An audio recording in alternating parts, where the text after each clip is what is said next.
At my wedding, I played a pornographic video, and all the guests stared at me in astonishment. On the screen is my fiancé, Ji Rushua, but the man she's intimate with isn't me. So, under the puzzled gazes of everyone, I held the microphone in one hand and dialed Ji Rushua's number with the other.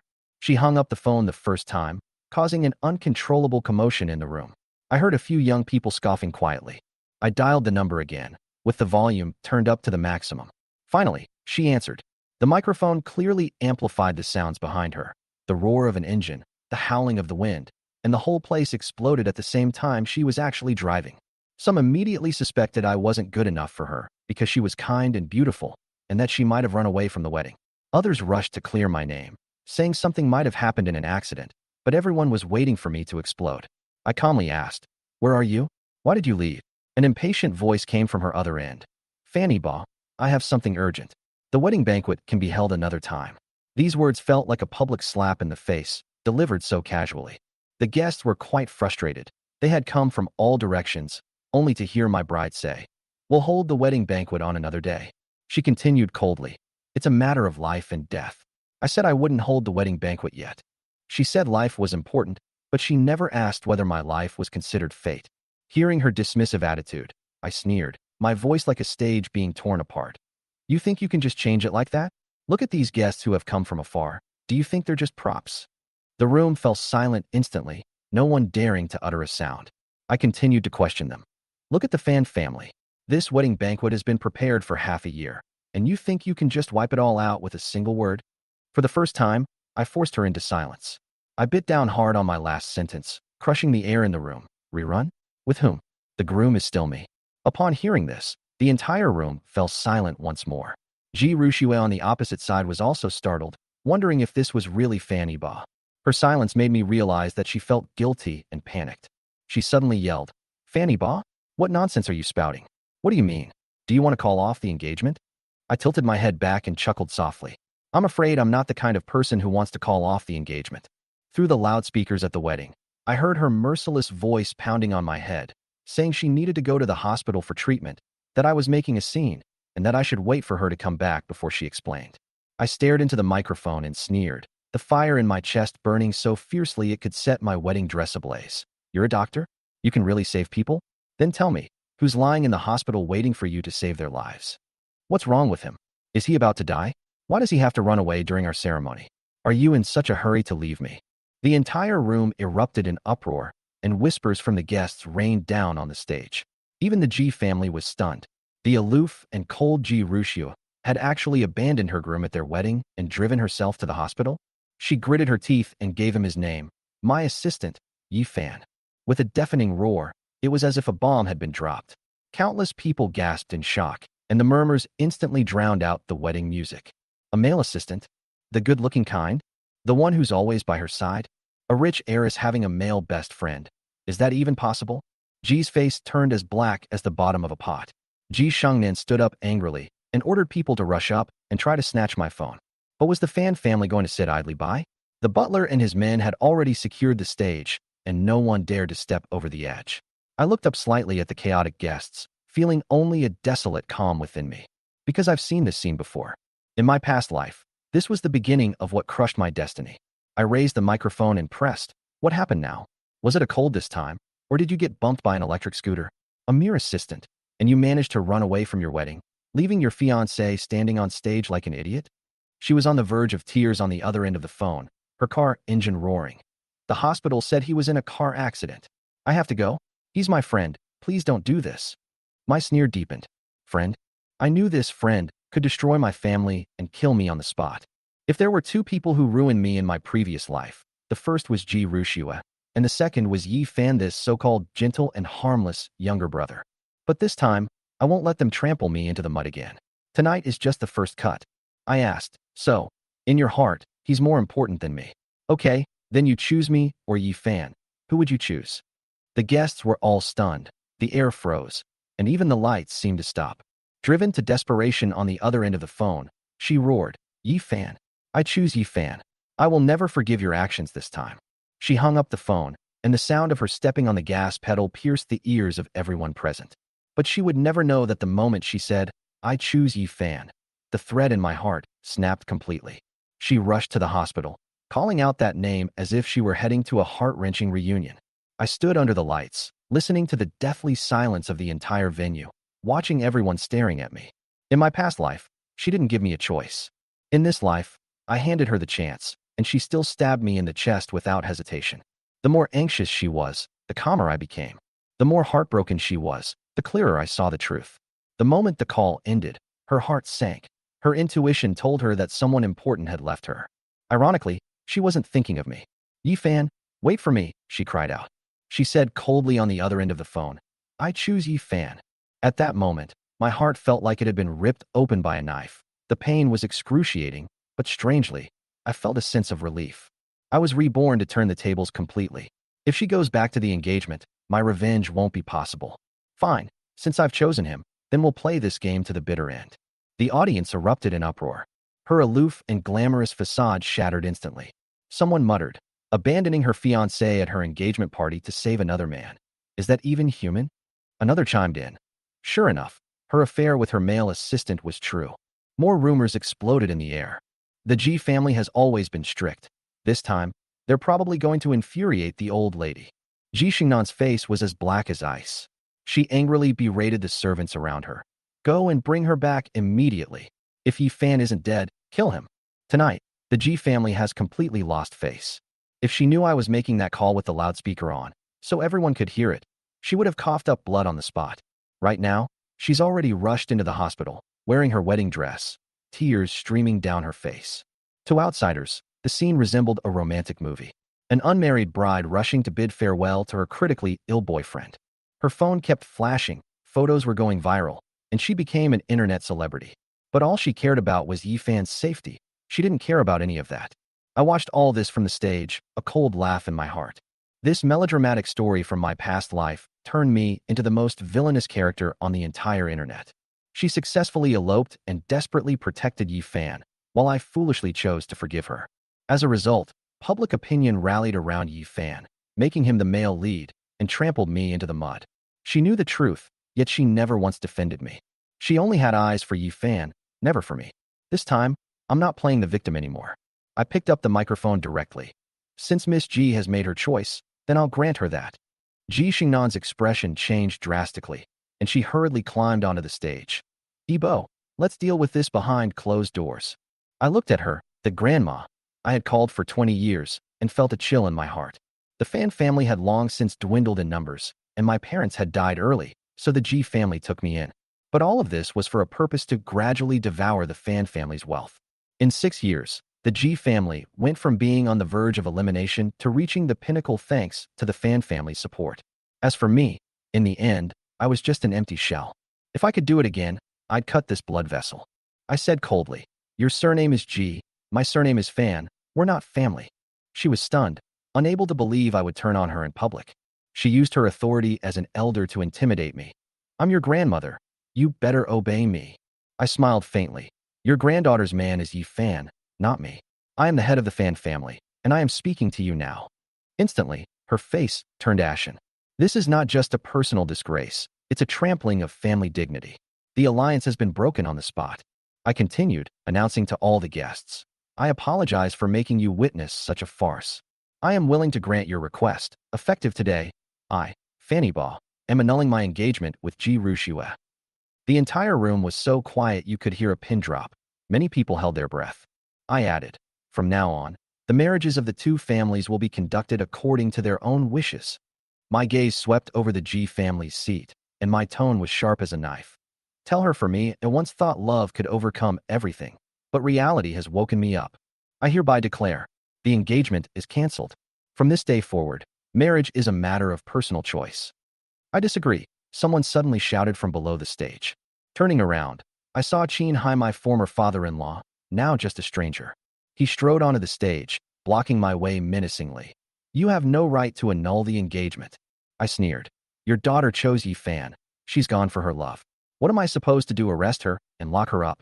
I deliberately emphasized that the Fan family wouldn't do anything illegal or immoral. These words were like knives piercing the Ji family's face, turning their daughter into a symbol of shamelessness. Qin Hai was still not giving up. She never expected this would lead to the annulment of the engagement. Give her another chance. I shook my head. I've already given her a chance, but she blocked her own path. I waved to the butler, Uncle Lee, and said, project the photo of that email on my phone onto the big screen. The guests instantly became excited. Another big scoop? The screen first showed my wedding photo with Ji Rushua. The next second, the image switched to her and Yi Fan both in wedding dresses, but with different smiles. When she took a photo with me, she just smiled faintly. When she took a photo with Yi Fan, her lips were as sweet as honey, and her face was full of shyness, like a young woman in love. The entire audience gasped. But it wasn't over yet. The next few photos cemented her place in shame. In the first picture, Yi Fan is standing alone at the hotel room door. In the second picture, the door opens, revealing Ji Rushua, who smiles and pulls him into the room, closing the door behind her. In the third picture, they appeared together more than an hour later. She had changed into a bathrobe, and her hair was dripping wet. Those in the know understand what had happened in that hour. The guests' whispers were jarring. She cheated on him, with her own assistant. Someone scoffed. Are you out of your mind? Can Yi Fan compare to Fanny Ba? Xia Qianqian smashed the wine glass violently. Send someone to bring her back. So promiscuous, and she still wants to marry into the Fan family. Dressed in a black evening gown, she walked aggressively toward the door. I shouted urgently, Sister, don't go. Don't be impulsive. She paused, turned around, and asked, What did you call me? I called out loud, Sister. Sister. I hadn't called her that in so many years. She held back her tears and returned to her seat, but secretly, she was overjoyed. I pointed at the photo and said coldly to Qin Hai, Looks like you know what's going on.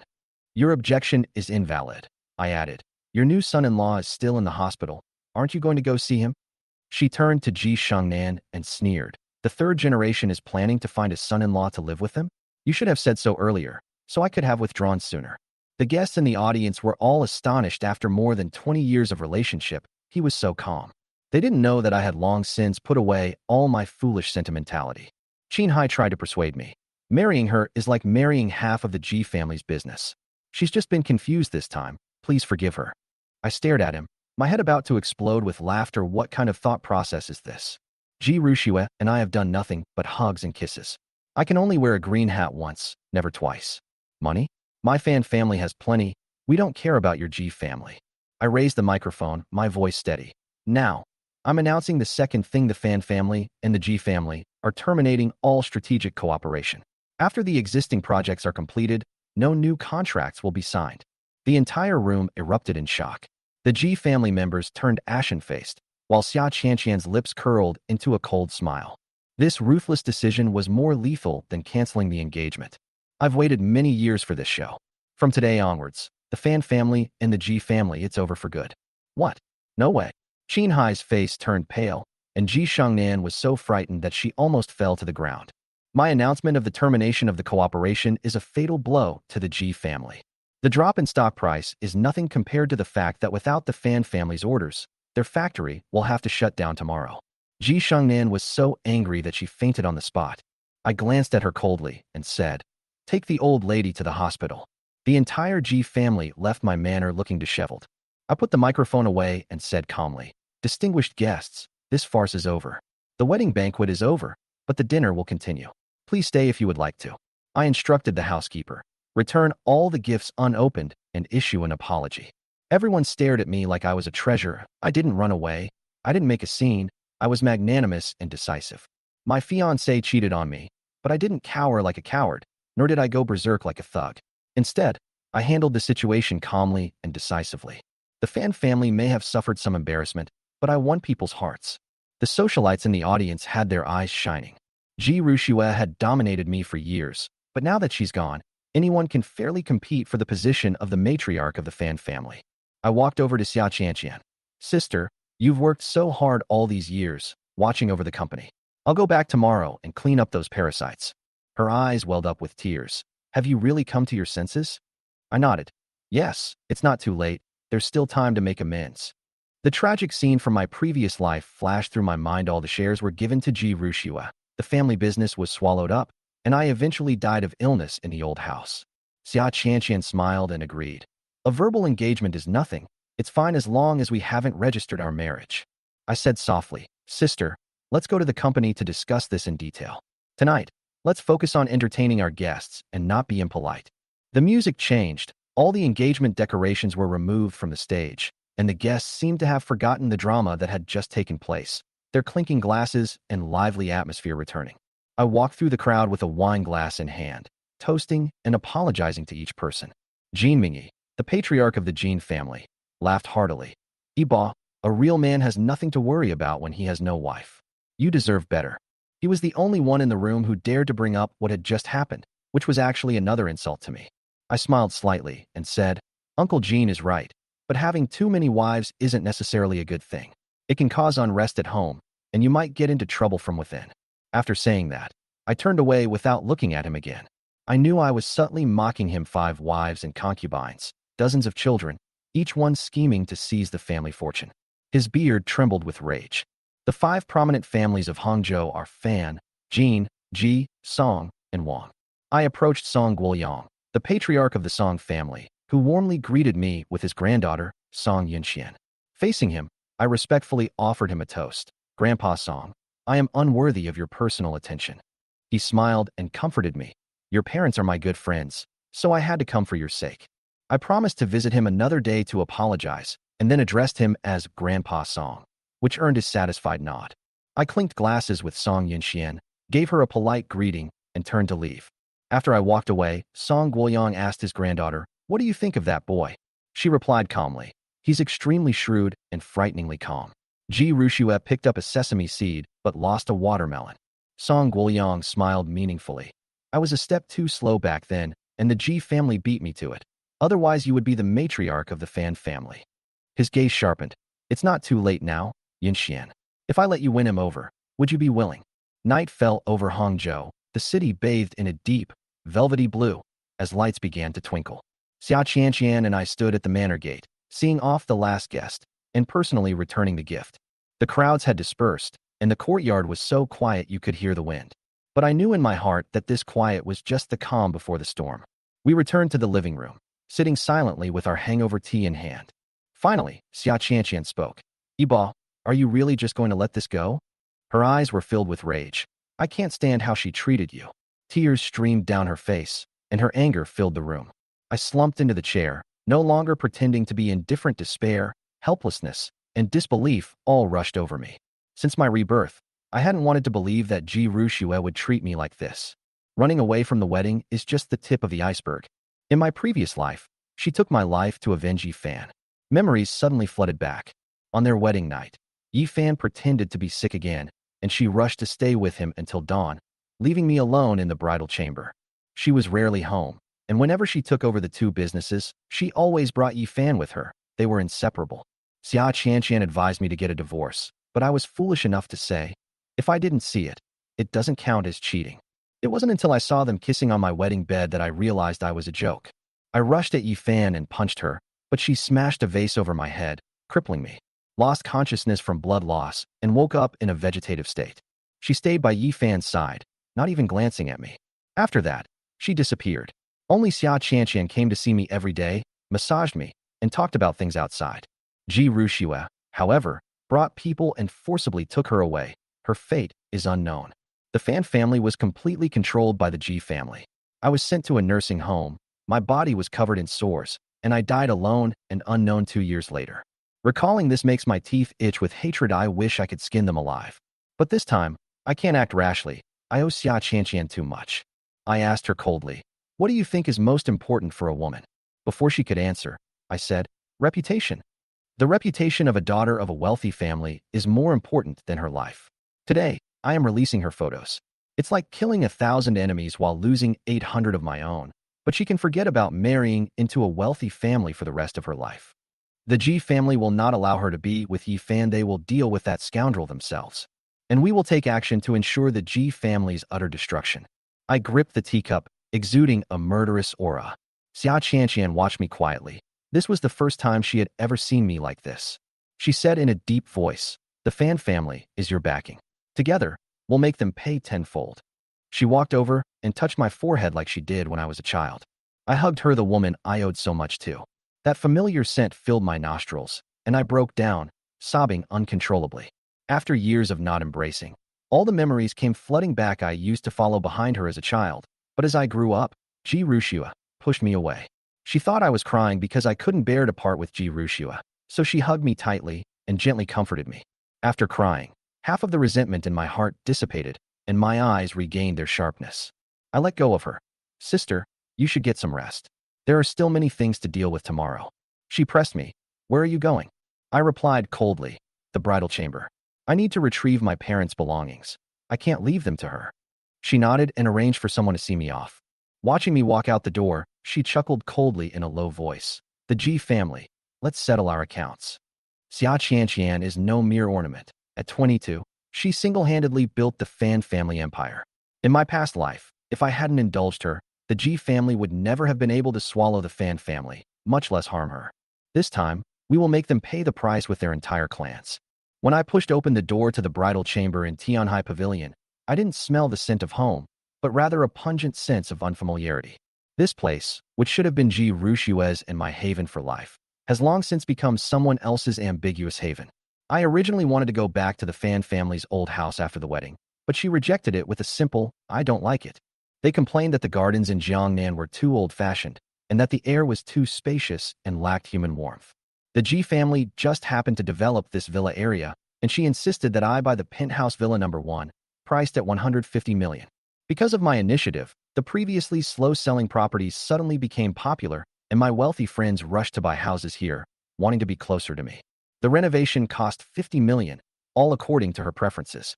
I even personally supervised the construction every day for the past 6 months, not allowing a single flaw. However, this house now belongs to Yi Fan. After I became a vegetable and paralyzed, she did not hesitate to send me back to the old house and give this wedding room to Yi Fan. I even suspected that they might have had an affair on the wedding bed that I had personally arranged. Xia Qianqian knew the truth and led a group of people to break into the place, where they beat Yi Fan into paralysis, which ultimately brought her own demise. Thinking about all this, my chest ached as if it were being stabbed with a knife, and I spat out a mouthful of blood onto the snow-white carpet, so glaring it was suffocating. This blood is not just from wounds, but from a broken heart. I collapsed onto the floor, and my consciousness went dark. At this moment, Ji Rushue was completely unaware that she had become the target of condemnation by the entire city of Hangzhou. She stayed by Yi Fan's side in the hospital while he was unconscious, holding his hands tightly with a look of heartache on her face. Yi Fan only had superficial injuries, but she cared for him for 2 hours as if he were her undying lover. She was unaware of everything that had happened at the Fan family's old house, nor had she seen the overwhelming revelations of the truth online. Initially, online opinion portrayed her as a model of love, with her wearing a wedding dress to the hospital. A lot of netizens are sending their blessings to them, saying that her beauty surpasses that of celebrities, and that this is true love. In Hangzhou, there was even a relay of blessings. Congratulations to Yi Fan on your speedy recovery, and may you have a long and happy marriage. However, a twist occurred. Those who witnessed the engagement party revealed the truth and posted the facts online one by one. In the photo, I stand alone on the wedding stage, my face filled with disappointment and despair. The large screen behind her prominently displayed an image of her walking out of Yi Fan's room in her pajamas. The logic is clear and the evidence is conclusive, enough to shut anyone up.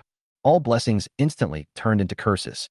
People in Hangzhou started digging up everything I had done for her fireworks all night long over the Qiantang River, a shower of rose petals. 18 helicopters showered flowers just to make her smile. They exclaimed in shock. How could she betray a man like that? Countless people angrily denounced her as heartless and venomous, withdrew all their blessings, and even announced her expulsion from Hangzhou. Meanwhile, she remained in the hospital room with her phone off, fantasizing that I would forgive her. She even planned to go back and apologize so I could propose again, with Yi Fan as my best man, and she would still marry me. She sees me as her knight in shining armor, so how could I possibly be angry with her? But she didn't know that she had already killed my heart with her own hands. The ward door was suddenly kicked open, startling her. She thought it was me coming to see her. Qin Hai entered, accompanied by several bodyguards, his expression stern. Your grandma fainted from anger. She's in the next room. Go check on her quickly, Qin Hai said calmly. She immediately let go of Yi Fan's hand, stood up and asked, why didn't you say so earlier? What's wrong with Fanny Bo? He even made grandma faint. She placed all the blame on me, completely unaware that it was her running away from the wedding that caused everything to fall apart. She doesn't know that I've already publicly announced the annulment of the engagement. Qin Hai didn't expose him, but just looked coldly at Yi Fan and said, stop pretending. I've already seen through all your tricks. Yi Fan remained motionless, pretending to be unconscious. Qin Hai called over 2 bodyguards. Keep an eye on him and don't let him leave your side. The shadowy figure at the door startled Yi Fan, who quickly closed his eyes and continued to play dead. I stood at the door of the ward, in front of the VIP ward next door, surrounded by Ji family bodyguards, their faces as cold as ice. As soon as Ji Rushue arrived, she saw her unconscious grandmother lying on the bed and was so frightened that she burst into tears on the spot. She asked Wang Ma urgently, but Wang Ma only sighed and said, "The master of the family fainted from anger."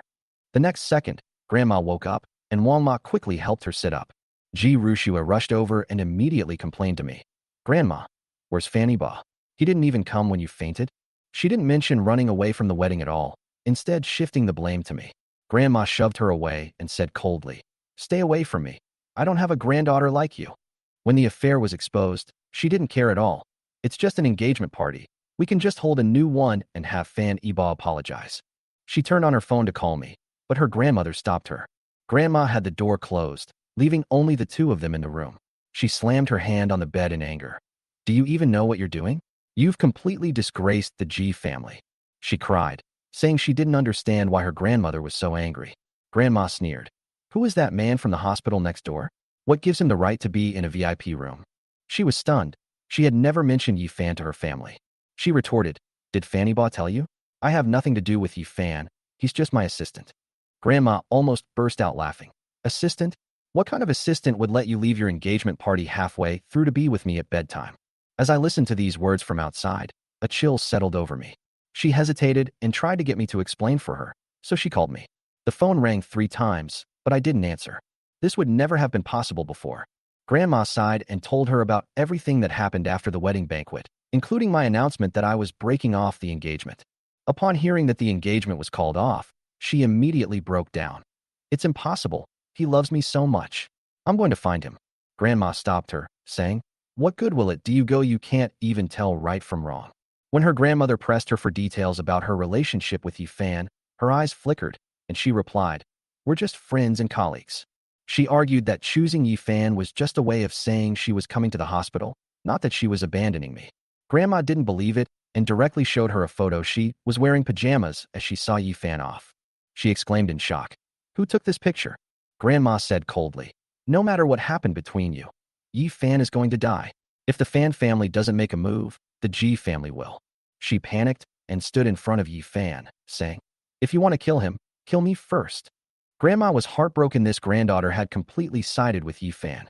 She made up an explanation for the photo incident, saying that she had spilled coffee on herself while on a business trip last week and had changed her clothes then.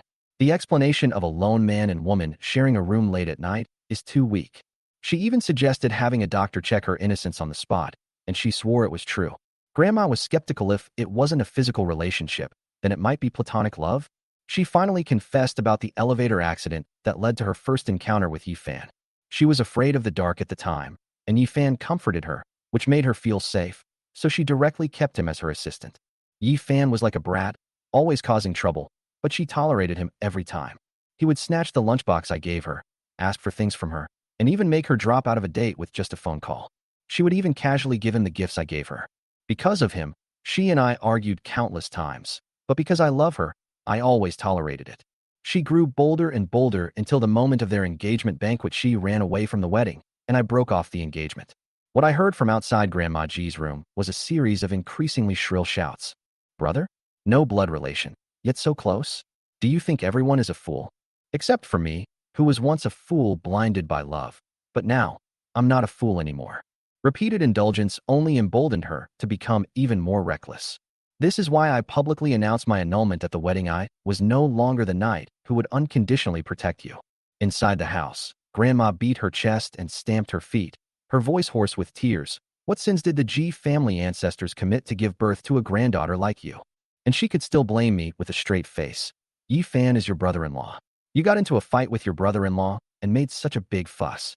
Grandma's question immediately exposed her hypocrisy. "You and Yi Fan aren't related by blood, so why don't you keep your distance?" She stammered. "We're just siblings. There's no romantic relationship between us."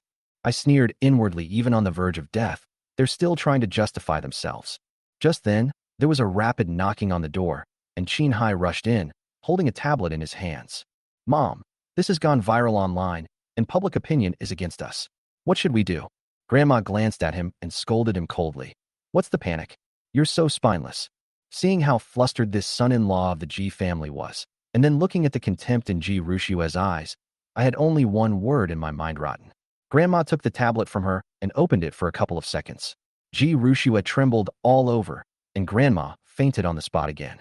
It turns out that more and more people online are sympathizing with me, and some have even revealed the dowry list that the Fan family gave to the Ji family. Cash: 8,888,888,888 yuan. 8 antique items from the Tang dynasty, of immeasurable value. He owns 8 properties, including an old villa in Jing'an, Shanghai, worth over 300 million yuan. Even more outrageous, an 8% stake in Eba Group is worth tens of billions. This dowry has broken the record for the highest wedding price in China, even scaring male netizens away from getting married.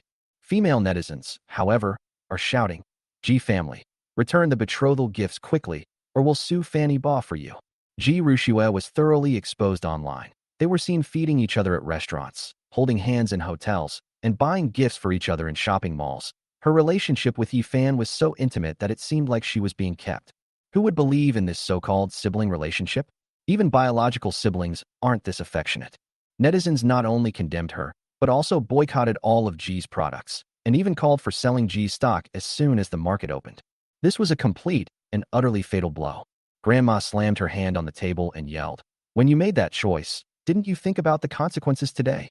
She slapped Ji Rushua hard across the face, and at that moment all I could say was she deserved it. She covered her face and cried out, Grandma, I was wrong. He won't really leave me, will he? I love him, I didn't betray him. Grandma said coldly, too late. You've ruined yourself and the Ji family too. The old lady had already witnessed her family's century-old business being destroyed in an instant. She hates that I made a scene online, thinking that I wanted to destroy the Ji family. But the truth is it all stemmed from her wearing a wedding dress to the hospital, being photographed, and having it fabricated into a love story, which sparked a media frenzy. After Qin Hai explained the whole story, her grandmother slapped her again and scolded her for being a scourge. She completely broke down when she arrived at the hospital. She saw people taking pictures, and she only cared about Yi Fan's safety, without thinking about the consequences. Grandma roared, you're a jinx. Get out, and pushed her to the ground. Qin Hai suddenly stepped forward to protect her, saying coldly, now is not the time to punish her. Let's deal with the problem first. Grandma was stunned. She had just scolded him for being useless, and now he was relying on her.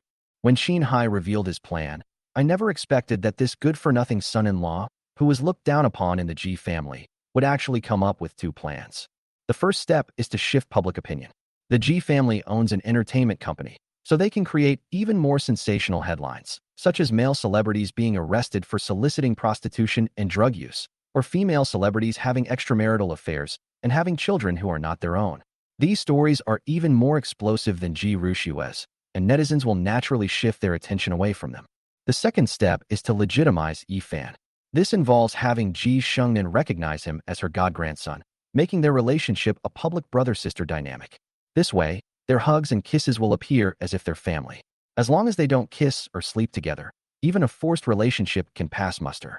The final, and most crucial, step was for me to step forward and explain that I had misunderstood their relationship due to jealousy, and that I had to publicly declare my deep love for Ji Rushua.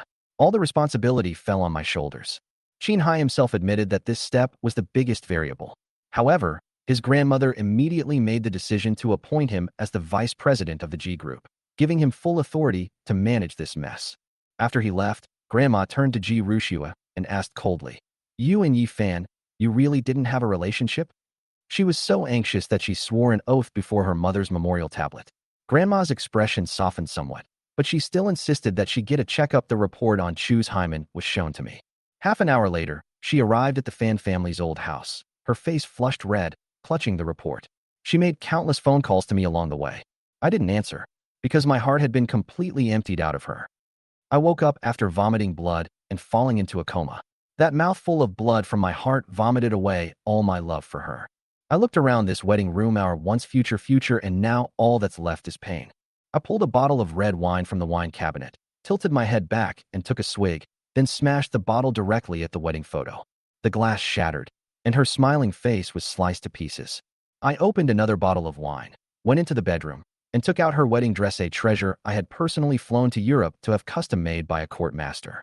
The wine was spilled on the wedding dress, and with the flick of a lighter, the jewelry sparkled and turned to ashes. I threw the 2 photo frames into the fire and burned them both. My bodyguards rushed over to ask if I needed help, and I roared coldly, "Get out! No one dares to come in without my orders." After burning them, I asked someone to collect my belongings. Then, smash this place up. This bridal chamber is where I was rendered a vegetable, and it was also her and Yi Fan's love nest. The bodyguards hesitated, and I coldly pressed them. "Do you also want to betray me?" They were so frightened that they immediately attacked. I didn't look at them, picked up the bottle, turned around, and left. Lu Hong hired people to follow me from a distance to protect me. Hangzhou is such a big city, and I own properties all over the place, but I have no home. The wedding room is a stain. The Fan family's old house is the wound from when my sister was taken away. Everywhere I go, I feel pain. I'm like a stray dog, wandering the empty streets. Until the early hours of the morning, as the city lights gradually went out, I was tired from walking, my wine bottle was empty, and I saw a 5-star hotel. My bodyguard booked me a presidential suite, and I walked into the elevator alone. Alcohol makes me feel lightheaded. I feel like I could be blown away by a gust of wind. The elevator stopped on the 50th floor, and a woman stumbled in. She quickly closed the door, as if afraid someone was chasing her. I squinted and saw that she was not very old, like a recent college graduate. She was tall and slender, with a tight-fitting long dress that accentuated her curves. Her face was exquisite, and her skin was as smooth as jade. Her peach-colored face glowed with the effects of alcohol.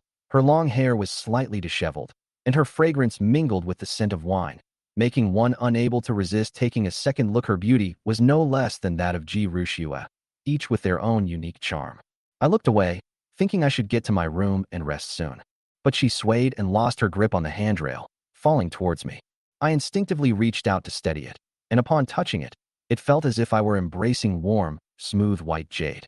She nestled in my arms, murmuring, "Save me. Please save me." I noticed that her body temperature was too high, and abnormal red spots appeared on her snow-white skin. Before I could react, she looked up and suddenly kissed me, wrapping her arms tightly around my neck and pulling me down. I held her tightly, and as soon as the elevator reached the top floor, I carried her towards my room. I led the strange woman into the presidential suite, but she became even more impatient and started tearing at my clothes. "Miss you." I started to speak, but was interrupted by her panting, "Don't talk, kiss me." Those intoxicated eyes were so close, so beautiful they were captivating. Her skin was so white it glowed, and as smooth as a peeled egg. I almost lost my way, but then she suddenly whispered, "Please, save me." Her voice was clear and melodious, like a nightingale on a spring branch, instantly entering my heart. I was already drunk, and then I was flirted with like this, so I closed my eyes and succumbed. Flames burned inside the hotel, while on the other side, Ji Rushua was turned away at the Fan family's old residence. Uncle Lee told her that I had gone to the bridal chamber. She was overjoyed, thinking I was preparing a gift for our engagement. But she was half right. The gift was the wedding dress I burned myself. When she arrived, she saw several bodyguards smashing all the decorations with batons. She stormed in, yelling, "Stop! Get out!"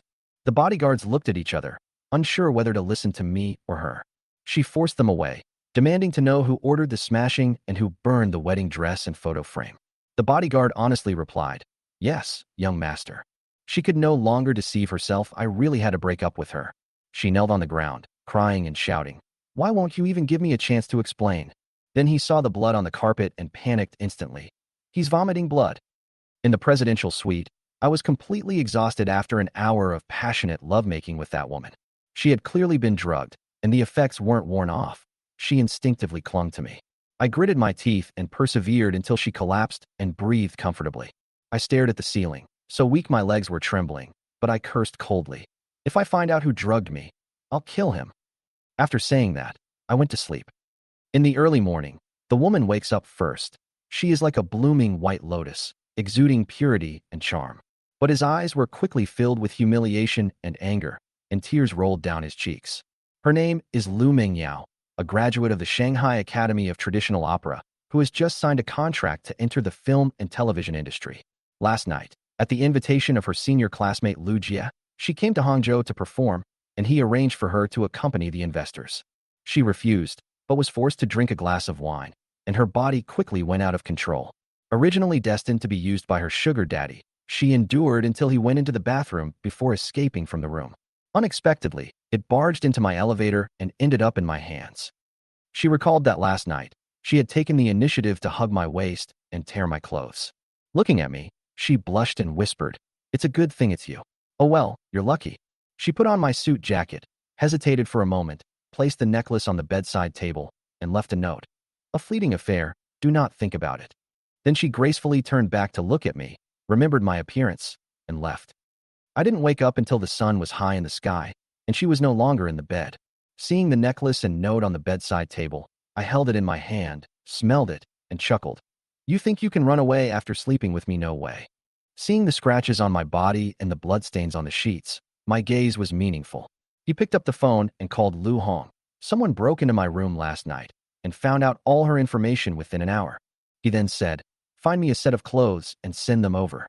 On the other end of the phone, Lu Hong was terrified. "Quickly check the surveillance footage and see who dared to enter the young master's room." I had just finished washing up when Lu Hong came to the door with clothes and investigation materials. While I was changing, I asked, "So fast, what did you find out?" Lu Hong said, "Young master, the woman last night was named Lu Mingyao, a college student at the Shanghai Academy of Traditional Opera. She came to Hangzhou for a performance yesterday and was drugged." I said coldly, "Where is he?" "I took the high-speed train back to Shanghai early this morning."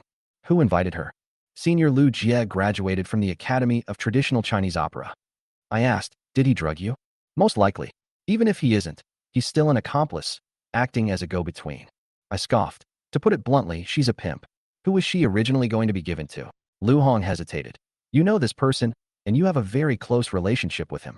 I put on my coat and frowned. "Who?" Lu Hong spoke slowly. "Qin Bo Qin Hai's younger brother." My heart skipped a beat, and then a surge of murderous intent welled up within me. Qin Bo was originally a security guard at the Ji family company. Qin Hai asked me to place him in the headquarters, and I even gave him the lucrative position of logistics supervisor. As a result, he neglected his duties, taking advantage of the Fan family's name to accept kickbacks and bribes, creating a chaotic atmosphere in the company, and even daring to make advances towards Xia Qianqian. I didn't touch him in my past life, so I'll use him as a scapegoat in this one. I uttered 2 words. "Go to the company." Yiba Building, a landmark skyscraper in Hangzhou, is over 500 meters tall and has more than 100 floors. It is entirely owned by the Fan family. I parked my car some distance away and walked towards the lobby alone, only to be stopped by a burly, disheveled security guard. "What are you doing here? Do you know where you are?" I said calmly.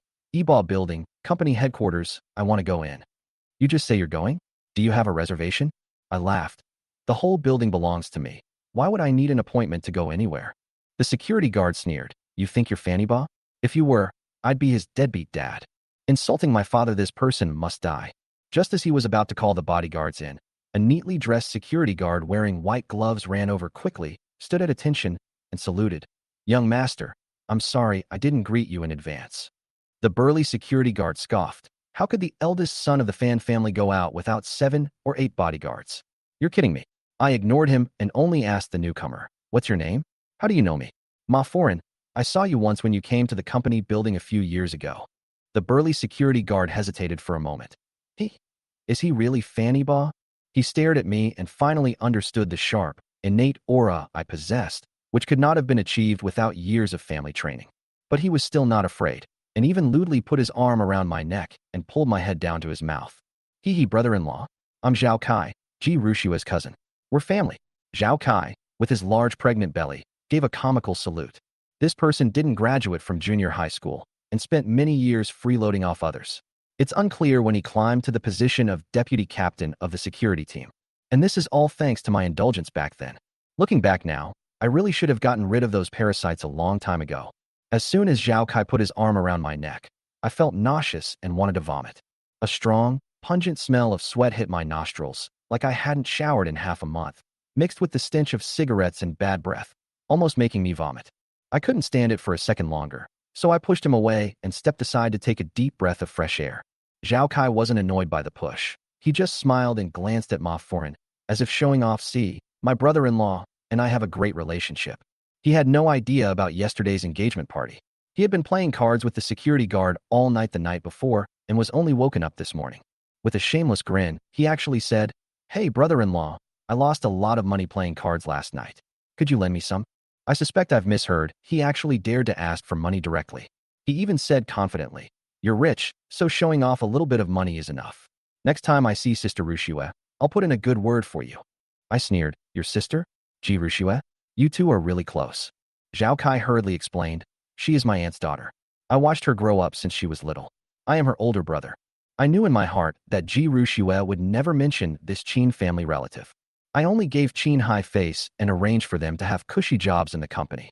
I never expected that they would become a bunch of useless people who dare to act arrogantly and domineeringly in the company. I turned around and shouted, "Old Ma, call all the security guards over here." "Yes."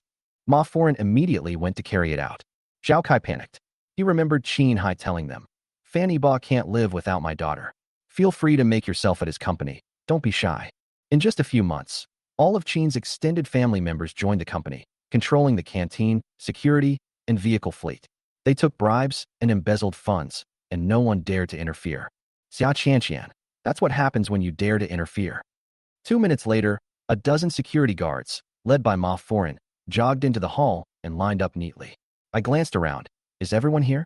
Ma Foreign first looked at Zhao Kai, a mere security guard who dared to bully my people in my company, which made me want to kill him. I yelled angrily, "I'm asking you, what are you looking at him for? Does he own this company? Who pays his salary?" Ma Foreign stood at attention in fright. "I'm sorry, young master. I will always be a member of the Fan family. Now, the team is complete with 15 people, and I am the captain. What about the other two teams?" Before he finished speaking, a dozen or so people walked in through the door, scattered and invisible, like a group of defeated soldiers. These guys dressed like street thugs were actually my company's security guards. I felt utterly humiliated. If my father saw this scene, he would be furious again. After counting the number of people, more than 30 people were present, and about 10 people were still missing. I asked again, "Is everyone here?" Zhao Kai interrupted. "Oh, and a few relatives are sick and didn't come today." I said coldly, "Did I ask you? Get out of here." Zhao Kai finally chickened out and quietly retreated back into the crowd. I pointed at Ma Foreign. "Come here. To be honest, did the rest of you really ask for leave? Where are your leave slips? Show them to us." I stared at him and added, "Don't be afraid of them. Today I'm going to clean up the bad apples." Old Ma's words caught my eye.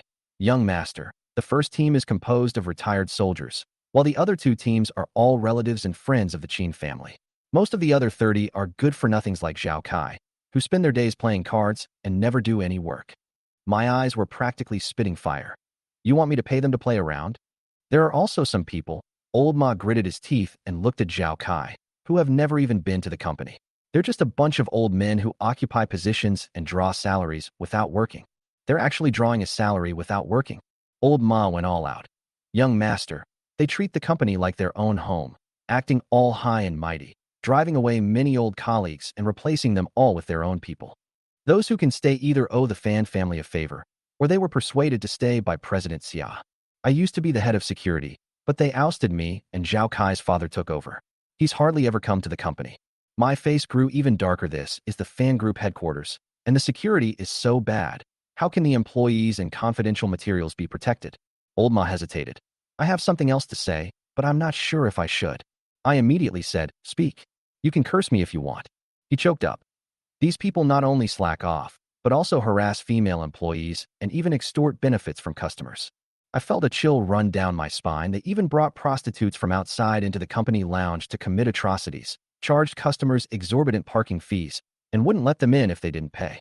These people have long been lawless. I understand how difficult it was for Xia Qianqian.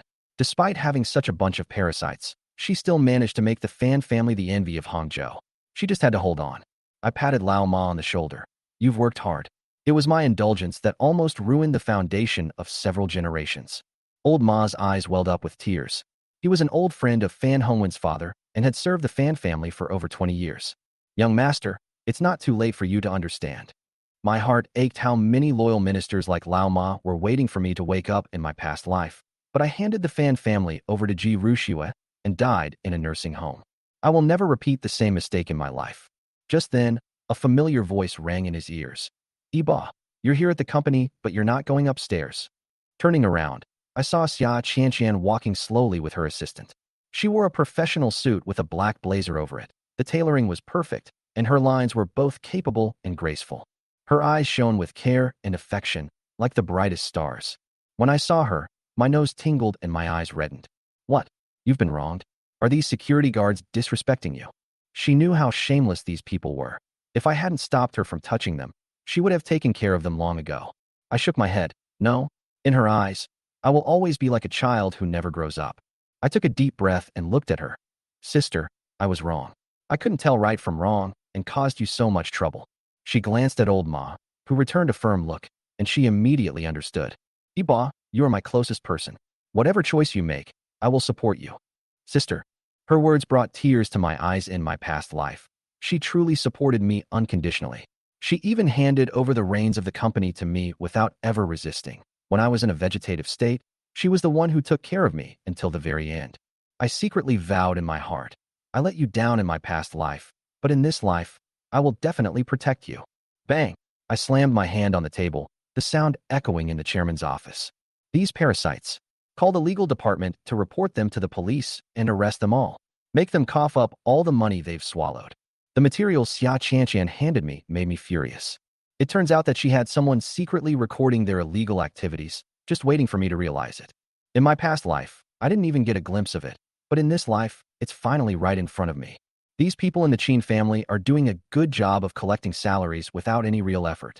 Qin Xiaojiao, the purchasing manager of the canteen, embezzled millions of yuan over several years by using inferior products and falsifying accounts.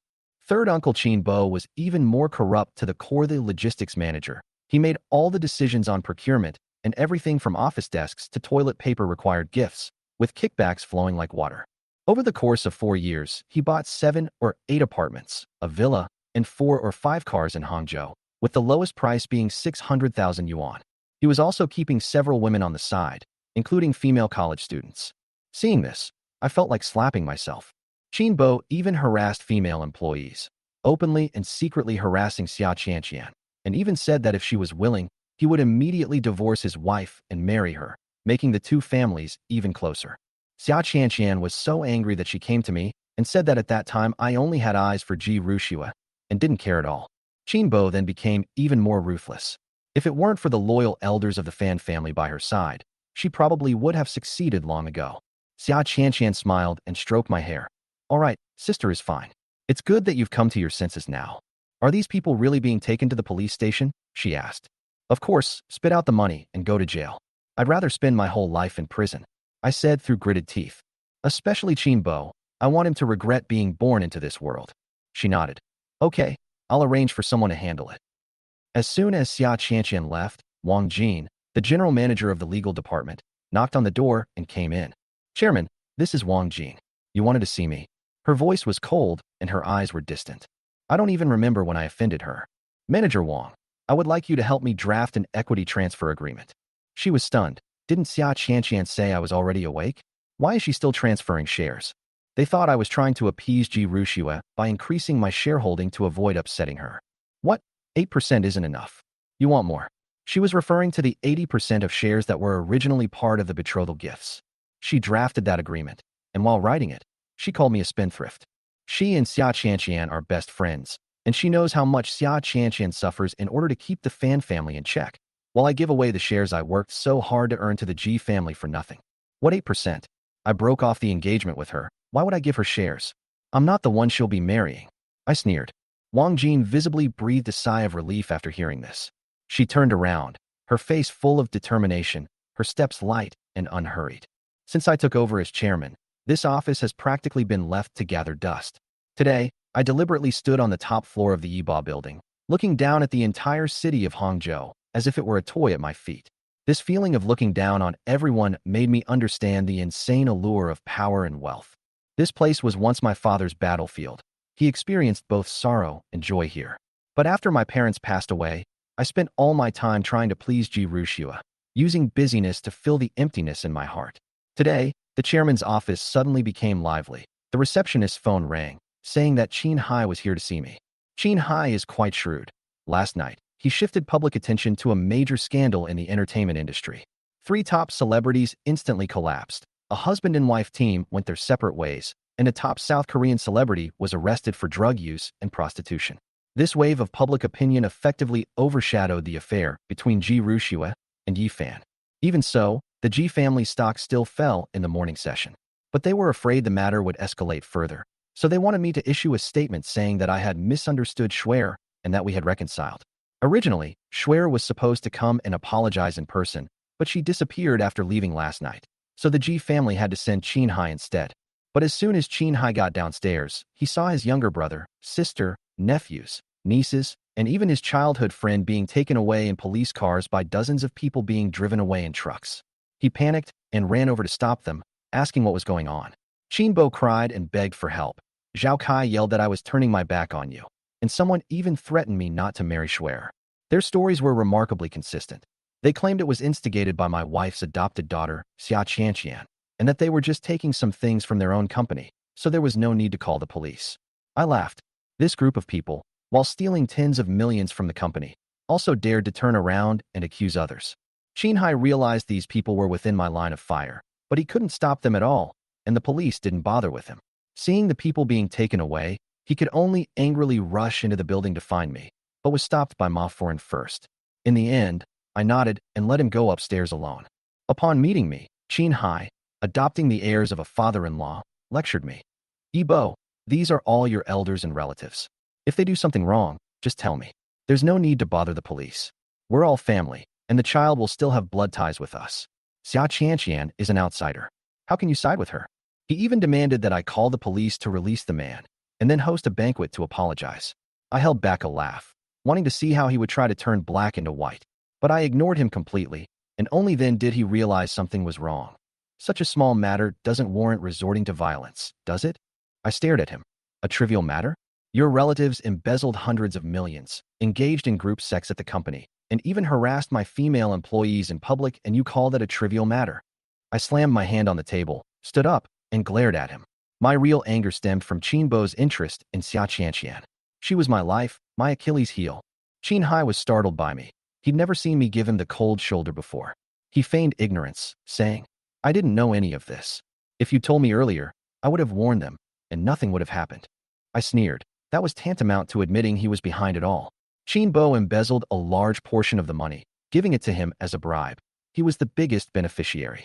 Oh, Mr. Qin, are you blaming me for not teaching your relatives what to do and what not to do beforehand? Are they 3-year-olds? Do I have to set rules for them? I stared at him intently. He quickly denied it, begged me to give him face, and let them go, and promised not to do it again. I had no intention of wasting words with him. I was determined to send these people to prison, especially Qin Bo, who would never get out. I said coldly, Mr. Qin, there's no need to bother. I won't release these people. I'm asking you to go upstairs because there's something your G family needs to do. I paused, then lowered my voice. If you don't handle this properly, I'll sue your entire G family. Clearly, this wasn't just about releasing them.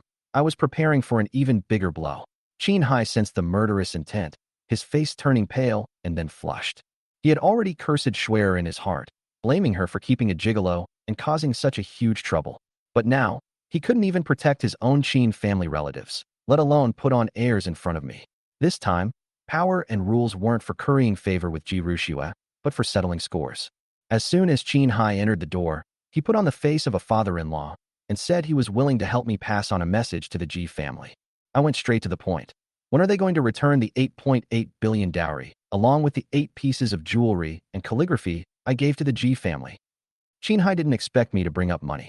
He thought I was going to press him about Schwer and Yi Fan, and even fantasized that as long as I calmed down, the engagement could be renewed and his group of relatives could be saved. He began to defend Schwer, bringing up the claim that Yi Fan is my younger brother, and saying that she had loved him since childhood and would never betray him. But the moment he mentioned Yi Fan, I was reminded of the night in the bridal chamber when they embraced and kissed passionately, and the night Schwer attacked me ruthlessly to save Yi Fan. That image was like poison, igniting the ruins in my heart. I interrupted her coldly. Shut up. Do you think I'm blind? Do you think I don't know who she loves? You're really something, able to make the dead sound alive with your bare words. Qin Hai had never been humiliated like this before, and he was so agitated that his hand trembled as he pointed at me. I looked at him and said, if you don't want me to break your fingers, put them down. He silently withdrew his hand and obediently sat down. He said he understood how I felt about being stepped on, and even suggested that Schwer be called over to punish me, with the Ji family saying they would not interfere. A thought flashed through my mind, and I wondered if he was someone with experience in this matter. Had Schwer's mother also made him a cuckold? I shook my head. You didn't understand. I've already dissolved the engagement, and who she loves is none of my business. But the G family must return everything belonging to the Fan family. This was the first time I'd let him be led by the nose the whole time, with him having no say whatsoever. He still wanted to bring up the press conference, but then Wang Jin rushed in and handed me a share transfer agreement.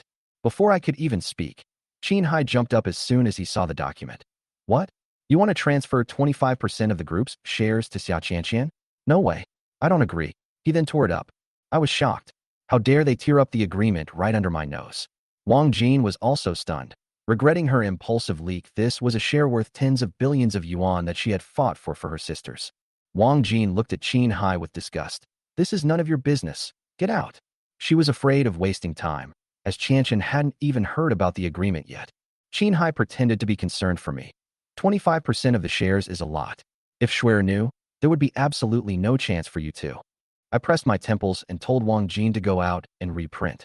Mr. Qin, Schwer, and I were never going to be together. Do you expect me to make that piece of junk the mistress of the Fan family? He suddenly started promoting his other daughter. If you don't like Schwer, I still have Rian. I've liked you since you were little. You're gentler than her, have a better personality, and will be even prettier and cleaner when you grow up. I never expected him to sell his own daughter like a commodity. Of course I know Ru Yan. In my past life, she came back to attend my wedding. When she heard that I had become a vegetable, she cried her heart out and even had a big fight with Schwer, hitting her. She tried to take me abroad for treatment, but Schwer stopped her, and she has been out of contact ever since. If I still have any shred of compassion for the G family, it's all because of her. But now, Qin Hai's beastly tone makes me want to yell. Are you a madam? What do you take your daughter for? Get out. He persisted shamelessly, saying, let's take a gamble. Think about it. It's a win-win situation for both of us. I immediately picked up the landline. Call security and kick this guy out. In the end, Qin Hai had to be dragged out of my office. There's no point in wasting time talking to someone like that. Just as Qin Hai was being escorted out by security guards, Xia Qianqian pushed open the door and came in, smiling as she advised me. Little brother, don't get so angry. Anger is bad for your health. I gave a wry smile. Sis, you have no idea how infuriating Qin Hai's mouth can be. I've learned my lesson now that Ji Rushua can't tell right from wrong like father, like son. Xia Qianqian walked behind me, her delicate hand resting on my shoulder, gently massaging it. Instantly, it reminded me of the image of my mother comforting my father years ago. Time has passed, and the roles have changed. She said softly, just get rid of them. Don't be angry if you don't see them again. I nodded. By the way, have everything at the company been arranged? She slightly raised her chin. It's been cleaned up, and the legal department is following up. Everyone in the company is so happy to see these scoundrels in the police station that they want to set off firecrackers. I gripped her hand tightly, my heart aching. It was all my fault for blindly trusting people, causing the whole company to suffer, especially since she was almost humiliated. She chuckled softly. It's all right, as long as you're okay. To others, she's a sharp, black rose. But to me, she's a docile, sweet woman. I said, I'm going to give everyone in the company a 25% raise and an extra month's bonus. She agreed without hesitation. You eliminated the bad apples, gave them a raise and bonuses, a perfect combination of kindness and strictness. Her praise made me smile and relax. I suddenly grinned mischievously. There's one more thing I need you to promise. She nodded. Of course, I mean what I say about my brother. Wang Jin pushed open the door, winked at Qianqian, and handed me the share transfer agreement. I glanced at it, signed it on the spot, and then handed the pen to Qianqian. She didn't even read the contents, and signed it decisively. Wang Jin exclaimed excitedly. Congratulations, Qianqian. You're now the richest woman in Zhejiang province. Qianqian froze, then opened the agreement to 5% equity in Fancher Group. She asked, puzzled. Iba, why are you giving me the shares? This isn't good for you. I laughed and said, Sis, you promised me you'd support all my decisions. She said urgently, give me these shares and make me the second largest shareholder. No one in the city will dare to look down on me. I looked at her and said, Sister, there are conditions. Wang Jin exclaimed in surprise. You're not going to marry your sister, are you? Switching your left and right hands. Qianqian was also tempted, but I laughed in exasperation. Do you think I'm that kind of person? Wang Jin teased her, but Qianqian's heart was touched. The matter of being raised as a child bride was indeed mentioned by my mother, Guyen, back then, and she was actually willing. I was coughing so badly that she stopped Wang Jin from talking nonsense with concern. Wang Jin laughed. All right, our black rose has become a red rose. I won't bother you anymore. I called out to her. Wait a minute. You need to be there besides the shares. I also want to appoint Qian as general manager, with full authority over the company, without needing to consult me. Wang Jin exclaimed. It should have been done a long time ago. The vice president is doing the work of the general manager, and he's missed a lot of opportunities. She held back her tears, so today, I'm here to clear all the obstacles for her. Wang Jin tactfully left. Qian threw herself into my arms, her shirt soaked with tears. She whispered, if you give me shares, aren't you afraid I'll marry someone else? I twirled a strand of her hair. Don't worry, what's yours is yours, consider it part of your dowry. She pinched my waist in return.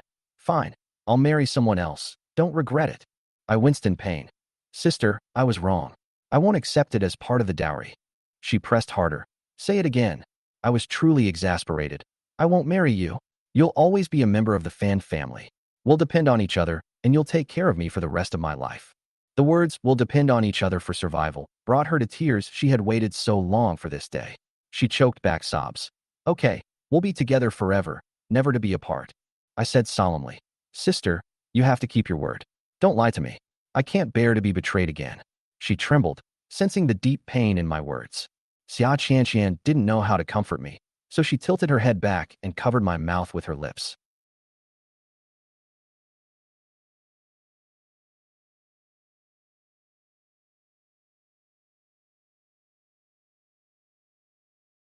Chapter 19. Ji Rushue is trending on social media again for all the wrong reasons. Ji Rushue didn't know how she fell asleep. She didn't know how long she had cried last night.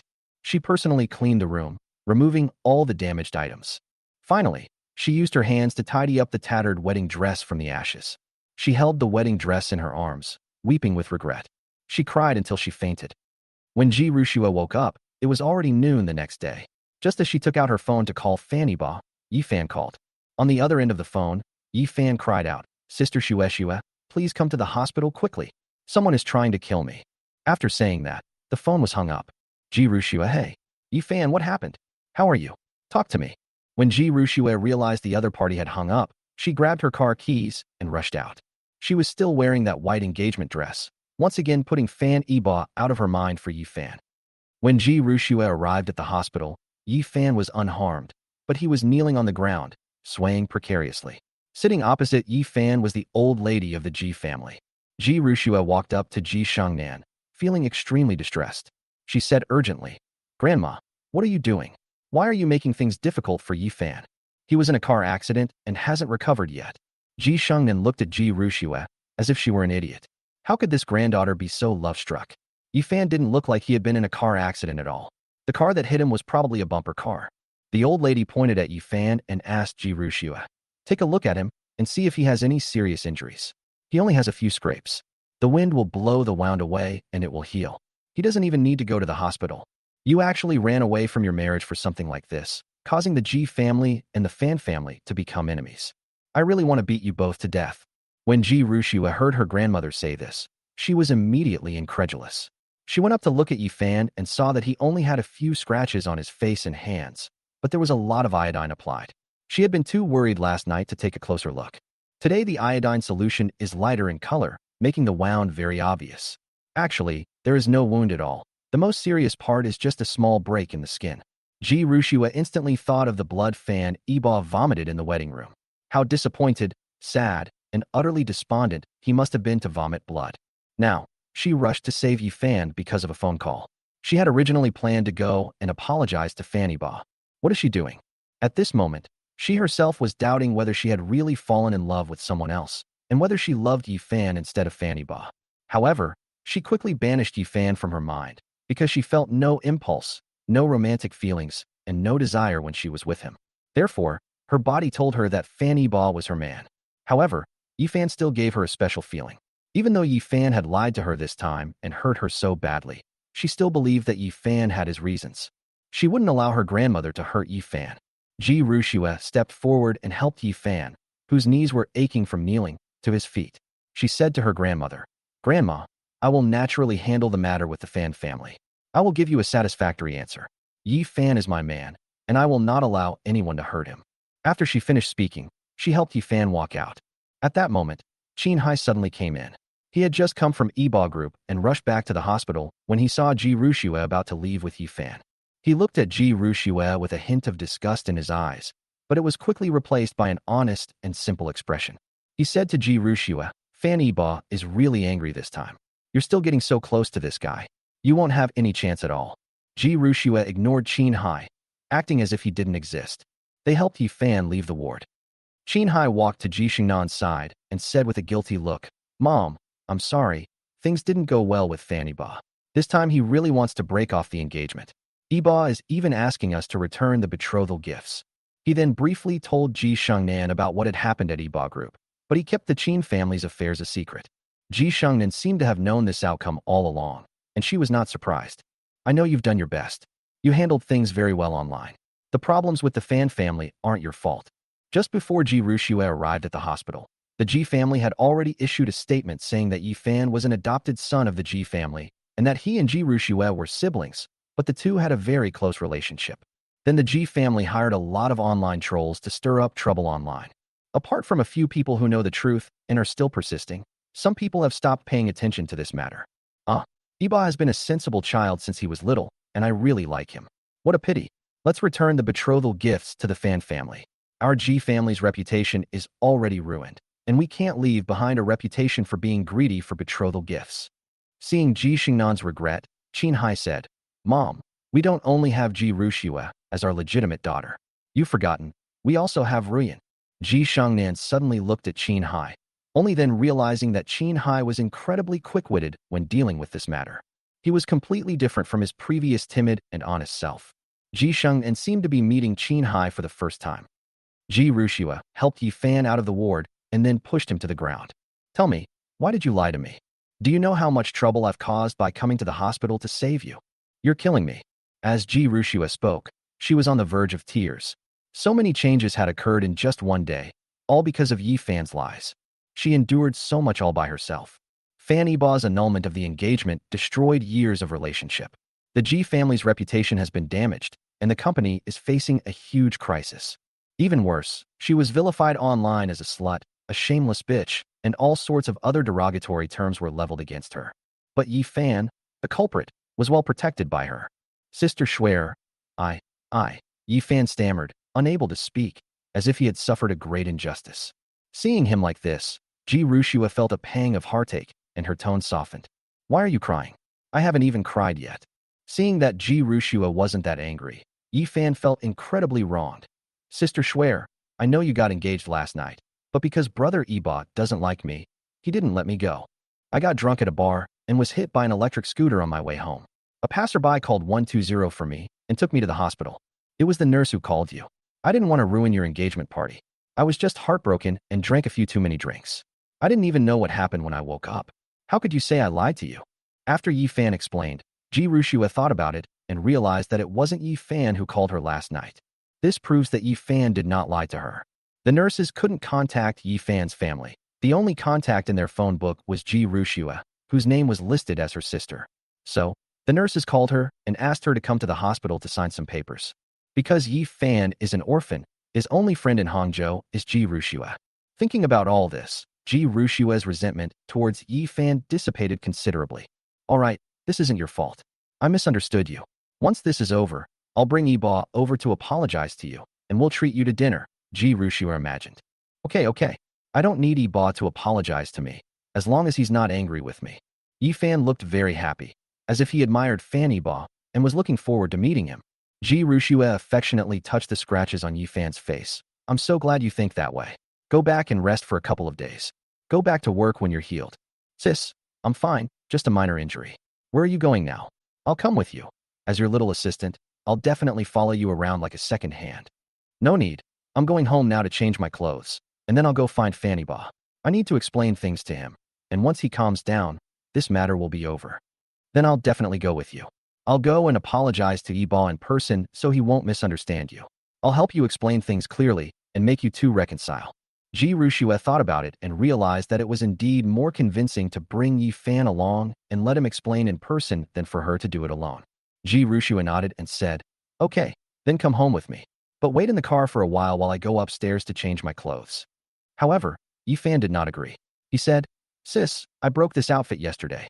I left a set of clothes at your house before. Let me go upstairs and change into something. Otherwise, it would be really impolite to go see brother Eba like this. Ji Rushua hesitated for a moment. She thought of that photo because Yifan had entered her room, and the internet was in an uproar. Yifan had thought of these things in advance. He explained, Sister, we are siblings.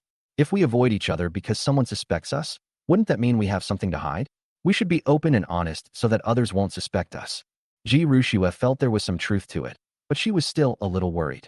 However, Yifan didn't give her a chance at all and pulled her hand forward. Half an hour later, the two returned to the large apartment that Ji Rushua had bought outside. Let's work together. Another hour later, Yifan and Ji Rushua changed their clothes and came out of Ji Rushua's house. Meanwhile, a set of photos of Ji Rushua and Yifan went viral online again. The resourceful netizens captured photos of Ji Rushua and Yifan. First, the two were in the hospital, hugging and cuddling, and Ji Rushua even stroked Yifan's injured face with loving eyes. Some photos are misaligned, making it look like the two are kissing. Then Yifan took Ji Rushua's hand, and the two walked hand in hand down the hospital corridor, oblivious to everyone else. Finally, Ji Rushua drove Yifan to her home outside. Then, the two changed their clothes and went out hand in hand. From a distance, Yifan and Ji Rushua actually looked somewhat alike, especially in their eyebrows and eyes, which were remarkably similar. If you didn't know the truth, they really would look like a brother and sister. They look like a couple who are as sweet as honey, not a sister and brother. It's just role-playing. There's no blood relation whatsoever. Who would believe a pure sibling relationship without any blood ties? The two are now living together, and all netizens feel like their intelligence has been thoroughly insulted. Oh dear, do you still need to whitewash this? Can't you just admit it openly? Anyway, Fanny Ba has already done everything he could. Could you two please lock yourselves up? Stop showing off. Showing off your love in public will only lead to a quick breakup. I'm just curious, did the G family return the betrothal gifts? Exactly, when you return the betrothal gifts, please provide an explanation for us. 8.8 billion. I'd like to count how many zeros are in that amount. I want to see it too. I've never seen so much money. Please send a screenshot of your payment. Please send a screenshot of your payment. Please send a screenshot of your payment. At that time, a powerful force was shorting the G family's stock price in the stock market. Amid this wave of public opinion, netizens, whose anger was reignited, began selling off G family stocks. In an instant, G family stock plummeted. Chapter 20. 10 years later, meeting Ji Rushua again. Neither Ji Rushua nor Yifan knew any of this. Yifan was not looking at his phone, while Ji Rushua was driving. It's funny, Yifan, the assistant, is more like a CEO, while Ji Rushua is more like his secretary. The two soon arrived at Fanny Ba's company building. This time, no one in the company dared to stop Ji Rushua, because she was a regular customer here, and Ji Rushua was in charge of liaising with the Ji family and the Fan family on their business. After all, Ji Rushua can only gain more benefits when she asks for a price. And sometimes, Fanny Ba's chairman's office is also Ji Rushua's office. She had long been prepared to take over the Fan family's business. Ji Rushua had no trouble getting through, but the company employees didn't give her a friendly look, especially since she had brought Yifan with her. They were all cursing in private WeChat groups. Xiaowang. Holy crap, this bitch is shameless. She even dared to bring her lover to our company. Isn't she afraid that President Fan will kill them both in a fit of anger? Xiaoli, I think the chairman is too kind. Even after all this, he still does them a favor. If it were me, I would have sent someone to take care of them long ago. Xiao Huang. Castrate the man. Keep the woman as a reward. After all, she's a beauty that shouldn't be wasted. Everyone at Xiaowang, you really dare to dream. Support. At Xiaowang, I support you. At Xiaowang, I support you. Support Mousian. Look at the Weibo post. Ji Rushua is trending on Weibo again because of all the criticism. Xia Qianqian's secretary, Lu Qingqing, blocked them at the door, saying, "You can't go in. The chairman and general manager are discussing business inside. Get out of my way. Do you know who this is?" They even dare to stop the chairman's fiancée. How dare you? Yi Fan, now acting as an assistant, pushed Lu Qingqing aside to make way for Ji Rushua. Not only was Ji Rushua familiar with Fanny Ba's chairman's office, but Yi Fan was also very familiar with it. The two of them had been here many times. But this is the first time I've come here to see Fanny Ba. Yi Fan treated this place like his own home, opening the door and going in without even knocking. At this moment, Fanny Ba was sitting in his boss's chair, and Xia Qianqian was lying in his arms. When Ji Rushua entered the room, She saw this scene. You, you too, how could you do this? Your siblings. Hugging and cuddling like this is inappropriate. Xia Qianqian, get up right now. Ji Rushue's face turned purple with anger, her lips trembled, and her eyes instantly reddened. Seeing this, Xia Qianqian was about to get up when Fan Yibo grabbed her and pressed her long legs and round, plump buttocks onto his legs. Fan Yibo wrapped one arm around Xia Qianqian's slender waist, resting his hand on the table. His eyes revealed boundless hatred. Ji Rushue, Yi Fan. Those two scoundrels must have tormented him to death in their past life. 10 years have passed, and this is the first time the three of them have reunited. However, Fan Yibo is no longer that humble contributor. If you have no love in your heart, you will naturally not be afraid of being hurt by others. If you have hatred in your heart, you naturally won't hesitate to strike. Fan Yibo said sternly. Who let you in? Get out. Before Ji Rushue could speak, Yi Fan interjected. Brother Yibo, Sister Schwer came here specifically to apologize. This is all a misunderstanding. How could you do such a thing with another woman in front of Sister Schwer? Fan Yibo felt disgusted just hearing Yi Fan speak. He was both physically and mentally annoyed and disgusted. A boy pretending to be weak and effeminate, speaking in a crooked and distorted way, was just like a sissy. Fan Yibo didn't understand why Ji Rushue would fall for a man like that. Could it be that a weak and easily bullied little boy is more likely to arouse her protective instincts? Indeed, Ji Rushue is 170 centimeters tall and over 175 centimeters with high heels. Yi Fan has some feminine features. Although he is handsome, he doesn't have a sunny and cheerful vibe. He has a more effeminate beauty. His height was just above the average for boys, and from a distance, he didn't even seem as tall as Ji Rushue. Ji Rushue is more like a domineering CEO, while Yi Fan is like a delicate little secretary. Fan Yibo said coldly with a stern face.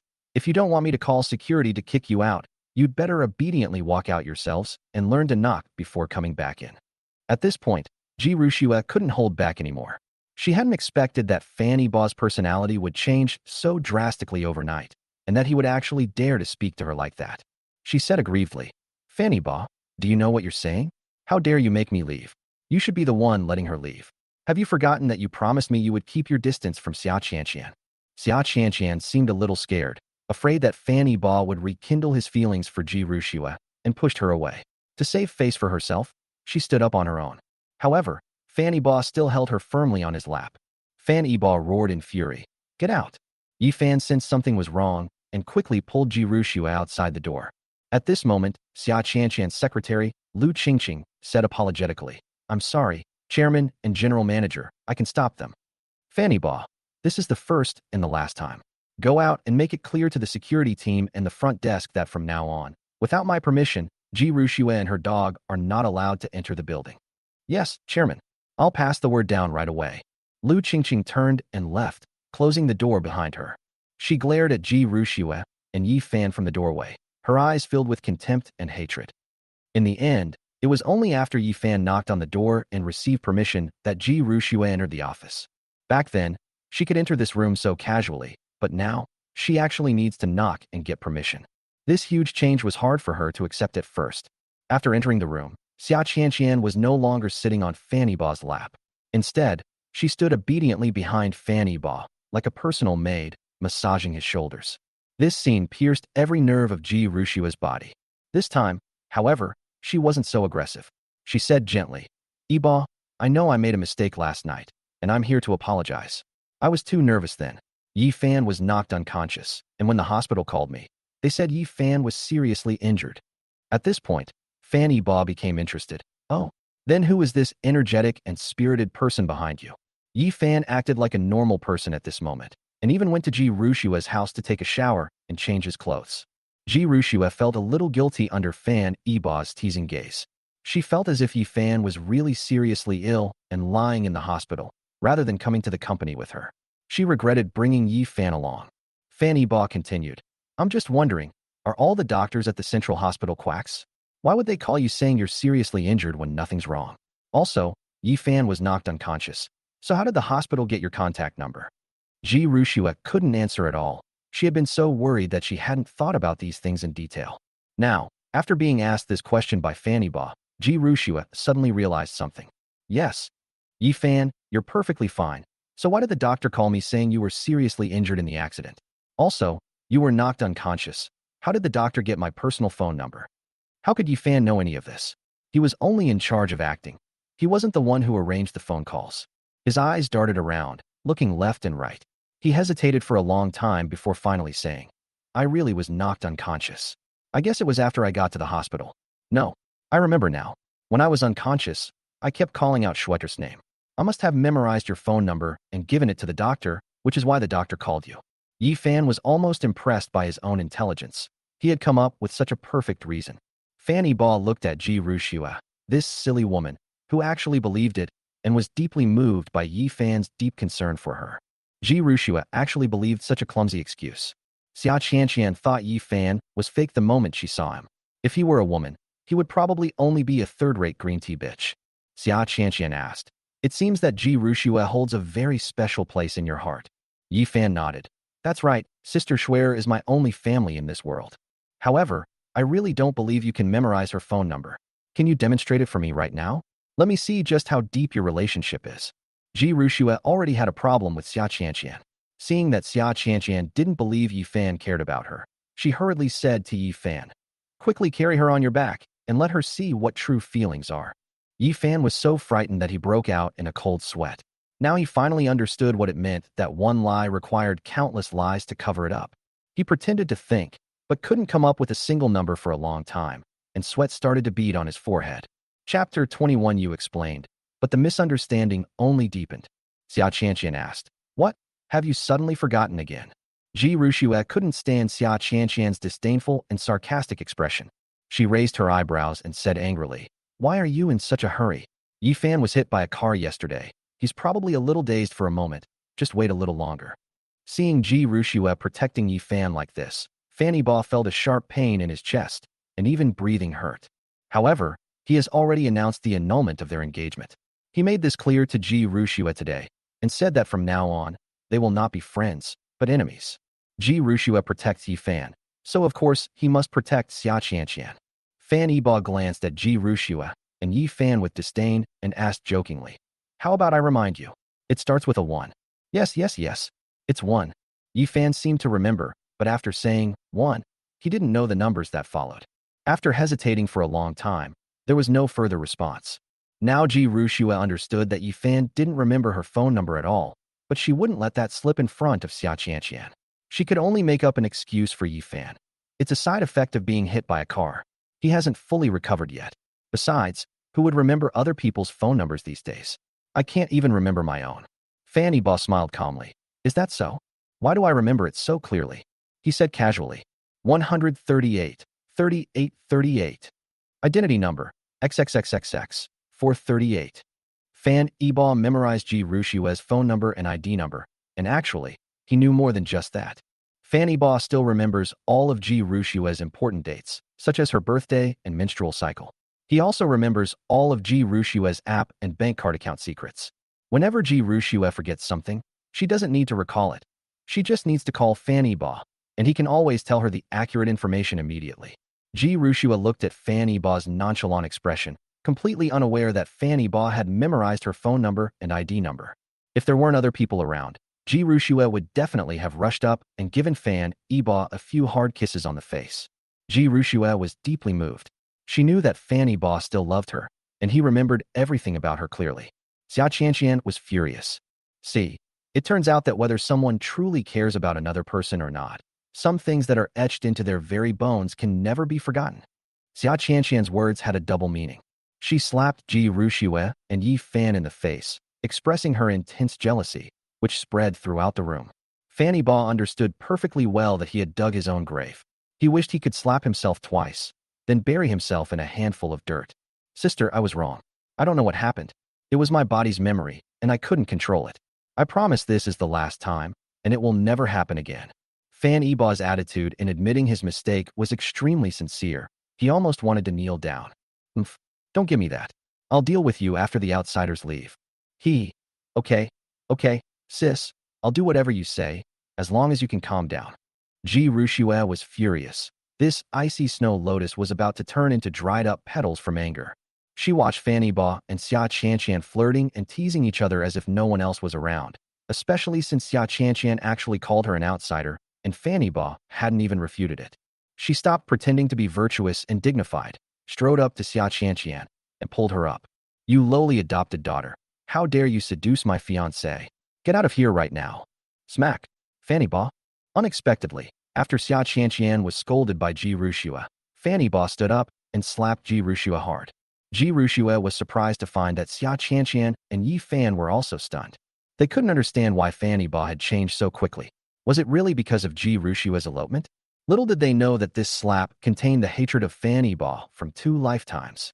Every time he thinks of his tragic past life, Ji Ruxue's cold-bloodedness, ruthlessness, and betrayal, he feels utterly humiliated by her most selfless love. And that scoundrel Yi Fan actually desecrated the woman he loved most in his past life. If there weren't a reasonable reason, Fanny Ba would have loved to kill both Ji Ruxue and Yi Fan. However, the consequences of taking action would be too severe. The Ji family would not let him off the hook, and the law would investigate to the end. There was no need for him to sacrifice himself. Looking at the bright 5-finger mark on Ji Ruxue's fair and smooth face, Fanny Ba actually felt a little sorry for her. Decades of love still entangle Fanny Ba. Ji Ruxue remains the woman he once loved most. Although she didn't love him and even betrayed him, Ji Ruxue was so stunned by the beating that she forgot the pain. She had never been beaten in her life. Within the Ji family, she was the undisputed eldest princess. From childhood to adulthood, she had been well protected, and besides her family, Fanny Ba, her guardian knight, was her greatest support. And now, this most loyal knight has hit her for another woman. She couldn't believe it. Yi Fan thought Ji Ruxue had been knocked unconscious, so he quickly went to her side and reached out to help her up. Shuer, are you all right?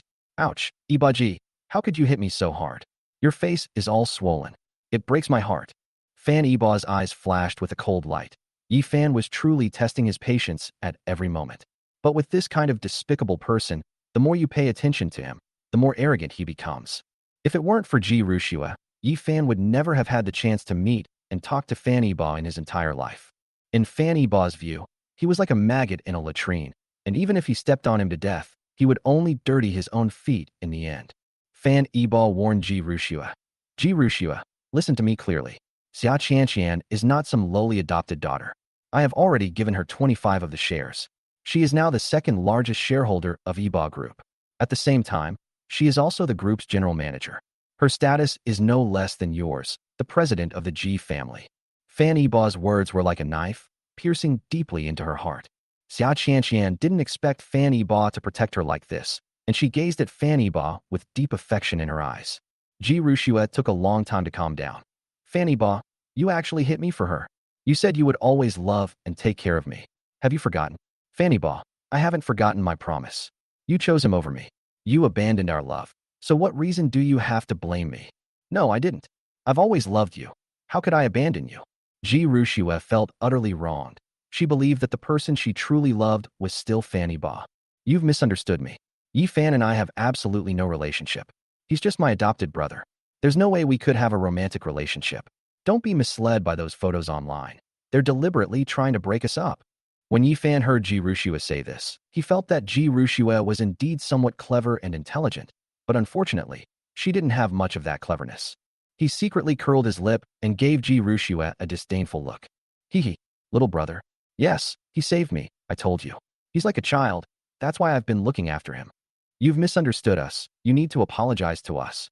Yi Fan suddenly said, Yeah, Yiba, there's really nothing between Shuer and me. She only recognized me as her younger brother because she felt a little regretful that there were no boys in her family. Although we booked a room, we didn't do anything. I didn't secretly watch my sister take a shower. My feelings for Shuer are genuine.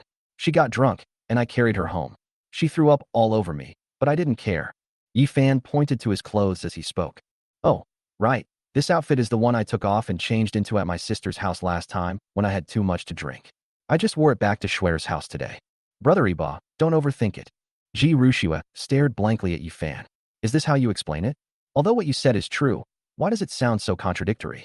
After Yi Fan finished speaking, he looked at Ji Ruxue with deep affection, as if he were asking for praise. Sister, my explanation was right, wasn't it? It's all true. Ji Ruxue really wanted to say, your explanation is correct, but please stop talking. It's getting a bit cuckolded to me. But she nodded as if possessed.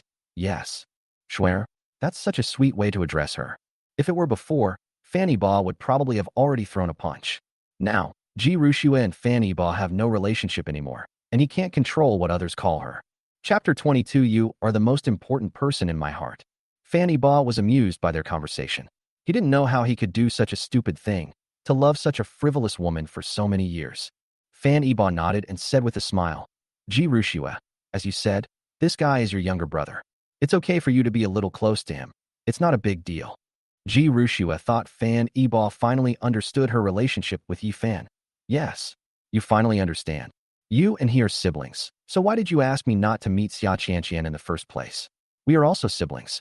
And compared to your so-called sibling relationship, Xia Qianqian and I are siblings who are openly and honestly recognized by everyone. This is different. Xia Qianqian has ulterior motives towards you. She's after you as a person and the Fan family's wealth. Oh, do you have any evidence? Let me see it. Ji Rushua was speechless for a moment. Me? I just had a feeling. I don't have any evidence yet. Fanny Ba, what a feeling. What makes you think that Yi Fan, who's next to you, doesn't have any other thoughts about you? Doesn't he want you or your money? Yi Fan isn't that kind of person. Don't slander him. No matter what he thinks, I have no ulterior motives towards you. You are the most important person in my heart. Fanny Ba didn't know where Ji Rushua got such a thick skin to dare to say such things. Absolutely no ulterior motives? The most important person? Ji Rushua, of course. Ha ha ha. You would never have a heart to open the door for another man in the middle of the night, leaving a man and woman alone in a room together. You have no ulterior motives. You would take him to your house. You know, I have never been inside your house. But he just walked in and even washed up and stayed overnight. He is more like your man than I am. I am the most important person to you. You probably don't even believe that yourself. You know very well who the most important person in your heart is. At your engagement party, you abandoned your fiancé to go to the hospital and take care of someone who was perfectly fine. And you still dare to say I'm the most important person in your heart. At your birthday party, I carefully prepared a shower of roses for you, but you ignored it. You even knocked over the cake I made by hand because it blocked your way from seeing Yi Fan, who only had a common cold. Ji Rushua has done far too many things to hurt Fanny Ba because of Yi Fan. This is just the tip of the iceberg. Moreover, he can't talk about what happened in his past life. Fanny Ba paused and continued. What does it mean to be completely devoted? You told me to stop contacting Xia Qianqian with just one sentence, and I moved out of the old house overnight. I haven't seen her for years, and I don't even come to the company anymore. For your sake, I've kept myself pure and never spoken to strange women. I'm 25, and I've never even tasted a woman's touch. Fanny Ba selectively forgets his shameless behavior last night and the passionate kiss with Xia Qianqian in the office just now. Who is the most important person? My passenger seat will always be reserved exclusively for you. I don't even have a female nanny at home. And what about you? You've taken Yi Fan all over your house. He's been to every private space you own. And me, your official boyfriend, haven't even stepped foot in your house yet. All because you said you wanted to maintain the mystery of your princess status. These were things that Fanny Ba knew. He believed that Ji Rushua and Yi Fan must have had even more intimate interactions, and that Yi Fan might have already slept with Ji Rushua. Ji Rushua didn't know how to refute Fanny Ba's words. She collapsed to the ground in despair and cried silently. Yi Fan sensed that Fanny Ba had misunderstood, so he suddenly said, Brother Yi Ba, you've misunderstood. I didn't stay overnight that night. I was changing Shuer's clothes. Ji Rushua thought Yi Fan was going to explain something, but she didn't expect him to reveal an even bigger secret. Shut up. Don't say anything more. Fanny Ba smiled knowingly. What? Isn't this too explicit? These are private matters that shouldn't be told to outsiders like us. Although Fanny Ba appears calm and collected now, his heart is bleeding inside. Ji Rushua didn't have time to think about why Yi Fan could always deliver the finishing blow so precisely. She knelt on the ground, grabbing Fanny Ba's trouser leg, and pleaded, Yi Ba, don't listen to his nonsense. I was drunk that day, and he took me home. I threw up all over myself, and he wanted to change my clothes, but I stopped him and kicked him out. You have to believe me. Nothing really happened between us.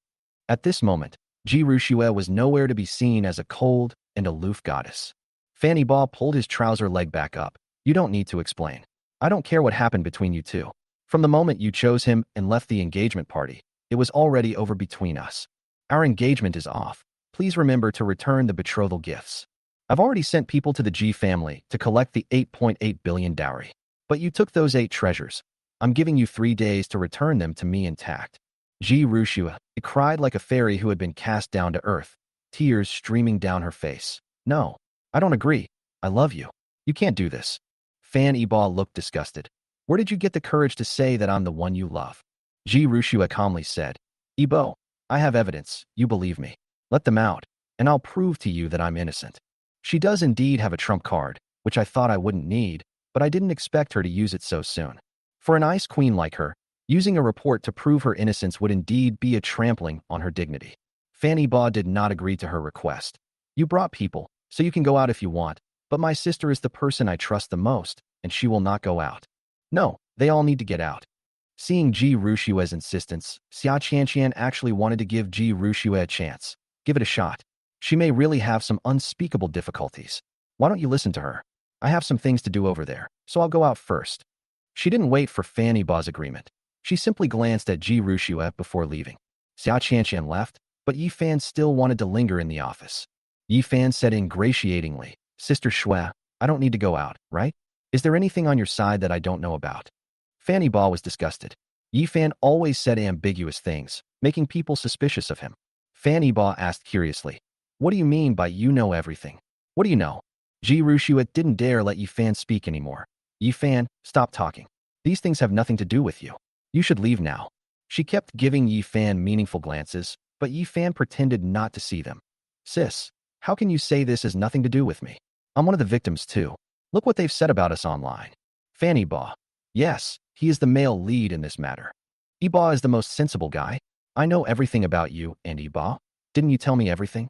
Fan Yibo glanced coldly at Ji Rushua, wondering if she had told Yi Fan those things. Speak. Continue. Yi Fan.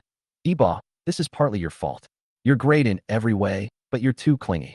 You don't give Schwer any personal space at all. Sometimes your high-profile displays of affection make Schwer feel suffocated. No wonder she hesitated to marry you. Ji Rushua was terrified. She suspected that Yi Fan was deliberately making things difficult for her, always trying to sabotage her. Fan Yibo was surprised that Ji Rushua had said such a thing, especially to Yi Fan. Ji Rushua, I never expected you to think this way. Am I too clingy? Does my behavior suffocate you? Ha ha ha. I never thought that after all the scheming and risking my life, you wouldn't like it. You should have said so earlier. If you had said you didn't like me, I would have left you. It's not like I can't live without you. Fan Yibo recalled his trip to the snowy plains last year. He had gone to great lengths to fight against the severe cold for more than half a month, and he almost fell into an ice crevice. He also almost died from the cold invading his internal organs. He did all this because Ji Rushua said she wanted to see the real Tianshan snow lotus. Because of her one sentence, Fan Yibo personally went to the Tianshan snowfield. Now, Ji Rushua is actually saying she doesn't like it. Fan Yibo felt like his sincere feelings had been wasted. Yi Fan, get out. What nonsense are you spouting? Yibo, don't listen to his nonsense. What he said isn't true. I didn't say that. I never said that. Ji Rushua was driven to the brink of collapse by Yi Fan. She regretted it terribly, wondering why she had brought Yi Fan along. He was such a terrible teammate. She clung to Fan Yibo, pleading desperately. Today, Yi Fan ignored Ji Rushua's words and continued to add insult to injury. Sis, I'm the most honest person. I'm telling the truth. Last month was Yibo's birthday, but I was weak and got sick. You came to my house to take care of me, and although I was very happy, I didn't want to disturb your date with Yibo. I asked you to go back and be with him, but you said Yibo was too clingy, and you came out to get some fresh air, so we had a few drinks together. After only a few drinks, you started complaining about the gifts Yibo gave you, saying they were always too flashy and didn't fit your cool, aloof persona. Chapter 23: Incompetent Teammates. When it comes to excavation technology, you don't need to go to Shandong. Just look for Lanxiang Technical School. Yi Fan from Hangzhou is skilled, but he's definitely a terrible teammate. Ji Rushua's image has been completely destroyed in front of Fan Yibo. She didn't know whether Yi Fan was genuinely honest or cunning. Fan Yibo didn't expect Ji Rushua to lie to him again. Last month was my birthday, and we made plans for a candlelight dinner. I cooked a whole table of dishes and waited for you to come back for dinner. But then you told me you had to work overtime? So this is what you meant by working overtime? You were going to Yi Fan's house to work overtime and even drink together. Ha ha ha. Great, Ji Rushua. You've completely fooled me. There's nothing more to say. Get out of here. I will never forgive you in this lifetime. Ji Rushua. No, that's not how it is. Fan Yibo had lost all interest in talking to Ji Rushua. If they continued, he was afraid he would lose control and kill the two bitches. Someone come here. Call security in and get these two people out of here. Give the order. From this day forward, I do not wish to see any member of the G family again. Also, stop all ongoing projects with the G family. In the end, thanks to Yifan's terrible teammates' help, Ji Rushua still didn't reveal her trump card. After being expelled from Iba Group, Ji Rushua began to doubt Yifan for the first time, feeling that this younger brother was completely unfamiliar to her. Although Yifan is usually quite mischievous, he has never acted like that when it comes to serious matters. Yifan, I need an explanation. Why are you doing this to me? What good does it do you to break up with Fanny Ba? Ji Rushua reverted to her aloof goddess persona, her icy eyes fixed fiercely on Yifan. If he didn't give her a reasonable explanation today, she wouldn't let him off the hook, even if he was her favorite adopted younger brother. At this moment, Yifan remained calm. He looked at Ji Rushua with utmost seriousness and said in the gentlest tone, "Swear, I can't pretend anymore. Yes, I did it on purpose." "What? Why did you hurt me?" Ji Rushua looked shocked. "Swear, I love you, I like you. From the first moment I saw you, my heart followed you. I know this is wrong, and I'm trying to call my heart back, but no matter how much I try to convince myself, I can't let you go. I love you. I love you recklessly. I love you to the core." Ji Rushua was stunned by Yifan's sudden confession. She had always thought that Yifan, like her, regarded the other person as family. "I never expected Yifan wanted to make her his lover. So you ruined my relationship with Iba, and you deliberately caused trouble at my engagement party because you didn't want me and Fanny Ba to get engaged. All of this, your constant interruptions and distortion of the facts, were meant to make Fan Iba misunderstand our relationship." Yifan, having nothing left to lose, openly admitted, "That's right. Swear, Fanny Ba is not a good match for you. I am the one who loves you the most." I don't know how Yifan dared to say such a thing. Fanny Ba is worth hundreds of billions, and he treats Ji Rushua like a precious gem. Yifan was able to establish himself in Hangzhou only because of Ji Rushua. Everything he ate, wore, and used was paid for by Ji Rushua. He only attended a diploma mill, majoring in nursing. Sending him to the Ji family as an intern was already giving him too much credit. Being exceptionally hired by Ji Rushua as her personal assistant has already offended many people. Yifan was met with a resounding slap. "Smack! You still dare to say you love me the most. You lied to me and said you memorized my phone number, but you can't even remember the first one. How dare you say you love me? Your love means spending my money, partying in bars every night, swiping my card to buy limited edition bags for the hostesses. Your love is using my account to splurge on beautiful women's virtual carnivals online. The most disgusting thing is that you even brought women to the house I gave you. After what you've done, you still dare to shamelessly claim you love me." Ji Rushua was not unaware of Yifan's actions. The reason she tolerated him was because she genuinely disliked him. She only treated him as a younger brother, which is why she felt confident in front of Fanny Ba. But right now, she really can't clear her name no matter what she does. The photos online, along with Yifan's self-disclosure, effectively nailed Ji Rushua to the death row. Yifan was surprised that Ji Rushua knew everything. He had always thought that Ji Rushua was just wearing the cloak of a cold goddess, but was actually a naive and foolish rich girl. A pretty, silly girl spoiled by Fanny Ba. Yifan looked bewildered. "You know everything, so why do you still let me stay by your side?" Ji Rushua replied without hesitation. "Because you look like me, and because I want a younger brother. Get out of here. I don't want to see you for the next few days. You can come back to work after I've sorted this out." Although Ji Rushua was very disappointed and angry with Yifan, she still had no intention of breaking up with him. After Ji Rushua finished speaking, she drove away from Iba Group on her own. Fanny Ba is furious. He not only demands that she return the betrothal gifts, but also wants to terminate all cooperation with the Ji family. She needed to hurry back to discuss a solution with her grandmother. Fanny Ba didn't have time to get angry in his office because another group of people came to see him. "What's going on? How did everyone get wind of this? Who told them I was at the company? Everyone who should have come, and everyone who shouldn't have come, has arrived." The Song family, Song Yinxian, this famous and beautiful woman, was brought in by her secretary. Today she was wearing a white, fitted dress. She was tall and voluptuous, with long, black hair that reached her shoulders. She held her head slightly up, her swan-like neck revealing her full breasts. The off-shoulder dress was exceptionally form-fitting, outlining her perfect figure. Her arms were as smooth as white jade. This was the first time Fanny Ba had looked at Song Yinxian so seriously. He was appreciating her as if she were a perfect work of art. Song Yinxian has a classic peach blossom face. Compared to Ji Rushua's cold and beautiful face, Fanny Ba thinks Song Yinchuan's pretty face is softer. Song Yinxian noticed Fan Yiba's eyes darting up and down out of the corner of her eye. A hint of disdain, barely perceptible to others, flashed in her clear, bright almond-shaped eyes, but it was quickly masked by her captivating smile. Her thin, rosy lips parted slightly, her voice cool and clear. "Mr. Fan, are you planning to have me stand while we talk?" "Oh, I'm sorry, I forgot. Please have a seat, Miss Song." After Fan Yiba finished speaking, he personally stood up and invited Song Yinxian to sit down in the reception area. "What would you like to drink?" "No need to be polite. Just give me a glass of water." Fan Yiba personally took a bottle of water and thoughtfully unscrewed the cap. He asked, "May I ask what brings Miss Song here today?" Song Yinxian took the water bottle, and their fingers inevitably touched in the air. A tingling sensation reached the depths of Song Yinxuan's heart.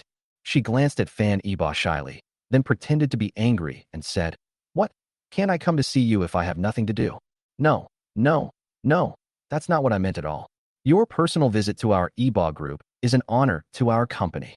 Song Yinxian smiled mischievously. "Oh, it's just that the company welcomes me, but you don't." Fan Yiba was taken aback by the question. Cough, cough, cough." He choked on the water he had just drunk. Fortunately, the two were some distance apart, so the water didn't touch Song Yinxian. Sorry, I couldn't help it." "It's okay. I forgive you." Song Yinxian found Fan Yiba very funny. He's 24 or 25 years old, yet he still acts like a novice. Just a few words are enough to get him excited. Little did she know that in this life and the previous life, he had never flirted with any woman, and his love for Ji Ruxue was a natural progression, simply an arranged marriage. Chapter 24, Municipal Building Demolition Plan. Song Yinxian said formally. Okay, I'm not kidding anymore. I have a mission this time." Fan Yiba stopped coughing. "Yes, please go ahead. You must have heard the news by now. The Hangzhou municipal government is going to relocate, and the old municipal building will be demolished. It's said that it will be moved to the southern new city to promote the large-scale development of southern Hangzhou. I wonder if Yiba Group is interested in getting a piece of the pie." Reminded by Song Yinxian, Fan Yiba suddenly remembered the relocation of the municipal building. "In my past life, Yiba Group Real Estate Company was indeed involved in this matter. Everyone believed that the development of the southern new town was a foregone conclusion, and the relocation of the municipal government to the southern new town was also an indisputable fact, because nowadays, many cities across the country are doing this. The old city area is too outdated, congested, and detrimental to urban development. Developing the southern new town is imperative. Yiba Real Estate and G Family have partnered, with both companies investing heavily in acquiring land in the south to develop new housing projects. As a result, when the municipal government's demolition plan was officially released, everyone was shocked. The municipal building was not relocated to the southern new town. Although a government building was also built in the south, the Hangzhou municipal government only moved a few functional departments, such as the police station and the labor union, there. The core departments and key leaders are still working at the original address.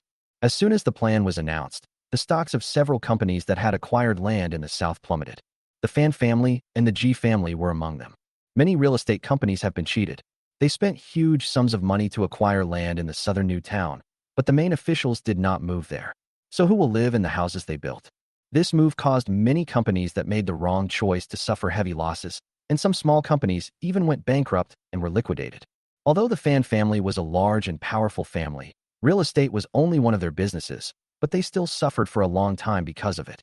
Although Fan Yiba was not involved in this project, he still knew something about such a big event. Fan Yiba thought about it and realized that the Song family hadn't approached the Fan family for cooperation back then. Moreover, the Song family was the ultimate beneficiary in this high-stakes gamble, making a fortune. It is said that the Song family has a close relationship with the Wang family, one of the 5 major families. Although the Wang family is the least conspicuous of the 5 major families, it is the one that should not be provoked. The old patriarch of the Wang family once held a high-ranking position in Kyoto and wielded immense power. Although he is now retired and returned to Hangzhou for recuperation, no one dares to underestimate him. Even a broken ship has 3,000 nails, and each nail can crush some small families. It's not surprising that the Wang family was able to obtain the government's plan ahead of time. Perhaps the Wang family even influenced the entire plan. Thinking about all this, Fan Yiba became even more puzzled about the Song family's purpose in coming this time. After all, the Song family was not short of money, and their connections reached all the way to the heavenly court. There was no need for them to have any connection with the Fan family. Fan Yiba couldn't figure out Song Yinxuan's thoughts, so he could only keep probing. Government demolition, such a big thing. Of course I've heard about it. Ibo Real Estate does have plans to get involved. Song Yunxian continued.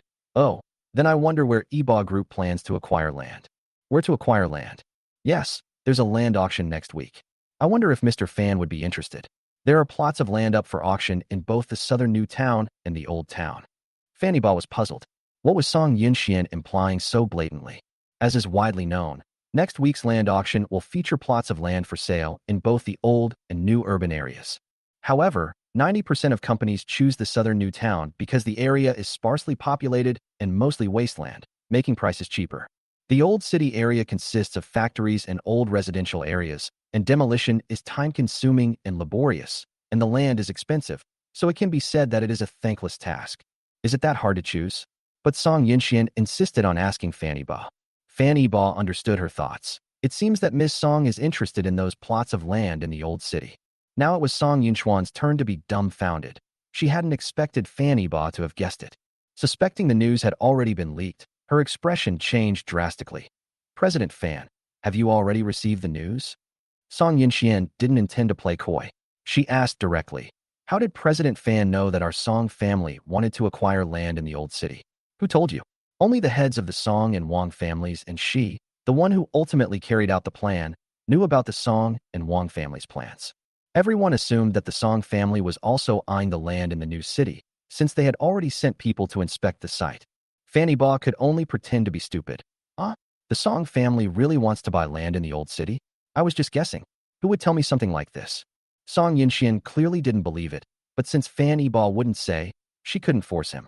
She could only guess that the Fan family had powerful connections. After all, they were the most influential family in Hangzhou. Song Yunxian realized she had lost her composure, but she quickly regained her composure. Haha, I was just joking. Mr. Fan, please don't take it to heart. That's right, my Song family is planning to acquire land in the old city area. I wonder if the Fan family would be interested in getting a share. When presented with such lucrative food, why wouldn't one eat it? Wouldn't that be a waste?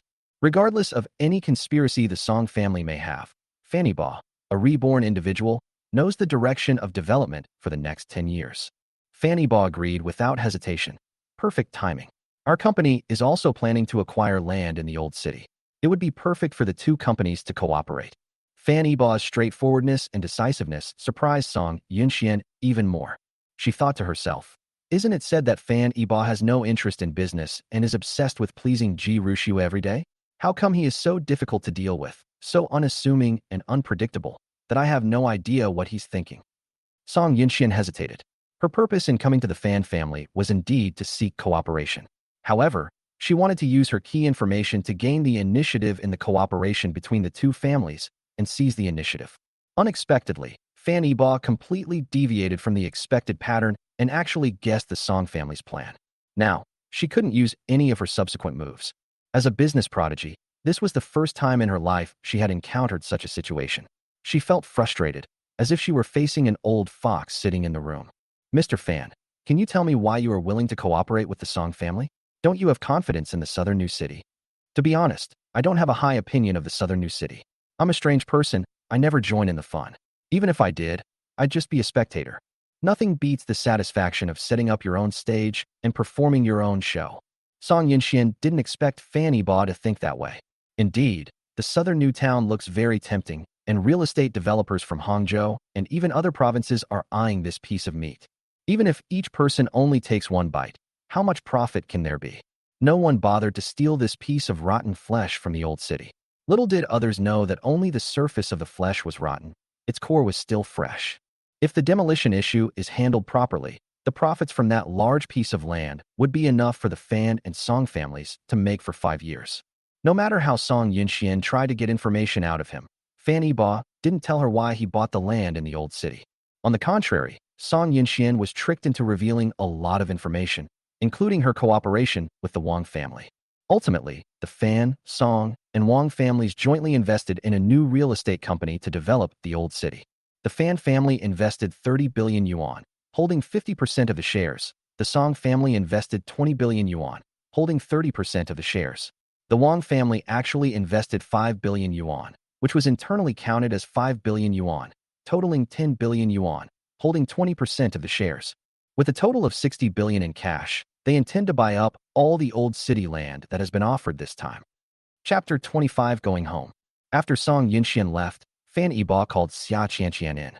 After he showed the cooperation proposal to Xia Qianqian, he was surprised to find that she was very supportive. Sis, aren't you going to ask why? Fan Yibo didn't believe Xia Qianqian was completely unaware of the real estate company's plans. The company's previous plan was to collaborate with the Ji family to acquire land and build buildings in the south. Everyone believes that the government should shift the city center and abandon the aging old city area. The future southern new city will be the only powerful city center of Hangzhou. Whoever acquires land in the south first, and the more land they acquire, will be the future hegemon of Hangzhou. Xia Qianqian, with a shrewd and calculating look, said, "Actually, I've been hesitating about whether to choose the southern or northern old city. My intuition tells me that the southern new city is a trap, but the northern old city is a mess. I had no choice. I originally planned to give up this land auction, since the real estate industry is not a core industry for the Fan family. But you insisted on cooperating with the Ji family. I can't say much. I can only obey your orders. Now that the Song and Wang families are secretly eyeing the old city, I know my previous guess was right. The southern new city is just a front. The government wants to get rid of the wasteland and use the money to renovate the old city." Fan Yibo was deeply impressed by Xia Qianqian's insight. She was indeed a business genius. No wonder her father entrusted the company to her management before he passed away. Fan Yibo couldn't even come close to her with such keen insight. Fan Yibo was praising Xia Qianqian, but unexpectedly, Xia Qianqian admired Fan Yibo even more. "Yibo, I never expected that someone who has never been involved in company affairs for so many years could spot the problem at a glance. This business talent truly lives up to your parents' genes." Fan Yibo felt somewhat ashamed. He had no business acumen whatsoever, relying entirely on his prophetic abilities. However, to keep the secret, he could only accept the identity of this business genius with tears in his eyes. "Ahem, not at all. I just feel that everyone's companies are located in the old city, and their work and consumption habits are all here. Hangzhou is also a major tourist city. It's impossible to abandon the old city and build a completely new city. Who would move there?" "That's right, that's the truth. Over the next decade, major cities across China will be pushing forward with new city plans. But in the end, these new cities will turn into ghost towns. During the day, new buildings stand tall and skyscrapers abound. But at night, the city becomes deathly silent, as if the streets were off limits." Fan Yibo felt that today was not a good day to go to work. There were too many things to do. He was afraid that more people would come to the company later, so he simply became a hands-off manager. Leave the remaining tasks of coordinating with the Song family to Xia Qianqian. And he drove home. He felt completely drained last night, and his legs were still weak, like he had run a 100,000-meter cross-country race. He hadn't recovered yet and needed to go home to rest. Not far from Yibo Building, inside Song family company. After returning, Song Yinxian went directly to see her grandfather, Song Guoyang, the head of the Song family. She recounted her entire conversation with Fan Yibo that day. After hearing this, Song Guoyang remained silent for a long time. "I thought that although Fan Yibo wasn't a playboy, he was definitely not a business genius either. I didn't expect that. I still underestimated Fan Hongwen's genes. Fan Yibo was blinded by love before, but now that he has sobered up, we will have another strong competitor in the business world. Xianxian, whether we are friends or enemies with the Fan family depends entirely on your fate. Don't worry, Grandpa. Although today was a bit of an accident, Fan Yibo and I have finally taken the first step. With your granddaughter's looks, I believe it won't be long before Fan Yibo falls head over heels for me." Song Yinxian was very confident. When she left Yibo Group, Fan Yibo personally saw her off. At the door, she had already obtained Fan Yibo's private phone number, and they had both changed how they addressed each other. From now on, she would call him Yibo, and he would call her Yinxian.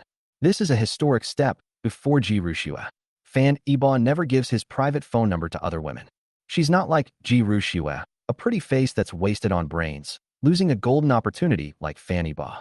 It turns out that yesterday at the engagement banquet, Fan Yibo announced the annulment of the engagement. The Song family grandfather and grandson were eyeing Fan Yibo. With the help of the Fan family, the Ji family has almost surpassed the Song family in recent years. Now, the Fan family and the Ji family have turned against each other. This is a golden opportunity. As long as Song Yinxian and Fan Yibo get together, their Song family will be the next Ji family, and their rise to prominence will be just around the corner.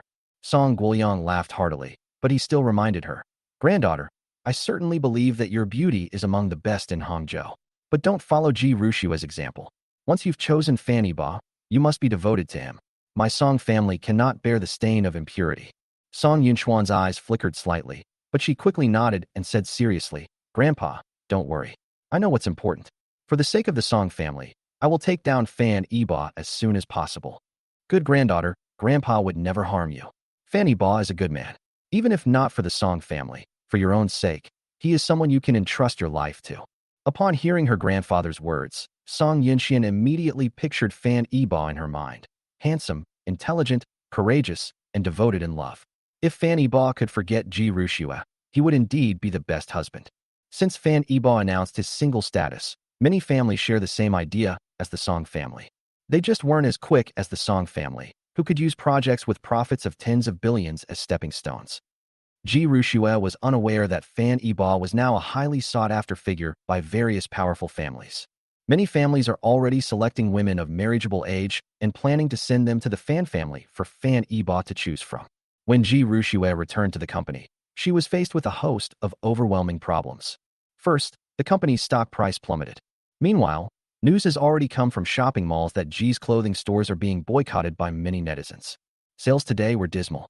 Ji family's core business is clothing, and Ji family's clothing brand is considered a top-tier brand in China. It has thousands of stores. If the clothes don't sell, it will be a devastating blow. Meanwhile, debt collectors from the Fan family have already arrived at their door. They are demanding that the Ji family return the 8.8 billion yuan dowry given by the Fan family. The Ji family spent the money as soon as they received it, using it to build their own factory and for other investment projects. Now they only have 2 or 3 billion in cash on hand. So where would they get the money to repay the Fan family? Not only that, but the Fan family also received a project termination agreement at the same time. All previously signed cooperation projects have been cancelled. Under these circumstances, how could Ji Shengnan possibly stay in the hospital? She quickly returned to the company to take charge. Ji Rushue, what did I tell you? I told you to beg Fan Yibo for forgiveness even if you had to kneel down. But the moment you stepped out the door, this scandal broke out. How dare you bring Yi Fan home? Your actions are practically driving the Ji family to their doom. This time, Ji Rushue didn't dare to argue with the old lady. On her way back, she already knew that she was trending on social media again for all the wrong reasons.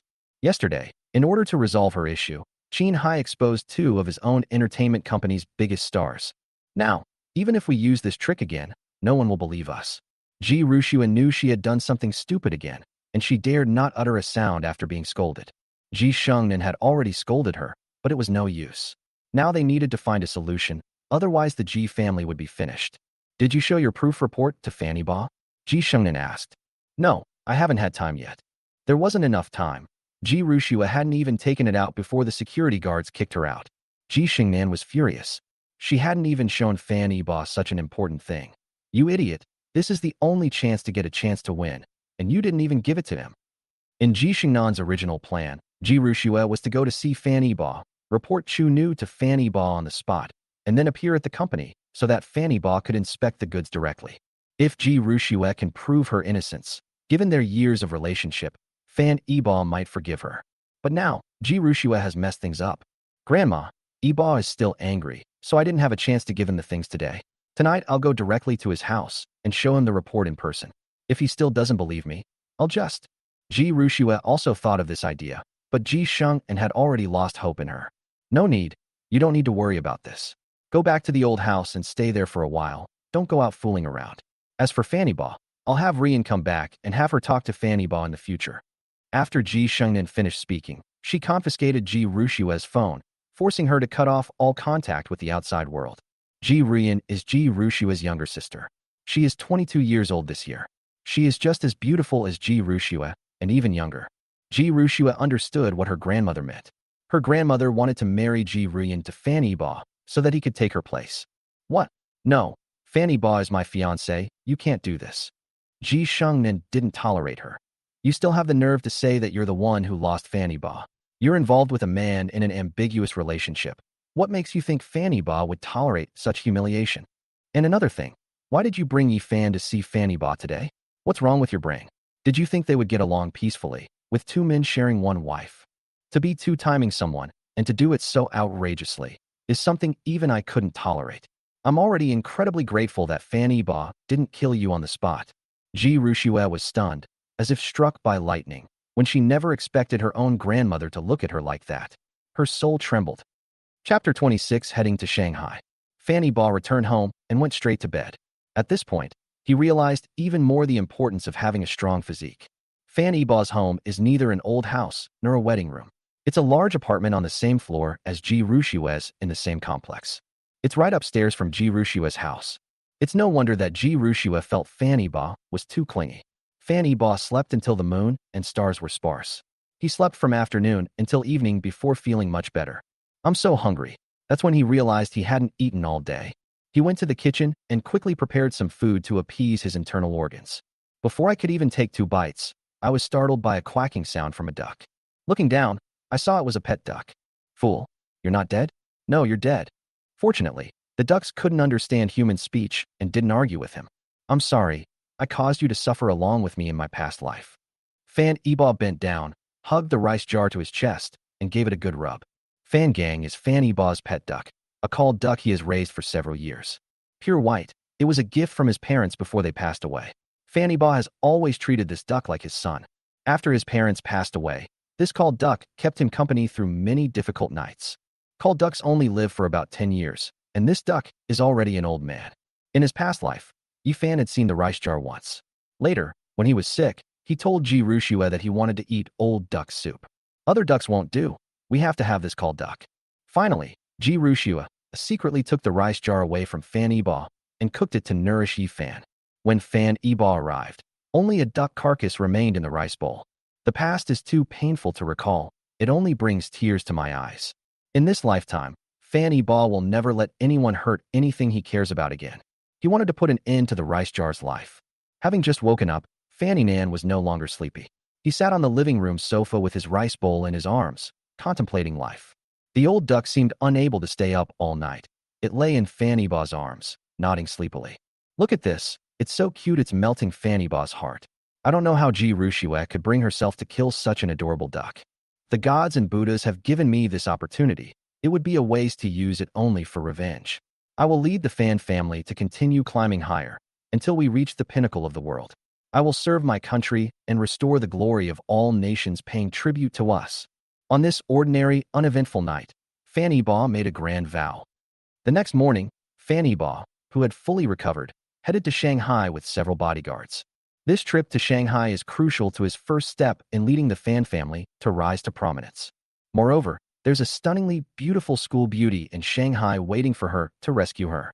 Fan Eba and his party of 4 drove a modified Lincoln, with 2 bodyguards in the front. With bodyguard Captain Lu Hong by his side, Fan Eba, having nothing else to do, wanted to ask Lu Hong if he had any tips on how to improve one's health. After all, the feeling of being completely exhausted is unpleasant. He no longer wanted to be a pushover. Lu Hong, I've heard you're quite skilled. Do you possess some kind of martial art? Young master, I don't have any kung fu skills. I'm just a retired soldier who spent a few years in the army. Lu Hong was a bit modest. This retired soldier was no ordinary man. He was a champion of several consecutive military competitions and had even served as a bodyguard for a high-ranking official. He was someone Fan Hongwen had worked hard to recruit. He had previously been Fan Hongwen's bodyguard. When Fan Hongwen was in the car accident, he happened to be on vacation and not by his side. Otherwise, Fan Hongwen might not have been killed. Lu Hong stayed with the Fan family mainly out of guilt. If he hadn't asked for leave at that time, the old patriarch might not have gotten into trouble. Fanny Ba was a little disappointed.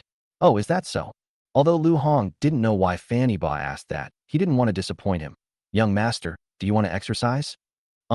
Yeah, I've been feeling a bit weak lately, and I'd like to find a way to exercise. Feeling powerless? Lu Hong glanced at Fan Eba cautiously.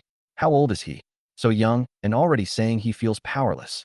Lu Hong recalled how Fan Eba had to lean against the wall to leave the hotel yesterday, and he was a little worried about the quality of the 3rd generation of the Fan family. Young master, you could ask Uncle Li about this. He's the only one among us who possesses martial arts techniques. Perhaps he can help you solve the problem. Uncle Li. In his past life, Uncle Li was driven away by him. Just because Uncle Li spoke ill of Ji Rushue in front of him, he kicked Uncle Li out. Unexpectedly, Uncle Li was actually a hidden master. He had already made up his mind. After returning home this time, he would move to the Fan family's old house and learn kung fu from Uncle Li, but he wanted to strengthen his body. In the future, he may have to face more than one person. He faced countless enemies. but he was all alone with only one gun. 2 hours later, Fanny Ba arrived at the headquarters of Huachi Bank in Shanghai. Because he was a VIP, he was taken to the VIP room by the bank manager. The woman who greeted Fanny Ba was a typical Western beauty. She has a tall and well-proportioned figure, and wearing a stylish bodycon dress, her hot figure is on full display. She possesses the elegant and charming temperament of a Western woman. Her waist was slender and graceful, like a willow branch, making people want to look at her more. Her pair of long, straight, snow-white legs were simply irresistible, and Fanny Ba, having tasted the sweetness of it, couldn't help but let his imagination run wild. Although her green eyes were set in a reserved face, they were restless and made her look clever and full of life. "Hello, Mr. Fan. My name is Ning Na. It's an honor to serve you." She speaks Mandarin quite well, with a slight Wu dialect accent. If it weren't for her face, Fanny Ba would have thought the person in front of him was a native of Shanghai. Fanny Ba couldn't help but exclaim, "Ning Na, your Mandarin is very good." It's all right. If I have the chance, I hope to learn more from Mr. Fan." Fanny Ba never expected that his casual compliment would escalate into teaching foreign languages. "Okay, let's talk about it another time. Could you please give me a list of the items my parents have deposited in your bank? I need to check it." That's right.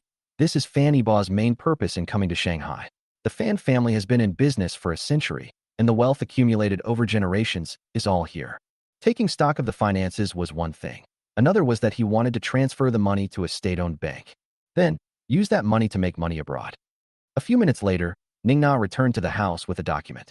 "Mr. Fan, please take a look at this financial statement of Mr. Hong when deposited in our bank." Quickly browsed through Fanny Ba's results list. In his past life, he knew that his parents had left him a large sum of cash, but he transferred it all to Ji Rushua without even looking at it. Ultimately, this money became the Ji family's weapon for dominating all sides. $35 billion. 30 tons of gold. In fact, there are more than just these, including collections worth tens of billions, such as antiques and calligraphy. In addition, there are original shares in some international companies. Our Chinese ancestors liked to do this, to keep a low profile, to have multiple burrows, and not to put all their eggs in one basket. These are all the assets that Fan Hongwan, or rather the Fan family, have accumulated bit by bit over the past 100 years. As for why he deposited his money in a foreign bank, that story goes back to Fan Iba's grandfather's generation.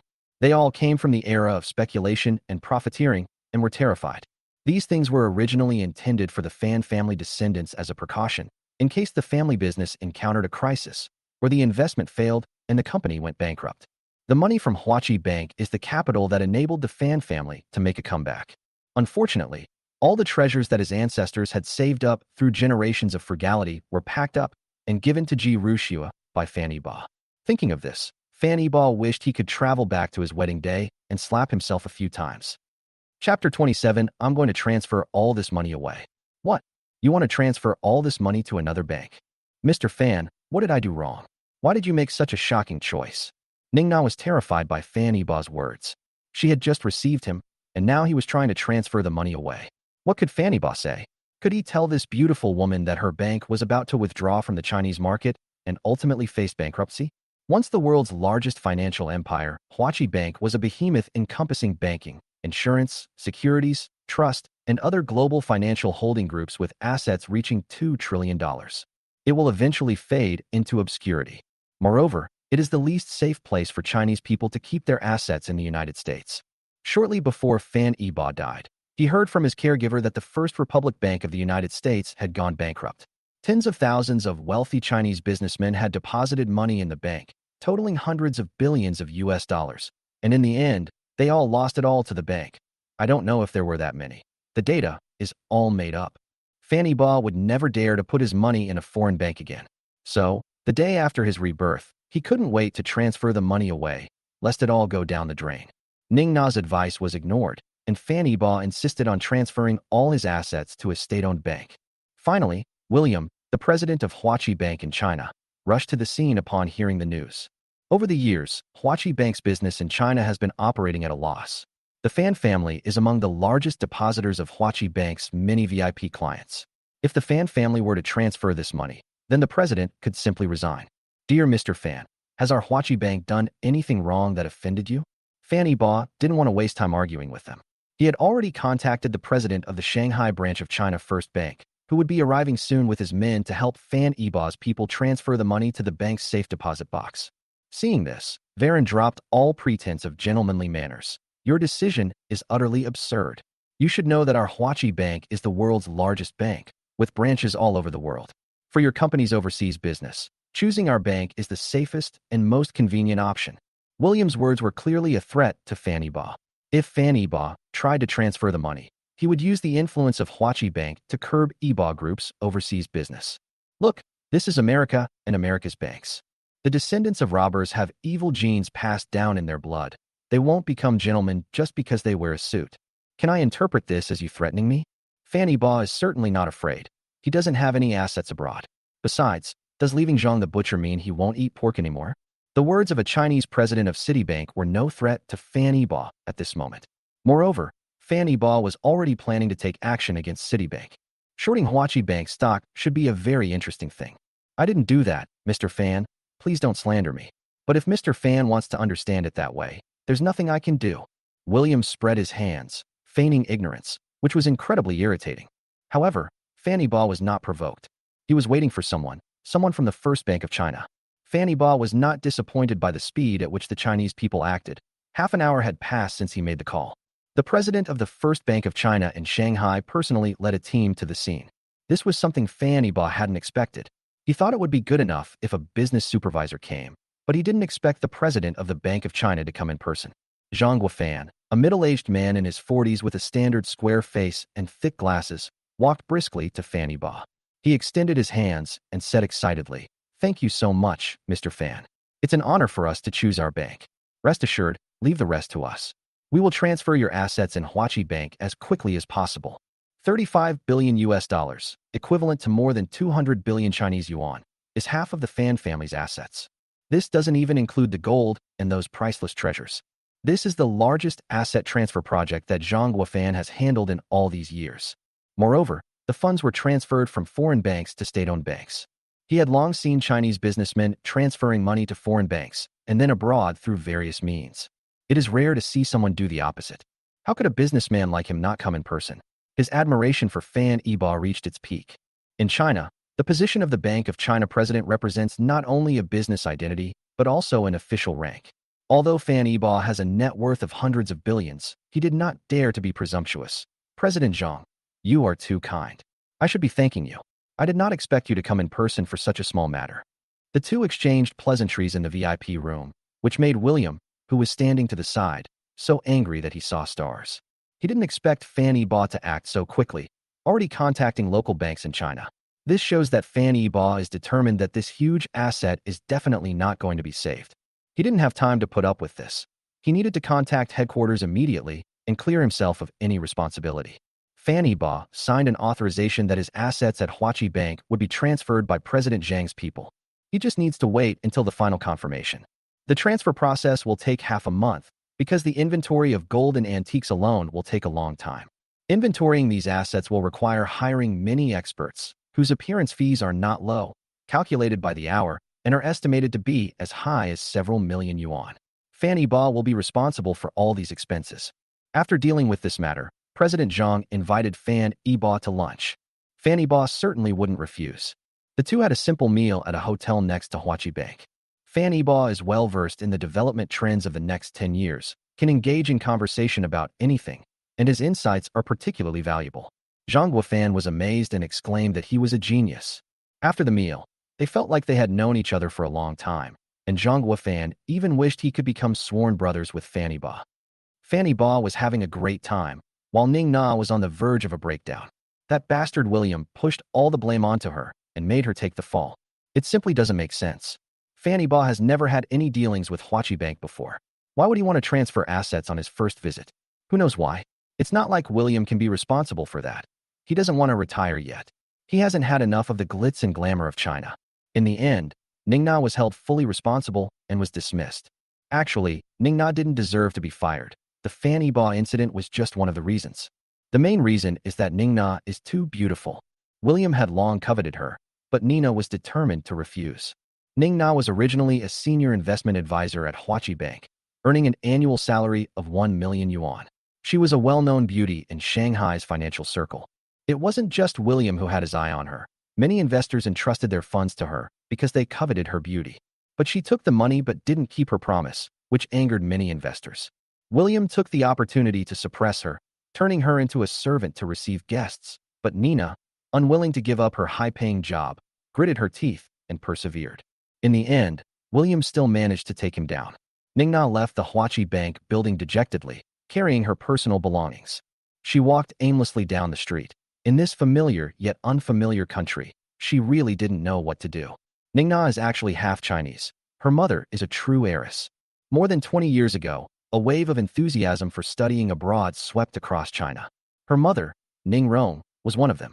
After arriving in the United States, Ning Rong quickly fell in love. Her boyfriend was a handsome blonde-haired, blue-eyed foreigner who looked like a young Leonardo DiCaprio. For this fake Leonardo DiCaprio, she was willing to sever ties with her family because they disapproved of her marrying a foreigner.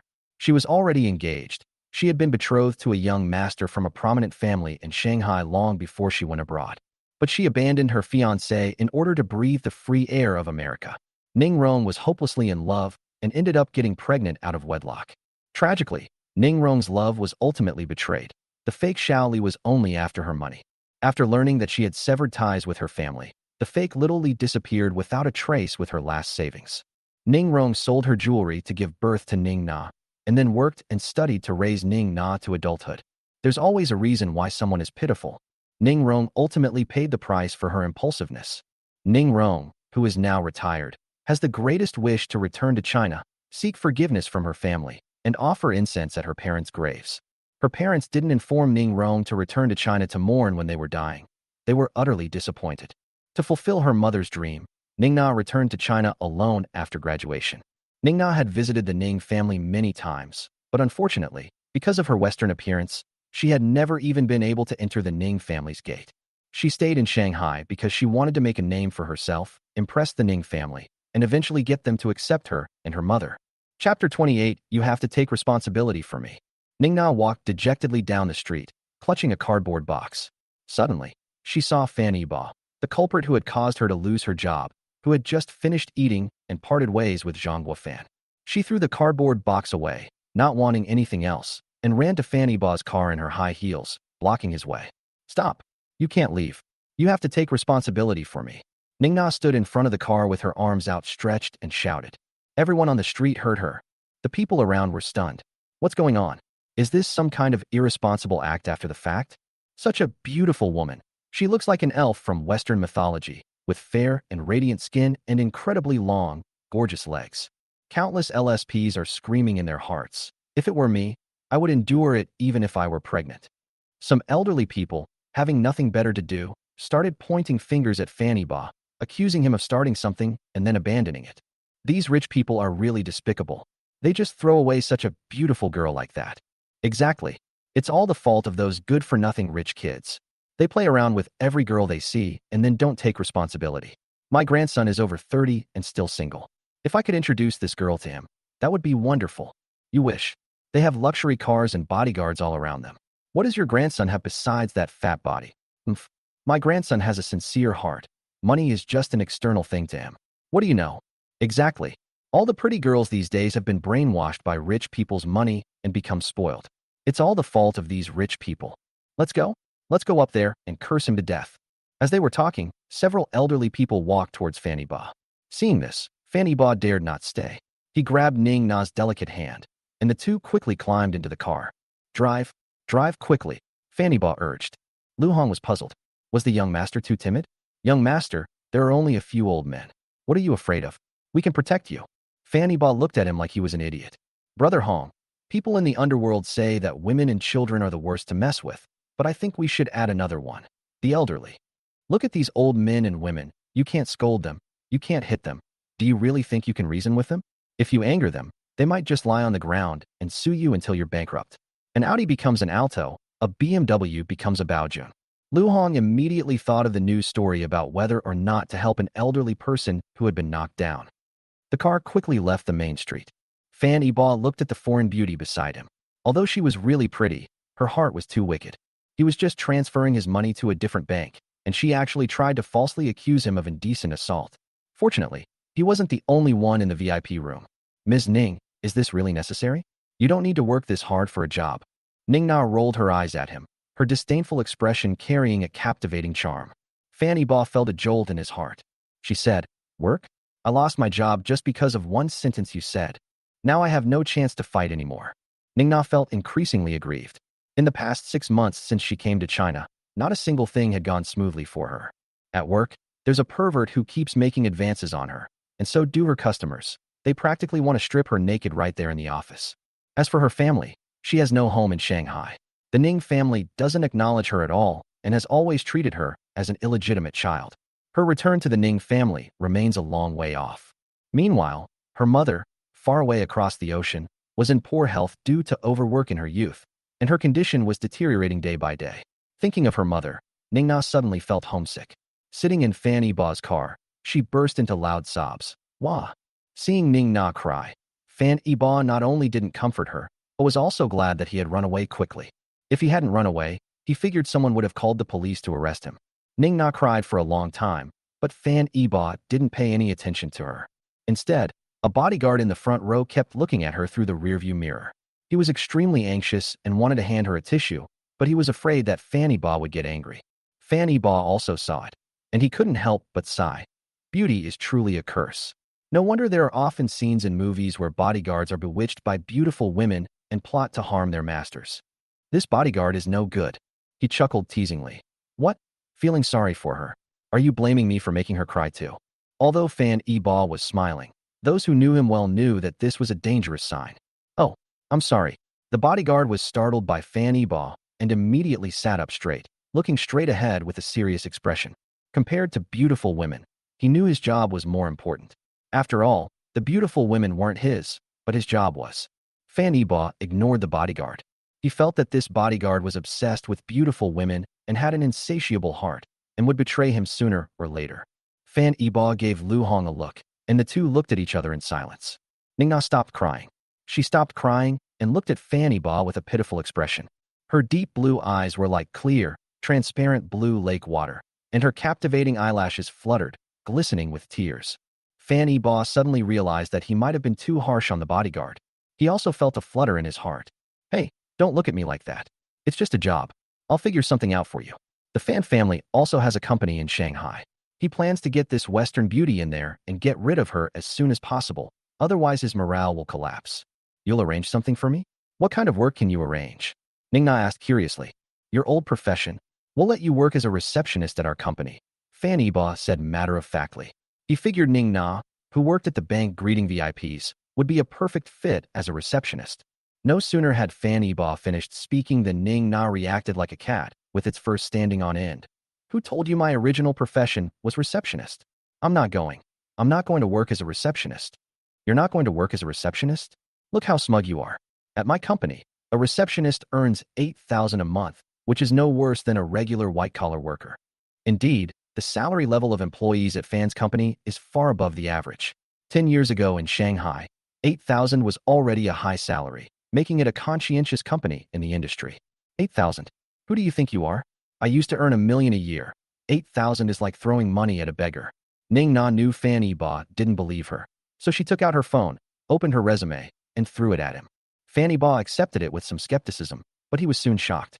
You're actually from the United States, have a master's degree in economics from Harvard, and you also have a certified financial planner, CFP, and a CFA, certified financial analyst, certificate. Fanny Ba was taken aback by Ning Na's resume. These certificates are extremely sought after in China. Even 10 years from now, there will be very few people nationwide who possess them. Moreover, Ning Na is so young, obtaining these certificates in her early 20s. Financial professionals with dual certifications earn an average annual salary exceeding $150,000. In that sense, Ning Na's claim of $1 million annual salary wasn't a lie. Someone as young and beautiful as you, and a senior financial professional, how could you be assigned to the VIP room as a regular receptionist? Are you blind at Huachi Bank? Fanny Ba found it unbelievable. If he had such talent, he would be treating her like royalty. How could he possibly let her go? That's like being blind. Nina was furious at the thought of William. William's wife and children are in the United States, yet he actually wants to settle down in China and have Nina become his mistress. You've managed hundreds of millions of yuan and achieved an annualized return of up to 25%.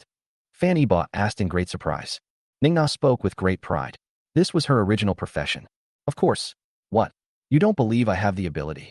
Although she is young and has only been working for a few years, she has been exposed to the financial market since childhood and has an exceptionally broad perspective. Unfortunately, her beauty backfired. Although she brought high profits to her clients and the bank, many people mistakenly believe that she obtained business information by exchanging her body, and that the high profits were all obtained by selling her body.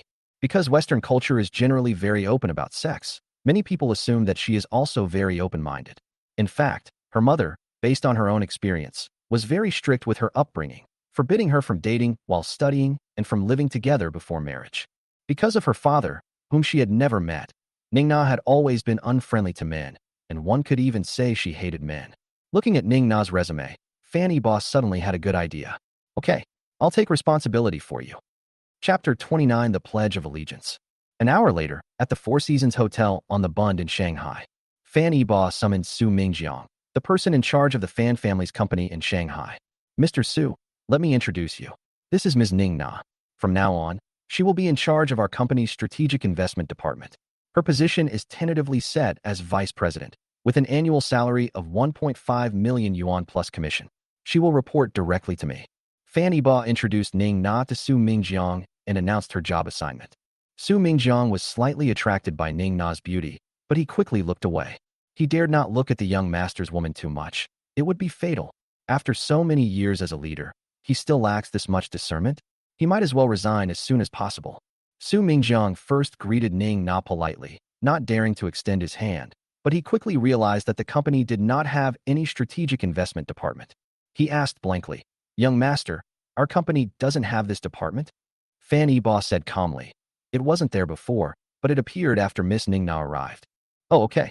I'll arrange the office area and equip it with office supplies as soon as I get back." Su Mingjiang remarked. Young Master Fan is still as domineering as ever. His womanizing skills are truly superb. To win a smile from a beauty, he's opened a new business unit. He even calls it the Strategic Investment Department. I wonder what he'll invest in next. I hope he doesn't lose everything. The matter of calling Su Mingjiang over was actually just this, and Su Mingjiang immediately went back to make arrangements upon receiving the latest instructions. Fan Yibo lay casually on the sofa and asked, "How is it are you satisfied with my arrangement?" How could Ning Na be dissatisfied? Her annual salary increased by 50, without any commission. If there were a commission, she would easily take home 2 million. She is now the company's vice president, a far cry from her previous position as a junior senior investment advisor. Satisfied? Of course I'm satisfied. But what specific tasks do I need to be responsible for? With such high pay, Ning Na couldn't wait to start working.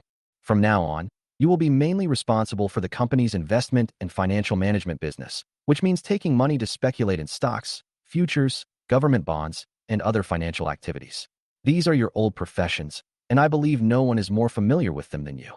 However, this high salary of mine isn't so easy to obtain. You'll have to give me a pledge of loyalty first." At this point, Fan Yibo glanced at the time and realized that they were running out of time. He quickly got up and took off his clothes. Ning Na was still trying to understand what the Pledge of Allegiance meant when she saw Fan Yibo take off his coat. 3 words flashed through her mind instantly: unspoken rules. Unexpectedly, after going around in circles, Fan Yibo still ended up being attracted to her body. Ning Na felt a sense of despair. Was there no one who simply appreciated her talent?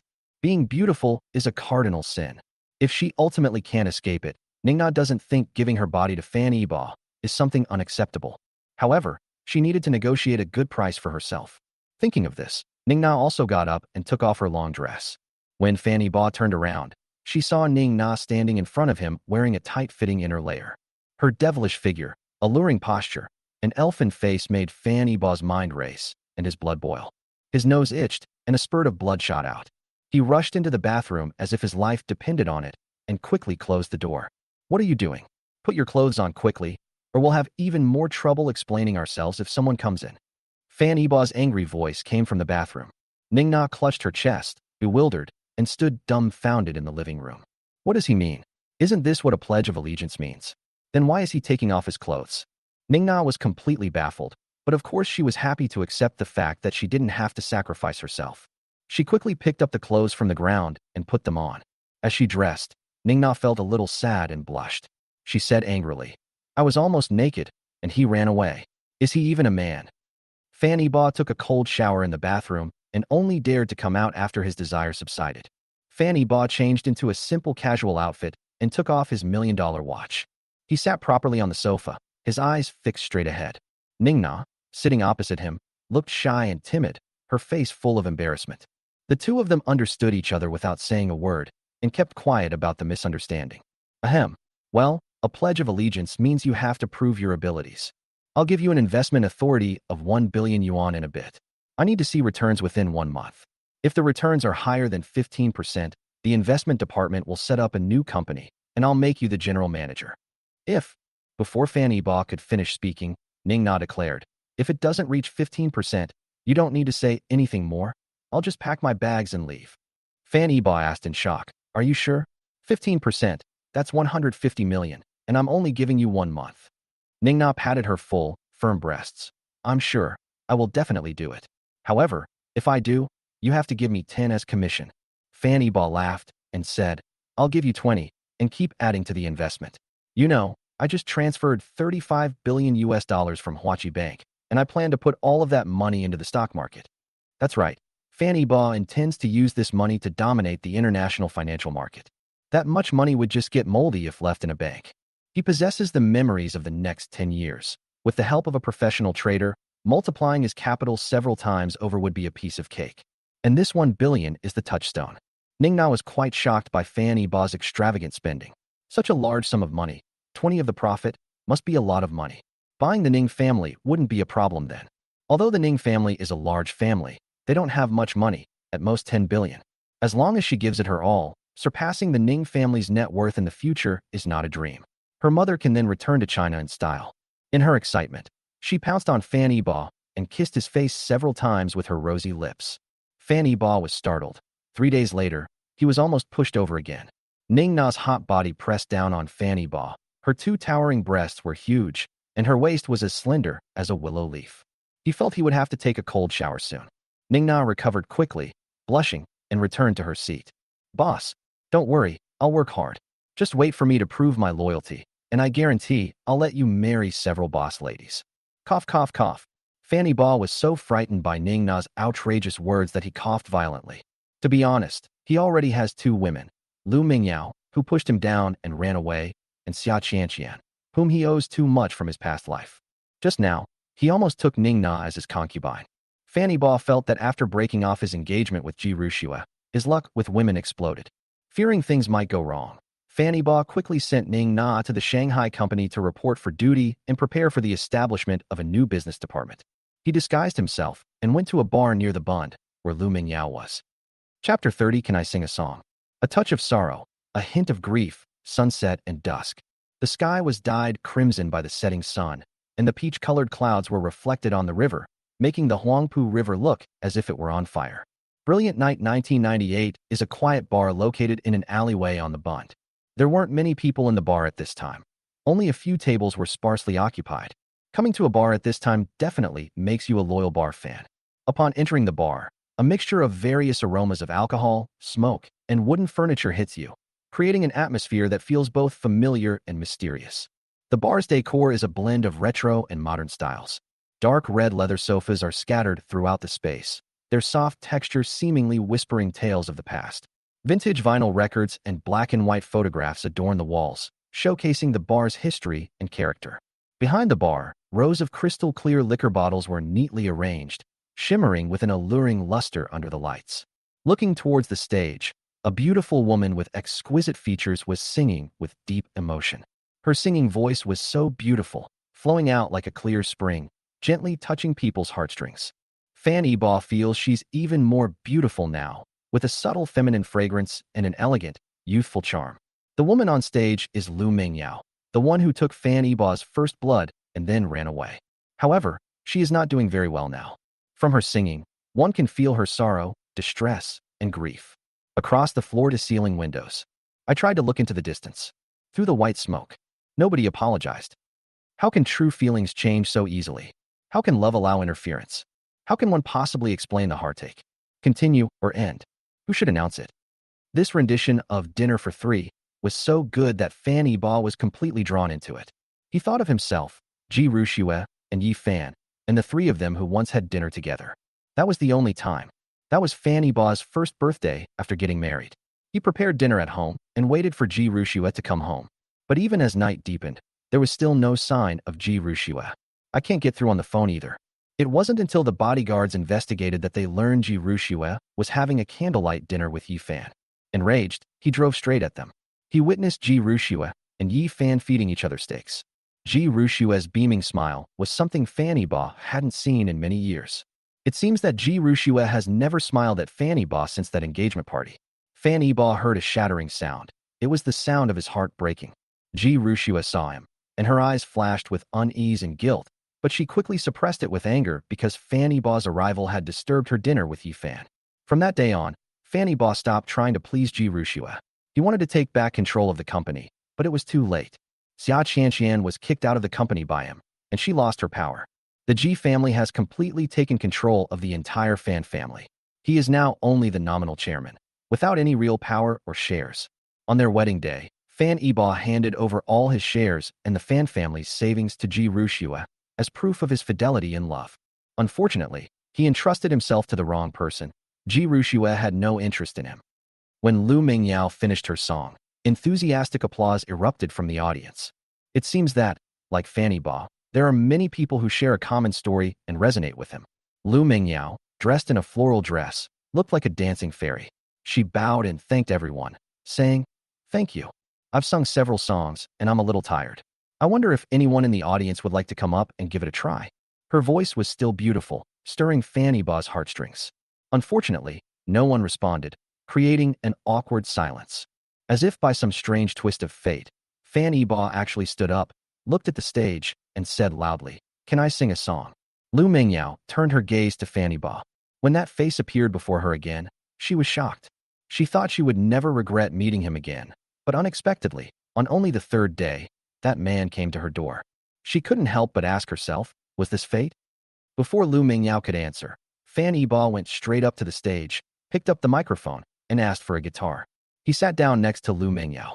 "Hello everyone, I have a song I'd like to sing for you. Please forgive me if I don't sing it well." After saying that, Fanny Ba began to pluck the strings of the guitar. As soon as the prelude began, an inexplicable sense of sorrow and anger infected everyone. Before singing, Fanny Ba's mind was filled with Ji Rushua, their vows of eternal love, and their sweet past. He had given away his entire fortune and shown his heart to Ji Rushua. But Ji Rushua trampled on his love, crushed his dignity, and ruthlessly ravaged it. He sang, "To squander love recklessly. My heart is broken. What else is there to worry about? Whatever you want, you can take them all. If you think freedom equals happiness, love is the result of weakness. Why bother caring about others? How to see it, how to say it. Too many excuses, too many reasons. For love, I also betrayed everyone. If you want to leave me, stop being timid and hesitant. Too many excuses, too many reasons. Don't ask me how I get through sad times anymore. Perhaps I will live a good life, or perhaps I will disappear without a trace." In his relationship with Ji Rushua, he was indeed too weak and indecisive. He always thought that pleasing and devoting himself to her would win her back, but cruel reality dealt Fan Yiba a heavy blow. Fan Yiba betrayed everyone, his family, his career, his relatives, and everyone's expectations. He disregarded all of this and focused solely on pleasing Ji Rushua. But Ji Rushua still left him, turning around and taking all his resources to Yi Fan's arms. Fanny Ba paused slightly before continuing to sing. "What do you care about? If you think freedom is happiness, love is the result of weakness, why bother caring about others? How to see it, how to say it. Too many excuses, too many reasons. For love, I also betrayed everyone. If you want to leave me, stop being timid and hesitant. Too many excuses, too many reasons.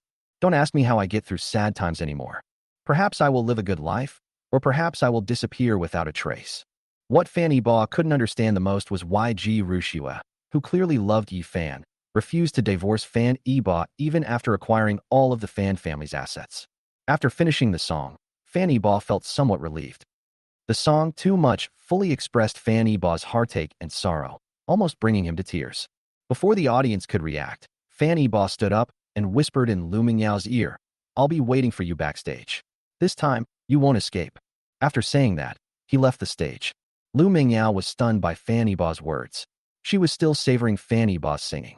Although it wasn't very melodious and lacked technique, the deep emotion in it moved her. Through this song, she learned that Fan Yi-ba was a person with a story and that he was the one who had been hurt. Just as she was coming to her senses, Fan Yi-ba appeared in front of her and fiercely warned her not to run away. She panicked immediately, her mind in turmoil. Next, Lu Mingyao sang a few more songs. This time, her singing was noticeably less beautiful than before because her mind was in turmoil and she couldn't grasp the emotions in the song. Fan Yi-ba ordered himself a beer and watched Lu Mingyao sing while drinking it. He thought Lu Mingyao looked better the faster she went. A line of ancient poetry came to mind. A beauty unparalleled through the ages, a pleasing sight to behold, a face that could topple kingdoms and cities, astonishing the world. Compared to Ningna, Lu Mingyao is a traditional Eastern beauty. In addition to her tranquility and elegance, Lu Mingyao also possesses a classical beauty. She resembles Jiao Chan, and also she's sure. He suddenly sighed. Being pushed down by someone like that isn't impossible, but once seems a bit too few. Chapter 31. Another hero saves the damsel in distress. Watching Lu Mingyao sing on stage, Fan Yi-ba was completely captivated, even feeling like a king who would neglect his morning court duties. But at that moment, someone, oblivious to his surroundings, interrupted his enjoyment. "Where's your boss? Let him come out." "What kind of rubbish is this? It's awful." "That's right, get off the stage and stop singing." A few thugs suddenly walked into the bar, with brightly colored hair, cheap tattoos, and strange clothes. They walked in the door and, without even listening much, dared to say that Lu Mingyao sang badly. They were deliberately there to cause trouble. It's unclear whether they're looking for trouble with Lu Mingyao or the bar owner. However, judging from Lu Mingyao's appearance, she probably came to see her. This is the second time I've met these people. Yesterday, she was working part-time at another bar, where the same group of people came in, chased away all the other customers, occupied a table by themselves, and just sat there without buying anything. Finally, the bar owner arrived, said nothing, fired her, and didn't pay her appearance fee for the day. She thought she would be fine if she stayed away. Unexpectedly, the group followed her again. "Turn off the music, it's awful. I told you to shut up, did you hear me?"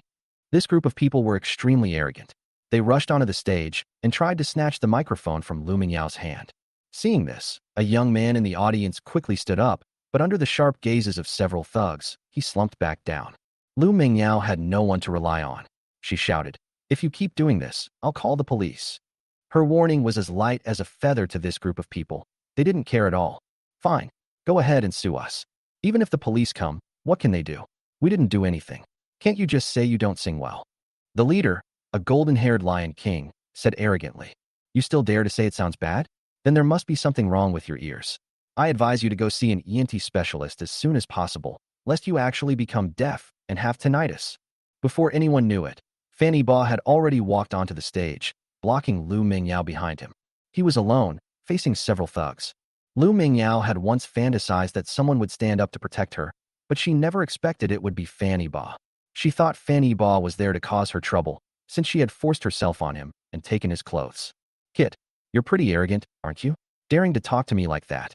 The blonde-haired men surrounded them, some even picking up bottles of liquor. "Is this what you call being arrogant?" "I'm just following your example, telling the truth. You can't have problems and then stop me from speaking, can you?" Fan Yi-ba immediately put his newfound knowledge to use Huang Mao's words to shut him up. Yellow Hair was furious. He felt his authority as the leader had been challenged. "Damn it, guys. Beat him up. Let him know some people aren't to be messed with, and some things aren't to be trifled with." Before Fan Yi-ba could react, the thugs started making their move. Seeing them swinging bottles at Fan Yi-ba, his first instinct wasn't to dodge, but to turn around and shield Lu Mingyao in his arms.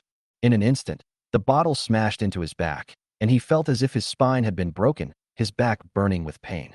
Lu Mingyao was deeply moved. How could there be such a foolish man? This was the first time in her life she had known what it meant to be selfless and fearless.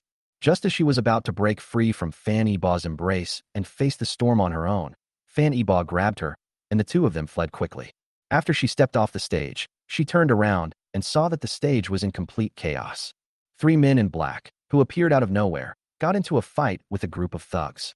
Accompanied by several painful howls, the thug was beaten to a pulp and left with his teeth knocked out on the ground.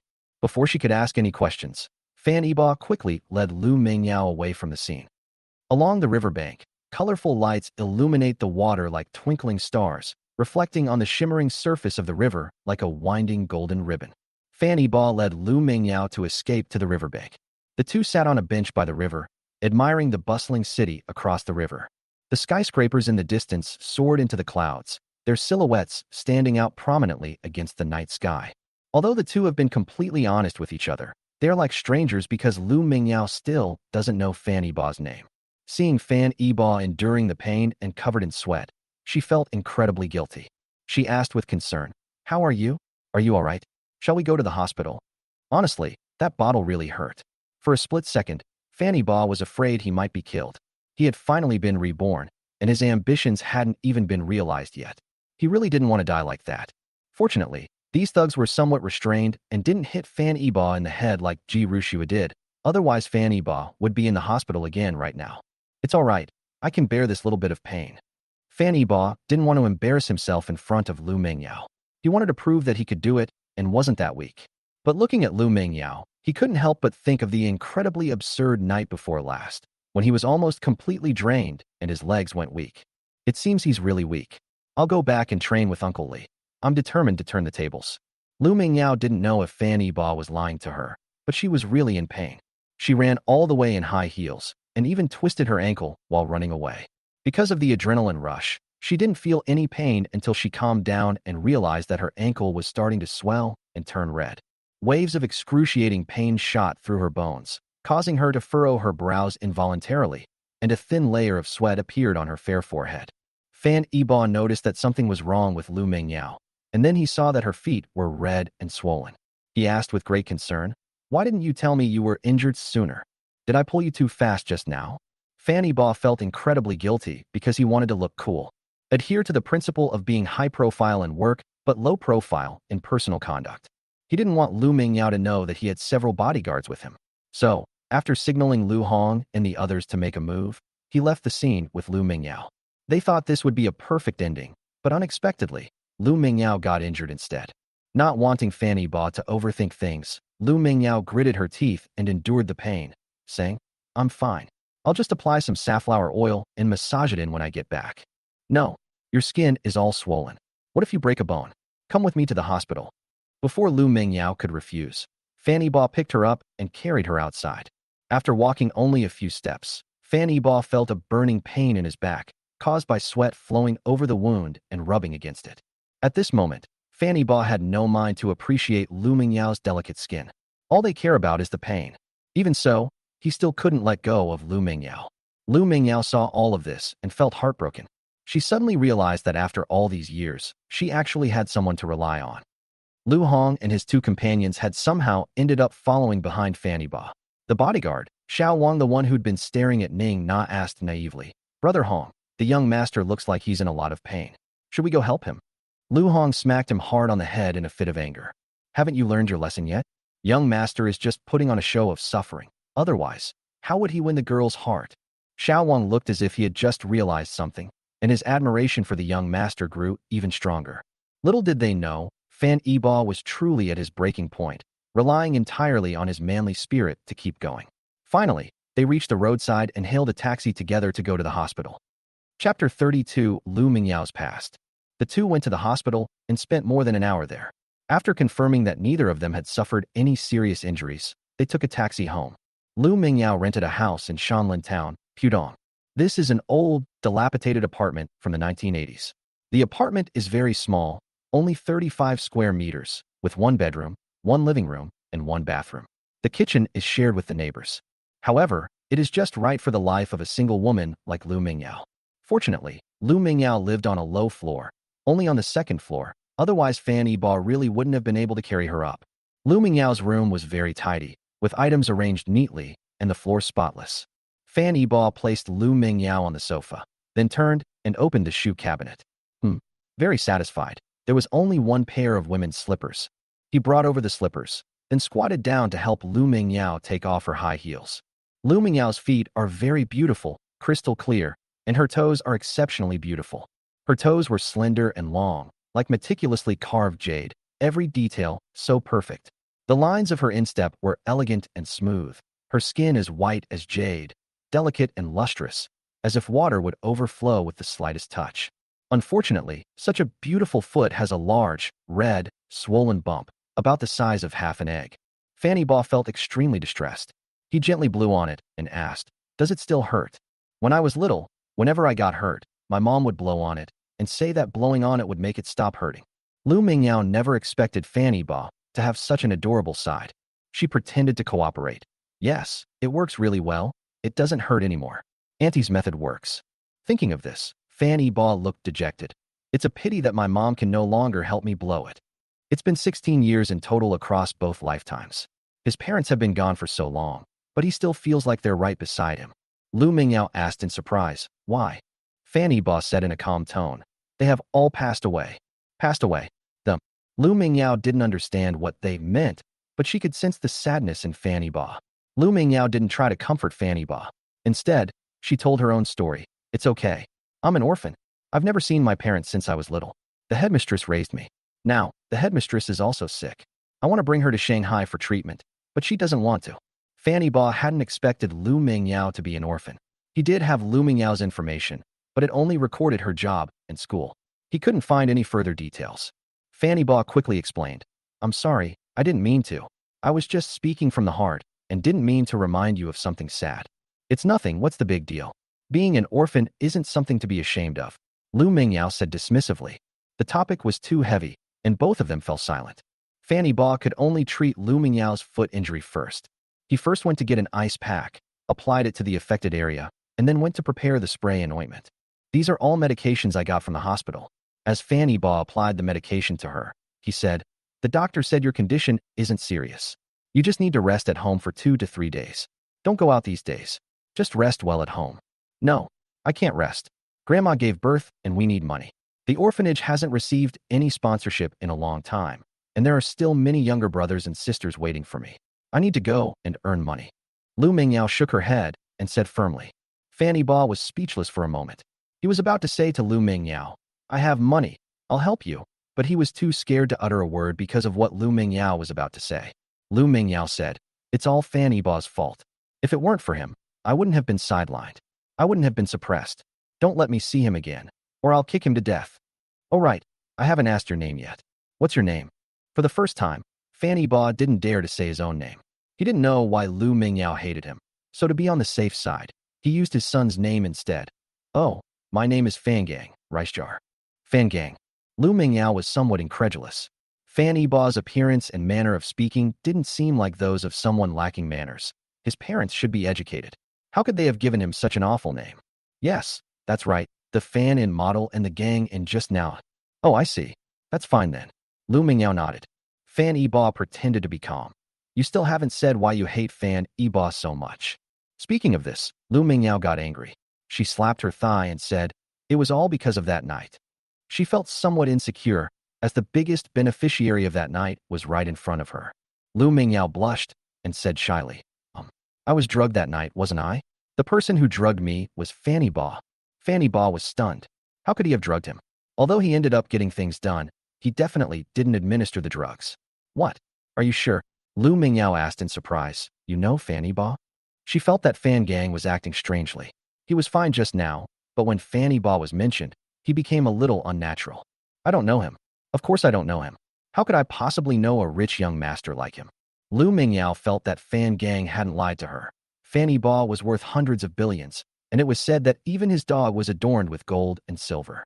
If Fan Gang knew him, he would surely have risen to great heights by now. How could he possibly be so simple and unassuming?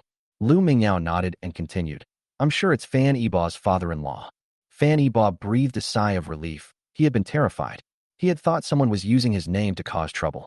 Fortunately, although Fan Ebaugh is high profile in his actions, he is low profile in his personal life, and there are very few photos of him online.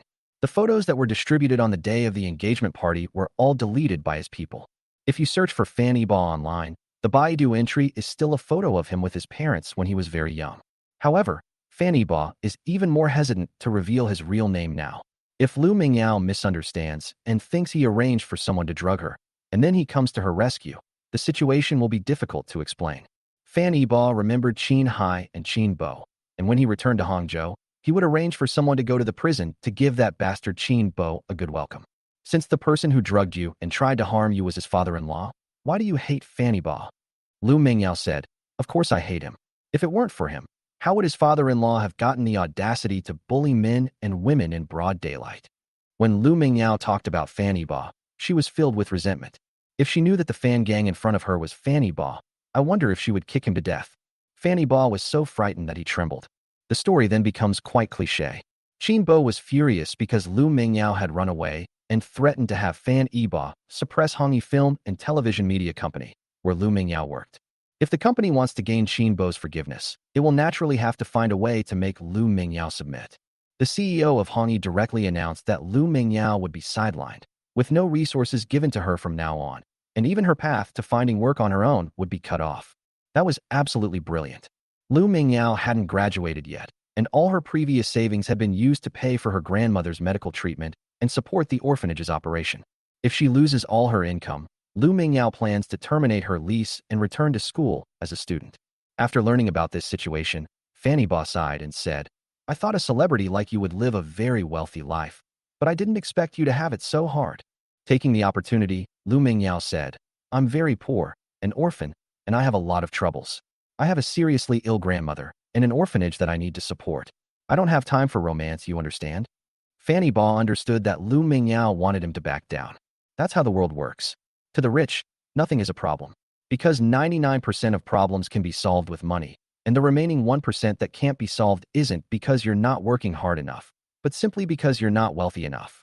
Fanny Ba is the kind of person who can solve even the 1% problem. Therefore, Lu Mingyao's problems are not problems at all. Chapter 33, Let me apply the medicine for you. Lu Mingyao is Fanny Ba's first woman. Although Fan Ba has not yet fallen in love with her, Lu Mingyao's kindness, purity, and adherence to principles have deeply impressed him. Born into poverty, but never forgetting her original aspiration, she worked hard to earn money to give back to her adoptive grandmother and the orphanage. This is a quality that many people lack. Society is so restless that many people are blinded by fame and fortune, and when they look back, they find that their parents who raised them are no longer alive. When I cry in front of the tombstone at that time, it's just for show for the living. Fanny Ba decides to help Lu Mingyao and plans to win her over completely. Fanny Ba looked at Lu Mingyao seriously. "I have money. This money is the inheritance left to me by my parents after they passed away. Compared with you, I feel unworthy of it. For so many years I have not been able to fulfill my filial duties to my parents, but instead have caused them a lot of trouble. Even after they died, they left me enough wealth to squander. From today onward, I will learn from you and support myself. I plan to donate this money. Please tell me the name and address of the orphanage, and I will arrange to transfer the money now." Lu Mingyao didn't expect Fanny Ba to do this. No. How can I use the inheritance left to you by your parents?" Lu Mingyao shook her head like a rattledrum. "Even if you don't want it, I still want to donate it. This money is too hot to handle right now." Fanny Ba thought back to when his parents were alive. He only had Ji Rushue in his heart and never inquired about his parents' health. "My mother was already an older mother, and the doctor advised against her carrying him, but she insisted on having an heir for the Fan family. After Fanny Ba was born, Guyan's health deteriorated day by day. He was so focused on pleasing Ji Rushue that he even forgot his parents' birthdays. Thinking about all this, for the first time he felt that his death in his previous life was not unjust. Lu Mingyao realized that Fan Ba wasn't joking, and that she really needed the money urgently. Grandma's medical expenses have been delayed again and again, and the younger siblings in the orphanage have already gone out to collect garbage on the streets to raise money. Lu Mingyao wasn't a simple-minded, innocent girl. Otherwise, she would have been devoured long ago. After the two added each other on WeChat, Lu Mingyao sent Fan Ba the orphanage's donation account and her grandmother's personal information. Lu Mingyao's hometown is a mountain city, a famous hot pot capital. Fan Ba received the information and went out. A few minutes later, he returned to the room. Soon, Lu Mingyao's phone rang. It was a call from the orphanage teacher. "Yao, Grandma is saved, and our orphanage is saved too. A kind person just transferred 50 million to our account." 50 million. Lu Mingyao was stunned by the number. Fanny Ba's inheritance was as high as 50 million yuan. She had never seen so much money in her life. Teacher Li continued, Yao, are you listening? Do you know who donated so much money to the orphanage?" At this moment, Fan Ba decisively shook his head. He felt that this matter was insignificant and did not need to be known by so many people. At Fanny Ba's prompting, Lu Mingyao said, "Teacher, I don't know either. Maybe it's some great philanthropist." Lu Mingyao's eyes never left Fanny Ba. She was incredibly grateful. Fanny Ba saved her twice, even carrying her upstairs despite being injured. Now, he has donated all the inheritance his parents left him, all because of her story. Indeed, Fan Yibo trusted Lu Mingyao very much. When he went out to arrange this matter, he never thought that Lu Mingyao would lie to him, nor did he arrange for anyone to investigate the truth of the matter. Lu Mingyao gave a few more instructions and then hurriedly hung up the phone. Ignoring her injured foot, she stepped forward, hugged Fan Yibo's waist, buried her head in his chest, and cried loudly while holding him. Lu Mingyao has been under a lot of pressure these past 2 days. Work was going badly, bad news kept coming from my hometown, and I was also facing graduation. She was on the verge of a breakdown and even considered giving in. A senior once told her, "It's just a body, you can wash it clean. It's not like you'll lose a piece of flesh." If it weren't for Fan Yibo, she would have gone astray tonight. Lu Mingyao hugged Fan Yibo, repeatedly saying, "Thank you, thank you, thank you so much, Fan Gang." Well, Fan Yibo really did play the unsung hero, and the only person in the know who should thank him is that duck in the rice bowl. Lu Mingyao's tears quickly soaked through Fan Yibo's shirt, but Fan Yibo didn't seem to mind and just grinned foolishly. He was really happy to be able to help Lu Mingyao. 50 million is only half of what was spent on Ji Rushua's birthday celebration. Fan Yibo spent a lot of time and effort, even hundreds of millions, but he couldn't get a thank you from Ji Rushua. This was the first time Fan Yibo had ever experienced such a feeling of receiving feedback and affirmation after making an effort. However, Fan Yibo's happiness quickly turned sour because Lu Mingyao was using too much force, and the wound on his back could no longer withstand it. "Ouch, that hurts. Sister, please be gentle," Fan Yibo cried. "Take off your clothes." "Huh, what? I told you to take off your clothes. I need to apply medicine to your wound." Fan Yibo thought Lu Mingyao had a bad habit of always only saying half of what she meant. He left the other half for the other person to guess, and Fan Yibo even wondered what she was doing taking off her clothes. The result is that he needs to be given medication. Fan Yibo was a little embarrassed. He rarely went shirtless in front of girls, and he had never taken his shirt off in front of Ji Rushua. Such wealthy young masters are truly rare. Lu Mingyao was furious at his awkwardness. It's not like she's never seen him before. Why is he pretending to be an innocent Chu man? She directly reached out and pulled open Fan Yibo's shirt. Now, Fan Yibo's wound was exposed to Lu Mingyao. The area where it was hit was bruised and black, and in severe cases it had turned blackish purple. Although the skin was not broken, the injury was still quite serious. Lu Mingyao felt extremely distressed. She touched Fan Yibo's wound with her fingers and suddenly blew air into it. A tingling sensation ran down his back, and Fan Yibo jolted awake. "Do you remember what I said?" Fan Yibo asked. "Okay, let me blow on it for you. Does it still hurt?" "It doesn't hurt anymore." Lu Mingyao applied the ointment to Fan Yibo's back and suddenly noticed that in addition to the wound, there were many scratch marks on Fan Yibo's back caused by fingernails. In an instant, Lu Mingyao realized something. She looked at her fingers and immediately understood that these were the marks she had made. Her face instantly turned as red as an apple, a breathtaking sight, but unfortunately Fan Yibo couldn't see it. By the time Lu Mingyao finished applying the medicine to Fan Yibo, it was already late at night, and she was exhausted after a long day. Seeing that she was extremely sleepy, Fan Yibo asked, "How about I carry you to bed?" Lu Mingyao thought he wanted to sleep with her, and immediately buried her head in her chest in embarrassment. "No, no, don't misunderstand. I was just worried about your mobility. I put you on the bed and left. I didn't mean to." Fan Yibo waved his hands to explain. "Lu Mingyao, I didn't misunderstand. It's so late. Don't leave, just sleep on the sofa." Her voice was very soft, like the buzzing of a mosquito. If the room hadn't been so quiet, Fan Yibo would never have been able to hear what she was saying. Fan Yibo carried Lu Mingyao into the house and thoughtfully prepared a glass of warm water for her. He returned to the living room, lay down on the sofa, and fell asleep fully clothed, quickly drifting off to sleep. Inside the room, Lu Mingyao couldn't fall asleep for a long time. Today's events felt like a dream to her. "I thought we'd never meet again in this lifetime, but I never expected to run into Fan Gang so soon." He helped her out of trouble once again, and even saved her grandmother and the orphanage. She couldn't sleep and kept thinking about Fan Gang, thinking about that night. She had been waiting for Fan Gang to come into the room, and she knew the door wasn't locked. She wouldn't refuse if Fan Gang came in. But even as her eyelids grew heavy, Fan Gang never opened the door. Chapter 34: Stay at My House. The next morning, Fan Yibo and Lu Mingyao were still fast asleep. Suddenly, there was a loud knocking on the door. "Knock, knock, knock. Miss Lu, are you there?" "Tada." Fan Yibo was quickly awakened, and Lu Mingyao in the room also got up, enduring the pain to get up. She listened and recognized the voice as that of her landlady, Aunt Wang. It's nothing. It's just our landlady, Aunt Wang. But why is she here so early? Lu Mingyao had only rented this house for a short time, and she didn't owe any rent. Logically speaking, Aunt Wang shouldn't be bothering her. She asked Aunt Wang for permission to come in, puzzled. Aunt Wang was a little surprised to see another person suddenly appear in the room. Aunt Wang looked a little embarrassed. Fanny Ba felt that this matter was not so simple. Sure enough, Aunt Wang said, Xiao Lu, I really have no choice. My son wants to study abroad, but the tuition is not enough, so I have to sell this house. The buyer has already paid the money and wants me to hand over the house. She paused for a moment, then continued, Xiao Lu, could you help Annie move out today? Lu Mingyao couldn't understand. Aunt Wang, the house is yours, and I have no right to interfere if you want to sell it. But you want us to move out today? Isn't that too difficult? Generally speaking, even if a house is to be sold, the landlord should discuss it with the tenant a month in advance. These details are written into the rental agreement. Aunt Wang's actions show absolutely no consideration for Lu Mingyao. Well, Xiaolu, let me tell you the truth. I'm in a difficult situation. You've offended some people, and they're threatening me with my son's study abroad spot. I have no choice. If you don't move out today, my son won't be able to study abroad.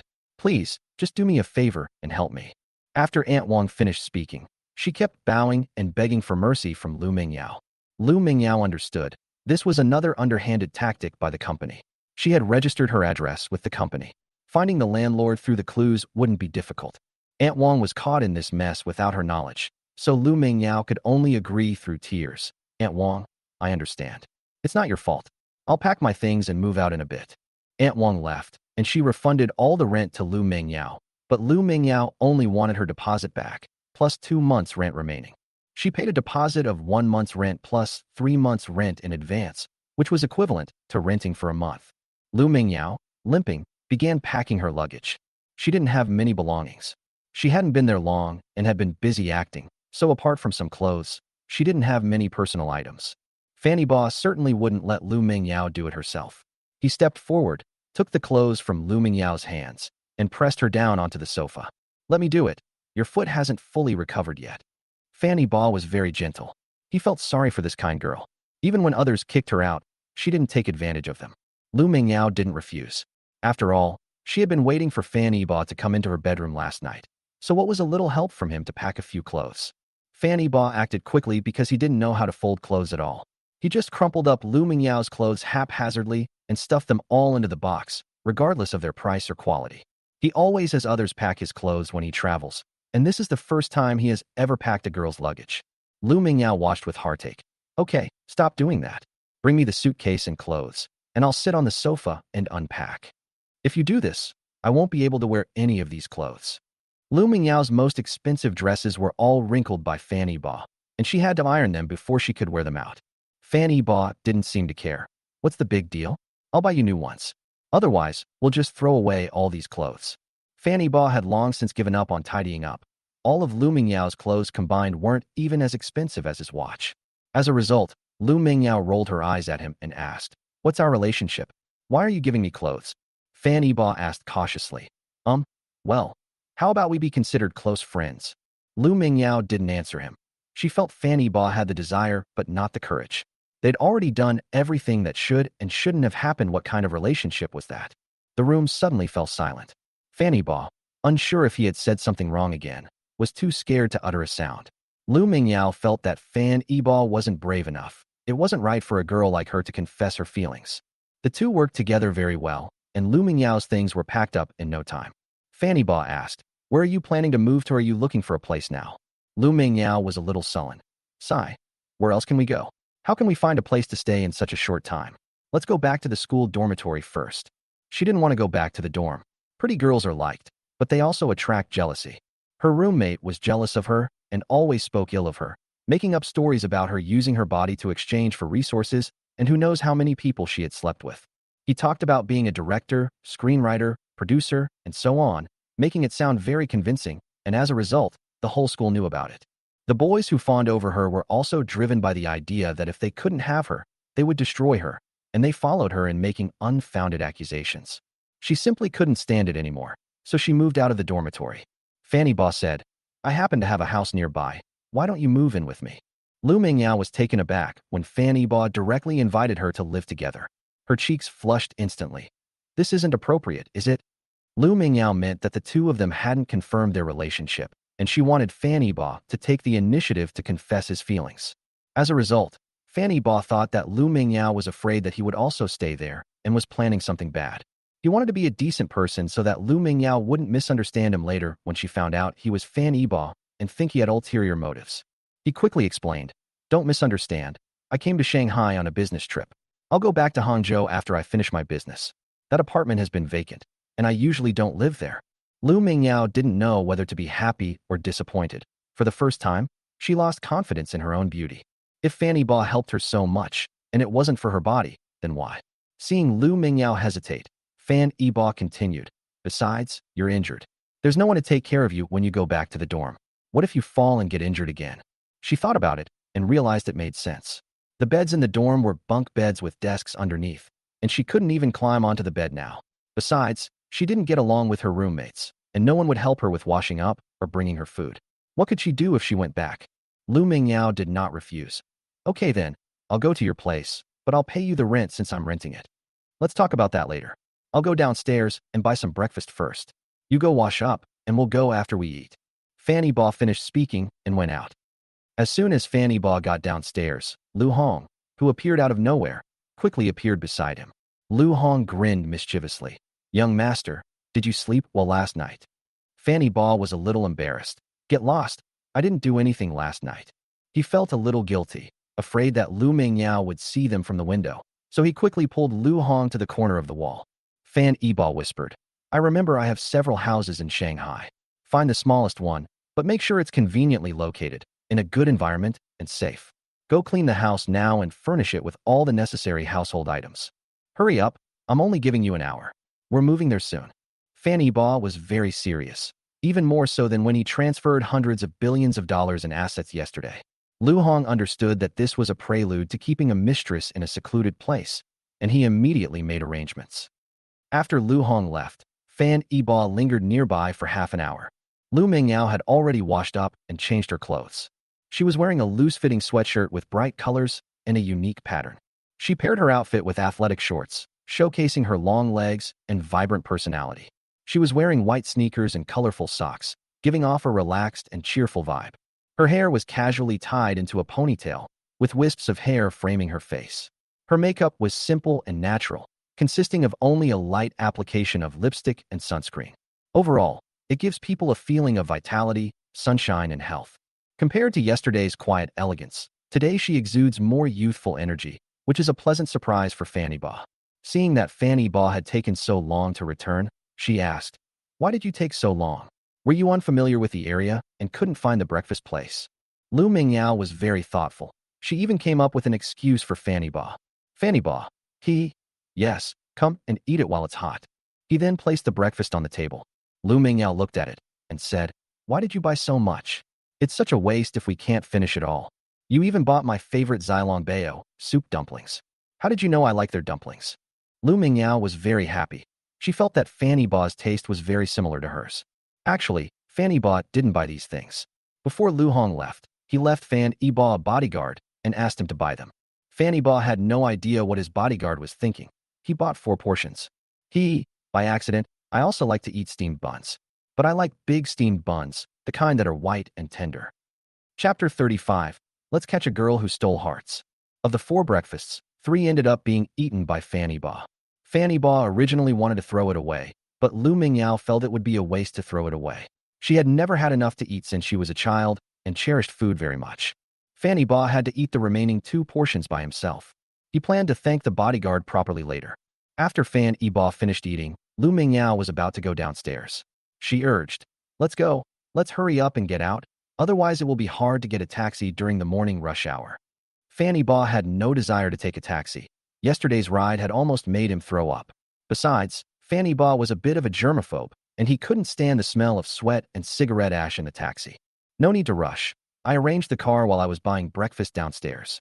Lu Mingyao was surprised that Fanny Ba was so thoughtful, having thought of everything for her. He thought Fanny Ba had prepared the car in advance because he was worried she wouldn't be able to stand for long. She gave him a sweet smile and said, "You're so kind."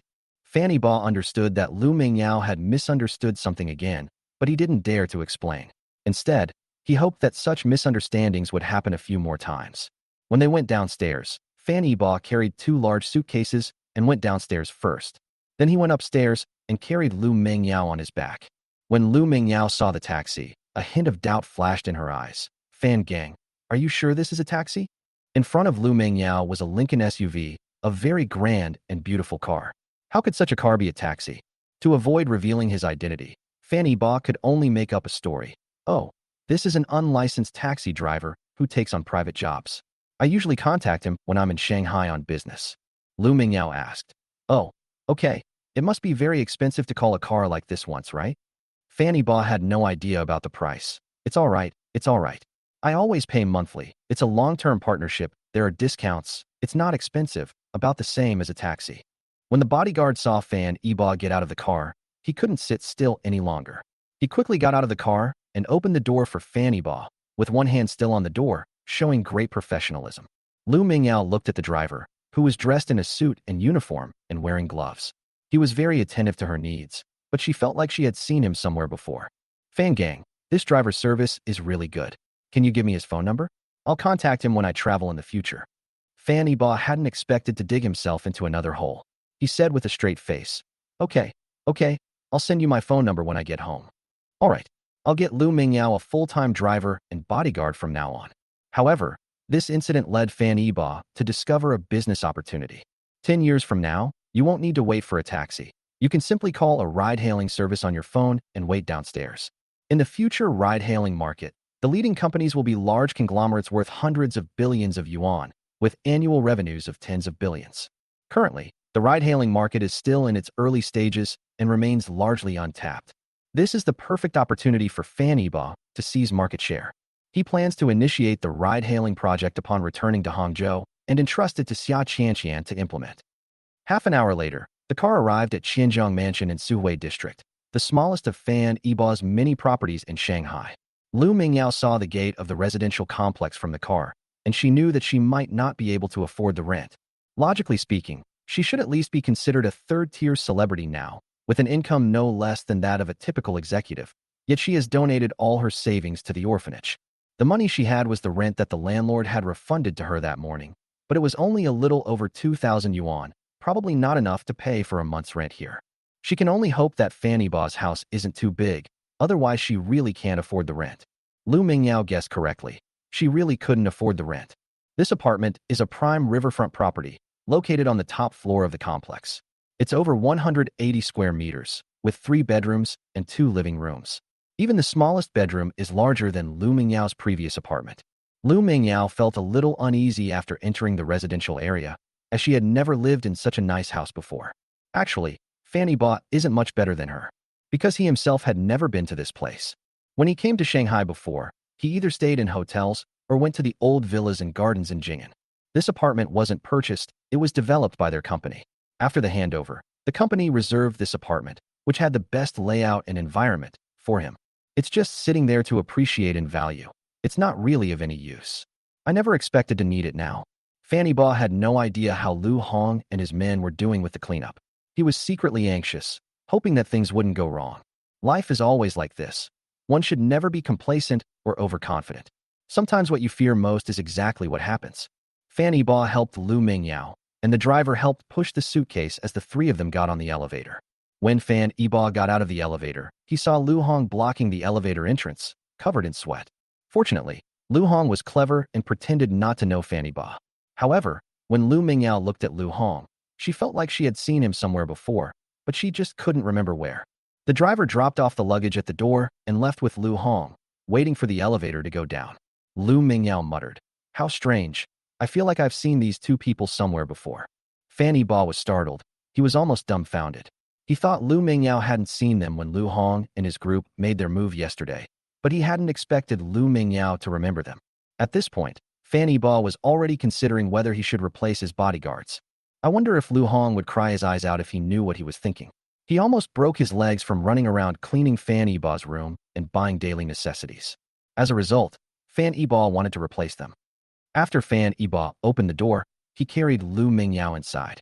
Stepping into the room, the first thing that catches the eye is the thick, soft, fluffy carpet. It's like a pure cloud gently floating under your feet. bringing a sense of comforting warmth. Under the light, the carpet's pile shimmers slightly, exuding an understated luxury. On one side of the room is a huge floor-to-ceiling window. It's like a giant painting, taking in the entire river view. Looking into the distance, the river shimmers, as if the whole universe has been contained within this room. Sunlight streamed in through the windows, illuminating the entire room and filling it with warmth and vitality. The room's layout is simple yet sophisticated, with every detail revealing the designer's ingenuity. The furniture features smooth, elegant lines, perfectly complementing the carpet and floor-to-ceiling windows. Several modern art paintings hung on the wall, adding an artistic touch to the room. In front of the floor-to-ceiling window, there is a comfortable recliner and a small coffee table. Lu Mingyao had only seen rooms like this in TV dramas, but none of them were as nice as Fanny Ba's apartment. The scenery on the river is so beautiful. Fanny Ba noticed that she really enjoyed looking at the river view, so he carried her to a recliner and let her lie down comfortably to enjoy the view. Lu Mingyao discovered that Fanny Ba really understood her. There were some things she didn't need to say. Fanny Ba would naturally think them out for her. She couldn't help but think that if she married Fanny Ba, had 2 more children, and lived in this room, a simple and peaceful life would be just fine. But she didn't know much about Fanny Ba. She only knew that he was from Hangzhou, but she didn't know what he was doing on his business trip or when he would be going back. Thinking about this, she suddenly felt afraid of being separated from Fanny Ba. She asked with a hint of disappointment, "Fan Gang, when are you going back to Hangzhou? Will you come to Shanghai again?" This time, Fanny Ba understood the lingering affection and reluctance in her words. "Fanny Ba, I'm not in a hurry to go back. There are still some things to take care of in Shanghai." "What's wrong?" "A girl stole my heart, and I've come to take her away." "So, did you catch him?" "I caught her, but she still tried to run away, so I had to lock her up." "How did you know she was still trying to run away?" "Humph, you big fool." Lu Mingyao didn't know if this counted as a confession, but her heart was melting. It turns out Fanny Ba came to Shanghai specifically to find her. His arrival brightened up Lu Mingyao's entire world. Chapter 36: Peaceful Years. Lu Hong was indeed a very considerate bodyguard. Within an hour, he had cleaned the entire room spotless. He even bought daily necessities, fruits, and vegetables for him. Because Lu Mingyao's leg injury hadn't healed, she had difficulty moving around. Fanny Ba took care of Lu Mingyao like a postpartum nanny, bringing her all her food and drinks. Although the two of them didn't explicitly confess their feelings, their words and actions became much more intimate. While Fanny Ba was enjoying his sweet time, the Ji family was having a tough time. Although Ji Rushue has been placed under house arrest, the negative impact she caused continues to escalate, with a barrage of criticism online. The shareholders of the Ji family company took the opportunity to cause trouble, demanding an explanation from the Ji family. No matter how much Ji Xingnan apologized, it was useless. The only one who can save the Ji family is Fanny Ba, but Fanny Ba is not in Hangzhou. Nobody knows where he went, and he doesn't answer the phone. Ji Shengnan went to Yiba Group to find Fanny Ba, but she was received by Xia Qianqian, who was even less likely to help the Ji family. Just then, Ji Ruyan, the youngest princess of the Ji family, returned to Hangzhou from Europe. Ji Ruyan also graduated this year. She is 22 years old, sweet and lovely, and graceful. She has a pair of bright eyes, like the brightest stars in the night sky, so clear and transparent, sparkling with pure light. Her eyebrows were naturally curved, like delicate willow leaf scimitars. Her nose was high and elegant, perfectly complementing her eyes and mouth. Her lips were rosy and luscious, like tempting red cherries, making one yearn to kiss them. Her hair was jet black and glossy, cascading down like a waterfall, shimmering with a subtle sheen. When she gently raised her head, the strands of hair swayed in the wind, like a black sprite dancing. With a tall and slender figure, standing at a perfect height of 168 centimeters, she resembles a graceful willow tree, elegant and upright. Ji Shangnan was very satisfied after meeting Ji Ruyan. Both of the Ji family's daughters were exceptionally beautiful, 1 in a million. She was confident in Ji Ruyan. As long as she could meet Fanny Ba, she was sure she could win Ji Ruyan over, given their years of relationship and Ji Ruyan's beauty. Now, all we have to do is wait for Fanny Ba to appear. As soon as Ji Ruyan got off the plane, she went to see Ji Rushue. The moment the two sisters met, Ji Ruyan slapped Ji Rushue hard across the face. "How dare you treat him like this? If you didn't want him, you should have told me sooner." "I want him." Ji Rushue was stunned by the beating. She had been on the verge of a breakdown for the past few days, with everyone cursing her. She was suspended from her job, couldn't contact Fanny Ba, and had no news of Yi Fan. Every day felt like an eternity for her, and she spent her days locked up at home in a daze. My younger sister, whom I hadn't seen for a long time, was beaten the moment we met. Enraged, she retorted, "Why should I give it to you? Let me tell you, Ji Ruyan, you can never replace me. I'd rather die than let go." Ji Ruyan looked at her coldly, her eyes filled with regret. If only she hadn't gone abroad in the first place. She had handed Fan Yiba over so easily, thinking that Ji Ruxue and Fan Yiba would be a loving couple for life. As a result, Ji Ruxue betrayed Fan Yiba and did such a shameful thing. After receiving the news, she rushed back. She was going to find Fan Yiba to comfort him. Ji Ruyan couldn't wait to leave. Ji Ruxue was confined to her home, and all she could do was shout behind Ji Ruyan, "He's your brother-in-law. Ji Ruyan, you can't love him." Not only the Ji family, but the Song family is also looking for Fan Yiba. The cooperation plan between the Song and Fan families had just begun, and Song Yinxian wanted to take the opportunity to meet with Fan Yiba more often. But Fan Yiba suddenly disappeared, and Xia Qianqian became the person in charge on the Fan family's side. This infuriated Song Yinxian. Shanghai, Riverview Apartment. As dusk settles, the river view outside the window is dazzling with lights, the water shimmering and reflecting the city's neon lights. This scenery is breathtaking. Wearing an apron, Fan Yiba walked up to Lu Mingyao and asked softly, "What would you like to eat tonight?" Lu Mingyao nestled in the recliner, looking as exquisite as a porcelain doll. She asked, "Can you cook?" "Yes." "Then cook whatever you like. I'm not picky, just don't put scallions in the dishes." She avoids scallions because she doesn't like their texture. "Okay, got it. Dinner will be served in half an hour." Fan Yiba left excitedly. Lu Mingyao didn't believe Fan Yiba could cook. She had seen Fan Yiba pack clothes before, and he was clearly someone who couldn't do housework. She figured Fan Yiba must be from a wealthy family, though she didn't know exactly how wealthy. But the 50 million yuan inheritance and this valuable house were beyond her wildest imagination. Half an hour later, Fan Yiba carried Lu Mingyao to the dining table. For dishes and one soup. Mapo tofu, kung pao chicken, boiled sliced pork, hand-shredded cabbage, and a seaweed and egg drop soup. It has a perfect combination of color, aroma, and taste. "Did you make this?"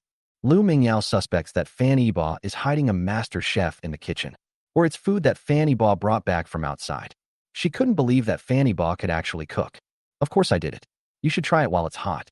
Fan Yiba looked like he was waiting for praise. Lu Mingyao picked up her chopsticks and tasted it. Did you really make this?" Lu Mingyao found it unbelievable. It tasted amazing. The authentic Sichuan and Chongqing flavors, spicy and fragrant, made her feel like she had returned to her hometown in the mountain city. Fan Yiba smiled and nodded. "The taste is all right, isn't it?" It's so delicious." Fan Yiba was overjoyed to receive Lu Mingyao's affirmation.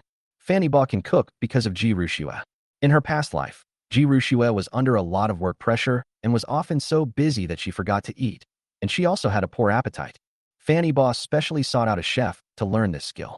He knows a little about all 8 major cuisines, but he is most skilled at Sichuan cuisine because he found that only the spicy and numbing flavor can make Ji Ruxue have an appetite. After finishing his meal, Fan Yiba cleared the table and went to wash the dishes. Lu Mingyao quietly stood up, limped to the kitchen door, and leaned against the door to quietly watch Fan Yiba busy in the kitchen. This scene made her feel that life was peaceful and serene, and she really felt like she could live like this forever. She went to an orphanage before she could remember anything. Life in the orphanage was very hard, and the director raised her to adulthood.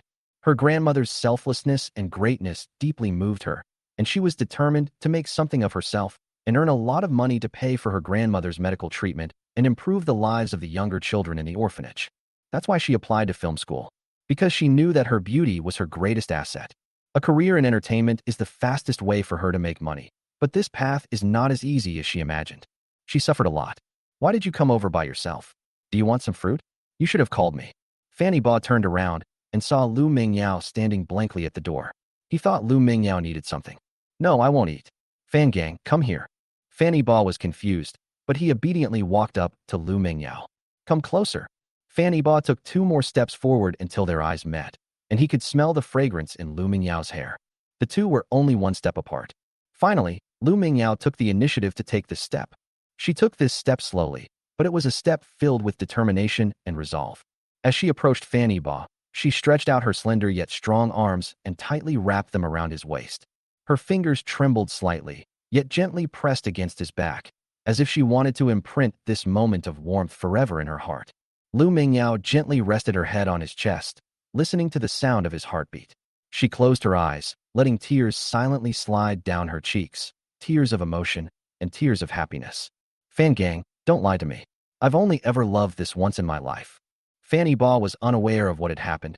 He didn't understand why Lu Mingyao suddenly hugged him. His body stiffened slightly when she embraced him, but after hearing Lu Mingyao's heartfelt confession, he quickly relaxed and gently wrapped his arms around her shoulders. They embraced silently, as if the whole world had stopped, and only the two of them existed. At that moment, they needed no words. This deep embrace was enough to express the emotions in their hearts. Chapter 37 5 million signing fee. As time passed day by day, Fan Yibo and Lu Mingyao were both immersed in their wonderful life. 2 or 3 days later, Lu Mingyao's foot had almost recovered and she could walk on her own without any problems, but she still needed Fan Yibo to carry her. Every morning, she would carry him to the recliner, then carry him to the high chair for meals, and then carry him to bed at night. However, although the two of them finally broke the ice, they still slept in separate beds, with Lu Mingyao sleeping in the master bedroom and Fan Yibo sleeping in the second bedroom. That morning, Lu Mingyao was reading a book on how to improve her acting skills on a recliner, while Fan Yibo was feeding her grapes. The two of them lived a peaceful and serene life, their smiles gentle and content. Fan Yibo asked, "Do you really enjoy being a celebrity?" Why do you want to be a star?" "Because I want to be famous." As for why she wanted to become famous, Lu Mingyao did not tell Fan Yibo. Lu Mingyao became a celebrity primarily to earn money for her grandmother and the orphanage. Another reason was that she wanted to use this opportunity to let people know she was doing well. Therefore, she didn't even change her name, but used her real name as her stage name. Fan Yibo said with a smile, "I believe your dream will come true." Lu Mingyao had already given up hope of Fan Yibo's support. Now the company has sidelined her, and she signed a 5-year contract with a penalty of tens of millions. She has realized that she has failed before she even got started. However, she still smiled and thanked Fan Yibo. "Thank you, Fan Gang." Now that she has Fan Yibo, she feels her life is complete, and she doesn't care if she is sidelined. Thinking about spending her future with Fan Yibo, she smiled sweetly and beautifully. Fan Yibo exclaimed sincerely, "Mingyao, you are so beautiful, so pretty." Lu Mingyao, "Fan Gang, you're not bad either." One of them was strikingly handsome, and the other was breathtakingly beautiful. Fan Yibo, "I think our future children will definitely be very beautiful." Lu Mingyao, "Who told you we'd have a girl? What if it's a boy?" Fan Yibo, "Then let's have two, a boy and a girl. That'll be just right." Lu Mingyao, "You wish. Right now, you're only allowed to have one child." Fan Yibo wanted to tell Lu Mingyao that the country would soon allow 2 children per family, and besides, it was just a fine. He could afford to pay it no matter how many children he had. Lu Mingyao suddenly thought of something funny, and she couldn't stop laughing. "By the way, if it's a boy, we'll name him Fan Tong. If it's a girl, we'll name her Fan Tuan. They match your name perfectly." After saying that, she laughed even more arrogantly. "Haha. Fine. You dare to make fun of my name? Let's see how I deal with you." Fan Yibo immediately started fighting, and the two of them got into a brawl in the living room. Suddenly, Lu Mingyao's phone rang. Why would the company call me? Lu Mingyao picked up her phone, but dared not answer. She was afraid that the company would come up with some new scheme to harm her. "It's okay, answer it. What if it's a good thing?" Fan Yibo comforted him from the side. Encouraged by Fan Yibo, Lu Mingyao answered the phone. The person on the other end of the phone greeted her first. "Hello, is this Ms. Lu? I am the general manager of Hongyi Film and Television Company. My surname is Chen Dongsheng." The person on the other end of the phone was a stranger. Lu Mingyao had never heard of him before. But this phone number was indeed an internal company number, the landline in the general manager's office, and Lu Mingyao had the number saved. Lu Mingyao asked in confusion, "Isn't the company's general manager surnamed Wang?" Lu Mingyao had met the general manager before. He was a fat man with a big head and ears and a sly smile on his face. He was definitely not this Mr. Chen. "You mean Wang Chong from before? He's been arrested for breaking the law. I'm General Manager Ren, and I'm aware of the unfair treatment you've suffered in our company. I'm calling you today to discuss renewing the contract. We're planning to offer you a Class A contract with a signing fee of 5 million for 3 years. What do you think?" Lu Mingyao never dreamed that such a good thing would actually happen to her. It was like a dream. But she was also afraid that it was a scam, that they were luring her to the company and then plotting something bad. "If it's convenient for you, we can send someone to your home to talk." Lu Mingyao hesitated. She was afraid. Fan Yibo said from the side, "It's okay. Let them come over. The security in this community is very strict. They won't dare to do anything reckless." Finally, Lu Mingyao told President Chun her home address. Half an hour later, there was a knock on the door. The CEO of Hongyi Media, accompanied by two ladies, personally visited the company. After Chen Dongsheng entered, he respectfully tried to shake hands with Fanny Ba, but Fanny Ba stopped him with a look. After receiving the signal, he quickly greeted Lu Mingyao. "Hello, Miss Lu. You are indeed a great beauty, just as your name suggests." President Chun immediately showered Lu Mingyao with compliments, practically making her feel like she was on cloud nine. After the mutual flattery ended, Chen Dongxing started serving the main course. He handed the contract to Lu Mingyao. Lu Mingyao read through each line carefully, and after finishing, she looked puzzled. "Is this contract really for me?" Lu Mingyao is not a newcomer to the entertainment industry. She debuted during her junior year of college. Her previous contract was a D-level contract, with a signing fee of only 100,000 yuan. She debuted because of this 100,000 yuan, as the orphanage was almost starving at the time. Now, the company is still the same company, only the boss has changed, and she's been given an A-level contract, which is considered a contract for a top-tier celebrity. A signing fee of 5 million, the opportunity to star in 2 film and television dramas every year, plus advertising revenue sharing, etc. How could such a contract be given to such a minor role? The most bizarre thing is the breach of contract penalty, which is only 5 million. She initially received 100,000 yuan, but the final penalty for breach of contract reached 10 million yuan. This situation is not uncommon, as some companies make their fortunes through penalties for breach of contract. Lu Mingyao had a feeling that it was unreal. President Chun, "Of course, from now on you will be the company's top female star, and I will use all my resources to make you famous." "Ms. Lu, what do you think? If there are no problems, let's sign the contract." Finally, Lu Mingyao couldn't find any problems, so she signed the document. Mr. Chen put away the contract and introduced Lu Mingyao. "Let me introduce you. This is Jiang Yuan, your future agent, and this is Xiao Tao, your assistant. You can communicate with them about anything in the future. They will also notify you of any arrangements made by the company." Lu Mingyao shook hands with each of them and greeted them. She was flattered. Before, she had neither an assistant nor even an agent. "Well then, Ms. Lu, I'll head back to prepare for the promotion. We'll put the footage you filmed earlier online to boost your popularity. Then we'll announce the signing." Lu Mingyao naturally had no objections. This could only benefit her. Chapter 38, Sudden Bad News. After Chen Dongsheng and the others left, Lu Mingyao still felt like she was in a dream. "Okay, now you can rest assured. I told you you would definitely become famous." Fan Yibo smiled, his gaze towards Lu Mingyao filled with doting affection. Indeed, this CEO Chun was one of his people.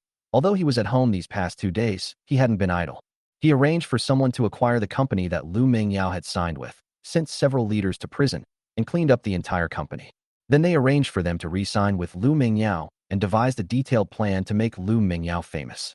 Since Lu Mingyao wants to be a star, he will do everything in his power to pave the way for her to stardom.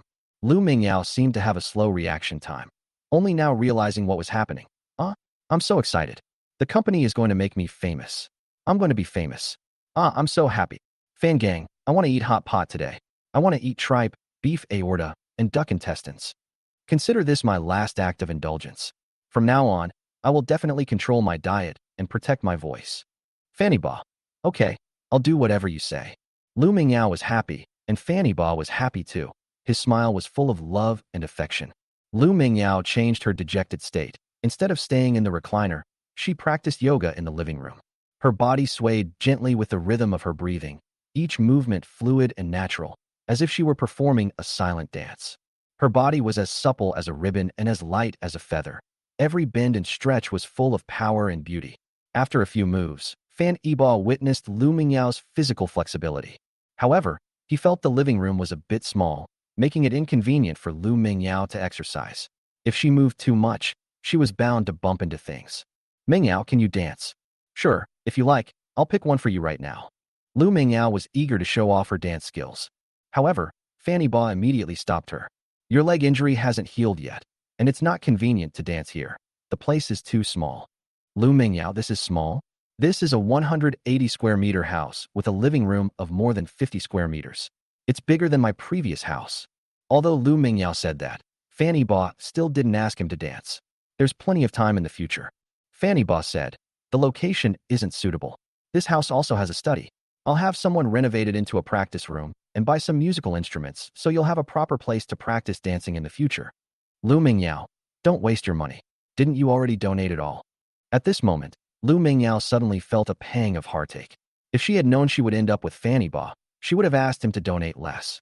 Thinking that she was still a little wronged, she opened her arms and asked Fanny Ba for a hug and comfort. The two quickly became inseparable. Huh? Teacher Li is calling again. It's probably about Grandma. Lu Mingyao's phone rang. It was Teacher Li from the orphanage calling. What? Teacher Li, don't worry, I'll be right back. Lu Mingyao took the phone and burst into tears after saying only a few words. While seeing Lu Mingyao crying, Fanny Ba also became anxious. What's wrong? What happened to Grandma? With a choked voice, Lu Mingyao said, Teacher Li. She said, Grandma's condition has worsened, and the hospital has given up on treatment. She wants me to go back and see Grandma one last time. Fanny Ba guessed what was going on and calmly said, Don't panic. I'll make arrangements right now. We'll book the fastest flight. After saying that, Fanny Ba walked to the side and made a phone call. He made several calls in a row, and after arranging things, he returned to Lu Mingyao's side, hugged her, and gently comforted her. Mingyao, it's okay. You have me. Lu Mingyao was still crying. She thought about how hard her grandmother's life had been. She had no children of her own and had raised so many orphans. And then she was diagnosed with stomach cancer. She choked up and said, Fan Gang, why do good people always die young? Isn't it said that good people are rewarded? But why did Grandma, such a good person, get cancer? Fanny Ba reassured her, Grandma will be all right. I've contacted my friends and asked them to find the best doctors. We will definitely save Grandma. For hours later, the plane landed at Shanxing Airport. The two took a taxi directly to the hospital. Lu Mingyao's hometown is a remote small county town located in the mountains to the north of the city. Even by car, it would take another 2 hours. By the time they arrived at the hospital, it was already dusk. As soon as the car stopped, Lu Mingyao rushed into the hospital. She was extremely anxious, fearing she wouldn't see her grandmother one last time. At this time, the doctors arranged by Fan Ba arrived at the hospital first. When they arrived, they found that Grandma's condition had worsened and it was urgent. They immediately took Grandma into the operating room. Therefore, Lu Mingyao still did not see the hospital director at this time. Also waiting in front of the operating room were Teacher Li and several children from the orphanage. When Fanny Ba arrived, he saw Lu Mingyao holding several children and crying bitterly. Teacher Li, her eyes also red with tears, said, Oh, what a mess. Someone finally donated such a large sum of money to the orphanage, and we were just looking forward to better days. But then the director. Teacher Li couldn't continue speaking, so she turned around and silently cried in front of the wall. Fan Ba felt bad as he listened, hoping that the doctor they had invited was highly skilled and could bring the patient back to life. Fanny Ba didn't bother Lu Mingyao and the others. He found a corner to make a phone call, preparing to change hospitals. Because the hospital in this small county town is inadequate in terms of hygiene and medical equipment, he plans to arrange for his grandmother to be transferred to a hospital in the mountain city after her surgery and recovery. After he made the contact, Lu Mingyao appeared behind him. Lu Mingyao threw herself into his arms. Fan Gang, I'm scared. What should I do? Fanny Ba, it's okay. Since she can still go into the operating room, it means there's still a chance for her to survive. We should trust Grandma and the doctors. Yes, Grandma is so strong, she'll definitely be all right. At this moment, Teacher Li also came over. She saw Lu Mingyao hugging a strange man, and then curiously glanced at Fanny Ba. Fanny Ba felt like he was being scrutinized by his mother-in-law, and he was very uncomfortable, so he quickly let go of Lu Mingyao. Teacher Li's full name is Li Huachan. She is over 50 years old and has been helping with cooking and cleaning at the orphanage. Lu Mingyao then noticed Teacher Li and immediately blushed. Teacher Li, let me introduce you. This is my friend, Fan Gang. Fan Gang, she is the Teacher Li I've been talking about. Perhaps because she knew someone there, Lu Mingyao felt embarrassed and didn't introduce Fan Ba as her boyfriend. Although Fanny Ba was a little unhappy, he didn't show it, assuming that Lu Mingyao was just too shy. Teacher Li, with a gossipy look on her face, said, I know. Boyfriend, right? The young man is really handsome, and he's quite a good match for our Yao Yao. When the director comes out, take him to see her. She's always been worried about you. Now that you've found your place, she can leave in peace. Everyone fell silent again when the headmistress was mentioned. Chapter 39. Someone is envious of the 50 million donation. This surgery took a long time. The hospital director has been inside for an hour and hasn't come out yet. Teacher Li told the children to go home first. She, Fanny Ba, and Lu Mingyao were all waiting outside the door. At this moment, Teacher Li suddenly said, Yao Yao, do you remember what I told you a few days ago about someone donating 50 million yuan to our orphanage? Lu Mingyao glanced at Fan Yibo beside her, her eyes filled with gratitude. Yes, I remember. What's wrong, Teacher Li? Teacher Li looked unwell and sighed deeply. Sigh. I don't know what happened, but the whole county knows that our orphanage received 50 million yuan, and now many people are asking us for that money. When they saw that we wouldn't hand it over, they had the bank freeze our accounts. The dean was so angry about this that he collapsed. Right now, we have money but we can't use it, and the children are almost out of food. Yao Yao, do you have any money left? Buy some food for the children first, otherwise they will have to go out to collect recyclables again tomorrow. Upon hearing this, Lu Mingyao's fair face turned purple with anger. How could they do this? This money was donated to us. Why should they take it? Is there no law anymore? Fan Yibo frowned deeply. 50 million was nothing to him, but he absolutely could not allow someone to covet it. Teacher Li continued, Oh, who says otherwise? Our orphanage isn't public. It was established by the director herself. For so many years, the orphanage has been running entirely on her own money. Many times we were on the verge of collapse and went to the county for help, but they made excuses and did nothing, not allocating a single penny. Right now, we've received donations ourselves, and they still dare to take them. The hospital director is so angry that he's in critical condition. Lu Mingyao was so angry that she trembled all over. She suddenly stood up and wanted to rush out. Teacher Li grabbed her and said, Child, it's no use. They've all gone home for the day. Going to them won't do you any good. Fan Yibo stood up, grabbed Lu Mingyao, and whispered in her ear, Don't worry, I'm here. Lu Mingyao didn't know what Fan Yibo could do. After all, he was an official, while they were just ordinary people. When ordinary people fight against officials, they always lose. However, she trusts Fan Yibo because he always brings her surprises. Fan Yibo nodded to Lu Mingyao, then walked to the side and dialed a number. After 3 rings, the call was connected. A hearty voice came through the phone. Yibo, have you arrived in Chongqing yet? I've already arranged for the doctor you asked me to find to go there. He's a renowned physician, so don't worry. Uncle Zhao, don't you trust me to handle things? I'm calling you partly to thank you, and partly to report something to you. Fan Yibo then explained the 50 million yuan matter to the other party in detail. Yibo, this is my fault. I failed to manage my subordinates properly. Don't worry, I'll make a call to handle it right now and give you an explanation soon. The two exchanged a few words before hanging up. The person Fan Yibo contacted was Zhao Zhizhong, the second in command of Shanqing City. He was formerly the local official of Hangzhou City and was later transferred to Shanqing. The two families have a long history together. After hanging up the phone, Fan Yibo returned to Lu Mingyao's side and gave her a reassuring look. Lu Mingyao was surprised that he could handle the matter in just a few minutes. She could hardly believe it. Teacher Li had no idea what the two of them were talking about. She comforted Lu Mingyao, saying, Yao Yao, don't worry, I haven't finished speaking. There's a chance for this to turn around. Someone is already helping us find a solution. Teacher Li's words revealed a hint of joy at a long-awaited reunion. Lu Mingyao asked in surprise, Who is it? Lu Mingyao knew that their orphanage had always been unknown in this small county town, with virtually no presence. The director, Grandma, was just an ordinary retired teacher with no connections. She wouldn't know anyone influential in the county. 500 million might not seem like much in a metropolis like Shanghai, but in this small inland city, it's a huge sum. What official wouldn't be envious with the right manipulation that money could easily end up in their pockets? Lu Mingyao was well aware of the sordid things involved. At this point, Teacher Li became unusually happy, and she smiled mysteriously. You know this person too? After saying that, she looked at Fan Yibo with a hint of regret in her eyes. Fan Yibo didn't understand the meaning of that look. What was Teacher Li lamenting, and what did it have to do with him? Lu Mingyao was very puzzled, blinking her big, confused eyes. Do I know him? She only knows one wealthy person, and that's Fan Yibo. Even if others are rich and powerful, they're not close enough to help her.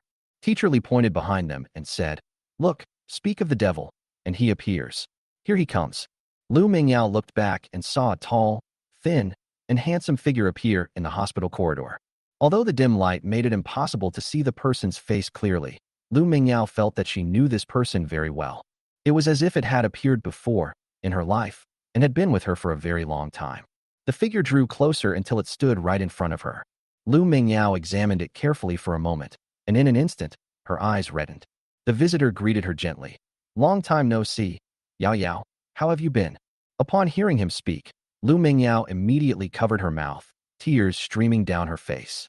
The person gently stroked Lu Mingyao's eyes and wiped away her tears. Don't cry. After all these years, you're still the same little girl who loves to cry. Lu Mingyao cried for a while before stopping. She called out affectionately, Brother Wang Hao? Is it really you?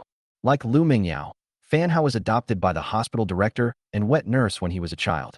However, he was lucky and was adopted by someone else when he was about 10 years old. More than 10 years passed without a trace, and Lu Mingyao was heartbroken for a long time because of it. Lu Mingyao and Wang Hao hadn't seen each other for over 10 years, yet Lu Mingyao recognized him at a glance, demonstrating the depth of their friendship. Teacher Li watched them grow up, and Wang Hao lived with her for more than 10 years. She was so happy to see them reunited that she shed tears.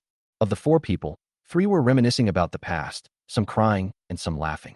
Fanny Ba felt a bit superfluous standing to the side. It wasn't until Wang Hao took the initiative to ask, "And who is this?" Lu Mingyao then realized that she had completely forgotten about Fanny Ba. "Brother Hao, this is a friend I met in Shanghai, Fan Gang." Wang Hao extended his hand. "Hello, Mr. Fan. Yao Yao is in trouble with you in Shanghai." Fanny Ba looked at Lu Mingyao and Wang Hao standing close together and felt that they seemed like a couple. Moreover, why did Lu Mingyao hide their relationship once again? Fanny Ba's expression was somewhat unpleasant, but he still reached out and shook Wang Hao's hand. He said politely, "We're friends, it's only right." After saying that one sentence, Lu Mingyao turned her gaze back to Wang Hao and asked expectantly, "Brother Hao, where have you been all these years?" Wang Hao, "After leaving the orphanage, my adoptive parents took me to the south. A few years later, my adoptive parents immigrated abroad, and I went abroad with them. I only recently came back. So, as soon as I got back, I came to the orphanage to find you. Don't worry, my adoptive parents treat me very well. They have a very successful business overseas. Now, they've specifically asked me to come back to China to develop the domestic market." Lu Mingyao knew that he had been doing well all these years and was quite accomplished at a young age, so she breathed a sigh of relief. Wang Hao was her best friend since childhood. They were childhood sweethearts.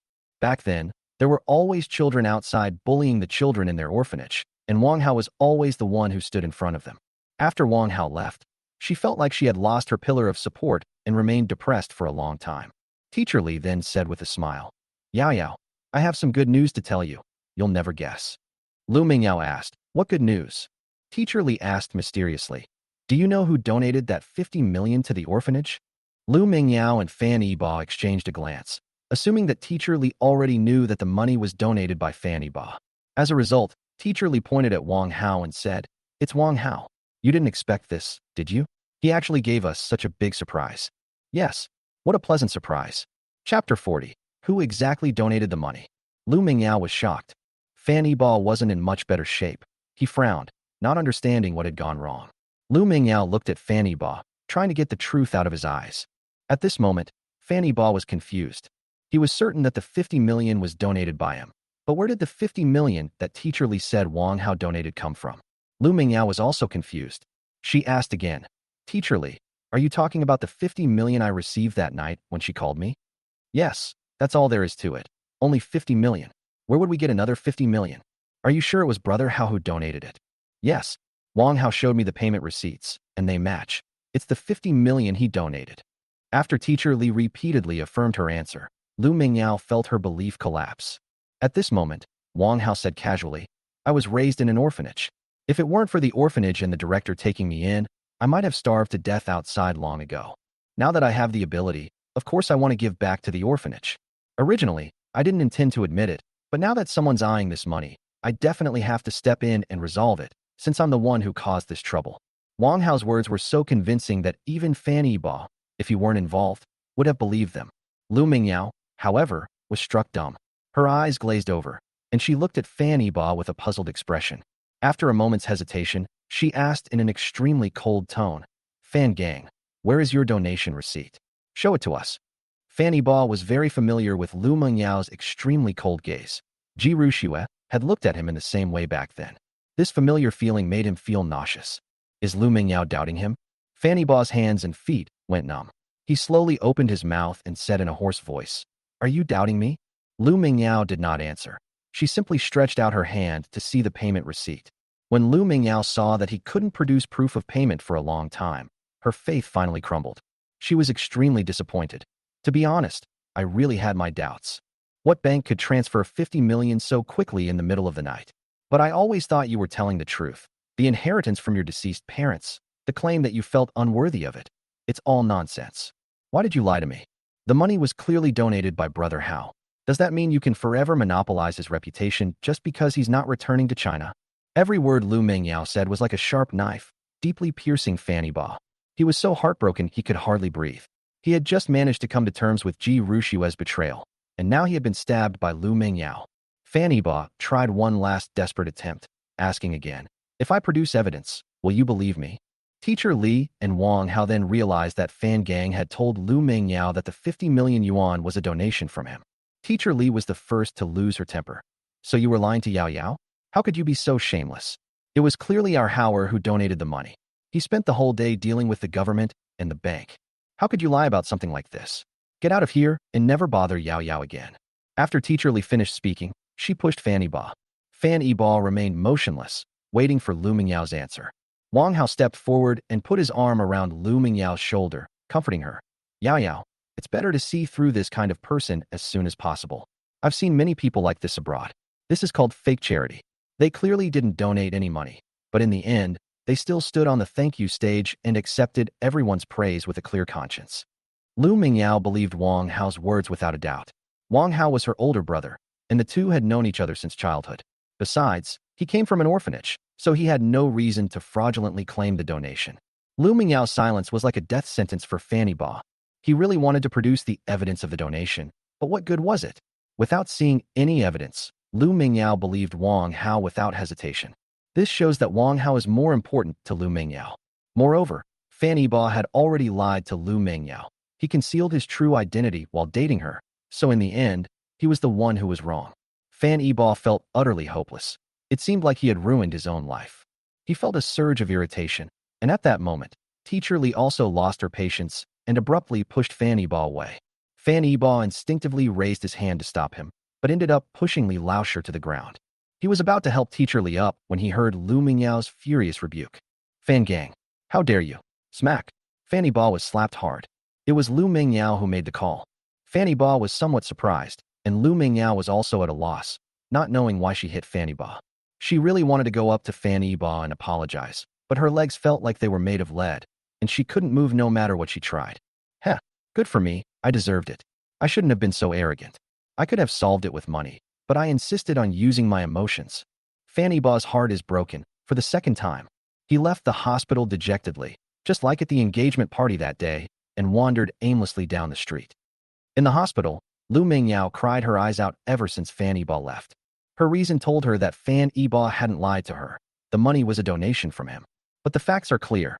Fanny Ba really can't produce any evidence. But why did she see the grievance in Fanny Ba's eyes? That expression was definitely not an act, because she is an actress, and she can tell what is real and what is fake. She was torn between two conflicting thoughts. Fanny Ba and Wang Hao stood on her right, and she was still hesitating about who to believe. Teacher Li said, "All right, Yao Yao, don't cry. It's good that we recognize this kind of person sooner rather than later. He's gone now and won't bother you again." Wang Hao then said, "Yao Yao, I'm back. From now on, I'll be by your side to protect you, so you don't have to be afraid anymore." Lu Mingyao looked up at Wang Hao blankly, wanting to ask again, "Did you really donate the money?" But she didn't have the courage to speak. A moment later, the operating room door opened. The headmistress was wheeled out by a nurse. Lu Mingyao and the others immediately surrounded them. The doctor said, "The surgery was very successful. The cancer cells in the patient's body were completely removed. However, whether there are any remaining cancer cells requires further observation." "Thank you. Thank you so much, doctor." The doctor waved his hand. "No need to thank me. I should be thanking you all. We never imagined your family had such connections, managing to bring in such a renowned doctor from Shanxing City to perform the surgery, giving us this opportunity to learn. We are incredibly fortunate." After thanking him repeatedly, the doctor left with a satisfied expression. Grandma was moved to the special care ward, where she was the only patient. Teacher Li said, "Ah Hao, you're really amazing. You solved so many problems for us right away. It must have cost a lot of money to invite this miracle doctor over, right?" Lu Mingyao asked, "Brother Hao, did you also invite this miracle doctor?" Wang Hao didn't answer, so Teacher Li spoke for him. "That's right, Wang Hao brought all the people here." Actually, the miracle doctor asked for directions and ended up asking Wang Hao, who then led the way. It turned out they were all there to see the hospital director, and Teacher Li mistakenly thought Wang Hao had invited the miracle doctor. Wang Hao didn't explain, taking it as tacit agreement. Lu Mingyao was even more disappointed. She never expected that Fanny Ba would lie to her about even this. Teacher Li asked, "By the way, how's that 50 million yuan thing going?"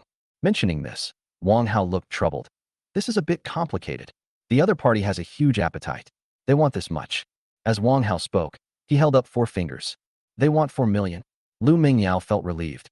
Fortunately, their appetite wasn't too big, and she could accept 4 million. However, Wang Hao shook his head and continued. "No, they want 40 million. "What?" Lu Mingyao and Teacher Li were both stunned. Of the 50 million, they were going to take 40 million. This is blatant robbery. Chapter 41, Take Me Home. Wang Hao said, "Sigh, there's nothing we can do. That's just how society is. Big fish eat little fish, and little fish eat shrimp. If we go up against them, it's like throwing an egg against a rock." Lu Mingyao disagreed. She refused to believe that there was no justice in this society. "We are not afraid. I will go to the city tomorrow to file a complaint. I will bring down these corrupt officials." Wang Hao panicked and quickly stopped him.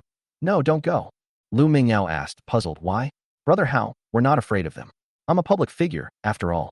If I post a Weibo overnight and make a big fuss, they'll be scared." "Hey, Yao Yao, you don't understand. I came back to China this time to do business. You've offended them. How am I supposed to run a company in Shanxing now?" Seeing that Lu Mingyao was wavering, Wang Hao continued, "Forget it. This money was originally my donation. I can just donate some more to the orphanage later." Since Lu Mingyao heard what he, the person involved, had said, she naturally didn't dare to sue. Lu Mingyao nodded helplessly. "That's the only way then. But 10 million is already a lot.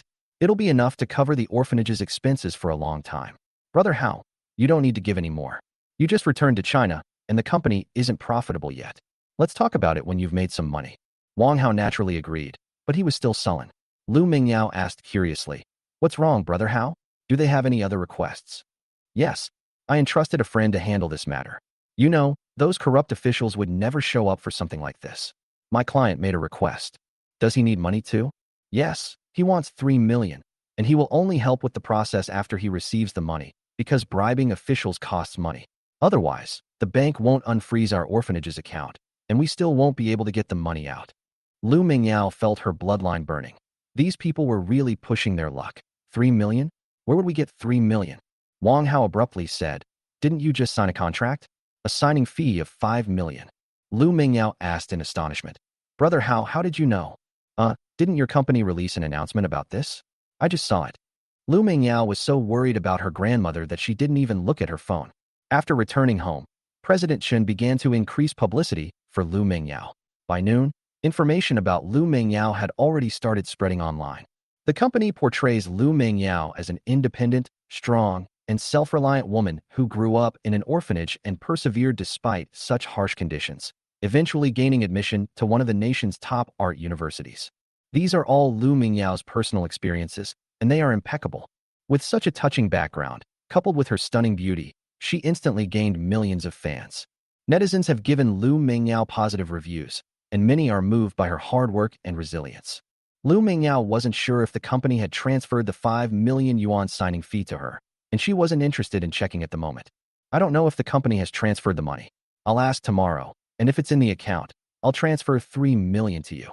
Upon hearing that there was hope, Wang Hao's eyes lit up, and his expression became much more relaxed. He quickly nodded. "No rush, no rush." Lu Mingyao kept observing her grandmother on the bed. Her grandmother had lost a lot of weight. At this time, Teacher Li had to go back. There were still more than 20 children in the orphanage, and it was indeed not safe without adults around.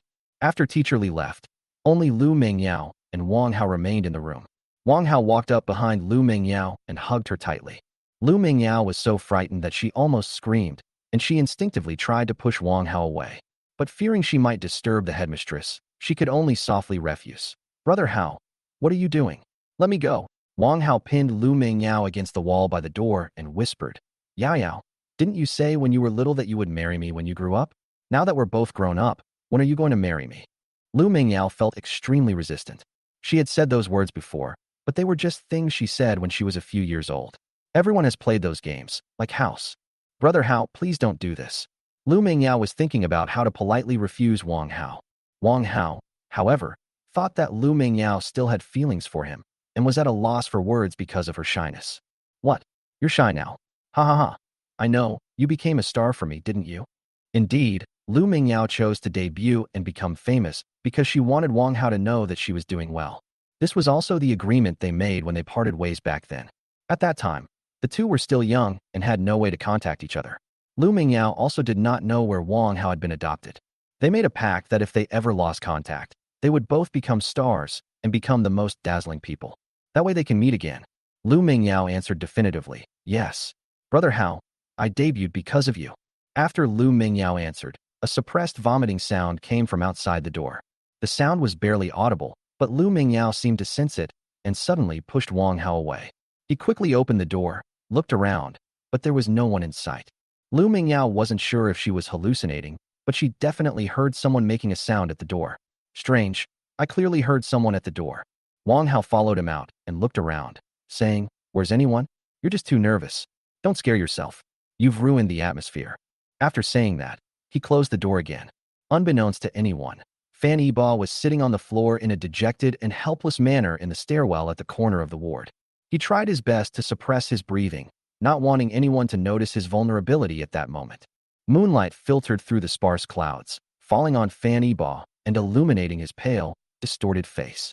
His eyes were tightly closed, his brows furrowed, as if he were enduring the heaviest pain in the world. Suddenly, a trickle of bright red blood spilled from the corner of his mouth, sliding down silently and appearing particularly glaring in the moonlight. He heard it all. Lu Mingyao and Wang Hao are childhood sweethearts. They have had feelings for each other since they were young and have agreed to get married. Lu Mingyao debuted for Wang Hao. What a great love story. No wonder Lu Mingyao refused to acknowledge their relationship after returning to her hometown. That must be the real reason. Fan Yibo originally intended to leave Chongqing and return to Hangzhou, but he wanted to give himself a chance. He didn't want Lu Mingyao to misunderstand him like this. He came back to find Lu Mingyao and wanted to tell her that the money was his donation. Because he is Fan Yibo, not Fan Gang, he dares not admit his identity. As for whether Lu Mingyao would forgive him in the end, he had already stopped thinking about it. He didn't want to leave with regrets. But as soon as he reached the door, he saw Lu Mingyao and Wang Hao hugging each other through the window. The scene seemed familiar, and he was once again deeply shocked. He thought Lu Mingyao would refuse, but Lu Mingyao acquiesced. It wasn't until he overheard their conversation that he realized he was the clown. He almost became the next Yi fan. Fan Yibo didn't know what was supporting him, but he staggered out of the hospital. Lu Hong was waiting for him at the hospital gate in his car. After getting into the car, Fan Yibo said, Take me to the orphanage. Lu Hong, young master, it's so late, let's go tomorrow. No, let's go now. 10 minutes later, Fan Yibo arrived at the orphanage, a secluded little courtyard with a 3-story building and a not-so-large yard. Fan Yibo walked alone to the iron gate. He stood outside the iron gate, looking inward with a forlorn expression. Did they grow up here? Lu Hong asked. Young master, who are you talking about? Miss Lu. Fan Yibo didn't answer. He just stared blankly at the door for a long time. An hour later, after being persuaded by Lu Hong, Fan Yibo returned to his car. Fan Yibo, old Lu, take me home. And so, Fan Yibo returned to Hangzhou overnight. They came as a couple, but will return alone. Chapter 42, You Didn't Hire the Doctor. At the hospital, Lu Mingyao was in a bad mood. She didn't know where the emotion came from, but she kicked Wang Hao out of the ward. At this moment, she sat on the cot, staring blankly at her phone. Fan Yibo's phone number was prominently displayed on the phone screen, and Lu Mingyao had saved it as Rice Jar. He lied to me, so why should I call him first? Lu Mingyao was still angry. She didn't understand why Fan Yibo had lied to her. Even if he had no money and didn't donate to the orphanage, she wouldn't look down on him. What she cares about isn't money, but trust. What Lu Mingyao couldn't understand was that Fan Yibo didn't seem like a con man. He was clearly very rich, and that house by the river was worth a fortune, at least tens of millions. Isn't that house his too? Or is it actually a rented house? Thinking of this, Lu Mingyao became even angrier. Just how many things has he lied to me about? Finally, Lu Mingyao went to sleep, still angry. The next morning, Wang Hao and Teacher Li arrived at the hospital early with breakfast. Wang Hao brought Lu Mingyao her favorite tofu pudding. He presented the breakfast to Lu Mingyao like a precious treasure. Here, Yao Yao, try it. The place we loved when we were kids closed down, so I went to another one. See how it tastes. Does it taste like it did when we were kids? Lu Mingyao didn't fall asleep until 2 or 3 a.m. last night, and her mental state wasn't good. In addition, She really had no appetite. However, not wanting to disappoint Wang Hao, she reluctantly accepted the tofu pudding and ate a few bites. To be honest, the taste was just so, but she still pretended it was delicious. It tastes good. Thank you, Brother Hao. Seeing that Lu Mingyao was satisfied, Wang Hao was happy. Teacher Li carefully observed the dean, who was still unconscious. I noticed that her complexion was much better than yesterday, which means the surgery was very successful. Teacher Li held Wang Hao's hand and said gratefully, "Hao, thank goodness you came back in time. The doctor you invited is indeed highly skilled, and the dean seems to be recovering quite well. His life has finally been saved. We all have to thank you." Wang Hao, please don't say that. The dean is like my own grandmother. Without her, I wouldn't be where I am today. This is all I should do. Lu Mingyao looked at Wang Hao with gratitude. At this moment, she felt that Wang Hao was exceptionally great, still the big brother who always protected them when they were little. Wang Hao was beaming with pride from the praise, especially the way Lu Mingyao looked at him. He felt his heart melt and his whole being swelled up with pride. He never imagined that the little black girl who used to cry so much would grow up to be so beautiful. If I had known, I would never have gone into hiding all these years. If I spend more time with Lu Mingyao, I might have already won her over. But it's not too late now. Judging from this, Lu Mingyao will be his sooner or later. A nurse's voice came from outside the door. Family member, is now a convenient time for the doctor's rounds? Lu Mingyao quickly welcomed the group of doctors inside. Among the crowd was a thin, middle-aged male doctor wearing glasses. When Wang Hao saw him, his gaze darted away, and he suddenly took a few steps back, moving closer to the door. The doctor went over to check on Grandma's condition, recorded some data from the instruments, and then turned to say, "The recovery is going well, but we can't guarantee whether the cancer cells have metastasized yet. Further observation is needed. However, the medical conditions here are not great. My suggestion is to wait until the elderly person is stable before transferring them to another hospital. The city has already made arrangements and can accept patients at any time. Once we get there, we'll conduct further examinations and treatments, and completely removing the cancer cells won't be a problem." Hearing the doctor say that, Lu Mingyao felt relieved. She stepped forward, took the doctor's hand, and quickly expressed her gratitude. Teacher Li also said from the side, "Thank you, doctor. I really don't know how to repay you." As she spoke, she bowed to the doctor. The doctor dared not accept the thanks. He quickly helped Teacher Li up and said, "You don't need to thank me. I was just doing this for someone else. If you want to thank someone, you should thank him." The doctor's surname is Zhong. He received instructions yesterday afternoon and rushed to the county hospital. As soon as he arrived at the hospital, he began emergency treatment and worked nonstop in the operating room for 4 hours before finally bringing the hospital director's grandmother's condition under control. Given his status, it would be difficult for an ordinary person to get him to come, but since the call came from the second-in-command of the municipal party committee, Teacher Li thought Dr. Zhong wanted her to thank Wang Hao, so she pulled Wang Hao in front of the doctor. "Hao, once the dean recovers, I will definitely have her invite you and Dr. Zhong to a simple meal. If you hadn't invited Dr. Zhong, the old dean probably would have passed away last night." At this point, Teacher Li couldn't help but shed tears. But Wang Hao's expression was very strange at this moment, and his palms were sweating. Lu Mingyao was puzzled. What was Wang Hao panicking about? At this moment, Dr. Zhong suddenly asked, "Why did you invite him to dinner with me? I wasn't invited by him." What? What? Teacher Li and Lu Mingyao were stunned. The miracle doctor wasn't invited by Wang Hao. Teacher Li, didn't Wang Hao bring you to see the dean yesterday? Dr. Zhong, it's true that he brought me here, but we just met at the hospital entrance. When I asked for directions, he happened to be looking for the former director, so we just happened to be passing by. The person who invited me here definitely doesn't have the surname Wang." Now, Teacher Li was completely dumbfounded. She had made a huge blunder. Yesterday, the former hospital director fell ill, and Dr. Zhong found that the director's grandmother was in critical condition as soon as he entered the room. He immediately contacted the hospital to arrange for emergency surgery and didn't have time to talk to Teacher Li at all. Teacher Li saw Wang Hao and Dr. Zhong enter the room together, and she naturally assumed that Dr. Zhong was invited by Wang Hao. The question is, why doesn't Wang Hao deny it? Teacher Li asked in surprise, Hao, why did you say that you invited Dr. Zhong?" Lu Mingyao suddenly looked at Wang Hao, her eyes filled with disbelief. "You didn't hire the doctor?" Wang Hao remained calm in the face of their questions. He looked even more puzzled than Teacher Li. "Teacher Li, I never said I invited them. I thought you meant bring them over. So I must have misunderstood." Wang Hao didn't think there was much of a problem with this, and instead shifted the blame to Teacher Li. At this moment, Lu Mingyao suddenly remembered something and quickly asked, "Dr. Zhong, Is the person who asked you to come here surnamed Fan? Dr. Zhong nodded. Yes, his surname is Fan, but I don't know his given name. His surname is Fan. It really is him. Lu Mingyao was somewhat devastated. She had actually driven away her grandmother's true savior and even slapped him. Dr. Zhong now understood that these people still didn't know who to thank. He shook his head helplessly and turned to leave the ward.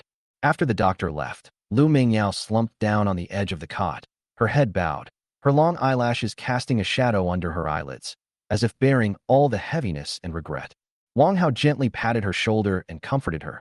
Yao Yao, just because someone has the surname Fan doesn't mean they're that swindler Fan gang. Maybe he's one of the orphans grandma took in back then, and he's helping her behind the scenes. You don't need to blame yourself. Teacher Li didn't have time to care about why Wang Hao didn't deny it. She and Wang Hao both came to comfort Lu Mingyao. But Lu Mingyao wouldn't listen. She was 100% certain that Fan Gang had found the doctor because the call was made right in front of her. Last night, Wang Hao clearly admitted that he had hired the doctor. But today, he denied it and shifted the blame to Teacher Li. The Wang Hao in front of her felt completely unfamiliar to Lu Mingyao. Now, Lu Mingyao is beginning to suspect that the 50 million yuan was indeed donated by Fan Gang. Chapter 43. The money wasn't donated by you. The ward had just been quiet for a short while. Another group of people came knocking on the door. This group of people had even more powerful connections. They were all from the county government. After some introductions, Lu Mingyao discovered that several key leaders from the county had arrived. One of them began with a sincere self-criticism.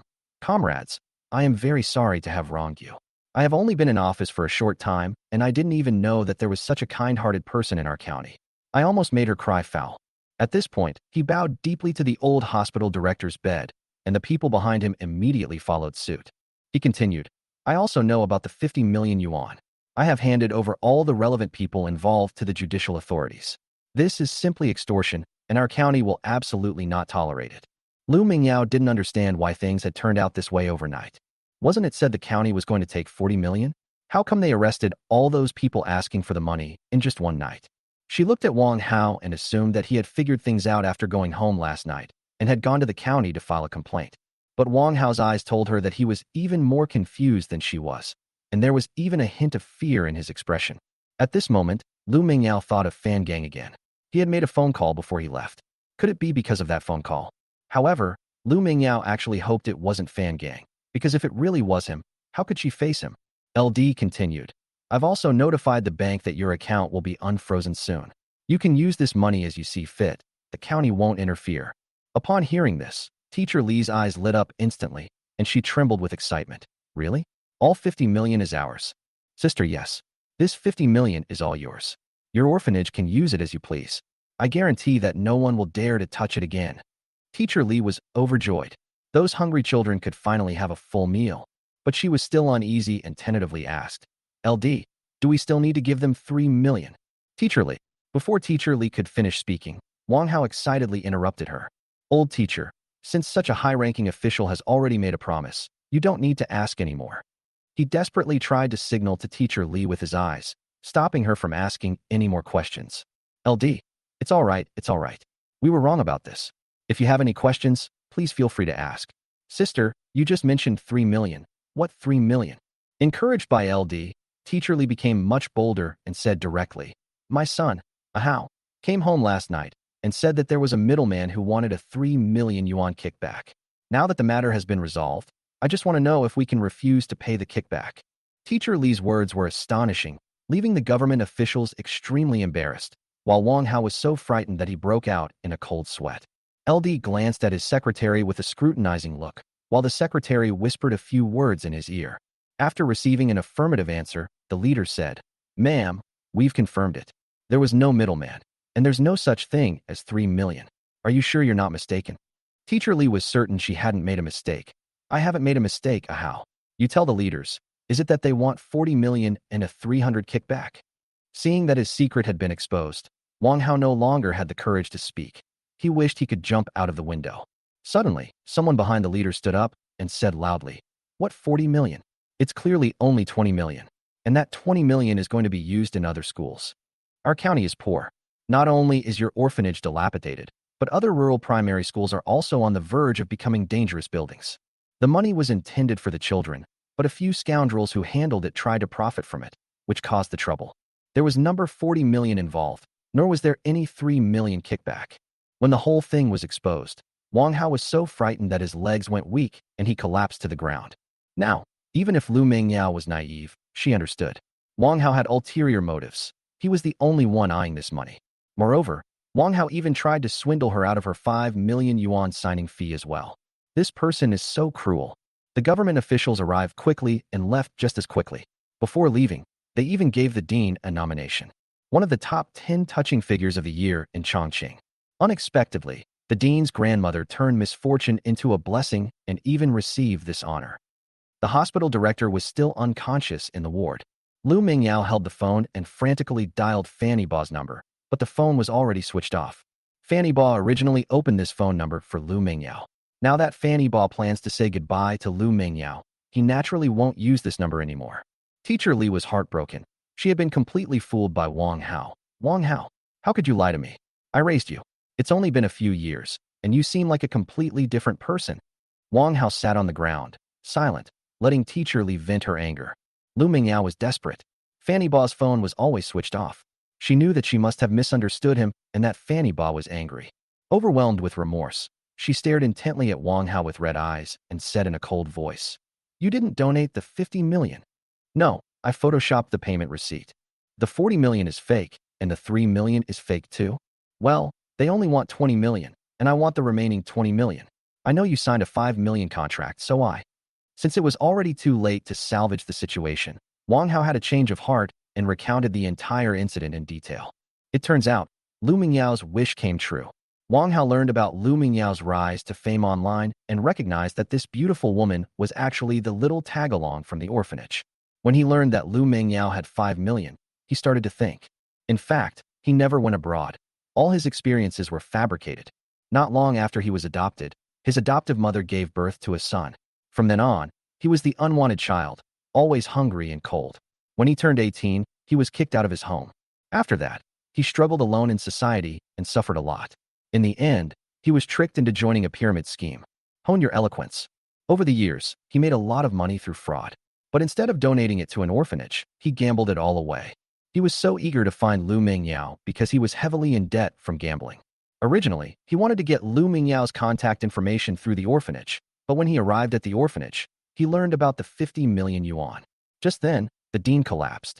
Teacher Li, who was completely ignorant of social etiquette, volunteered to step forward and resolve the situation. They were also hoping to make a quick buck. Smack! Lu Mingyao slapped Wang Hao hard across the face.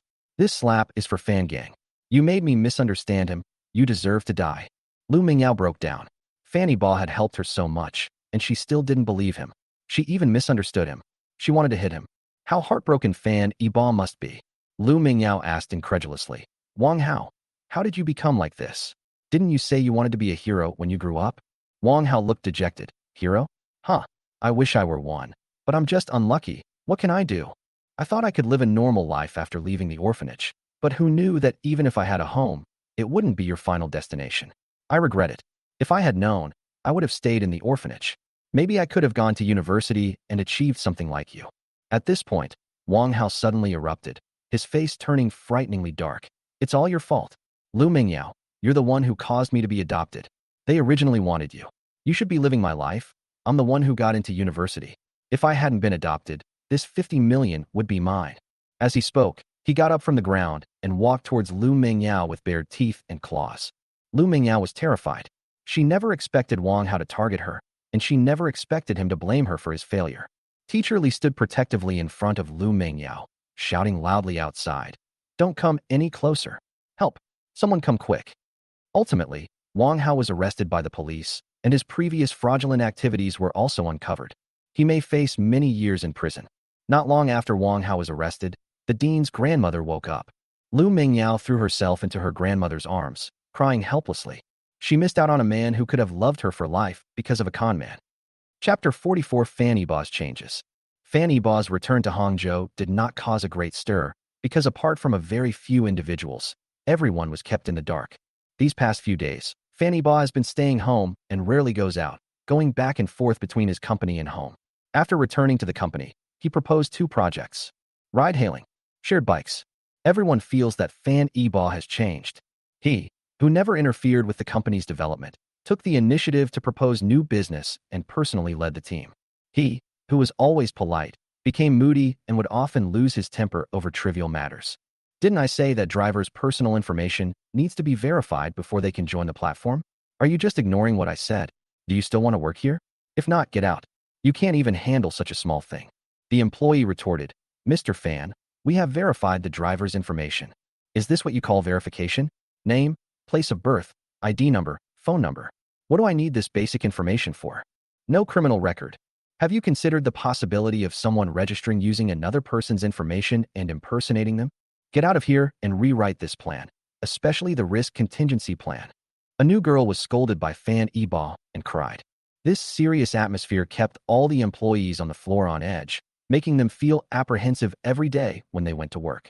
After the chairman's office door closed, the employees in the lobby breathed a sigh of relief. What happened to President Fan? He's turned into a workplace tyrant in just a few days.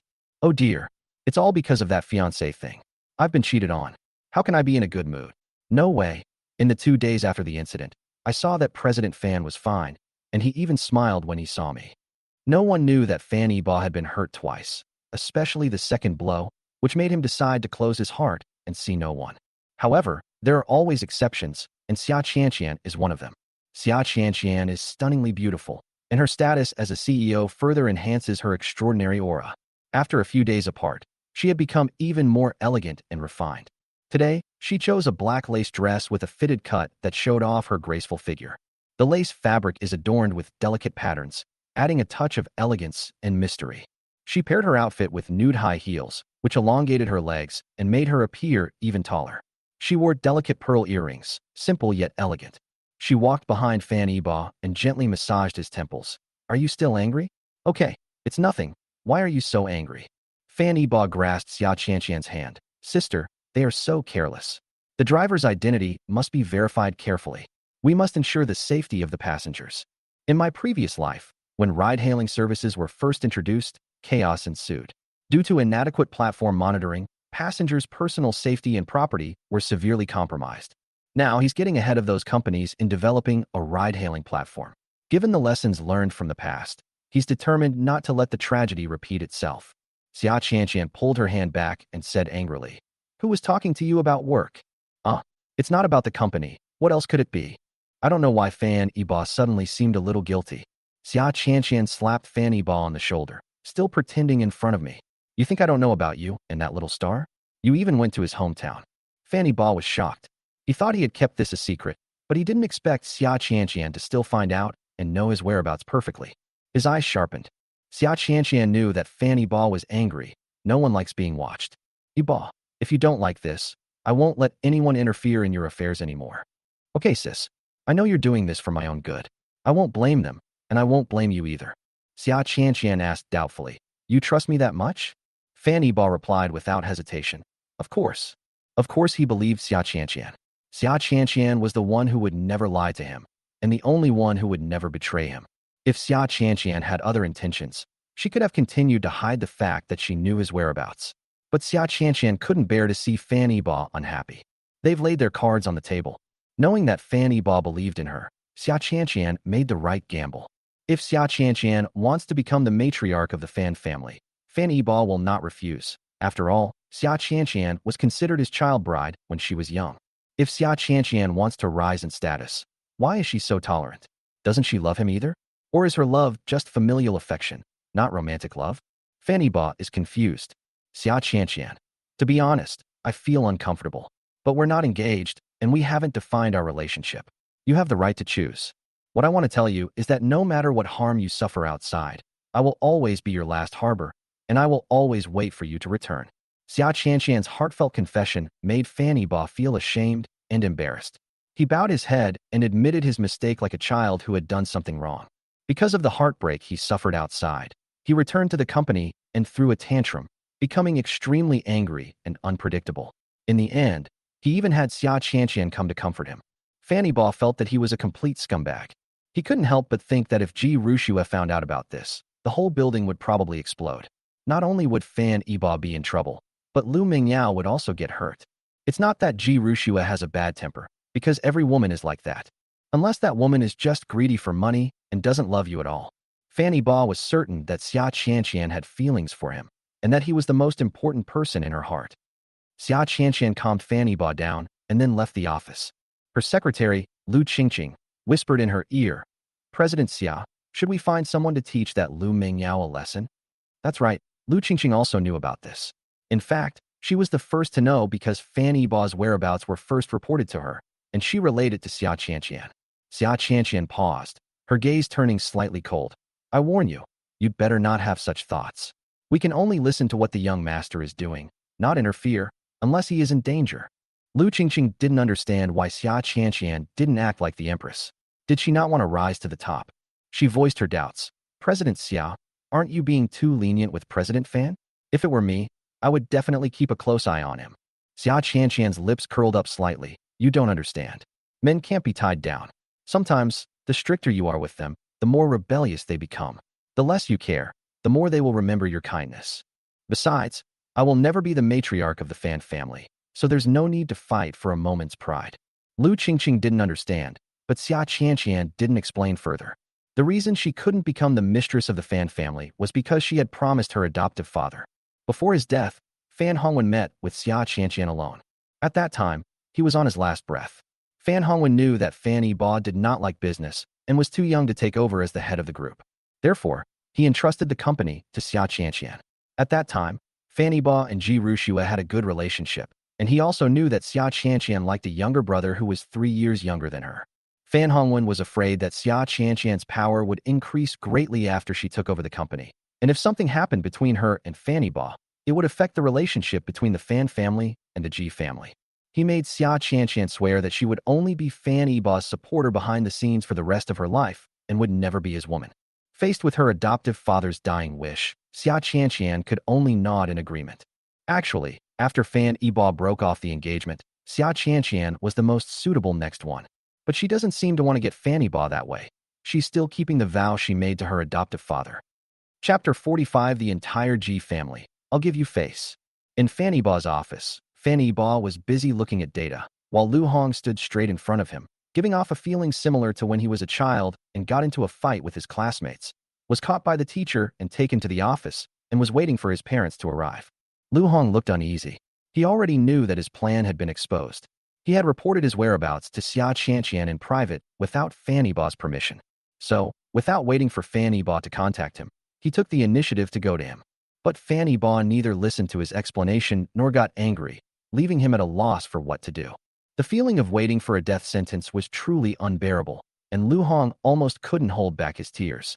The secretary suddenly knocked on the door and came in. "Mr. Fan," the front desk called, and said that a Miss Ji is looking for you. Fanny Ba was already annoyed. Thinking it was Ji Rushua, he directly refused, saying, "Ji Rushua dares to come? I won't see her. Tell her to leave."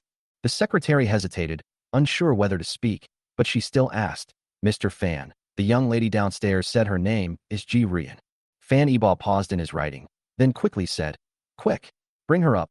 Then he glanced at Lu Hong and immediately found him an eyesore. "What are you still doing here? If you have nothing better to do, go and clean the car." Upon hearing Fanny Ba's words, Lu Hong smiled, knowing that Fanny Ba had forgiven him. Keeping his job was a blessing, especially since jobs were so hard to find these days. Moreover, being a bodyguard for the Fan family was known for its high salary. A bodyguard captain like him earned $1 million annual salary, comparable to that of an ordinary company CEO. "All right, young master, I'll go wash the car right now." Right away. He turned to leave, but was stopped before he could even open the door. "Be smarter next time. You need to know what you should and shouldn't say." "Yes, young master." Lu Hong knew that Fanny Ba didn't want him to be indecisive. Knock, knock, knock. "Chairman, Miss Ji is here." The secretary stepped aside, revealing Ji Ruyan behind her. Fanny Ba looked up and saw a sophisticated urban woman standing gracefully at the door. The other person was wearing a black and white patterned pleated skirt, a white chiffon blouse, and black knee-high high-heeled boots that perfectly showcased her already sexy figure. Her clear, bright pupils, arched eyebrows, and long eyelashes trembled slightly with excitement. Her fair, flawless skin glowed with a faint rosy hue, and her thin lips were as delicate and dewy as rose petals. Ji Ruyan and Ji Rushua looked somewhat alike, especially their aloof and noble features, which are almost identical. Although she appears aloof and cold, Ji Rushue's coldness is indiscriminate, perhaps with a touch of gentleness towards Yifan, but Ji Rian reserves her coldness for others and her gentleness for Fanny Ba. Although the two had only been apart for a few years, it felt as if centuries had passed. Neither of them spoke. They simply gazed at each other with deep affection. The secretary stood awkwardly to the side, not daring to look up. She didn't know whether to leave or stay. In the end, Fanny Ba was defeated because the love in Ji Rian's eyes was about to overflow the screen. Fanny Ba asked softly, "When did you get back?" Ji Rian said with a hint of playfulness and joy, "I've been back for a few days and haven't been able to get in touch with you. So, now that I know you're back at the company, I came here to see you in person." "What? You're not welcoming me?" Ji Rian suddenly tightened her face, looking like she was about to cry if he didn't welcome her. "Of course not, you're welcome." Ji Rian rolled her eyes, which almost made the secretary next to her swoon. She said shyly, "Since you're welcoming me, why don't you invite me in for a seat?" Fanny Ba suddenly realized what was going on. He quickly got up and personally led Ji Rian into the house. "Sorry, I was stunned. Come in quickly." Then, he gave his secretary, who was standing at the door, a look that conveyed his meaning. The secretary quickly closed the door and left. She had been wanting to spread this juicy gossip for a long time. Ji Rian was going to replace Ji Rushue in her position. Seeing how worried Fanny Ba was about her, Ji Rian's bright eyes sparkled with joy. The two sat down on the sofa together, and when their eyes met, the atmosphere became ambiguous. Ji Rian has actually liked Fanny Ba since she was a child. Every time Fanny Ba gives Ji Rushue a gift, she will receive one as well. Moreover, Ji Rian and Ji Rushue received different educations from childhood. Ji Rushue was raised as an heir, while Ji Rian was raised like a pig. The Ji family had no requirements for Ji Rian at all. Every time Ji Rushue went to training classes, Ji Rian could only watch longingly. Whenever this happened, Fanny Ba would appear in time, playing games with Ji Rian or taking her out for snacks. Thinking of her childhood, Ji Rian's eyes crinkled with a sweet smile. Fanny Ba didn't understand why Ji Rian was laughing. "What good things are you thinking about? You seem so happy." Ji Rian's delicate nose perked up slightly. Brother Ba doesn't answer my calls, so I'm not telling you." Fanny Ba was a little embarrassed. "Oh, this? Let me explain." "No, I mean, I'll give you an explanation." At first, he changed his phone because he didn't want to answer Ji Rushue's calls. Anyway, he didn't have to worry about the company and was just an idle person. Later, because of Lu Mingyao, he shut himself off, stopped contacting anyone, and lived like a caveman. "Brother Ba, you don't need to explain. I know it's because of heartbreak. Because of my sister, you must have been hurt by her." Fanny Ba gave an awkward smile and said, "You guessed right, but it's not because of your sister, it's because of another woman." But he didn't dare to explain. If he did, he'd be asking for trouble. "It's all right, Rian, I've moved on." Fanny Ba has indeed moved on, but he has now fallen into another relationship. Ji Rian could never believe that she went abroad in a huff because she couldn't stand the way Fanny Ba and her sister got along. In Ji Rian's eyes, Fanny Ba was always bullied by Ji Rushue, and Fanny Ba was also useless, being treated like a slave but still enjoying it. How could Ji Rian, who was in unrequited love, bear this? Ji Rian wanted to go forward and hug Fanny Ba, but it wasn't appropriate given her status. Fanny Ba was genuinely indifferent to the matter, but he didn't want to talk about Ji Rushue. He changed the subject. "Rian, is there something you need from me?" Only after Fanny Ba reminded her did Ji Rian realize that she still had important matters to attend to. She now shoulders the heavy responsibility of the Ji family's life and death, but she didn't know how to bring it up. After all, Fanny Ba was the victim, and it wouldn't be right to ask him to help rescue the Ji family. Seeing Ji Rian's hesitation, Fanny Ba had a pretty good idea of why. He asked, "Is it because of those projects that were interrupted by the Ji family?" Ji Rian was somewhat surprised, and she stared at Fanny Ba with wide eyes in disbelief. Fanny Ba smiled and nodded. "If it's because of this, I can promise you that I will arrange for someone to contact the Ji family in a moment to restore all projects and orders. However, in the future, when there are new projects, we will treat everyone equally and will no longer give the Ji family preferential treatment." Fanny Ba was only doing this because of Ji Rian. In their past life, Ji Rian returned to China immediately after learning he was in a vegetative state, and even turned against Ji Rushue because of him. It was then that he realized Ji Rian actually loved him deeply. Ji Rian was as happy as a child when she saw that Fanny Ba had actually brought up the matter on his own initiative and readily agreed. However, her happiness lasted only a short while before she quickly became sullen again. Fanny Ba asked, "What? Is there something else?" Ji Rian nodded. Yes, there's one more thing I need your help with. You said, I'll agree to anything you ask. Really? Yes. A gentleman's word is as good as his bond. But why are you so good to me? Fanny Baugh reached out and gently stroked Ji Ruyan's delicate nose. Because you were nice to me first. In the entire Ji family, I only give you face. Ji Ruyan's face instantly turned red as if she were drunk. Her heart was in turmoil because of Fanny Baugh's words, like a little deer was pounding wildly inside. It's about the 8.8 billion yuan dowry. The Ji family has already used the money and can't repay it in a short time. Can you forgive them for a while? Fanny Baugh nodded. Money is easy to discuss. I can agree to that. But so much money doesn't grow on trees. How about this? You go back and tell your grandmother to use the Ji family's assets as collateral. If the money isn't repaid on time, these assets will be used to offset the debt. What do you think of this idea? Will it put you in a difficult position? Ji Ruyan shook her head vigorously. Of course not. This is a good idea. I'll tell Grandma when I get back. Fanny Baugh suddenly thought of those antique treasures and said, the money can be returned later, but the betrothal gifts should be returned first. The betrothal gifts were not only quite valuable, but one of them was his mother Gu Yan's dowry, which was to be passed down to her daughter-in-law. Now that Ji Rushue has lost this identity, these betrothal gifts should be returned. Yes, that's for sure. I'll ask my sister for it when I get back. Once these two things were agreed upon, Ji Ruyan's smile returned. Ji Ruyan and Fanny Baugh chatted for a long time, and finally had lunch together before reluctantly leaving. Chapter 46, Ji Rushue fainted from anger. Ji Ruyan's arrival has once again made Fanny Baugh and the Ji family the center of gossip. Many people speculated that Ji Ruyan would replace Ji Rushue and marry into the Fan family.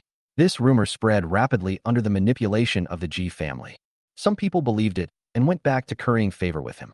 Ji Ruyan brought the good news home to the Ji family villa. The entire Ji family breathed a sigh of relief, but Ji Shangnan was still somewhat dissatisfied. Fanny Baugh has indeed changed. He only has 8 billion yuan, and he still needs me to use my assets as collateral. Does he not trust my character? Ji Ruyan naturally had to speak up for Fanny Baugh. Grandma, you should be content. This money originally belonged to them. Once we have the funds, we can just pay it back.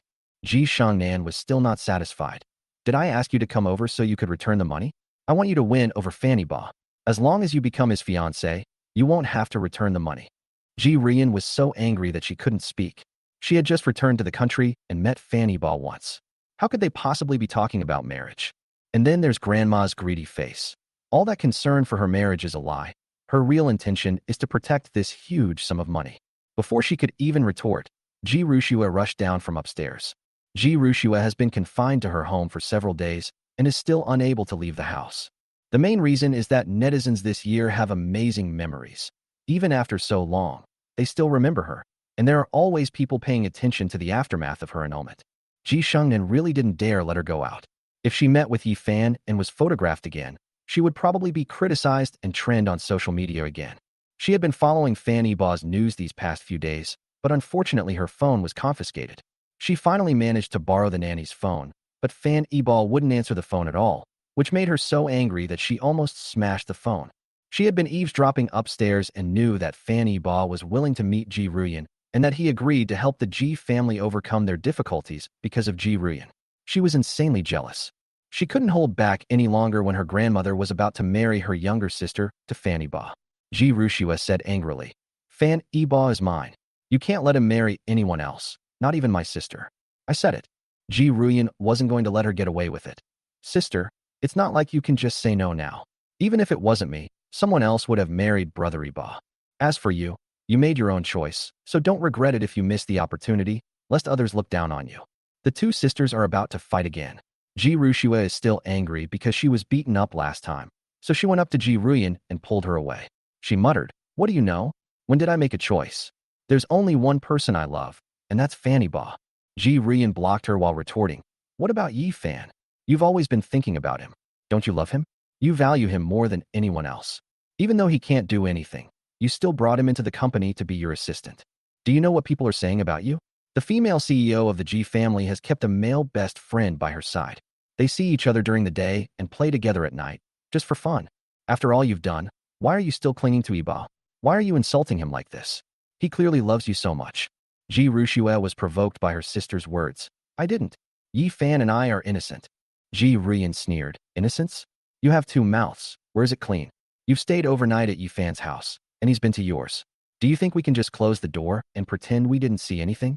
Ji Rushua fell to the ground, clutching her head and crying. Why didn't anyone believe her? Even her own sister didn't believe her. Nothing really happened between her and Yi Fan. Although she thought Yi Fan sometimes didn't care about Fanny Ba, she felt that her heart was still with Fanny Ba.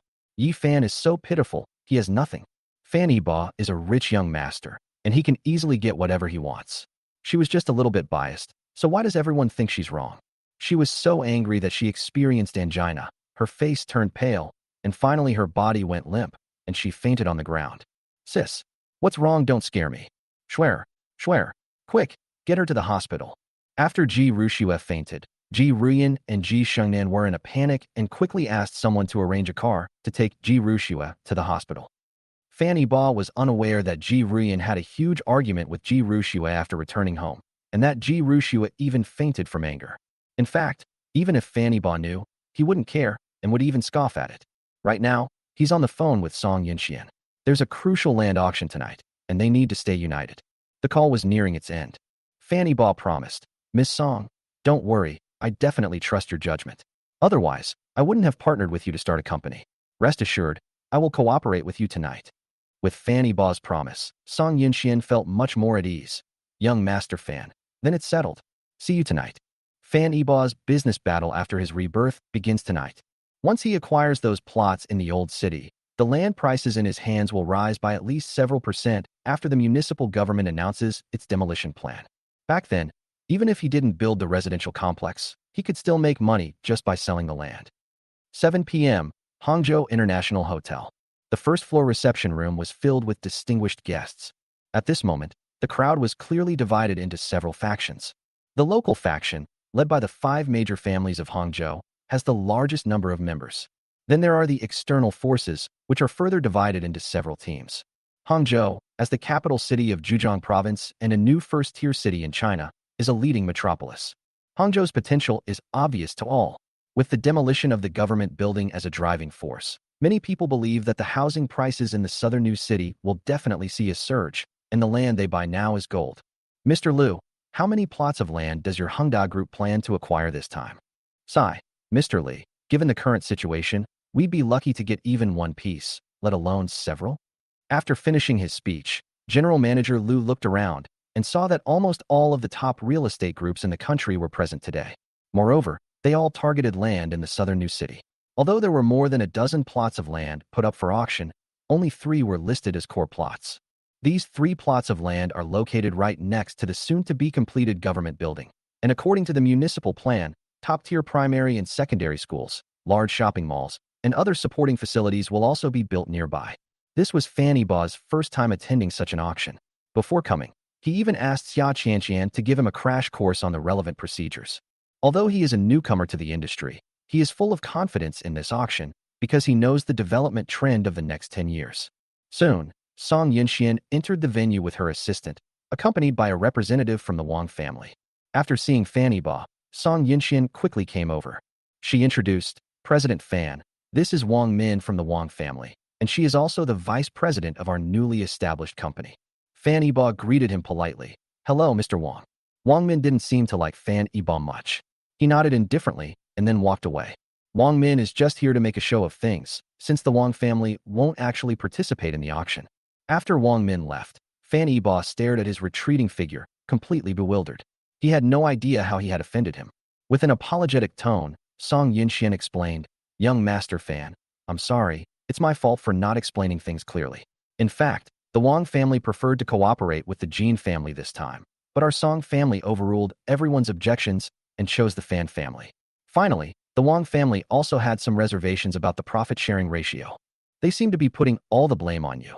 But don't worry, we'll handle things with the Wang family. It won't affect our cooperation. Chapter 47 Enemies Everywhere. Fanny Ba suddenly realized that among the 5 major families in Hangzhou, the Fan family is the dominant family. Previously, the Fan family cooperated with the Ji family. The other 3 families naturally banded together, and their cooperation became even closer. However, these 3 families were not monolithic. The Song family and the Wang family had a particularly close relationship, and the 2 families frequently intermarried. It is said that the young master of the Song family will get engaged to the daughter of the Wang family after returning to China. The Song and Jin families have many overlapping businesses, and the Song family wants to surpass the Jin family to become the second largest family in Hangzhou. The Jin family naturally refuses to accept this, and the two families often have conflicts. The Song and Jin families were at odds, and the Song family wanted to take Fan Yibo as their son-in-law, which led to the Song family taking the lead in cooperating with the Fan, Song, and Wang families. However, Fan Yibo was unaware beforehand that the Wang family was unhappy about this matter. He glanced at Xia Qianqian out of the corner of his eye, and Xia Qianqian nodded quietly. It seems that Xia Qianqian knows about this. Fan Yibo, it's okay, as long as it doesn't affect the cooperation, everything is negotiable. Seeing that Fan Yibo wasn't angry, Song Yunxian smiled at him and said, "Then thank you for your magnanimity, young Master Fan." Fan Yibo wasn't afraid of the Wang family. Even without the inside information provided by the Wang family, he knew that the plots of land in this auction were the key. Xia Qianqian suddenly looked towards the entrance of the venue and saw that the Jin family and the Ji family had actually walked together. The leader of the Jin family was Jin Yuqing, the eldest son of the Jin family. The representative of the Ji family is actually Qin Hai. Moreover, Fan Yibo also saw Yi Fan behind Qin Hai. The moment Fan Yibo saw Yi Fan, a surge of anger rose in his heart, but he suppressed it instantly. Xia Qianqian whispered in Fan Yibo's ear, "It's strange, how come the Ji family and the Jin family are together?" "Who knows?" Fan Yibo said nonchalantly. Song Yunxian looked back and asked, "Huh? Why is Qin Hai representing the Ji family at the meeting?" It was common knowledge that Qin Hai was the son-in-law of the Ji family. Qin Hai was not valued in the Ji family and had no right to participate in such an important event. But today, Qin Hai has actually become the representative of the Ji family. This has sparked much discussion. How is Qin Hai qualified to represent the Ji family? Where are the Ji family head and Ji Rushua? How could Ji Rushua possibly show her face? Her reputation is ruined.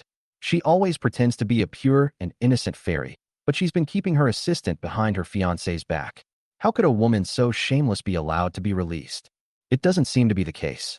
This Yi Fan is an adopted son of the Ji family, just like Xia Qianqian of the Fan family.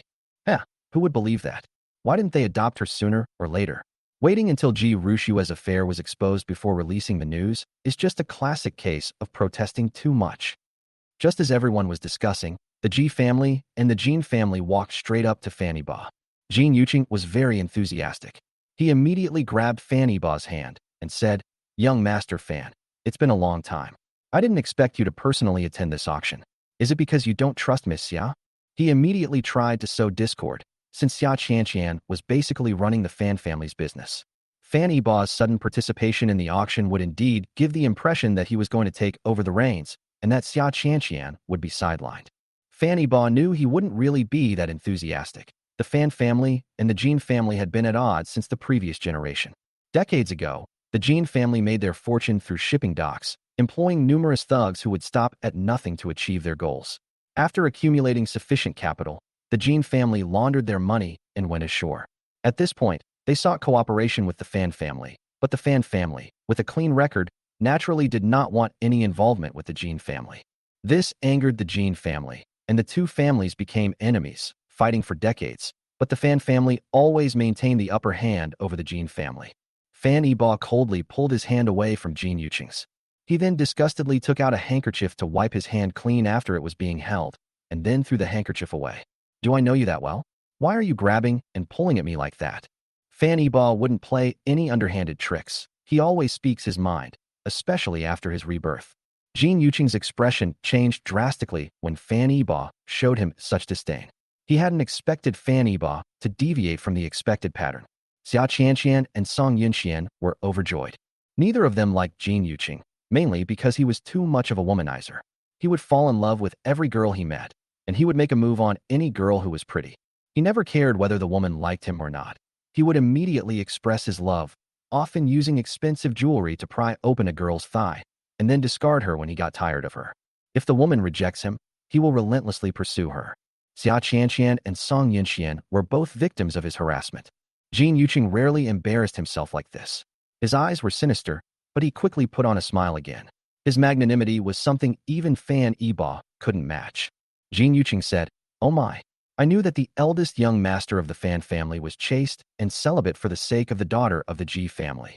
I never thought that he couldn't even get close to men. Uncle Qin, you can't find another son-in-law like this even with a lantern. After Jin Yuqing finished speaking, he glanced sideways at Qin Hai. Qin Hai feigned displeasure and continued. Yibo, how can you be so rude?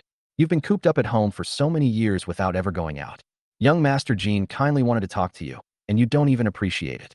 Apologize to young Master Jin right now.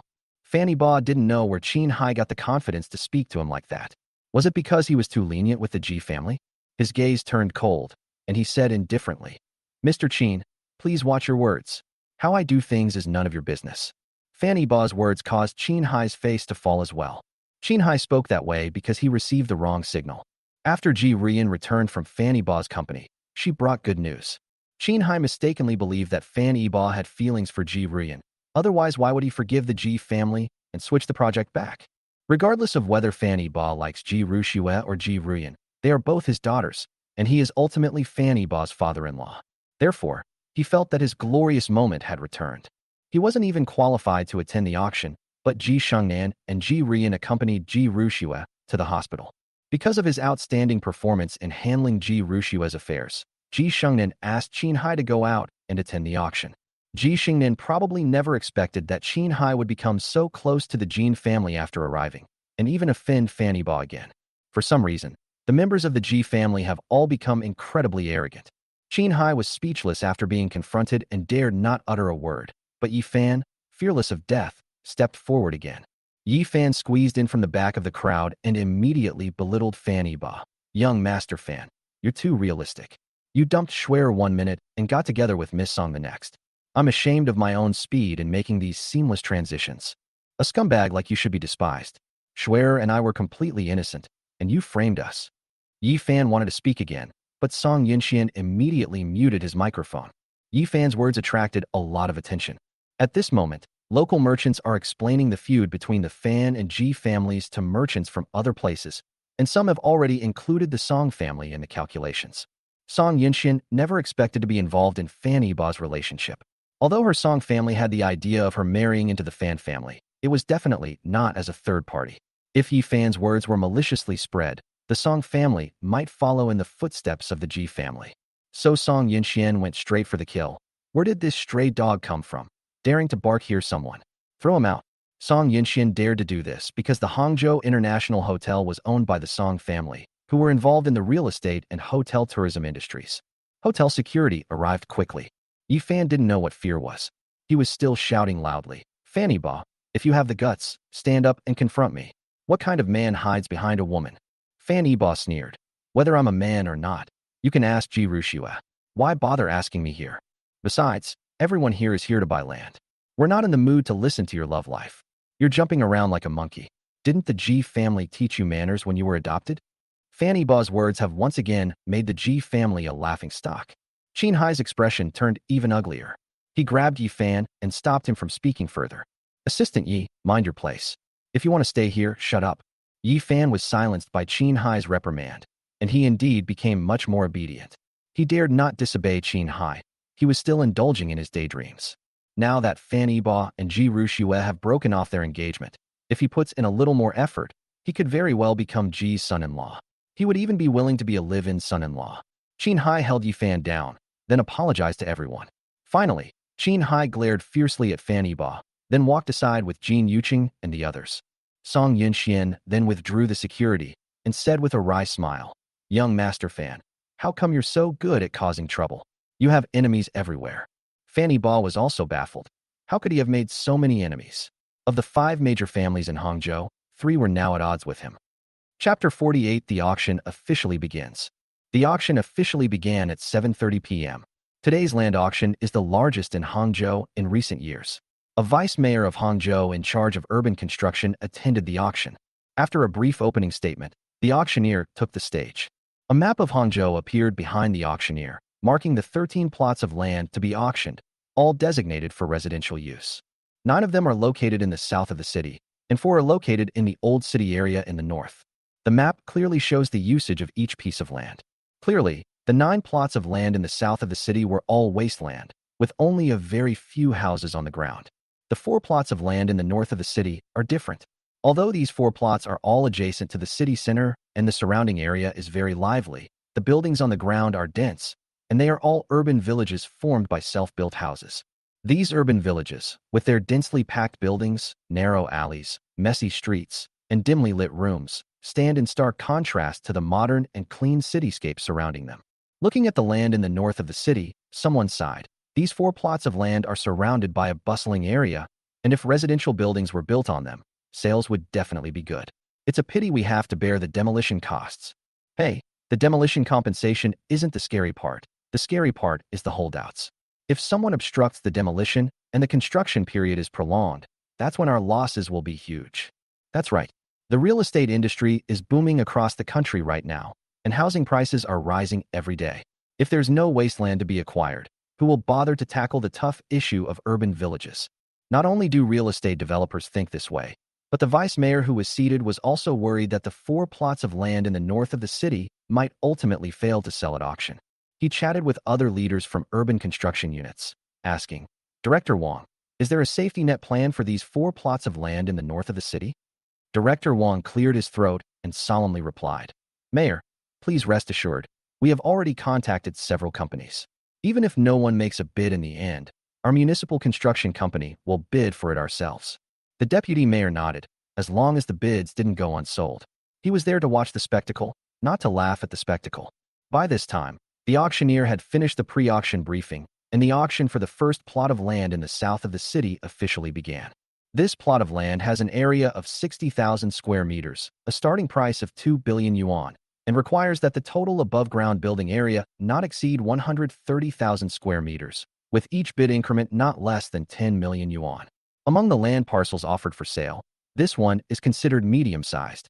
However, the competition was fierce from the very beginning. A host of real estate companies rushed to submit their offers. Soon, the price was raised to 2.5 billion, at which point many companies gave up. Only the Jin family, a local force in Hangzhou, and a few national real estate developers remain in the competition. In the end, the land was acquired by the Kim family for 2.65 billion. Next, the second plot of land was put up for auction. The land area was 80,000 square meters, with a starting price of 2.5 billion yuan, and the total above-ground building area was required to be no more than 170,000 square meters. The competition for this plot of land intensified after it became available. Ultimately, Wanda Group won the bid for 3.2 billion yuan. The third is Hengda Group. The fourth is Furan Real Estate. The first 4 plots of land were all located in the south of the city, and the competition was fierce. Apart from the Jin family winning the first plot, no local real estate company in Hangzhou won a single bid after that, and all of them were acquired by real estate tycoons from other places. During this period, Fan Yibao's family did not make any bids, while the Song family made a few pretentious bids. Finally, the fifth piece of land appeared, a village in the northern part of the city. This is the main event that Fan Yibao and his team are really looking forward to. The auctioneer provided detailed information about the plot. The fifth plot of land covers an area of approximately 120,000 square meters and involves the relocation of nearly 500 original villagers, more than 300 non-villagers, the relocation of approximately 10,000 residents, and the demolition of more than 800 buildings. This data alone has already made many real estate developers shake their heads. Who will want to take on this project? It's simply a thankless task. The project also requires the winning bidder to bear all demolition costs. How long will it take to demolish 800 houses? How much will it cost? Why don't I just buy the wasteland and build houses? Only a fool would bid on this. Anyone who wants it can have it. But I, Greenbeard, won't be making a bid. The auctioneer was embarrassed, as these kinds of urban village projects are usually directly handed over to state-owned real estate developers. I never expected it to be put up for auction this time. However, he is highly professional, and he remained enthusiastic despite the lack of audience response. Distinguished guests, the fifth plot of land, starting price 2.5 billion, bidding begins. As expected, the audience was unusually quiet. More than 10 seconds passed, and still no one made a bid. It's definitely going to fail to sell. Nobody will bid on a project like this. All real estate developers are predicting a downer. But the tables turned quickly. In the corner, a small real estate developer made the first offer. 2.5 billion for 10 million. Immediately afterwards, two more real estate developers submitted offers. These are all little-known small companies. It's uncertain whether they can even come up with that much money. Jin Yuqing seemed to have seen through everything. It's all a setup. In the end, a state-owned enterprise will definitely win the bid. This is just a formality. Many people think this way. Some people are already getting impatient. Just announce it already. Move on to the next project. Exactly. Stop acting and hurry up. We can't wait any longer. The vice mayor was furious, his face darkening. These real estate companies only know how to eat the fat, refusing to touch even the smallest scraps. They've made a fortune, but they won't contribute a single penny to Hangzhou. Just as the city construction leaders were signaling to the state-owned assets department to submit a bid, another real estate company offered $2.55 billion. The real estate developers thought it was a plant arranged by the government, but the leaders on stage were puzzled, saying that it wasn't arranged by them. When the state-owned assets companies saw that other companies were stepping forward, they also backed down. Of course, they were happy to avoid being taken advantage of. This company is the real estate group newly established by Fan Yibo and Song Yunxian, a large real estate company with 60 billion yuan in cash. In order to avoid attracting the attention of other families, Song Yunxian specifically sought out unfamiliar faces to provide quotes. The first offer is 2.55 billion. Is there any higher offer? The second time. Third bid, 2.55 billion, successful bid. The 120,000 square meters of land was sold for 2.55 billion, which is much cheaper than the previous wasteland. Although this is an urban village and the demolition work is very complicated, once residential buildings and shopping malls are built here, and it becomes integrated with the bustling city center of Hangzhou, the housing prices will skyrocket. Besides, the government building will never be relocated to the southern new city. The future political, economic, and cultural center will remain in the old city. After the first plot of land in the old city was successfully auctioned, the next 3 plots were all old city redevelopment projects. Fan Yibo and his team also acquired all 3 plots of land. In the end, Fan Yibo acquired a total of 4 old city projects, covering nearly 600,000 square meters of land at a cost of 13 billion yuan. Other real estate companies all thought this was a plant arranged by the government, but the government also investigated the company's background. Chapter 49. Qin Haiho throws away 3.3 billion. An hour had passed, and this was already the 11th piece of land. To avoid arousing suspicion, Fan Yibo also placed a bid, but each time he made a bid, the Jin family would raise the price accordingly. The Jin family's intentions are clear. They want to fight Fan Yi. They've already acquired 1 piece of land. Acquiring another would be a huge profit. And what the Jin family most wants is for the Fan family to be annoyed by Fan Yi and end up failing to acquire land, or acquiring it at a high price. The price was quickly driven up to 3 billion, and there were many participants. Fan Yibo just made his bid. 3.1 billion. Kim Ok-sung immediately followed up with an offer. 3.15 billion. A plot of land of 70,000 square meters, with a starting bid of 2.5 billion. A bid of 3 billion is already considered very high, but there's still a profit margin. But once it reaches 3.2 billion, the profit margin becomes very thin. At this moment, Fan Yibo hesitated, but he still raised his paddle and bid. 3.2 billion. Xia Qianxian was extremely nervous after Fan Yibo made his bid. According to the original plan, the Fan family was just a decoy. They wouldn't actually acquire the land. The real deal was made by people arranged by Song Yunxian. Currently, Fan Yibo and Jin Yuqing are locked in a power struggle.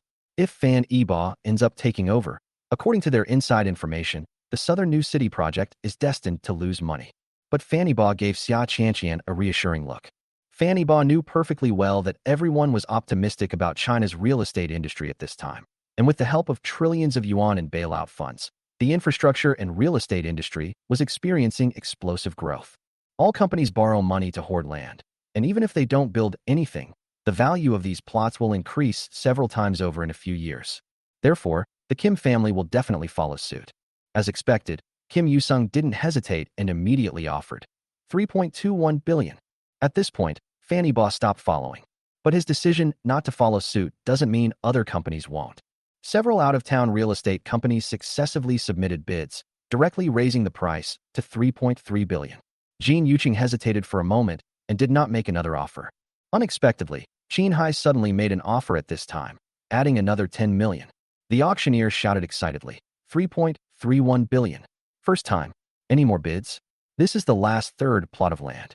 There aren't many left. This is your only chance. Second offer. Third time. Bang. Successful bid. Congratulations to this gentleman on winning the bid. No one expected that Qin Hai would have such audacity to acquire a piece of land for 3.3 billion yuan. Several company executives were already congratulating Qin Hai. Although the land price was a bit high, given the current trend, housing prices would definitely rise, so there was still a chance to make a profit. However, no one knew that this was actually Qin Hai's own decision. The Ji family had no intention of developing the real estate project at all. Real estate was never the main business of the Ji family. Before he came, Ji Shengnan had instructed him that the Ji family should just participate in the auction, make their presence known, and not acquire any land. The Ji family was truly short of money. Even if they acquired land, they wouldn't have the funds to develop it. Even if you managed to get the bid, forget about getting a bank loan. 2 years ago, the Ji family invested in a car manufacturing company, using Ji family shares to secure a 15 billion yuan loan from a bank. After investing tens of billions, there was still no sign of the new cars. With the repayment deadline fast approaching, the Ji family's car company still hasn't delivered any new vehicles. If we don't have the money to repay the bank, we'll have to lose all our company's shares. Given the Ji family's current situation, it's unlikely that banks will lend them any more money. Therefore, the Ji family doesn't dare acquire any land. They're anxious to recoup funds and fill the financial hole to avoid having their company's shares seized. Qin Hai paid no attention to any of this. He was even smug and proud of having acquired a piece of land. Xia Qianqian knew a lot about the Ji family's affairs. She said to Fan Yibo, this was definitely Qin Hai's own decision. The Ji family simply doesn't have that much cash flow right now. The tram project has already caused them a lot of trouble, and they won't get involved in the real estate mess. Xia Qianqian guessed correctly. Ji Shengnan, who was still in the hospital, already knew about Qin Hai's bidding. She immediately smashed her phone. She immediately launched into a tirade. Qin Hai is such a useless piece of trash. I warned him to keep a low profile and not to acquire land, but he still spent 3.3 billion. Where would our Ji family get that much cash right now? The 2 to 3 billion yuan in cash that the Ji family currently has in their accounts is the dowry money that Fan Yibo gave to Ji Rushua. Although Fan Yibo promised Ji Ruyan that the repayment could be postponed, this was done by pledging Ji family shares. Ultimately, this money still needs to be repaid. Ji Rushua lay on the hospital bed, her once stunningly beautiful face now deathly pale, tears still glistening in the corners of her eyes, giving her a sickly yet tragically beautiful appearance. She wasn't surprised to hear her grandmother yelling at her father. If she hadn't been grounded, Qin Hai would never have been allowed to attend tonight's auction. She sighed inwardly. This was the consequence of having no male heir in the family. If Yifan really was her biological brother, she would definitely raise him well, and once Yifan took over the business, she could wholeheartedly marry Fan Yibo and have children. Even now, she still believes she is right. She only feels sibling affection for Yifan. Ji Shengnan couldn't stay at the hospital any longer. Ruyan, you stay here and take good care of your sister. I need to clean up the mess Qin Hai made. Ji Ruyan nodded and comforted her. Grandma, don't be angry. I think Dad definitely doesn't know about the financial situation. The matter can definitely be resolved. Ji Shengnan remained silent as she left the ward, leaning on her crutches. Actually, she already had a plan in mind. Originally, she didn't intend to buy land and build a house, but since she had already bid, even if it was just for the sake of the Ji family name, she would sell everything she owned to pay the remaining amount. Besides, there's Fan Yibo, right? If Ji Rushua doesn't work out, there's Ji Ruyan. There's bound to be one that Fan Yibo likes. After Ji Shengnan left, neither of the sisters spoke. It's quite funny to think about it. 2 daughters of the prestigious Ji family would actually turn against each other for a man. A short while later, Ji Ruyan received a call from an old classmate, and she turned and went out. Shortly after Ji Ruyan left, Ji Rushua quickly got out of bed, put on her clothes, and hurriedly left the ward. Inside Hangzhou International, the auction was nearing its end. After the auctioneer finished explaining the details of the last plot of land, a group of real estate developers in the audience went on a bidding war. The last plot of land, with a total area of nearly 200,000 square meters, is the largest piece of land in this auction. The starting bid is a staggering 6.5 billion. The asking price has already reached 7.4 billion, and it's still climbing. This is a price that would deter many real estate companies. However, many companies still scrambled to submit bids. Holding such a large piece of land in their hands, they could wait for the price to rise and then resell it for billions of dollars. Fan Yibo looked calmly at these crazy real estate developers. Many of them would go bankrupt a few years later. Some ran away, some were caught. Few people have a good ending. In the end, the land was acquired by Hengda Group for 7.6 billion yuan. Land costs typically account for 40% to 50% of the total cost, meaning that at least 8 billion yuan is needed to fully develop this residential area. Fanny Ba began to understand why Hengdao was the first to collapse. They were frantically acquiring land, then taking out loans and pre-selling projects. Many projects started simultaneously without any regard for the order of commencement, effectively destroying themselves. The land auction ended at 8 p.m. All 13 plots of land were successfully auctioned off, generating over 40 billion yuan in revenue. Many people thought that this money would be spent on the southern new town to create a livable new urban area.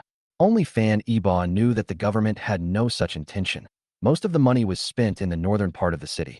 As a major tourist city, Hangzhou has many scenic spots and historical sites in the north, and the new government had long planned to use this money to renovate the old city and provide tourists with a better experience. This is also one of the reasons why the southern new town never really took off. After the auction, Fanny Ba met up with Xia Qianqian and Song Yinxian. They booked a private room at Hangzhou International Hotel, which was nearby. Song Yinxian raised her glass in celebration. Come on, cheers to our first step towards victory. The successful acquisition of 4 plots of land in the old city area today is a good start for their future plans. Fan Yiba smiled slightly, raised his glass and gently clinked it with hers. But he wasn't as optimistic as Song Yinxian. Don't be too happy yet. We've got the land and we don't lack funds. But demolition is a troublesome matter.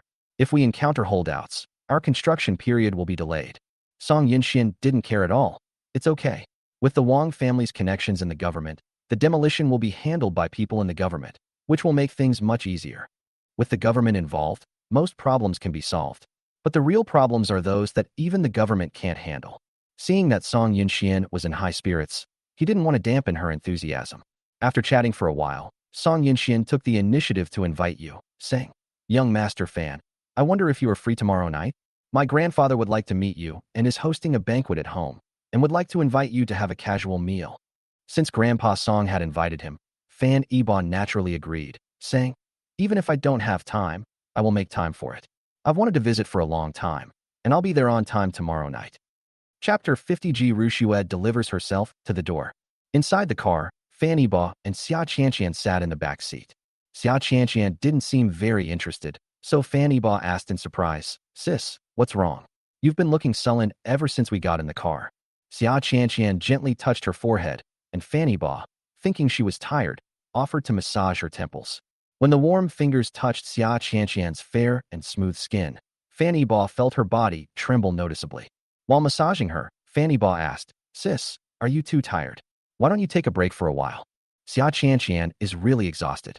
She's basically the one handling everything in this huge company. Fan Yiba is just a hands-off manager. Xia Qianqian rolled her eyes, but still enjoyed Fan Yiba's service. She leaned lazily against Fan Yiba's chest and said softly, "I can handle things at the company. You don't need to worry. I'm worried about your marriage now." "My marriage? What's there to worry about? I'm not in a hurry. Besides, I have you with me now, sister, so I don't want to get married. Or, why don't you just marry me?" Fan Yiba asked, half jokingly, that if Xia Qianqian really agreed, he planned to get their marriage certificate tomorrow. Rather than be hurt by others again, he would rather marry Xia Qianqian, who loves him deeply. Unfortunately, Xia Qianqian loved him, but didn't want to marry him. She felt she wasn't good enough for him. She shook her head and said, "I don't want to marry you. You womanizer." "Me? A womanizing playboy? Sister, how could you accuse me like this? I've never been unfaithful." Xia Qianqian slapped his hand away and sat up straight. "You're not a womanizer? Ji Rian came to see you today, didn't she?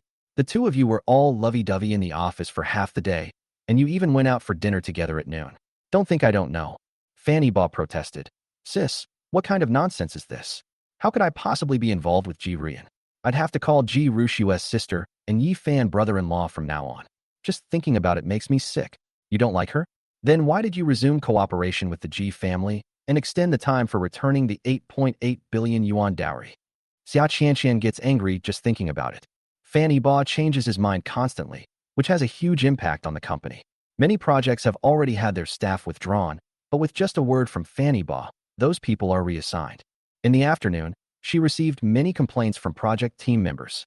Fan Yiba couldn't explain this. Did he tell Xia Qianqian that it was because Ji Rian had helped him when he was in a vegetative state in his previous life? He could only try to get close to Xia Qianqian with a grin, but she always chased him away. "Don't try that on me. I won't fall for your charm. You'd better save your energy for your Miss Song. Fan Yibo paused. Miss Song? Song Yinxian. Sis, how can you be jealous of her too? I have absolutely no relationship with her, and we don't even communicate privately. You can rest assured about that. I'm not the kind of person who falls in love with every girl I meet. Xia Qianqian playfully punched Fan Yibo, saying shyly, who said I was jealous? The vinegar smell is so strong, it could make a whole plate of Westlake vinegar fish. And you still say you're not jealous? I'm telling you, Song Yinxian and I have absolutely no romantic relationship. Xia Qianqian seized on the loophole in his words. If that's the case, then you and Ji Ruyan have a relationship. When Ji Ruyan was mentioned, Fan Yibo became mute again. Xia Qianqian ignored him and said to herself, Song Jiaming clearly has feelings for you. The old man who sees you tomorrow is definitely planning to marry his granddaughter to you. You should keep an eye on things. Since he and Ji Rushua broke off their engagement, many families have had the same idea, and the Song family is obviously no exception, but they acted faster than others. After dropping Xia Qianqian off at the Fan family's old house, Fan Yibo drove home himself. He has grown accustomed to his own house compared to his old house. Fan Yibo sensed something was wrong as soon as he entered the house. There was a pair of white high heels at the door. Many of the decorations inside had been moved, and his pet ducks hadn't even come out to greet him. Judging from the situation, Fan Yibo could roughly guess who had come in. He recognized those high heels. They were the ones he'd given Ji Rushua a while back, top-tier luxury items costing hundreds of thousands. She'd worn those same shoes to her engagement party when she met Yi Fan. He never expected her to wear them here today. Sure enough, the bedroom door opened, and Ji Rushua slowly walked out of the room carrying a rice bowl.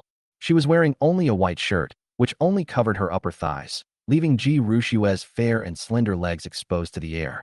Those thighs were fair and long, without a single flaw, perfectly embodying the meaning of slender legs and fair skin.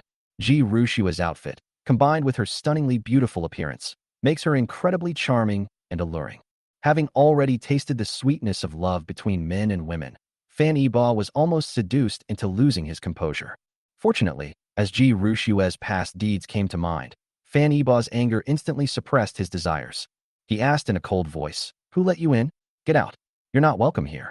Ji Rushua was surprised that Fan Yibo could hold back. She put down the duck in her arms and reached up to unbutton her shirt. "I know you won't believe anything I say now, so I'll prove my innocence with facts." As soon as she unbuttoned the first button, Fan Yibo rushed up to her, grabbed her hand, and scolded, "Don't pollute my eyes. Change your clothes back right now and get out of here." Fan Yibo's tone was full of disdain. The man who once had eyes only for Ji Rushua is gone forever. At this point, all the courage that Ji Rushua had finally mustered vanished. She hadn't expected that even after going to such lengths, Fan Yibo still wouldn't believe her and wouldn't even touch her. Why? Why won't you even give me a chance to prove my innocence? After Ji Rushua finished speaking, she broke down completely, and tears streamed down her face. She's cried countless times these past few days and looks quite haggard. Just a few days ago, she was a cool and glamorous female CEO, but now she looks like a resentful woman who's been abandoned. Fan Yibo felt a pang of sympathy for him. He desperately wanted to hold Ji Rushua in his arms and comfort her. After all, she was the woman he had loved for decades. But the thought of Ji Rushua turning him into a vegetable to save Yi Fan and betraying him made Fan Yibo want to kill her. "Go away. Don't come back. Whether you're innocent or not is none of my business. How can you do this to Yi Fan?" Fan Yibo's words were like a knife to Ji Rushua's heart. She clung to Fan Yibo in anguish, pleading, "Yibo, don't do this. I love you. I've only ever loved you. Why don't you believe me?" Fan Yibo gave a cold laugh. "You love me?" He pointed to the house and continued, "I bought this house a year ago, and this is your first time coming in, right? I know you bought in this community, specifically upstairs from you, just so we could be closer. I've invited you so many times, but you've never come." Ji Rushua trembled and explained, "Yibo, I wanted to come up to you, but as you know, I've been very busy. I'm the one managing the entire Ji family. Also, I'm scared. I'm afraid you'll bully me if I come up here." At this point, she became hesitant and her face flushed red with embarrassment. Fan Yibo felt even colder. He had the idea of taking Ji Rushua's body before marriage, but Ji Rushua had been refusing him. They've been together for so many years, and they've barely even kissed. Perhaps this is all thanks to Yi Fan. You're so busy that you still have time to go on dates with Yi Fan. You even have time to cook for him at his house. We've been together for so many years, and I didn't even know you could cook. Did you learn to cook just for him? You don't have time to come here. You don't have time to spend with me. You stand me up time and time again to go see Yi Fan. Is this what you call being busy? I don't see you're busy at all. You're busy dating him, aren't you? What do I lack compared to Yi Fan that you would abandon me for? If you don't love me, you should have told me sooner. Why are you stringing me along while you're with him? I've never stepped into that room downstairs, but Yi Fan even has a key. How dare you tell me you love me? Fan Yibo grabbed Ji Rushua's shoulders and asked fiercely. He had long wanted to ask Ji Rushua why she betrayed him. He didn't have the chance in his past life, but he was determined to find out the truth in this one. Chapter 51 Fan Yibo and Ji Rushua's confession game. Fan Yibo walked to the bar, took a bottle of wine from the wine cabinet, and poured a glass for himself and Ji Rushua. He placed the wine glass in front of Ji Rushua without inviting her and drank alone. Fan Yibo said in a deep, dejected voice, I am a man, and the most powerful man in the entire city of Hangzhou. My fiancé is having an affair with another man. Have you ever thought about what outsiders will think of me? Ji Rushua silently shed tears, suddenly realizing that she had rarely cared about Fan Yibo's feelings. She took everything Fan Yibo did for granted, and no matter what mistakes she made, Fan Yibo would forgive her, to the point that she believed Fan Yibo's love was selfless and endless. But I never imagined that love could one day be exhausted. She seemed to understand why Fan Yibo wouldn't forgive her. Now everyone believed she had cheated, and even if she really hadn't, who would believe that fact, especially since she had no way of explaining it?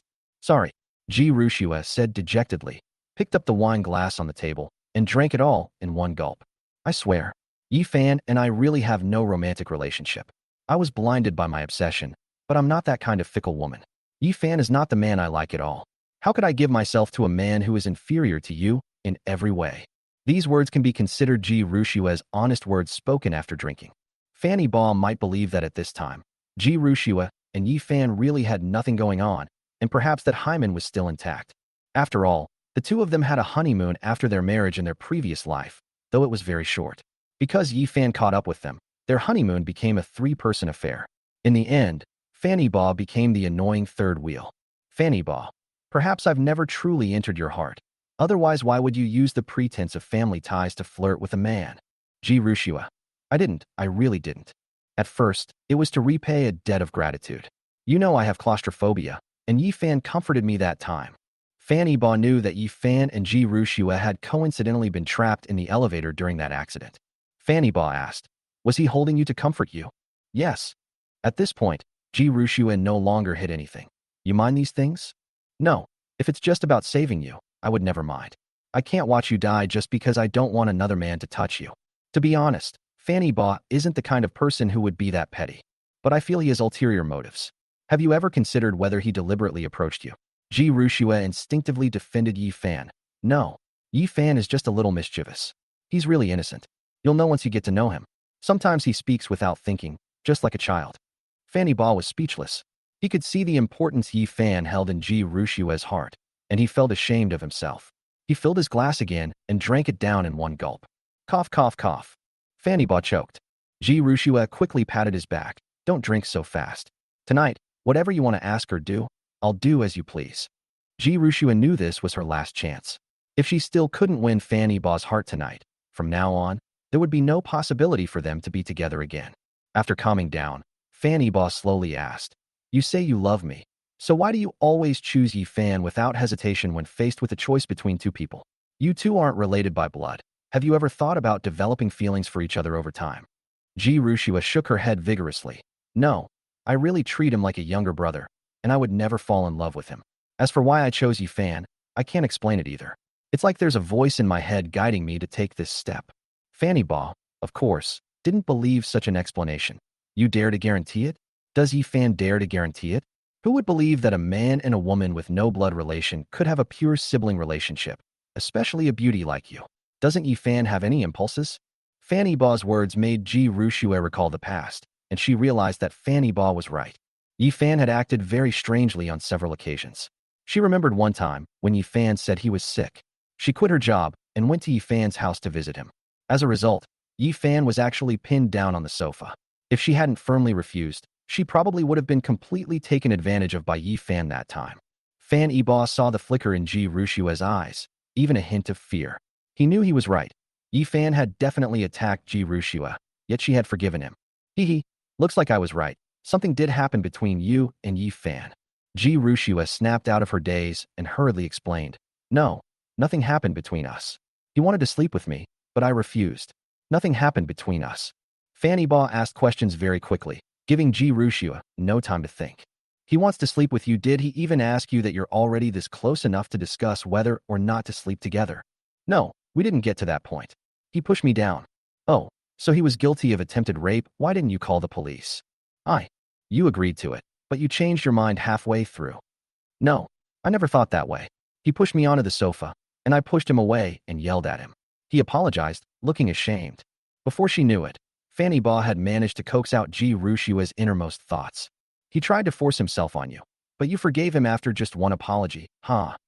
Fanny Ba recalled how he had simply asked Ji Rushua if they could take things further, only to be severely reprimanded and ignored for a whole month. Fanny Ba looked even more dejected. Sure enough, it's obvious whether someone loves me or not. Ji Rushua also thought of that incident. Her mind felt like it was exploding, and she clutched her head and screamed in anguish. She didn't understand what was wrong, or why she would treat Fanny Ba like that. Even though he was her fiancé, she was always hurting him. She became more tolerant of Yifan.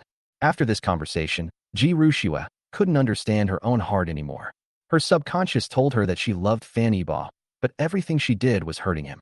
It seems she really has fallen in love with Yifan. Fanny Ba said, "You can leave now. It seems we've already made things clear." Ji Rushua looked at Fan Ba blankly. This time, she didn't make a scene.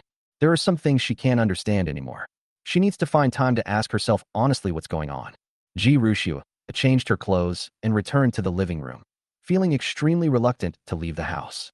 This is her first time coming in, and perhaps her last. There should have been traces of her here, but no matter how hard I searched, I couldn't find any of her. The thought that tonight would be the end for her and Fanny Ba filled her with unbearable pain, making it hard to breathe. In a trembling voice, she asked, "Iba, could you please not reject my calls anymore? Can we still be friends?" Fanny Ba was also upset. Although he hated Ji Rushua, he loved her too. "Fine, but you have to return the 8 betrothal gifts I gave you." Those 8 betrothal gifts were nothing in themselves, but one of them was my mother's heirloom. Ji Rushua knew it was the Imperial Purple Jade bracelet. This bracelet was incredibly valuable, the most expensive item among all the betrothal gifts. Carved entirely of purple jade, it was a top-grade chalcedony, a rare and priceless treasure. Given that these were Gu Yan's belongings, Fan Ba was determined to take them back. They were a symbol of the matriarch of the Fan family. Ji Rushua was well aware of all this. She was excited for many days when she received the purple jade bracelet, but she never expected that she would have to return it. She nodded with a wry smile. "The bracelet is downstairs. I'll go get it for you now." Fanny Ba looked at Ji Rushua, who seemed dazed. She had also drunk quite a bit tonight. "No need for that trouble. I'll go down with you to get it," Fanny Ba said. "Good." Chapter 52, The Vanished Dowry. After going downstairs, Ji Rushua opened the door and went in first. Fanny Ba stood at the door, motionless. Ji Rushua, "Come in."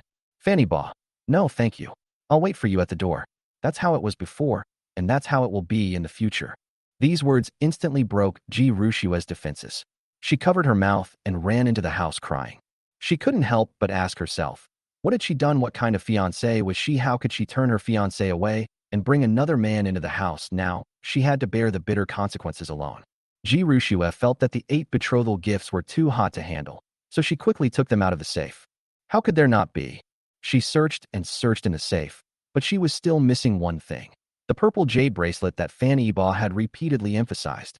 She searched the house for a long time, but still found nothing. How could this be? I remember it was definitely inside the house. I didn't take it out. Of the 8 betrothal gifts, only this one is missing, so it wasn't stolen. Fanny Ba heard the noise at the door. What's wrong? Ji Rushua didn't know how to explain it to him, but she couldn't escape it. She forced herself to come out and said, "Iba, I didn't mean to, but I just can't find that bracelet." "How could that be? Did you take him to the Ji family?" "No, I was just worried it wouldn't be safe to leave the betrothal gifts at the Ji family's house. That's why I brought them home. It's impossible for me to take them back." Ji Rushua shook her head. She was extremely anxious. This was Fanny Ba's last request, and she couldn't even fulfill it. "Think carefully. Could it be somewhere else in the house?" Fanny Ba said softly without urging her. "I've looked everywhere, but I still can't find it." Ji Rushua felt extremely guilty. At this moment, Fanny Ba suddenly thought of someone and tentatively asked, "After you brought back the betrothal gifts, Did you tell anyone else about them or show them to anyone else? A thunderbolt struck Ji Rushua's mind. No, it can't be him. That's right. Only Yi Fan knew about this. Not long after she received the betrothal gifts, Yi Fan received the news and went to find Ji Rushua, wanting to see these precious ancient treasures. Ji Rushua agreed without hesitation and brought Yi Fan into her home that very day. Who are you talking about? Fan Yiba knew it was Yi Fan, but he didn't say it directly. Ji Rushua looked up, not daring to meet Fan Yiba's eyes. Nobody. I was just making things up. Give me a day, and I'll definitely find the bracelet. Okay, I'll head back now. Fan Yiba agreed and left with the other 7 betrothal gifts. Ji Rushua reluctantly saw her off to the elevator and only turned around after the elevator doors closed. After returning to her room, Ji Rushua quickly grabbed her spare phone and called Yi Fan. No one answered the first call, and Ji Rushua assumed it was because it was an unknown number and Yi Fan wasn't answering. Ji Rushua was not giving up and called again. This time the call was answered. But it wasn't Yi Fan on the other end of the phone. It was a woman's voice, complaining impatiently. Who is it? Why are you making so much noise in the middle of the night? Ji Rushua was stunned. Why was a woman answering the phone so late? Didn't Yi Fan have no relatives or friends in Hangzhou? Who are you? Why aren't you saying anything? Ugh, so annoying. Yi Fan, get up and answer the phone. Look who this is. Yi Fan seemed to have fallen asleep, but the woman called him several times before he woke up. Yi Fan mumbled and asked, "Hello? Who are you?" His voice sounded very tired, as if his sage state after a great battle had been interrupted, and there was some dissatisfaction in his tone. Ji Rushua didn't speak. She didn't know what to say. She and Yi Fan had no relationship to begin with, so it was none of her business if Yi Fan really did find other women. But her heart ached terribly, a piercing, excruciating pain. She was ruined and disgraced because of Yi Fan, and even broke off her engagement with Fan Yiba. Everything is gone, all because of Yi Fan, yet he's now holding another woman in his arms. She felt incredibly stupid, so stupid that she was beyond redemption. She didn't say a word, and had no idea when Yi Fan hung up the phone. At this time, the Ji family was in complete chaos. One of the reasons was that Ji Rushua ran away from the hospital, but Ji Rushua's matter was not important. The most troublesome thing is the land that Qin Hai won the auction for. The Ji family needs to come up with 3.3 billion yuan in 3 days. Otherwise, the 10 million yuan deposit they paid earlier will be forfeited. The Ji family villa was eerily quiet. Ji Shengnan sat on the sofa, leaning on her cane. Qin Hai knelt in front of her. He had been kneeling there for a long time. He couldn't understand why Ji Shengnan, instead of thanking him for the great contributions she had made to the Ji family, insulted him like this. Ji Shengnan gave him a cold look. What? You still think you're right, and that I've wronged you? Qin Hai lowered his head, suppressing his resentment. I wouldn't dare. You said I was wrong. Of course I was wrong. Ji Shengnan slammed her cane to the ground. Humph. You dare to talk back? Didn't I tell you not to bid? Not to bid. Why didn't you listen to me? You just ignored me.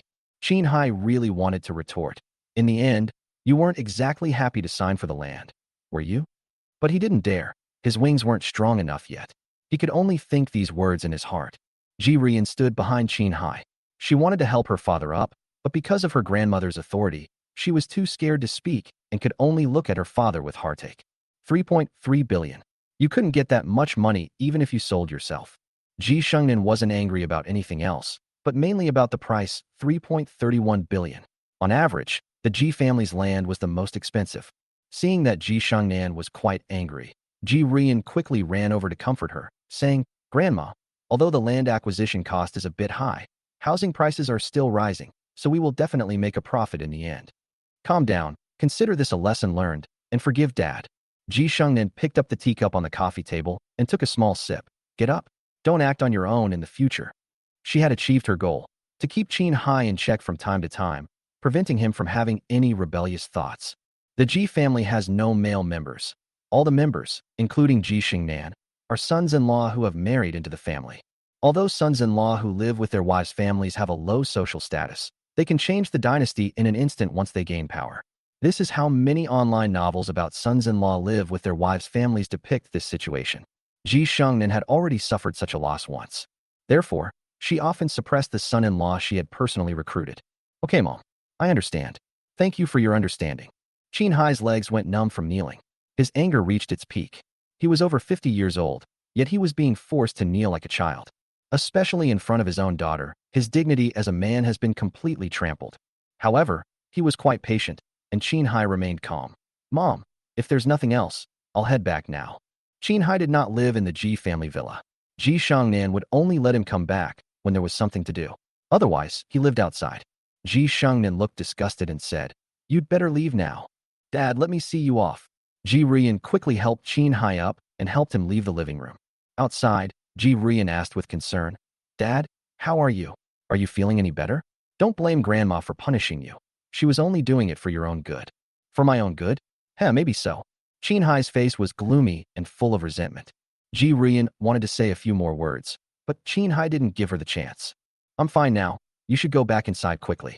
If you're late, your grandma will worry again." "All right then, you should go back and get some rest." Ji Rian shook her head helplessly and turned to go back into the house. Qin Hai walked to the villa's gate, lit a cigarette, and stared blankly at the house, his eyes filled with endless hatred.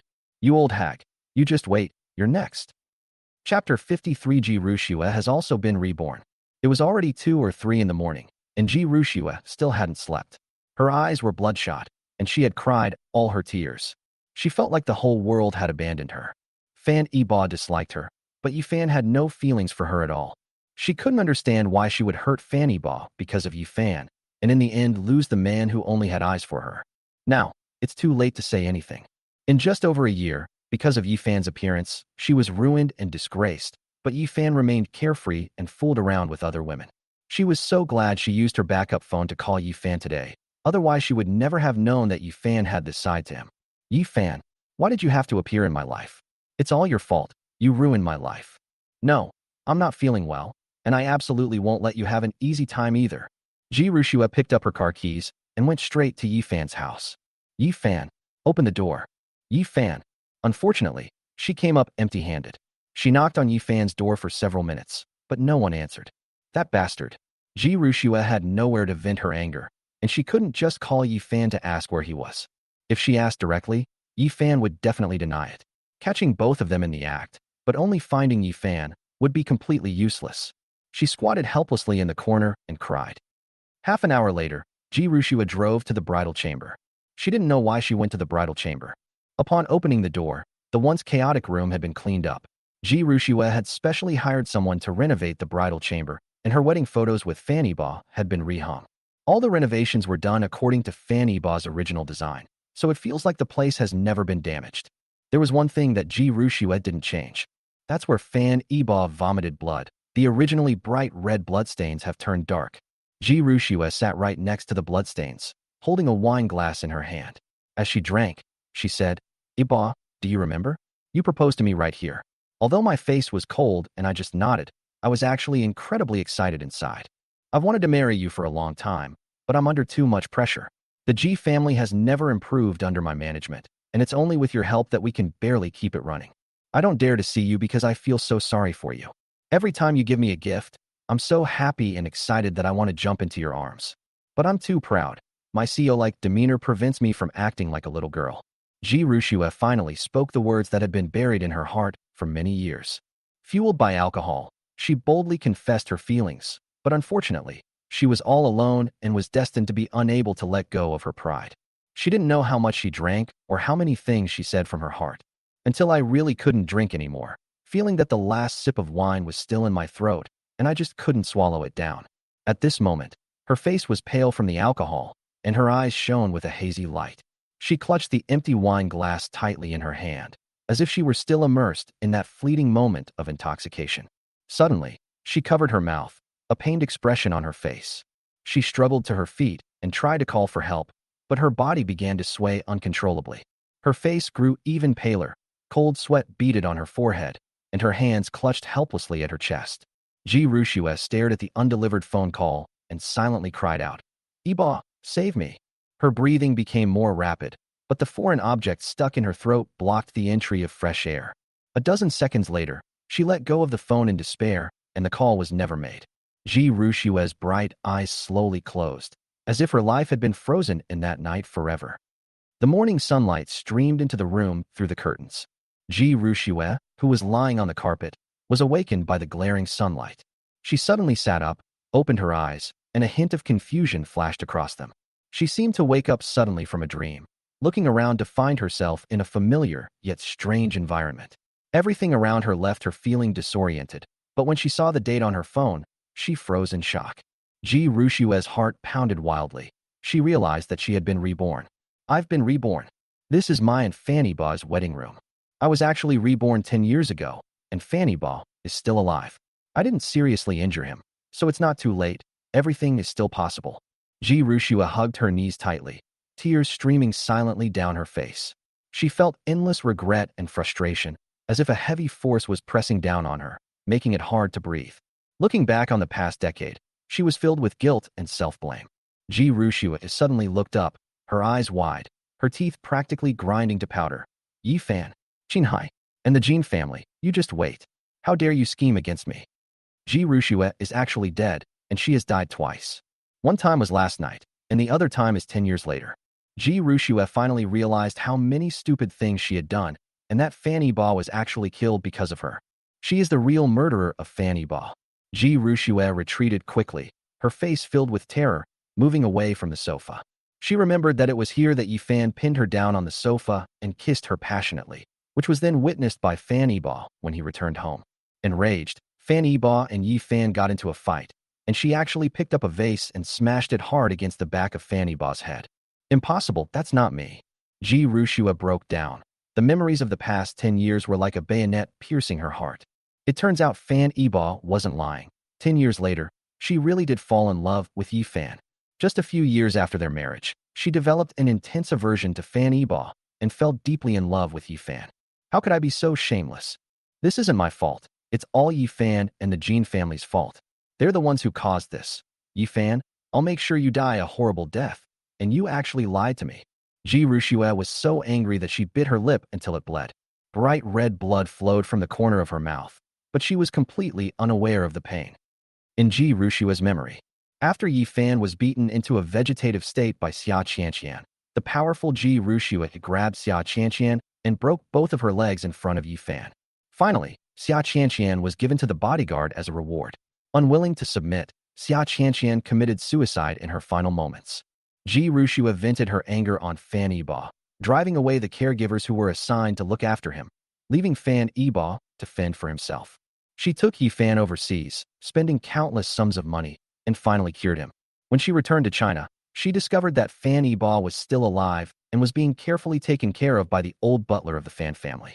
Finally, as the mistress of the Fan family, she drove away the old housekeeper and sent Fanny Ba to a nursing home. From then on, she and Yi Fan lived in the Fan family's old house. Fanny Ba gave everything, but no one cared, and he died of illness in a nursing home. Ji Rushua and Yi Fan have taken away their billions in assets. Chapter 54, Ji Rushua's Nightmare. If that's the case, it's simply a story of a cuckoo taking over someone else's nest. Yi Fan and Ji Rushua will live happily ever after. But things are not that simple.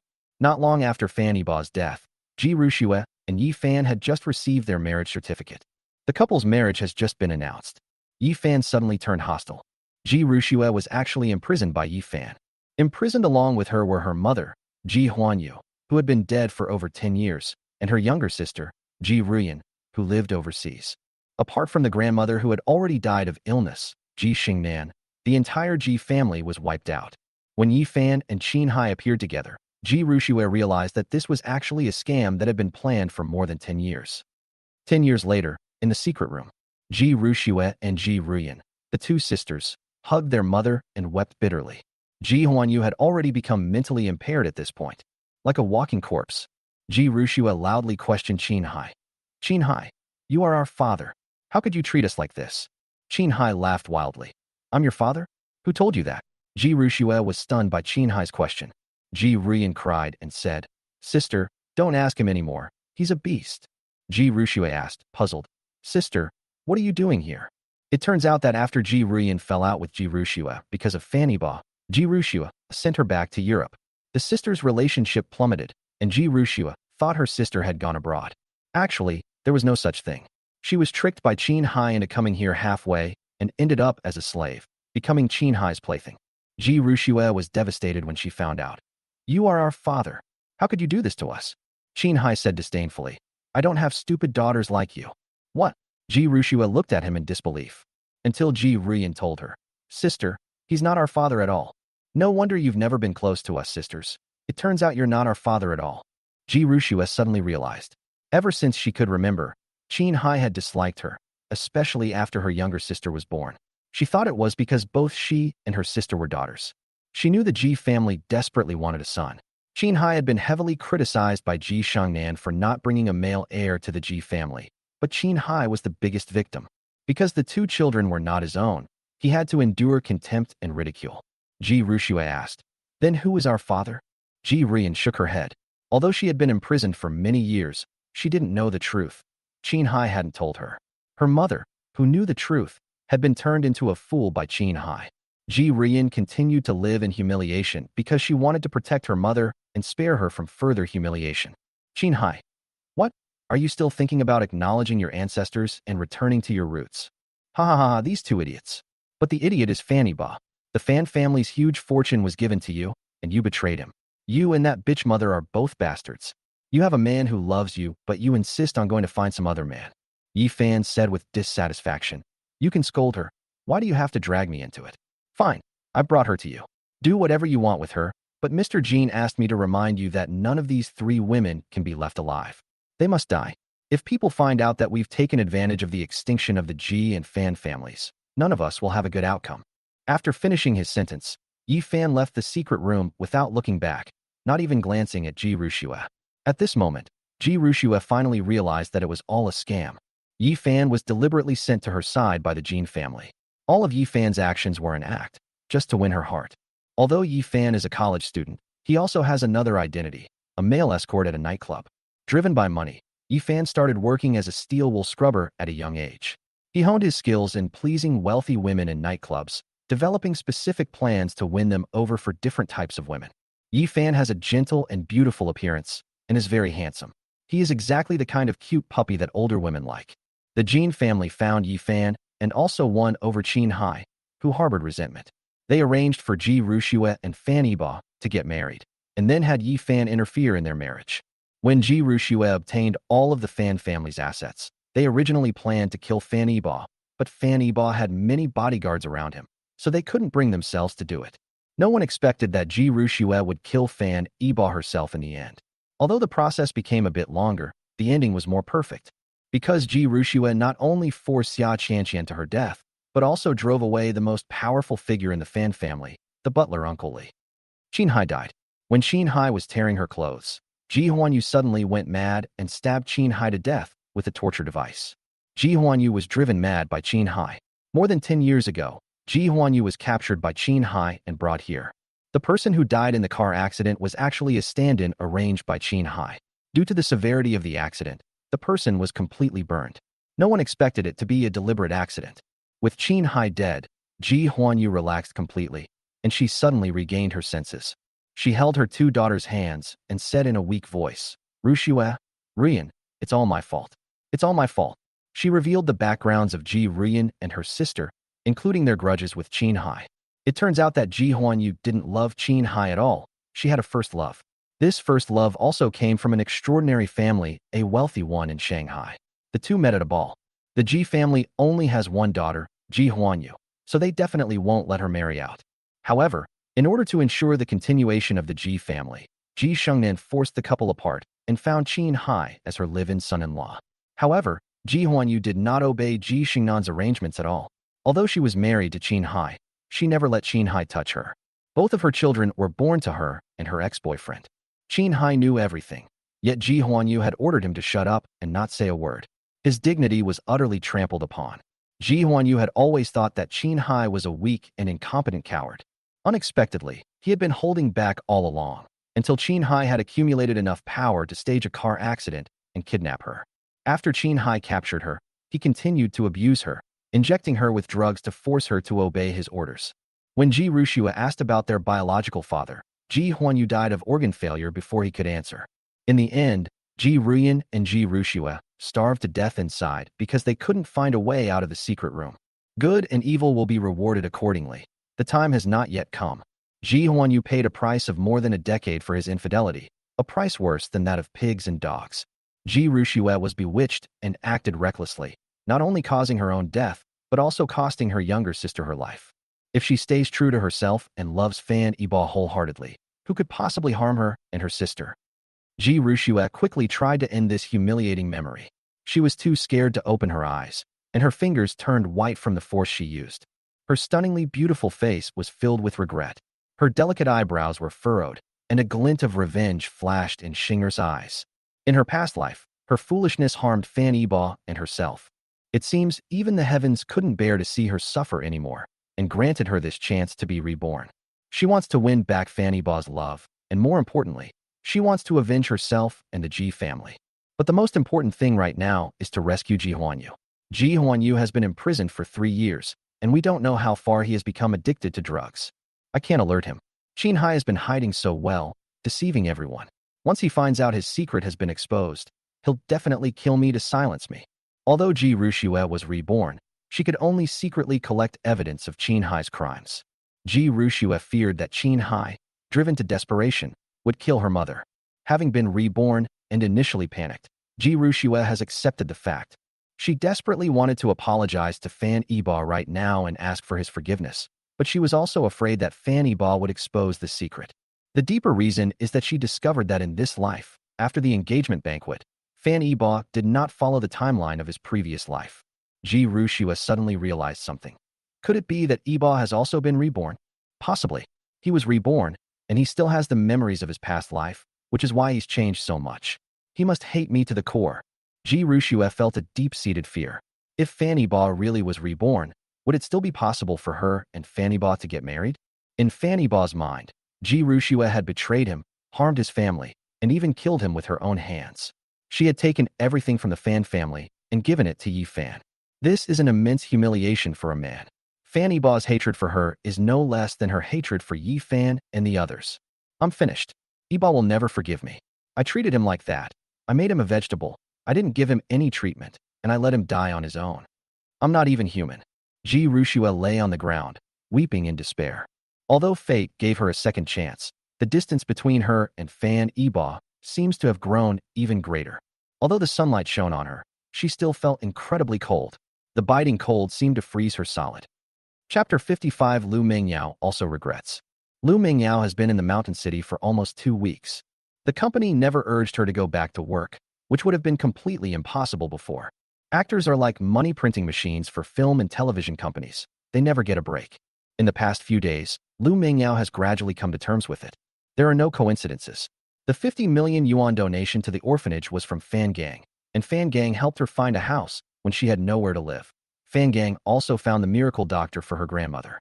The company suddenly got a new leader and improved her salary. Without a doubt, this was Fan Gang's doing. Lu Mingyao was filled with regret. How could I doubt him? He has helped me so much. She kept calling Fan Yibo, but the call wouldn't go through. It always said the phone was switched off. Lu Mingyao knew that Fan Yibo was going to completely cut off contact with her. She had wanted to go back to Shanghai for a long time. She wanted to know if Fan Yibo was still living there. That home was the only connection between them now. But she couldn't bear to leave her grandmother, who was still hospitalized. This morning, Teacher Li came to inform her that the orphanage was going to be renovated. Everyone was packing up their things, and she was also asked to go back and check if there were any items she wanted to leave behind. This was Lu Mingyao's first visit to the orphanage since she returned. She grew up here, and the small courtyard is filled with her childhood memories. They grew up with many people, but now very few of them are still in contact. Many of their friends have never returned to the orphanage after growing up.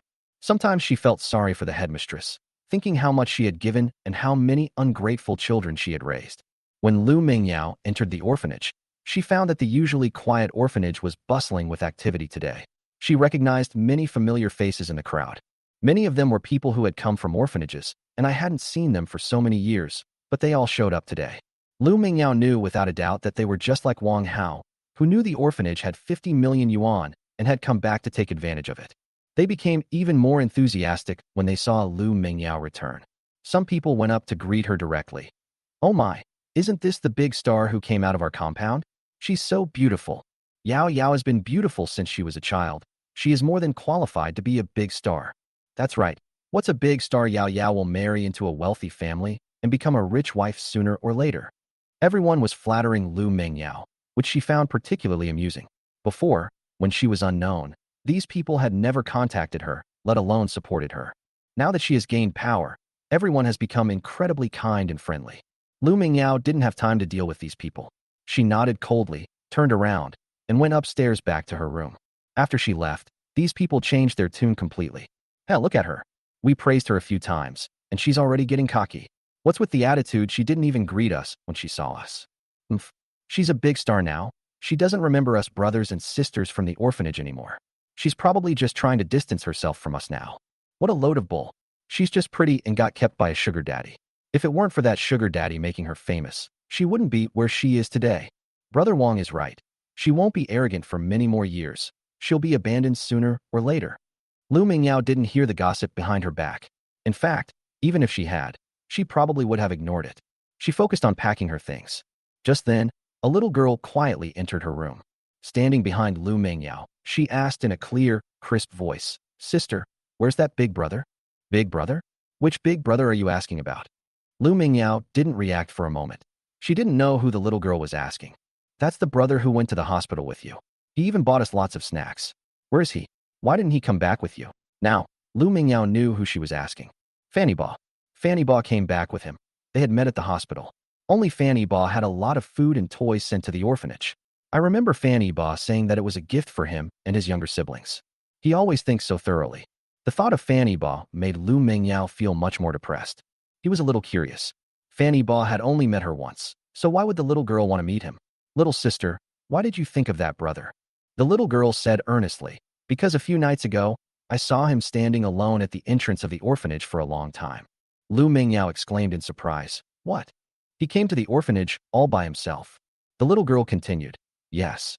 Sister Yao Yao, didn't you know?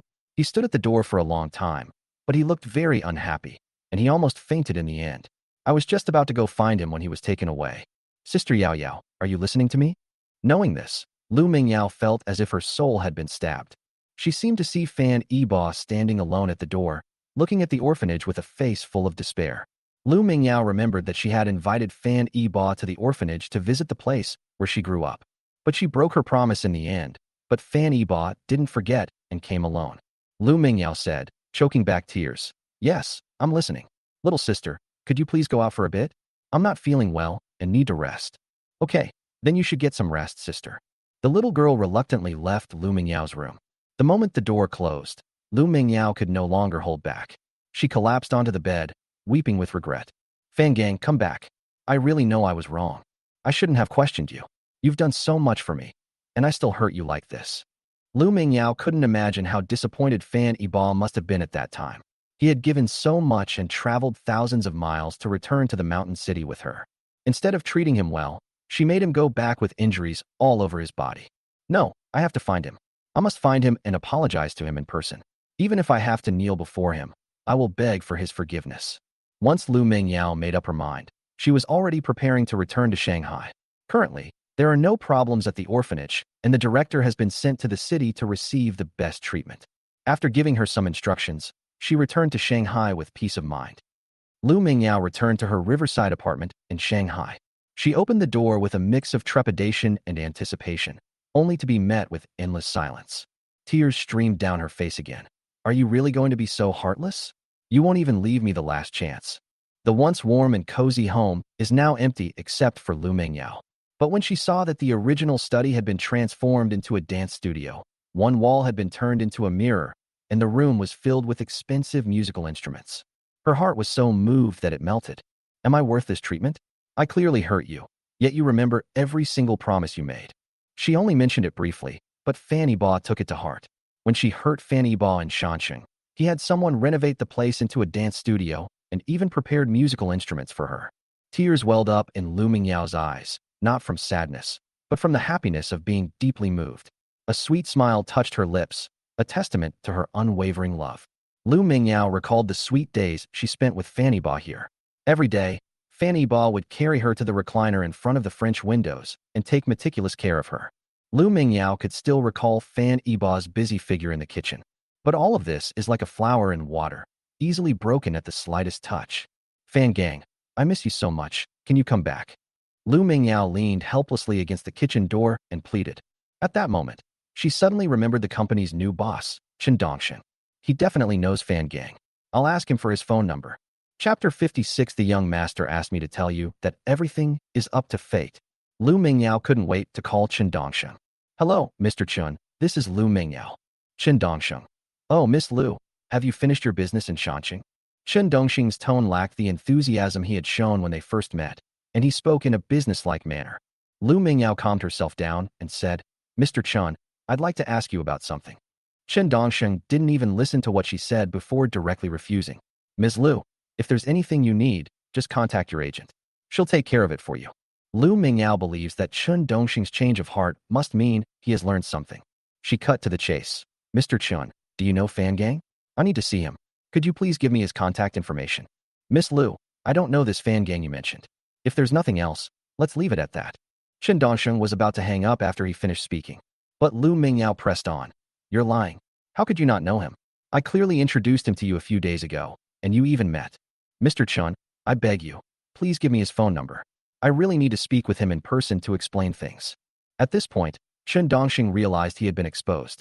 He didn't actually know Fan Gang. He only knew Fanny Ba. Chen Dongsheng was a vice president of the Shanghai branch of the Fan Group. 2 weeks ago, he received instructions from the branch office manager, acquire a little-known brokerage firm, and then become its general manager. His only task was to serve Lu Mingyao well and spare no effort to make her famous.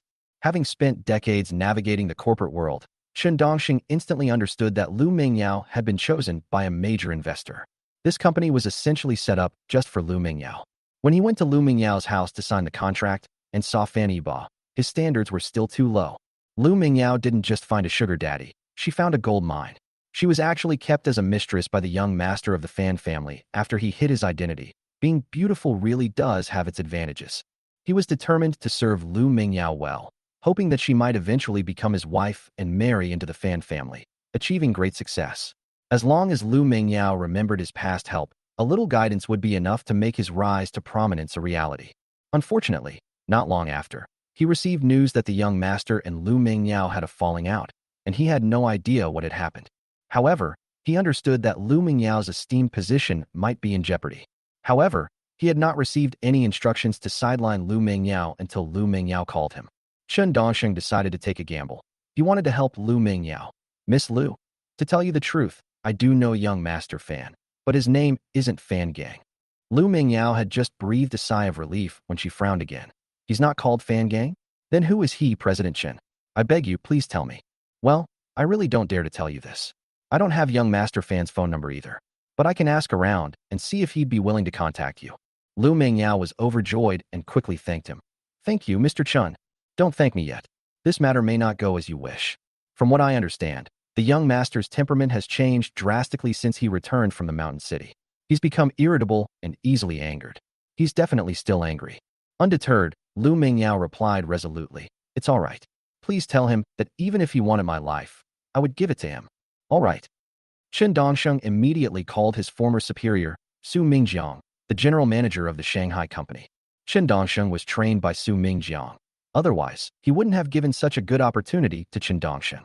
Therefore, Su Mingjiang was willing to help, and he contacted Fanny Ba directly. Unfortunately, the final result was not satisfactory. Upon receiving the latest instructions, Chen Dongsheng contacted Lu Mingyao. Lu Mingyao, I'm very sorry, but the young master does not wish to see you. An hour of tense waiting, and this is the result. Lu Mingyao was heartbroken. She looked like she had lost her soul. Okay, thank you. Lu Mingyao's soul was shattered. She was like a walking corpse, not knowing what she could still do. Chen Dongsheng continued. Miss Lu, please don't be sad. I still have something to say. The young master asked me to tell you. Let things take their course. Lu Mingyao's eyes regained some of their sparkle. What? She didn't understand what Fanny Ba meant. Miss Lu, I think you still have a chance. To be honest, you are one of the few pure and beautiful actresses I have ever seen. With your looks, you are more than capable of winning over our young master's heart. But beautiful faces will eventually age, and besides, our young master is never short of stunning beauties. If you want to win back the young master's heart, you must add weight to your own proposition. Chen Dongsheng misunderstands the relationship between Lu Mingyao and Fanny Ba. He still believes that Lu Mingyao is one of Fanny Ba's mistresses, but that she has fallen out of favor for some reason. Lu Mingyao understood what Chen Dongsheng meant, but she was now even more curious about Fanny Ba's identity. You call him young master. Can you tell him his real identity? Well, Chen Dongsheng hesitated. Mr. Chun, Don't worry, even if I knew who he was, I would never bother him, Lu Mingyao vowed over the phone. Chen Dongxing simply couldn't believe that anyone wouldn't be tempted by a super single aristocrat with assets worth hundreds of billions. However, Chen Dongxing still told Lu Mingyao. Upon learning Fan Yibao's true identity, Lu Mingyao was stunned. The Fan family of Hangzhou? Fan Yibao. Yes. You should know that a while ago, there was that fiancée who abandoned her husband that caused such a stir in Hangzhou. Our young master was the fiancée who was abandoned. Lu Mingyao felt as if she had been hit hard on the head. She now understood why Fan Yibao didn't want to see her. It turned out he had just been dumped. And yet, she stabbed Fan Yibao in the wounded body once again. Her behavior was no different from that of Fan Yibao's fiancé. She also misunderstood and questioned Fan Yibao because of another man, and even slapped him. Lu Mingyao muttered to herself. No wonder he was so angry. He must be desperate, always running into such stupid women. Chen Dongxing didn't understand. What? Miss Lu, what are you saying? It's all right, Mr. Chen, please continue. What can I do to gain his forgiveness? Lu Mingyao vowed in her heart. Fan Yibao, I've wronged you in the past, but I won't do it again. From now on, I will only live for you and spend my whole life trying to redeem you. Miss Lu, I suggest you take things one step at a time and make a name for yourself in the entertainment industry. When your image is on every screen, do you think the young master will still ignore you? Lu Mingyao understood. Chen Dongxing wanted her to work hard to climb the ladder and become a top star in the entertainment industry. At that time, no matter where Fan Yibao was, he would see her. One day he would change his mind. Moreover, if she wants to be worthy of Fan Yibao, she must work hard to improve her own abilities. Only by becoming a superstar in China and having a voice can she be with Fan Yibao. Lu Mingyao. Okay. At this moment, an international superstar is rising. Many years later, when someone interviewed Lu Mingyao, they asked her why she worked so hard to become an international superstar. She looked eastward, a captivating smile spreading across her stunning face. Because of a man. Chapter 57 Nina's Pledge of Allegiance. Today, all the men in Yibao building went crazy because they saw a captivating ancient Greek goddess walk into the building. Her arrival caused an instant sensation. Her tall figure resembled an elegant sculpture, radiating a captivating glow under the lights. Her long, golden hair cascaded down like a waterfall, swaying gently in the wind, each strand seemingly whispering a mysterious tale from a distant land. Her face was exquisitely beautiful, with a high nose bridge, rosy lips, and a slightly upturned smile. Her skin was as white as jade, as if gently caressed by moonlight, radiating a faint glow. Her attire was even more eye-catching. A long red dress burned like flames, and the hem swayed gently with her steps, like a blooming flower. When she stepped into the crowd, everything around her seemed to pale in comparison. Her appearance was like a visual feast, leaving everyone in awe. People around her were immediately drawn to her exotic beauty. Their reactions varied, but they were all filled with amazement and admiration. The men stopped in their tracks, their gazes involuntarily drawn to her, their eyes filled with admiration and adoration. The women mostly wore expressions of envy and admiration, but even more so, they felt a sense of inferiority and jealousy. When she knocked on the chairman's office door, the men heard the sound of their hearts breaking. Why are all the pretty girls here looking for the chairman? Exactly. A few days ago, there was the Ji family's daughter, and then there was the eldest daughter of the Song family, and now there's this Greek goddess. Our chairman is so lucky with women. Can't he share some with us? Hee, you've forgotten one. Our goddess CEO, Xia Qianqian. No way. I'm going to challenge the chairman to a duel. Why do all the goddesses belong to him? Fan Yibao, of course, had no idea that things had already turned upside down outside. Lately, he's been so busy that he's almost forgotten about Ningna. When Ningna came looking for him, he remembered the little chess piece he had laid out in Shanghai. Fan Yibao glanced at the time, frowned, and asked, Miss Ningna, it hasn't even been a month yet. Why did you come looking for me?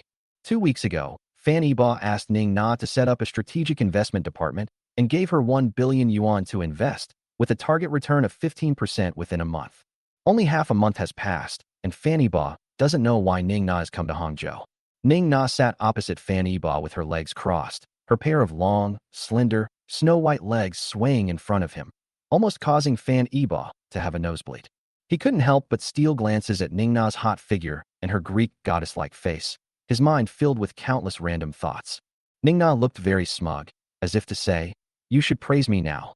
She didn't care at all about Fan Yibao's lecherous gaze, or perhaps she was already used to men looking at her like that. Noticing his own unease, Fanny Ba quickly cleared his mind of the lewd thoughts and sat up straight. Ning Na, just tell me. What is it? Ning Na opened her luscious lips and exclaimed excitedly. Boss, I did it. Fanny Ba asked, puzzled, what? A testament to my loyalty. I achieved a 15% investment return in just half a month. How about that? Am I an investment genius? Praise me. Western expressions are direct and straightforward, never euphemistic. If it were a Chinese person, they would only say to their leader, Boss, under your brilliant command, our team successfully completed the mission. This is all thanks to you. Fanny Ba was surprised that Ning Na actually did it. 15% of 1 billion is 150 million, and she did it in just half a month. Ning Na proved her ability with facts. Now, Fanny Ba was completely at ease in trusting Ning Na with his future career in financial stock investment. Fanny Ba stood up, personally made Ning Na a cup of coffee, and presented it to her with both hands. You truly are a great general. Very good. I'll honor my promise of your 20% commission. When money was mentioned, Ning Na became a little nervous. Boss, you're not going to back out, are you? 20% of 150 million is 30 million. Earning 30 million in half a month was something Ning Na dared not even dream of, and she also guessed that Fanny Ba would back out. After all, every boss is a skinflint, adept at exploiting their employees. Making him pay is worse than making him lose his own flesh. However, she was already mentally prepared. She would be satisfied as long as Fanny Ba gave her 10% commission. Who knew that Fanny Ba would give her a huge surprise? What are you worried about? I won't go back on my word. I want to tell you that your commission is going up from 20 to 30. This golden egg came so suddenly that Ning Na was stunned. It had increased by 10%, reaching 45 million. She could buy a large apartment by the river in Shanghai, and then bring her mother back to live with her. Boss, I love you so much. Ning Na suddenly screamed like a madwoman and pounced on Fanny Ba. Ning Na's long, slender, snow-white legs were tightly wrapped around Fanny Ba's waist. She kissed Fanny Ba's cheek without regard for her image. 45 million. I'm going to be rich. Fanny Ba was stunned by Ning Na's actions, and he instinctively used his large hands to support Ning Na's round and plump buttocks. Just as the two were embracing tightly, the office door was suddenly pushed open. Chairman, are you all right? Fanny Ba's secretary rushed in, and upon seeing the two people's posture inside, she clearly misunderstood. The secretary covered her blushing face and quickly closed the door. I'm sorry. Chairman, I didn't see anything. Please continue. Fanny Ba was stunned. Continue what? How do we continue? The secretary was drawn in by Ning Na's shouts. She initially thought something had happened inside, but it turned out the chairman had just lost his temper and was about to make a move on his goddess right there in his office. Won't I get fired for disturbing the chairman's enjoyment? The secretary looked miserable, putting on an innocent expression. Get down right now. Interrupted by his secretary, Fanny Ba finally came to his senses. He patted Ning Na's bottom, telling her to loosen her legs. Ning Na was startled awake when Fanny Ba's hand landed. Although Fanny Ba hadn't used much force, she still felt a tingling sensation on her buttocks, like an electric shock, and her fair skin turned pink. Fanny Ba hunched over as he returned to his executive chair. Ning Na was also feeling unwell, her face flushed. However, Ning Na was even bolder and more open, and she actually teased Fanny Ba. Boss, you seem to have a lot of energy. Is it because your wife can't satisfy you? Fanny Ba blushed after just a few words from her. He didn't have a boss's wife at all. The only woman he had was Lu Mengyao, and he had only touched her once, and even then, she was passively being exploited. But now, that woman has run away too. Fanny Ba covered his mouth and pretended to cough a few times. Cough, cough, cough. Ning Na, I didn't expect such a pretty girl like you to make such a joke. What's so special about that? I've seen it all in the West. She was very proud when she talked about it. Western countries do seem to have a more open-minded view of this kind of thing. Oh, so you're very experienced? When will you share some of your experience with me? Fanny Ba couldn't help but tease. Now it was Ning Na's turn to feel bad. She really had no experience. She was in her 20s and didn't even have a boyfriend. But she wouldn't tell the truth. She pretended to know a lot. No problem, boss. When do you have time? I'll personally teach you step by step. You Chinese have a saying about learning English, right? I'll find a private place and teach you English properly. Fanny Ba was completely defeated. He no longer dared to fight Ning Na. It was just asking for trouble, and he felt even worse. All right, enough joking. Now that you've proven yourself, I'll tell you the next step of the plan. Fanny Ba got back to the main topic and started talking about serious matters. Chapter 58, $35 billion sweeps across the American financial market. Fanny Ba turned on his computer. Ning Na, come here. Ning Na walked up to Fan Yibo, bent down, and looked at Fan Yibo's computer screen, her eyes fixed on the screen. As Ning Na approached, Fan Yibo smelled a faint, subtle fragrance, like a secluded orchid in a valley or the scent of violets under the sunlight. The unique, innocent fragrance of the young girl was so refreshing that it unconsciously made Fan Yibo turn his head to look at Ning Na beside him. As far as the eye can see, her fair skin glows like a snow-white full moon, making one yearn to kiss her. So white. With just one glance, Fan Yibo blurted out. He finally understood why Ning Na had said before that there were always people trying to sexually harass her.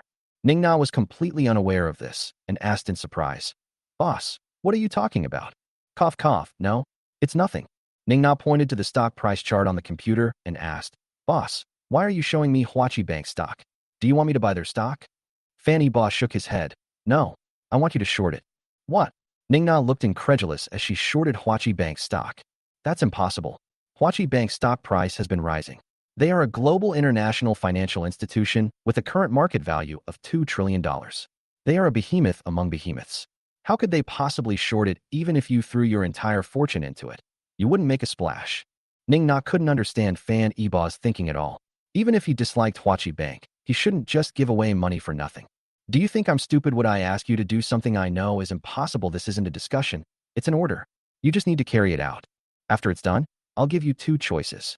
First, I will give you 30 of the total profit. Second, here's a reward of $300 million for your hard work." "Ning Na, what's your choice?" Fan Yibo wouldn't bother explaining. There's no way to explain it anyway. A global economic crisis is imminent. The entire United States will be in trouble, and Huachi Bank isn't even the worst-hit bank in this stock market crash. Although his stock price dropped from a high of $550 to $50, he still survived the disaster. The trigger for this crisis was the Federal Reserve's interest rate hike in the United States, which led to banks deleveraging and triggered the subprime mortgage crisis. Coupled with the fact that Huachi Bank had launched a large number of financial derivatives, resulting in hundreds of billions of dollars being tied up, the subprime crisis led to a decline in housing prices, rising default and non-performing loan rates, and damage to bank assets. In less than a year, Huachi Bank's stock price plummeted by 90%, causing the trillion-dollar stock market to collapse instantly. The Federal Reserve is expected to raise interest rates again in about 2 weeks. Fan Yibo needs to prepare within the next 2 weeks. I will allocate $5 billion. You take it to the United States and find an organization to short-sell Huachi Bank stock. I don't care about the process, I only care about the result. Ning Na was stunned by Fan Yibo's extravagant gesture. "What? $5 billion? Yes, and you'll need to leverage it at least 10 times. How much you make back depends on your skills. I'll just tell you one thing. Huachi Bank stock will drop from its current price of $550 per share to below $100 per share in just 6 months." Fan Yibo didn't dare tell her that the actual price would drop to $50 per share because no one would believe it.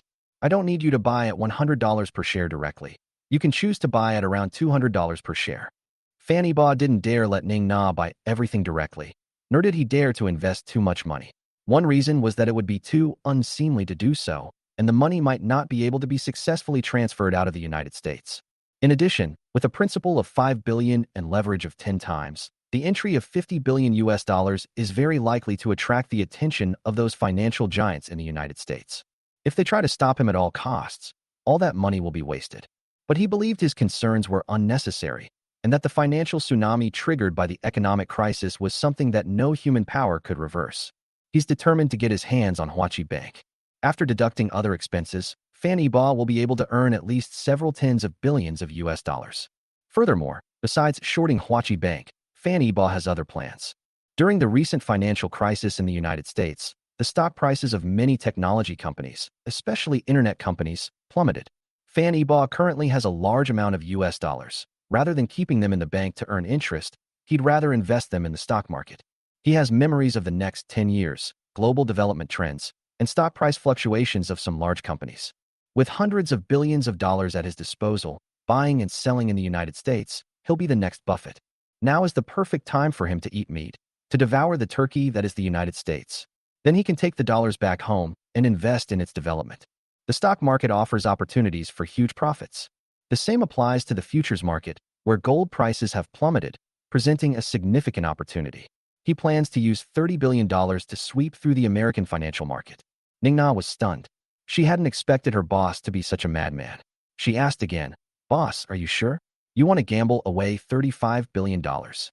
"Yes, I am absolutely certain that, not only this $35 billion dollars, but if there is further upside potential, I will invest more." Ningna nodded blankly, still a little dazed. The previous offer of 1 billion Chinese yuan and a 30% commission had already driven her crazy. She's actually gambling away $35 billion dollars. Even a 10% return would net her $3.5 billion dollars, and a 30% commission would be over $1 billion dollars. What if the return exceeds 10%? Everyone has dreams. Without dreams, what's the point of being just a salted fish? Ningna's adventurous spirit was activated, and she became full of energy and vitality. She shouted, "Boss, I'll do it. Come on." Fanny Baw coughed violently in fright. Cough, cough, cough. This isn't called doing it. No, it can also be called doing it. Oh well, whatever, let's do it. Fanny Baw originally wanted to correct Ning Na's choice of words, but after thinking about it, he realized that Ning Na hadn't actually used them incorrectly. Fanny Baw breathed a sigh of relief upon learning that Ning Na had agreed to go to the United States to manage the project. He continued, "You still haven't told me your choice?"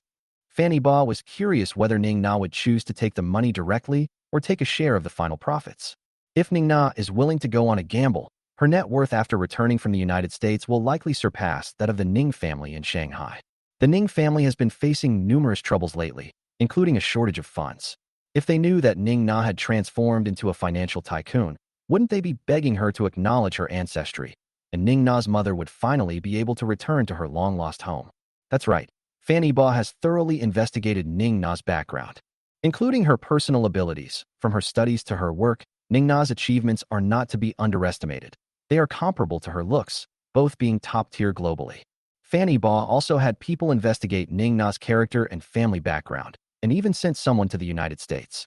After all, he was handing over $30 billion to Ning Na to manage, and if she wanted to harm Fanny Baw, the money would disappear from Fanny Baw's account without anyone noticing. Ning Na had no idea that Fanny Baw had thoroughly investigated her privacy, leaving her with absolutely no privacy whatsoever in front of him. Chapter 59. The Song family attends a banquet. Nina left soon after, heading to the United States with a staggering $35 billion. In the end, Ning Na chose the first option. The 30 commission was too tempting. What if Fanny Baw guessed correctly? Even if she loses, she won't lose anything. In addition, Fanny Baw arranged a luxurious team of 50 people for her, half of whom were bodyguards, serving both protection and supervision. Once the time is right, all investments will be remotely directed by Fanny Baw, and Ning Na will only need to follow instructions. As dusk approached and the night was still warm, Fanny Baw arrived at the Song family home with the gifts Xia Qianqian had carefully prepared. As soon as he got out of the car, he saw the Song family patriarch, Song Guoyang, personally greeting him at the gate. Fanny Baw was flattered and hurriedly stepped forward to greet him. "Grandpa Song, why did you come out in person? It's windy outside, please come inside." After he finished speaking, he went to help Song Guoyang up. Song Guoyang, leaning on his cane, laughed heartily. He took Fanny Baw's hand and said warmly, "After all these years, this is your first visit. Of course, I must prepare the most proper etiquette. Otherwise, when I'm gone in a few years, won't your parents blame me for not treating you well?" Standing to the side, Song Yunxian scolded him angrily. "Grandpa, you'll definitely live to be 100. Spit it out." Today, Song Yunxian was dressed very casually, not flashy, but exuding an undeniable beauty. She wore an elegant dress, the hem of which swayed gently like willow branches swaying in the early spring breeze. The dress was a soft, gentle color, like a peach blossom bud, both understated and full of life. Its light, cloud-like fabric clung to her figure, accentuating her graceful curves. Her hair was casually draped over her shoulders, flowing like a black waterfall. Her face was exquisitely beautiful, without any makeup, yet she was still stunningly gorgeous. Although Song Yunchuan's figure is not as tall as Xia Qianqian and Ning Na, who are both over 170 centimeters, her height of 165 centimeters further accentuates the delicate beauty of a woman from Jiangnan. Haha. Good, good. I'm sure I'll live to be 100. I want to watch your children grow up. Song Guoyang doted on Song Yunxian and listened to her every word. Fanny Baw looked on with great envy. He had no grandparents since he was a child, and his parents passed away when he had just come of age. Although he was left with a vast fortune, he rarely felt the warmth of family. Later, he married into the Ji family and frequently went to their home for meals. hoping to receive some care from his relatives. But he felt mostly indifference in the Ji family. Ji Shangnan had an ingrained obsession with profit. Ji Rushue was even colder than ice. No matter how he tried to comfort her, he couldn't melt her heart, which was encased in icy coldness. Along with it, his sincere heart was frozen into ice crystals. In this environment, the Ji family's atmosphere was very serious and cold, a stark contrast to the Song family, which was like heaven and hell. Fan Yiba was somewhat looking forward to staying in the Song family. Fan Yiba offered, "Grandpa, let me help you into the house." Fan Yiba and Song Yunxian each held one of Song Guoyang's arms. Their cooperation was seamless, like a newlywed couple. Song Guoyang looked on with great satisfaction, and the smile on his face never stopped. Upon entering the house, Fan Yiba opened the gift he had brought. "Grandpa Song, I brought you a famous painting. Would you like to take a look first?" To everyone's surprise, Song Guoyang wasn't interested at all. He pointed to another bag behind Fan Yiba and said, "Wait, I'm not some cultured person, just a roughneck. That bag behind you looks familiar. Let me see it." Fan Yiba hesitated for a moment, then secretly glanced at Song Yunxian. Song Guoyang got a little anxious. "Why are you looking at her? You two aren't even together yet. She can't control you. Hurry up and give it to me." "Grandpa, what nonsense are you talking about again? I'm not talking to you anymore. You two chat. I'm going to check if the food is ready." Song Yunxian blushed, embarrassed, and at a loss for what to do. She glared at Fan Yiba and then left the living room. After Song Yunxian left, Fan Yiba carefully took the contents of the bag out. "Grandpa Song, I know you like this, but please don't drink too much." Fan Yiba repeatedly reminded Song Guoyang to give his consent before handing him the gift. This is a gift that Fan Yiba personally selected at his old family home. A bottle of Zweiking liquor that was sealed 60 years ago. It was a batch of liquor that Fan Yiba's grandfather drank when his father was born, and it has been stored in the wine cellar for over 60 years. Right now, it's probably impossible to find this kind of Zweiking liquor anywhere in China. If this bottle were put at an auction, those hardcore drinkers would go crazy fighting over it. Song Guoyang took the bottle, stroking it with obvious affection, and gazing longingly at the exquisite liquor inside. "Haha, you actually knew I liked this?" The packaging looked familiar. It really is Zweiking. 3 springs of bamboo leaf wine. A tune on the Kunku opera zither. Your dad, that naughty boy, kept lying to me that the wine was all gone. You're so filial. I've been craving this for so many years. I'll drink it today. I can't wait a moment longer. Although Zweiking isn't a top-tier liquor, it was a favorite of Mr. Song. Especially since this bottle had been aged for 60 years, its flavor must be incredibly rich and creamy. At the dinner table, there was a table full of dishes, but only Fan Yiba and 2 others sat down to eat. The Song family was not very large. Song Yunxuan's father died of illness some years ago, and her mother became a nun. She also has a younger brother who is studying abroad and rarely returns to China. It said he started his own business abroad during his university years and is doing quite well. The atmosphere at the table was a bit strange. Song Guoyang stared longingly at Song Yunxian because Song Yunxian had snatched the bamboo leaf green tea. Song Yunxian was staring at Fan Yinan with murderous intent, which scared Fan Yiba so much that he dared not touch his chopsticks. The situation remained deadlocked until Song Yunxian finally backed down. "Grandpa, you can't drink alcohol anymore. I can only pour you a penny." "No, fill the glass." The cup wasn't big, and it only contained 3 qian, a unit of weight, of wine. After some haggling, Song Yunxian poured him half a cup. As soon as Song Yunxian poured the wine, she took the bottle upstairs. She was going to hide it. After Song Yunxian left, the old man patted Fan Yiba on the shoulder.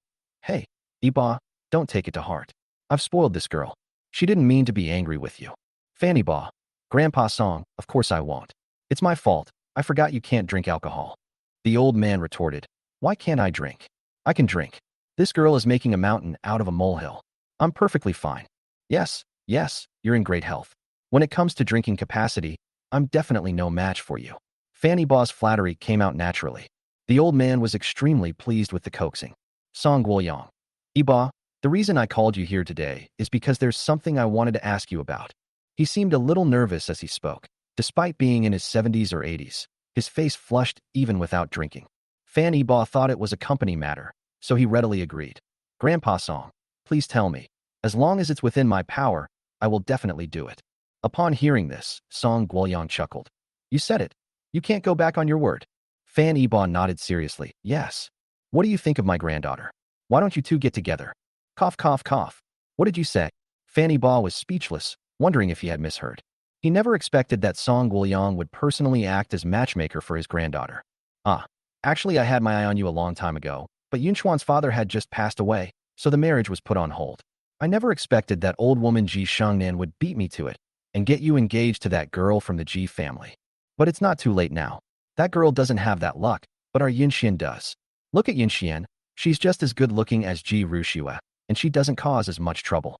After you two get married, she'll definitely be devoted to you. Why don't you two give it a try? Fanny Ba had never seen anything like this before. The old man had already put it so bluntly. Could he possibly refuse on the spot? If he dared to say no, the Fan family would probably become completely isolated in Hangzhou from now on. Fanny Ba, Miss Song is a beauty of unparalleled grace. It would be a rare blessing to even glance at her. She is also a well-known lady from a prominent family in Hangzhou, with dignified and elegant manners. I'm afraid I am not good enough for her. Song Yinxian, one of the four beauties of Hangzhou, was stunningly beautiful and had countless suitors. It's remarkable that they haven't had any scandals all these years. Compared to Ji Rushua, Song Yunxian is indeed a better match. It would be a lie for Fanny Ba to say he wasn't tempted, but he didn't want to experience betrayal again. He preferred to pursue a girl through free love rather than through a marriage between two powerful families. Marriage is not like starting a fire by rubbing sticks together. It's not about seeking momentary pleasure. Such a marriage will eventually burn out. Love needs lubrication, and marriage is not a game. A marriage without love will eventually fall apart due to boredom.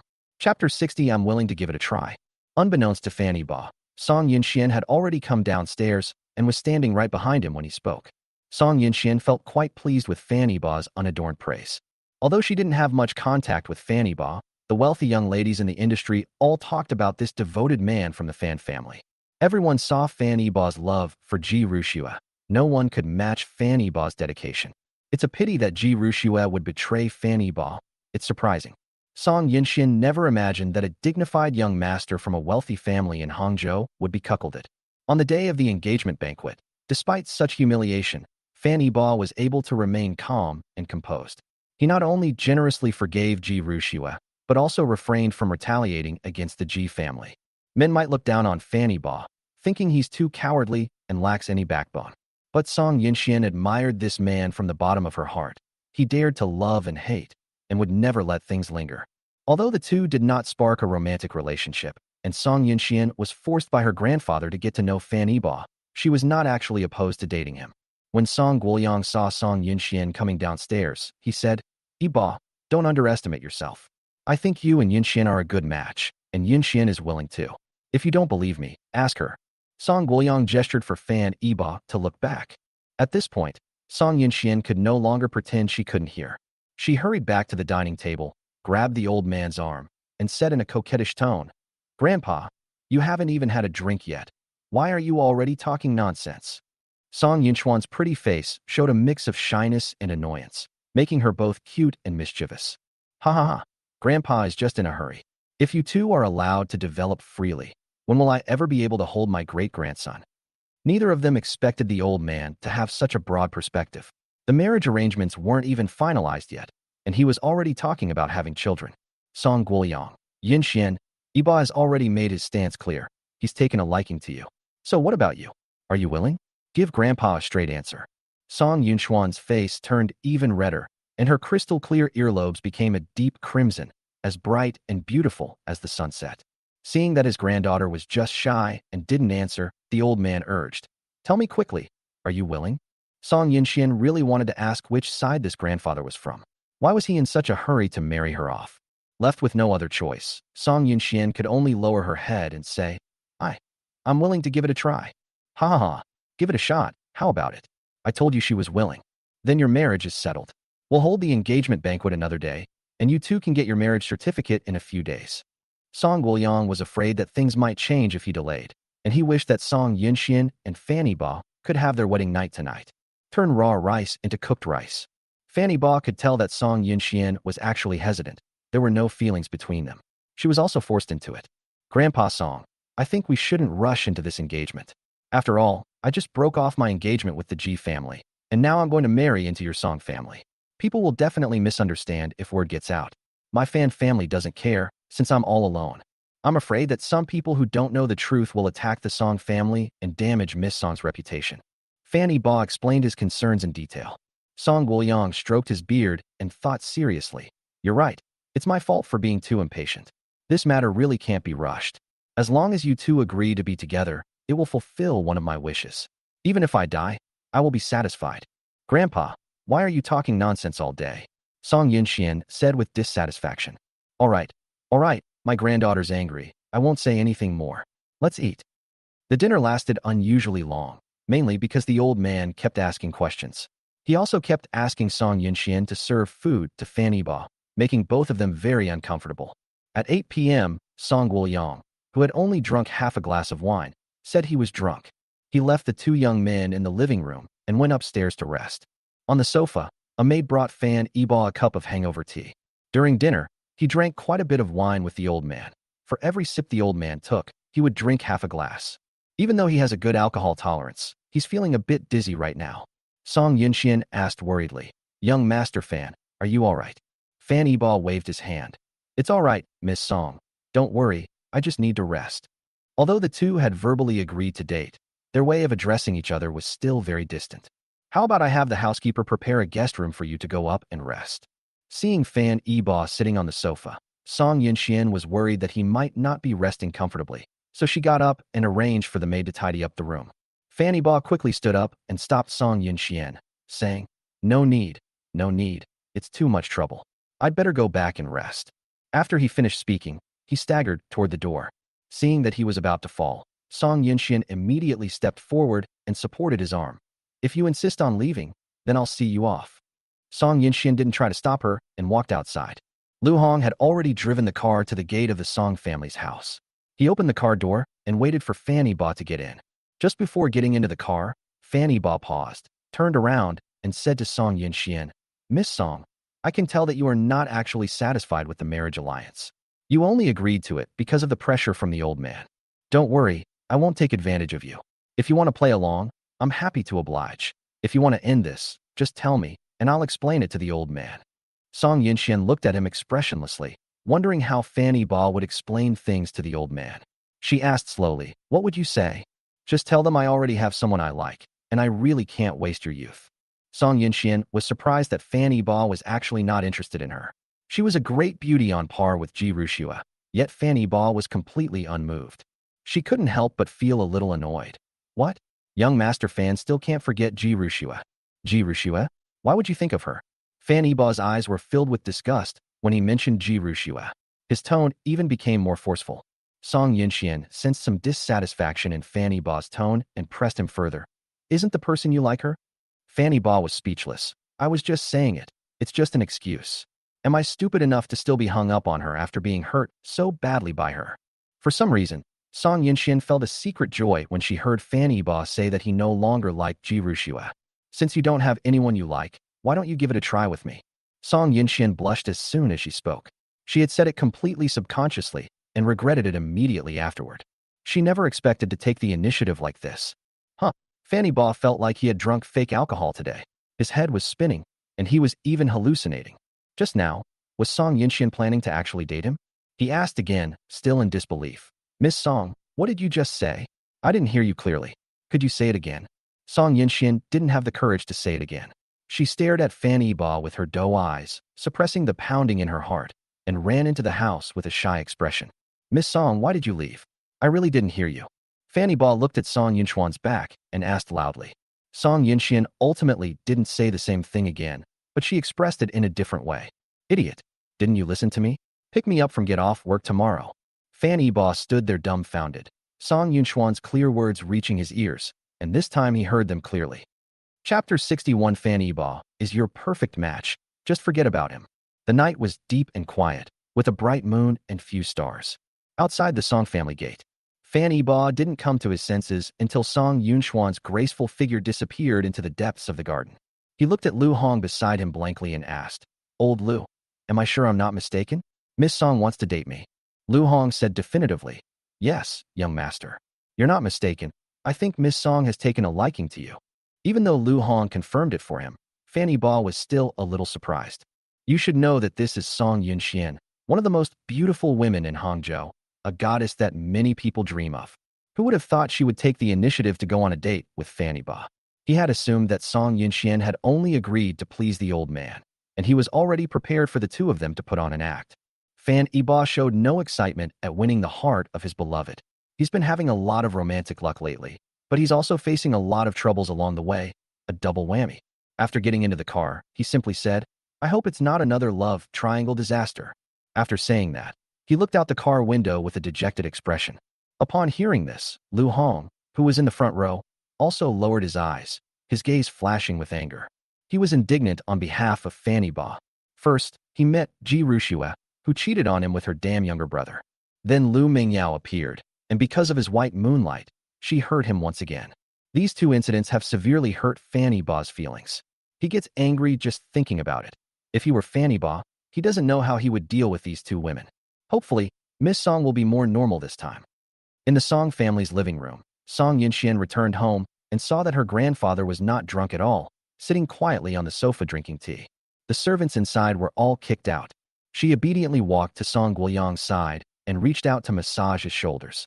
Song Guoyang, "Granddaughter, you won't blame your grandfather, will you?" Song Yunxian paused, her gentle gaze turning somewhat indignant, but the anger quickly vanished. She had resigned herself to her fate. Weren't women from powerful families just meant for political marriages?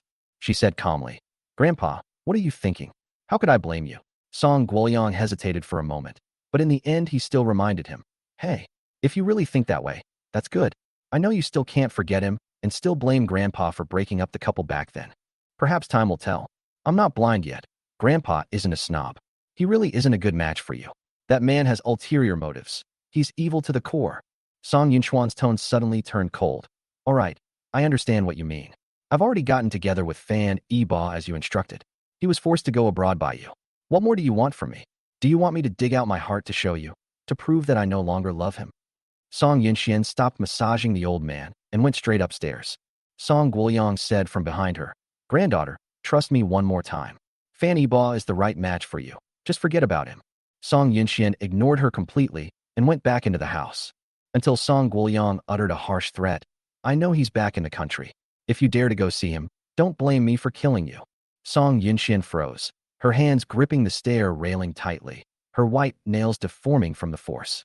Her back trembled uncontrollably as she desperately suppressed the anger in her heart. Her voice was trembling as she replied, "Grandpa, I will never see him again, don't worry. I will obediently marry into the Fan family and use my body to bring enough benefits to the Song family." Waiting for Song Yunxiao to return and take over. Before Song Guoyang could speak, she went straight back into the house and slammed the door shut. Bump. In the living room, Song Guoyang let out a helpless sigh. After returning to her room, Song Yunxian took out a photo album from the drawer, hugged it tightly to her chest, and tears streamed down her cheeks, dripping onto the album. Upon seeing this, Song Yunxian quickly wiped away her tears. She opened the photo album, and there appeared a young couple. The girl looked to be just coming of age. Her eyes were clear and bright, her smile sweet and innocent, and her beauty was breathtaking. The boy was no less striking, with striking eyebrows and bright eyes, and a tall, handsome figure. What a handsome man and beautiful woman. "Anan, are you all right?" Song Yunxian gently stroked the boy's cheek with her fingers, her eyes filled with endless longing. Anan was Song Yunchuan's boyfriend during college, and also her first love. Xiaonan is his full name. The two were classmates, and Xiaonan pursued Song Yunxian for 3 whole years. The whole school knows that Xiaonan has always loved Song Yunxian. Xiaonan, who came from humble beginnings, worked hard all the time until he finally won over Song Yunxian, a wealthy heiress, during his senior year of college. This is the love story of the school beauty and the school hunk. They thought they were not meant to be, but just as they were about to part ways in their senior year, Song Yunxian was harassed by a thug. Xiaonan appeared and saved her, sustaining serious injuries in the process. Finally, Song Yunxian was moved by Xiaonan, and the two officially started dating. Unfortunately, Song Guoyang soon discovered this and took Song Yunxian back to Hangzhou. Xiaonan then went abroad for further studies, and the two broke up. Song Yunchuan's first relationship ended without a trace. Unexpectedly, even after several years, Song Yunxian still can't forget Xiaonan. She thought she had missed her chance forever, but Xiaonan actually came back. Moreover, his grandfather also kept an eye on him. "Anan, why did you come back? What should I do?" Song Yunxian cried helplessly. She had just made up her mind to be with Fanny Ba when her first love returned to China. She never expected that she would face the same choice as Ji Rushue. At 9 p.m., Ji Rushue returned to the bridal chamber and spent a long time figuring out what was going to happen next. She is ready to retaliate against Yi Fan and Qin Hai's plot to harm her. As for the mastermind behind this, she doesn't know whether it's the entire Jin family involved or just a powerful young master within the family. Before leaving, Yi Fan revealed limited information. Ji Rushue was burning with rage. Her anger could have set the room ablaze. If that's how it is, then let the entire Jin family be destroyed along with it. She hadn't eaten all day, and once she relaxed, hunger suddenly surged from her stomach. This would have been impossible before, because no matter what Fanny Ba was doing, he would always worry about her diet and remind her to eat on time. But now, Fanny Ba has left her, and all she can think of are just wishful thinking. Ji Rushue said with a wry smile. If we get engaged successfully, you should make me a bowl of hot plain noodles now, right? I'm so stupid. I actually fell in love with a male escort at a nightclub, huh? Smack. I'm so pathetic. As she spoke, she slapped herself in the face. A 5-finger mark instantly appeared on her delicate skin. I'm going to wash myself clean. I've never let Yi Fan touch me in my life. As long as I wash away his scent, I'll still be me, and Yi Bo will forgive me. She was about to get up and walk to the bathroom when, due to not eating for a long time, she experienced low blood sugar and felt dizzy after standing up abruptly. Just then, her phone rang. Ji Rushue picked up her phone and answered. Hello, who is this? Her voice was very weak and her breathing was extremely unstable, as if she had just recovered from a serious illness. Today her period suddenly started. She was already very weak, and she hadn't eaten for a day and a night, so she felt like she was about to collapse. The call was actually from Fanny Ba. He wanted to ask about the bracelet. He had agreed to give Ji Rushue a day, but a day had passed, and Fanny Ba hadn't seen the bracelet, so he was getting anxious. Fanny Ba. It's me, Fanny Ba. I wanted to ask if you found the bracelet. I'm right outside your door now. If you found it, please open the door and give it to me. Ji Rushue felt a flutter in her heart when she heard Fanny Ba's voice. After being reborn, the person she most wanted to see was Fanny Ba. She wanted to tell him in person. Sorry. Chapter 62 Fanny Ba goes to the bridal chamber to take care of Ji Rushue. Fanny Ba. Hey, are you listening? Ji Rushue had long forgotten about the bracelet. Her mind was filled with revenge plans and how to rescue her imprisoned mother. She was so weak that she felt powerless after saying just a few words, and now she couldn't even open her mouth to speak. She did not answer Fanny Ba for a long time. Fanny Ba thought she was avoiding the question and felt guilty, so he didn't dare to answer. He knew that the bracelet was in Yi Fan's possession. Fanny Ba knew in his past life that Yi Fan had taken away the betrothal gifts he had given to Ji Rushue. Because Yi Fan is a real jerk, he often shows off these things in front of Fanny Ba. Whenever Fanny Ba confronts Ji Rushue always protects Yi Fan, which breaks Fanny Ba's heart.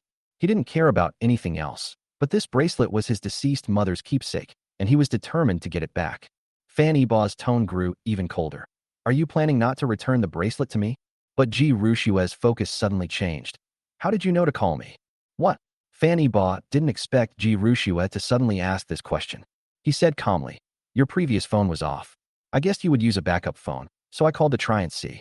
Fanny Ba knew that Ji Rushue was under house arrest, and that's when her phone was confiscated.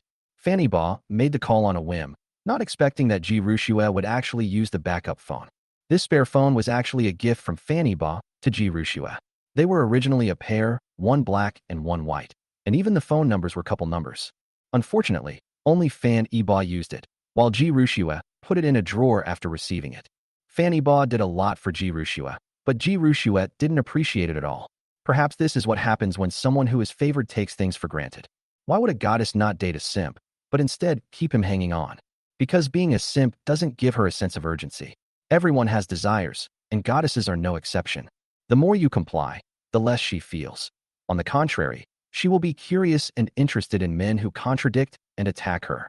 Fanny Ba spoiled Ji Rushue too much, turning himself into a sycophant, which made Ji Rushue increasingly reckless. Ji Rushue didn't expect Fanny Ba to understand her so well, even guessing which phone she would use. She desperately wanted to go back to Fanny Ba's side. Unfortunately, she felt that this was probably just wishful thinking. Fanny Ba must have been reborn, and he wouldn't want a woman who had been played with by someone else. Ji Rushue felt a sense of despair. She didn't want to live like this. Without Fanny Ba, what was the point of her life? Fanny Ba impatiently questioned. I've already told you. So aren't you going to tell me when you're going to return the bracelet to me? Oh, I'm so sorry. Ji Rushue said weakly on the other end of the phone. What's wrong? Where are you? Ji Rushua heard Fan Yiba's urgent questioning voice, but she was too weak to answer. After an unknown amount of time, Ji Rushua felt a familiar voice appear beside her. She was picked up and placed on the bed. Her eyelids seemed to be sewn shut, and she couldn't open them no matter what she did. Her consciousness was in a state of confusion, and she felt someone feeding her porridge. When she smelled the food, she couldn't wait to suck it up. After eating her fill, she fell into a deep sleep again. Ji Rushua woke up again the next morning. How did I end up in bed? Wasn't I dead? When she woke up, although she was still very weak, she had recovered quite a bit and found herself lying on her wedding bed. So last night wasn't a dream. Who came to save me? Ji Rushua suddenly remembered that someone had come in while she was half asleep. Is that Fan Yiba? She suspected it was him because she knew that the last person to call her was Fan Yiba, and Fan Yiba had a key to this place. He was the most likely person to get in. Yiba, are you there? She shouted. Yiba, is that you back? Despite feeling unwell, Ji Rushua searched the entire villa, but unfortunately, she still couldn't find Fan Yiba. But in the kitchen, she found the breakfast that Fan Yiba had prepared for her. Looking at the still warm congee with preserved egg and lean pork, and the brown sugar water on the table, Ji Rushua was moved to tears again. She was now certain that the person who came last night was Fan Yiba, because nobody knew that the famous, aloof goddess of Hangzhou would actually eat preserved eggs. Only Fan Yiba knew that preserved egg and lean pork congee was her favorite drink. And the brown sugar water was also made by Fan Yiba. Unable to contain her excitement, Ji Rushua immediately called Fan Yiba. Ji Rushua, Yiba, you were the one who came yesterday, right? On the other end of the phone, Fan Yiba sounded tired, as if he had just fallen asleep. Yes, it's me. But don't get me wrong, I just haven't gotten the bracelet back yet, and I don't want to see you starve to death like this. Fan Yiba would never admit that he was soft-hearted. After Ji Rushua fell into a coma last night, Fan Yiba was extremely anxious on the phone. No matter what he said, Ji Rushua did not answer him. He thought Ji Rushua had committed suicide by cutting her wrists. They immediately sent someone to find Ji Rushua, only to learn that she had gone to the bridal chamber. He rushed to the bridal chamber and found Ji Rushua collapsed on the sofa. Ji Rushua's eyes were filled with tears. I don't believe it. You must still love me. Otherwise, why would you rush to save me and cook porridge and brown sugar water for me? Fan Yiba, believe it or not, I've made myself clear. I'll give you one more day. Fine, 3 days. I need to see the bracelet in 3 days. Otherwise, I'll go find Yifan myself to get it. Don't blame me for accusing him of theft then. That bracelet is worth over 100 million yuan. If Yifan is really arrested, he probably won't be able to get out of prison for the rest of his life. Upon hearing this, Ji Rushua immediately became anxious. No, you can't arrest him. Fan Yiba didn't expect Ji Rushua to react like this. A leopard can't change its spots. I'll only give you 1 day. Fan Yiba didn't want to say another word and hung up the phone instantly. No, Yiba, let me explain. Don't hang up. By the time Ji Rushua tried to explain, Fan Yiba had already hung up. Ji Rushua dialed again, but no one answered. Ji Rushua held her phone, tears streaming down her face. She had once again caused Fan Yiba to misunderstand her. Yiba, that's not what I meant. Ji Rushua wasn't worried about Yifan being arrested. She was afraid of losing this lead. Right now, she was in the shadows while Yifan was in the open. As long as she followed Yifan and traced the clues, she would eventually catch the mastermind behind him. Fan Yiba was furious. He had taken care of Ji Rushua all night yesterday and even cooked porridge and brown sugar water for her this morning. But Ji Rushua was still thinking about Yifan. He felt as disgusted as if he had swallowed a fly. You deserve to be played. She only called your name a few times in your dream, and you wanted to give her your heart. Fan Yiba was so angry that he couldn't sleep. When he arrived at the bridal chamber last night, Ji Rushua was already unconscious. When he walked up to Ji Rushua, she instinctively reached out and grabbed his arm, repeatedly calling his name and apologizing to him even in her dreams. Take a chance, take a chance. I'm sorry. And so, Fan Yiba softened and took care of her all night. He swore he would never contact Ji Rushua again, or he would be a worthless wretch. Ji Rushua was of course unaware of these things. If she knew that Fan Yiba had softened his heart because of a few of her sleep-talking words and might accept her again, she would regret it immensely. Chapter 63. Are you alright? Around 5 p.m., Fan Yiba appeared downstairs at Song Yunchuan's company with a bouquet of flowers in his hand. Today, he didn't let Lu Hong drive him, and even his bodyguard was sent away. He drove a sports car worth tens of millions of yuan, and the effect of flaunting his wealth was absolutely explosive. The moment he stepped out of the car, he shone like a dazzling star, attracting everyone's attention. He was tall and upright, like a straight pine tree. His face was handsome, with sharp features, like a work of art carefully sculpted by time. His deep eyes were exceptionally expressive. After he appeared, the eyes of the people around him were involuntarily drawn to him. The surrounding employees were whispering among themselves. Who is this? Holding flowers. Is she here to pursue our CEO again? Handsome and rich. Do you think this high-quality man has a chance? I think it's difficult. After all, it's not like there aren't rich and handsome guys who have pursued President Song, and they were all rejected in the same way. Several other colleagues wholeheartedly agreed. Sometimes they even suspect that their boss is gay, that he doesn't like men and prefers women. Because Song Yunxian has never been seen getting close to that man, and there have been no scandals about her, she has always maintained a clean and virtuous image. Fanny Baugh was unaware that these people were talking about him. His high-profile behavior today was actually intended to make Ji Ruxue give up on him.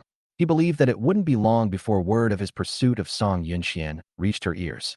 When that time comes, Ji Ruxue will realize that it is impossible for them to be together. Song Yunxian didn't keep Fan Yibao waiting for long. She walked out of the office building in less than 5 minutes.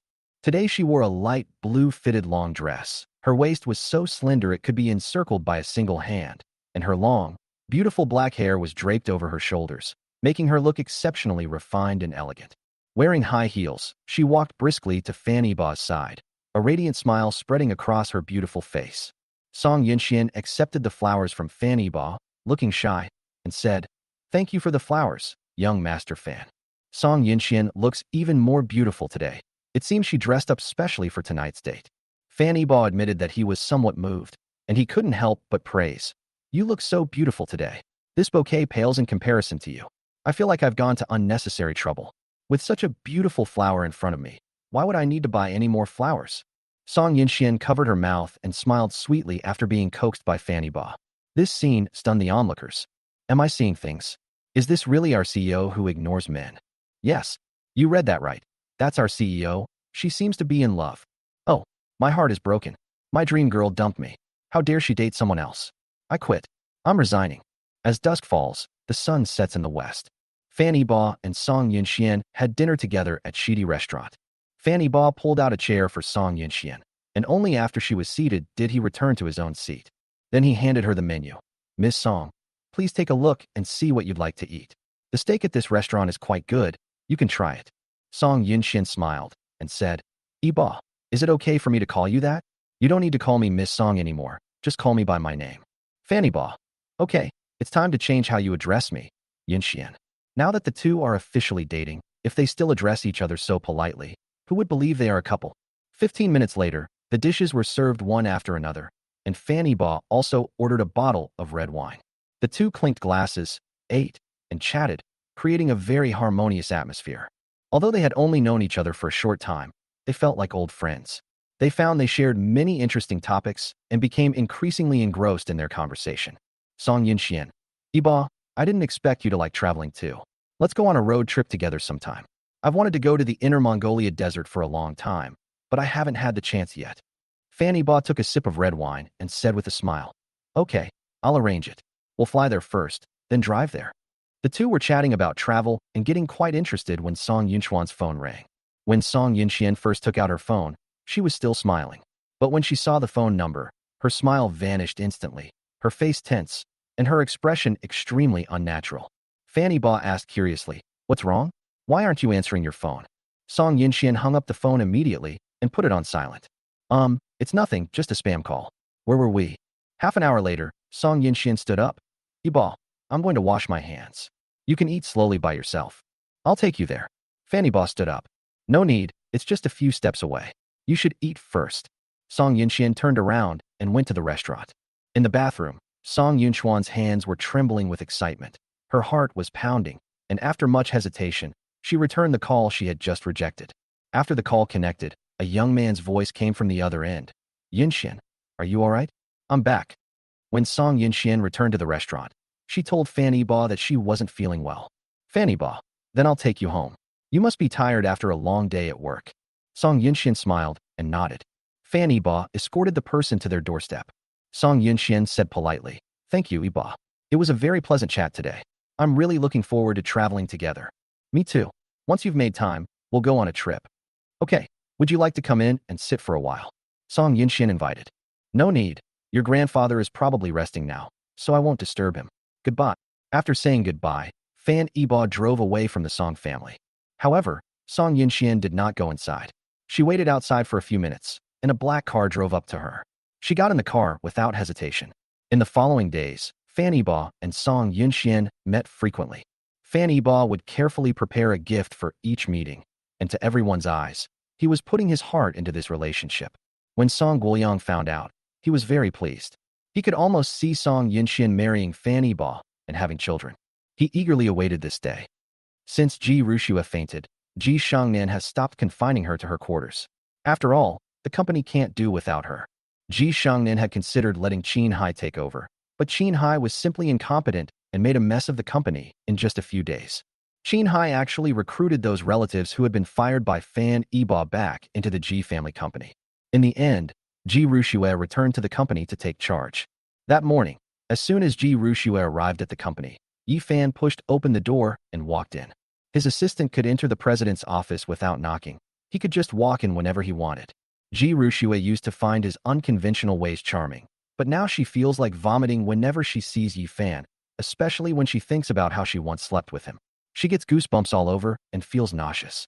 If Yi Fan weren't still somewhat useful, she would have loved to throw him off the building right now.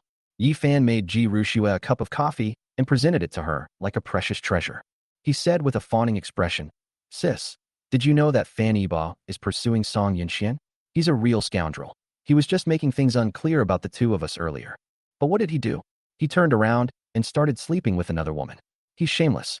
Ji Rushua knew this, of course, but what good did it do? She no longer had the right to blame Fan Yibo.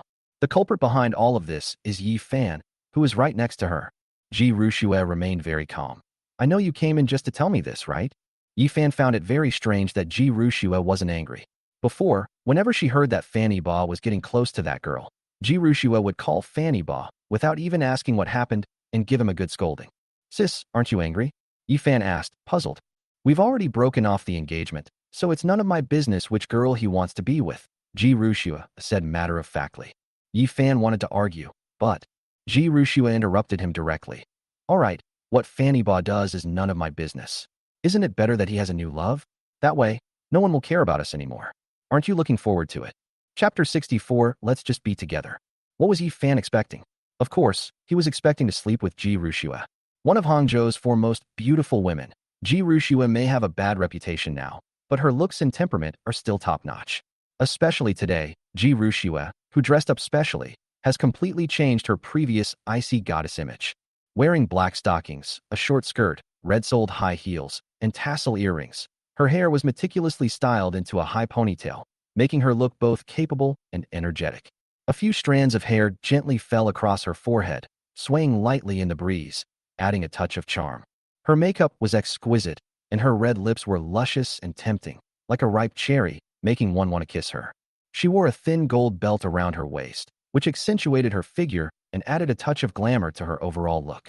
Yi Fan felt he would be willing to die for such a beautiful woman as Chun Xiao. Ji Rushua's words were incredibly ambiguous, instantly sparking Yi Fan's imagination. He asked incredulously, "Sister, what do you mean by that? What do you think I mean I left my fiancé for you, and now the whole world thinks I love you? Do you think I can marry anyone else?" Ji Rushua's words instantly made Yi Fan lose his temper. Although he had this idea before, and even dared to try it, the consequences of his physical contact with Ji Rushua that time were very serious, and he was almost kicked out of the Ji family company. But this time was different. Ji Rushua actually confessed her feelings to him. He swallowed hard, his face full of lewd grin. Ji Rushua felt extremely disgusted and repulsed by Yi Fan's appearance, but in order to deceive him, she could only continue to endure it. Yi Fan suppressed his excitement and asked in a trembling voice, "Sister, is what you're saying true?" Ji Rushua smiled charmingly.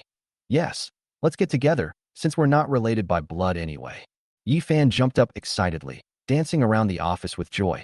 "Ah, Shuer, I love you so much. You're finally willing to be with me."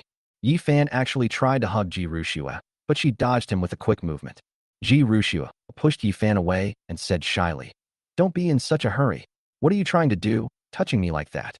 My dear sister, you've already agreed to be with me, so let me give you a kiss." A grown man, yet he can act like a child. Ji Rushua turned away, not wanting him to see her expression of disgust. She thought to herself, he really is a gigolo from nightclubs, shameless, like a male dog, unable to move when he sees a pretty girl. No matter how much she hates it, she has to endure it now. Ji Rushua, want to kiss me? You'll have to marry me first. Huh? Marry you? Yifan didn't expect Ji Rushua to be serious. What? You don't want to? Ji Rushua's expression changed instantly, and Yifan quickly corrected himself. How could that be? I've always dreamed of marrying you. I'll marry you, I'll marry you. We'll get our marriage certificate tomorrow. Etc. Is this all you plan to do to marry me? Yifan was speechless. Sis. You know I have nothing but this one person. How about I move in with you and become your son-in-law? A son-in-law who lives with his wife's family. What an idea. Having read too many novels about sons-in-law, they still think the Ji family is destined to have sons-in-law live with them. Ji Rushua said angrily. Come on. How can you have no ambition at all? You want to be a live-in son-in-law. Can't you just marry me openly and honestly? Sis, I just know my own limitations. What skills do I have? After we get married, my only job will be to please you. Keeping you happy is more important than anything else. You can take care of things outside the home, and I'll take care of things inside. Yifan was utterly hopeless, and Ji Rushua was seething with hatred. She found it increasingly hard to believe what had gotten into her brain in her past life to have fallen for such a worthless person as Yifan. Thinking back to her previous life, she used to regard Yifan as a younger brother, but after a few years, she didn't know why her relationship with Yifan progressed rapidly. She doesn't even mind doing intimate things with him, like hugging and whispering sweet nothings. Ji Rushua got goosebumps all over her body when she thought about these things. She even wanted to peel off her own skin. She felt dirty. Ji Rushua wouldn't give Yifan a chance to back down. Do you think our marriage is that simple? Even if I agree, do you think my grandma will be willing? If she gets angry and dismisses me from my job and freezes my credit cards, what will we do then? Yifan nodded. He had oversimplified the situation. That's a problem too. So what should we do? The actual controlling shareholder of the Ji family group is Ji Shengnan. Ji Rushua is merely the nominal president. If Ji Shengnan displeases her, she can easily oust Ji Rushua and replace her with Ji Ruyan. Yifan wanted to win the heart of a beautiful woman, but he also desired immense wealth. If he weren't greedy and lustful, why would he work as a male model in a nightclub? Ji Rushua watched him take the bait and smiled with satisfaction. Now you need to change your mindset, learn to package yourself, and bring real and effective benefits to the company. Yifan nodded as if he understood, but he didn't quite get it. He roughly understood what Ji Rushua meant, but where was he going to find projects to make money for the company? He said somewhat awkwardly, Schwer, you know me. I'm just an ordinary person. What kind of projects can I develop? Why don't you help me out and give me a couple of projects? Ji Rushua thought to herself, is this even a man? He's shameless. How can he say something like that? All he knows is how to live off women, and he's got that skill ingrained in his bones. She sighed deeply, suppressing her impending rage. Do you think my grandmother is stupid or blind? She wouldn't know where the project came from. If I dared to do that, she would only hate you more. What should I do, sister? I want to marry you. Instead of trying to find a solution, Yifan started acting cute in front of Ji Rushua. Ji Rushua almost told him directly to go find the mastermind behind the Jin family. If you want to marry me, then figure out a way. To tell you the truth, the Ji family isn't doing well right now, and we're under a lot of financial pressure. My grandmother is planning a marriage alliance with the Fan family, intending for my younger sister, Ji Ruyan, to marry in my place. As for me, I am destined to find a son-in-law to live with the family and leave a lineage for the Ji family. I've taken a liking to you. It's just a matter of whether you have the ability to get my grandma's approval. Ji Rushua's words were half true and half false. Of the two sisters in the Ji family, one was destined to marry out and bring substantial benefits to the Ji family. The other was to find a son-in-law to live with the family. This was decided a long time ago, except that back then Ji Rushua was to marry Fanny Ba. Ji Ruyan took in a son-in-law so that the Ji surname could continue. Ji Rushua had no interest in Yifan at all. She wished she could kill him. So how could she possibly marry him? Ji Ruyan is indeed going to replace her and marry Fan Yiba, but unfortunately this is only the Ji family's idea. Fan Yiba now keeps his distance from the women of the Ji family, and even if he gives Ji Ruyan face, it's out of gratitude. He will never marry her. But Yifan didn't know any of this, and he believed it to be true. I understand, Schwer. Don't worry. I will definitely not let you down. Wait for me. I will think of a way right now, and I will definitely satisfy you and Grandma. He walked out excitedly, a smile spreading across his face. as if he had already imagined a future where he would possess billions in assets and have countless beauties at his disposal. He needed to contact young Master Jean immediately to discuss how to cooperate and elevate him to a higher position. Once he married Ji Rushua, the Ji family's assets would be within his grasp, and he could then conveniently bring Ji Ruyan into his harem as well. At this moment, Ji Rushua suddenly interrupted his sweet dream. Wait, what's the rush? I still have something to ask you. Hearing Ji Rushua's call, Yi Fan, like a devoted follower, scurried back to Ji Rushua's side. Schwer, is there anything else you need? Ji Rushua asked directly. Did you take a purple jade bracelet from me a while ago? You need to return it right now. Yi Fan hadn't expected Ji Rushua to be asking him for something. Without changing his expression, he lied and said, No, I didn't take it. He did steal the items, and he has already given them away. Ji Rushua didn't believe her. You dare to lie?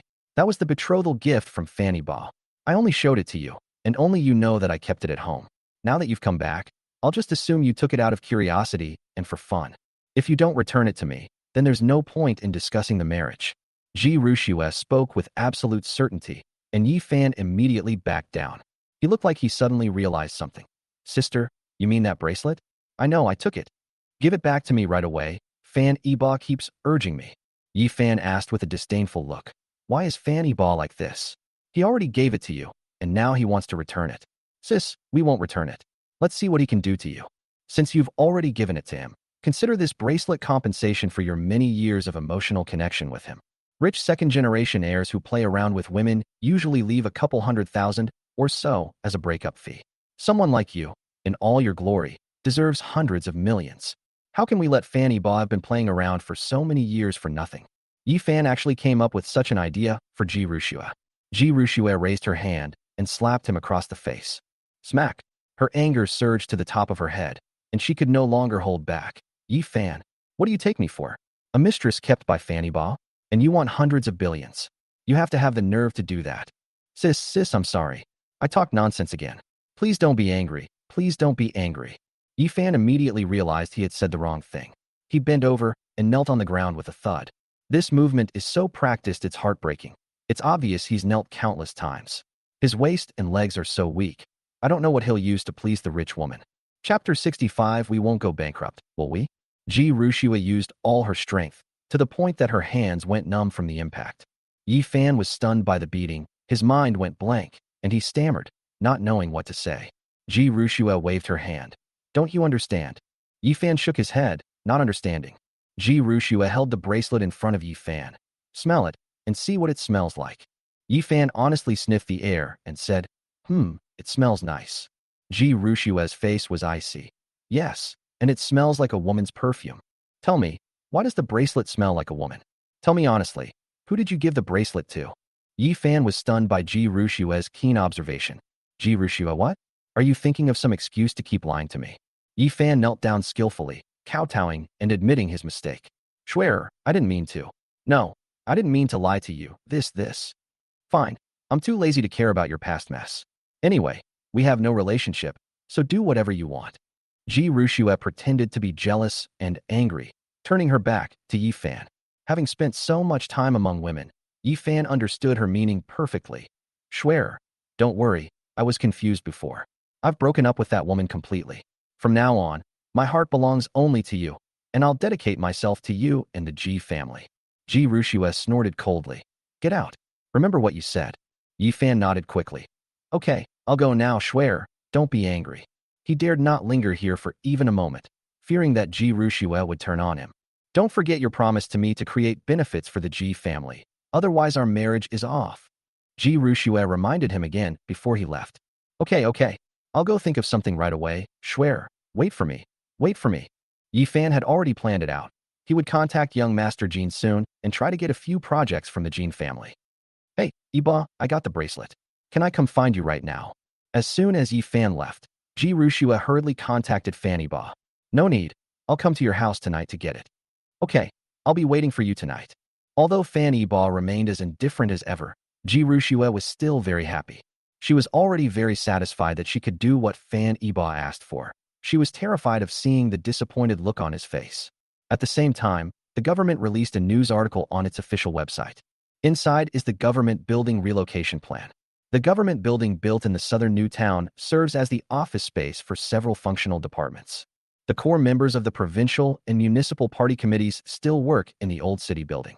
This news caused all real estate developers to collectively lose their composure. In addition, the government will invest 30 billion yuan in special funds to renovate the green spaces and roads in the old city, creating the most beautiful ancient Hangzhou. Their investment is destined to fail because infrastructure funding for the southern new town has been drastically reduced.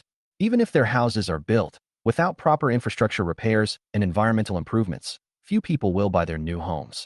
Furthermore, the environment has become more beautiful after the old city area was renovated. With more tourists coming, the old town will become more lively, creating more opportunities to make money, and property prices will definitely rise accordingly. Chinese people tend to be bullish, not bearish, and their first choice for buying a house in the future will be the old city area. At this moment, the entire Hangzhou real estate industry was in an uproar. How could they do this? We spent billions to buy this land. Are we just going to wait for it to go to waste? Who says otherwise? I was all set to start construction. The blueprints were all done, and this is what they tell me. Damn, I should have bought those urban villages too. They're the ones who made the money. They made a fortune. They didn't have to do anything, and the land doubled in value. Someone seemed to have noticed something and asked tentatively in the group, "Do you guys know who's behind this company? Could there be some shady dealings involved? If they didn't get advance notice, how come they can buy so many products so accurately?" In fact, everyone had doubts, but they had nothing to say. That's just the reality of China. Connections are also a form of power. Everyone has connections. Anyone without connections who dares to do business in China, even if they make a fortune, is doing it for others and will eventually have their share taken away.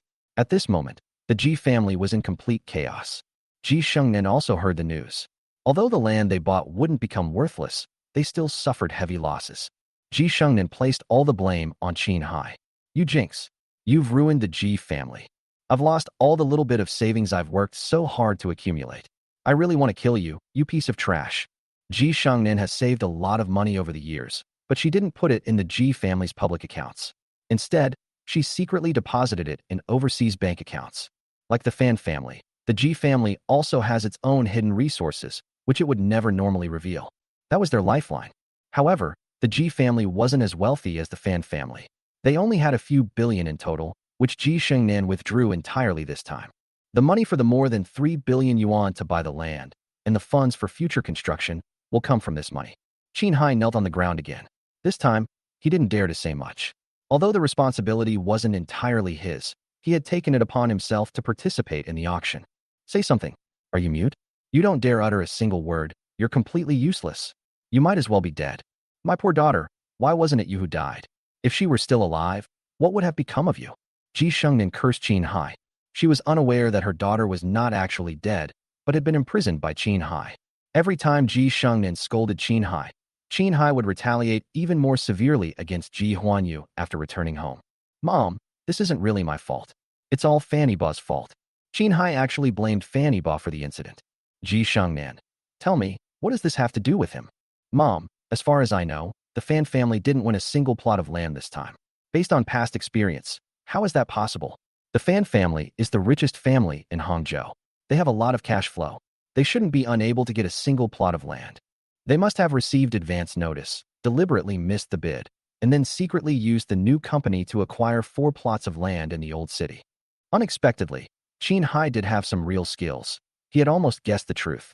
However, Fanny Ba did not rely on inside information, and the Fan family was not the only one to acquire the 4 plots of land in the old city. Ji Shengnan actually believed Qin Hai's judgment. "Humph.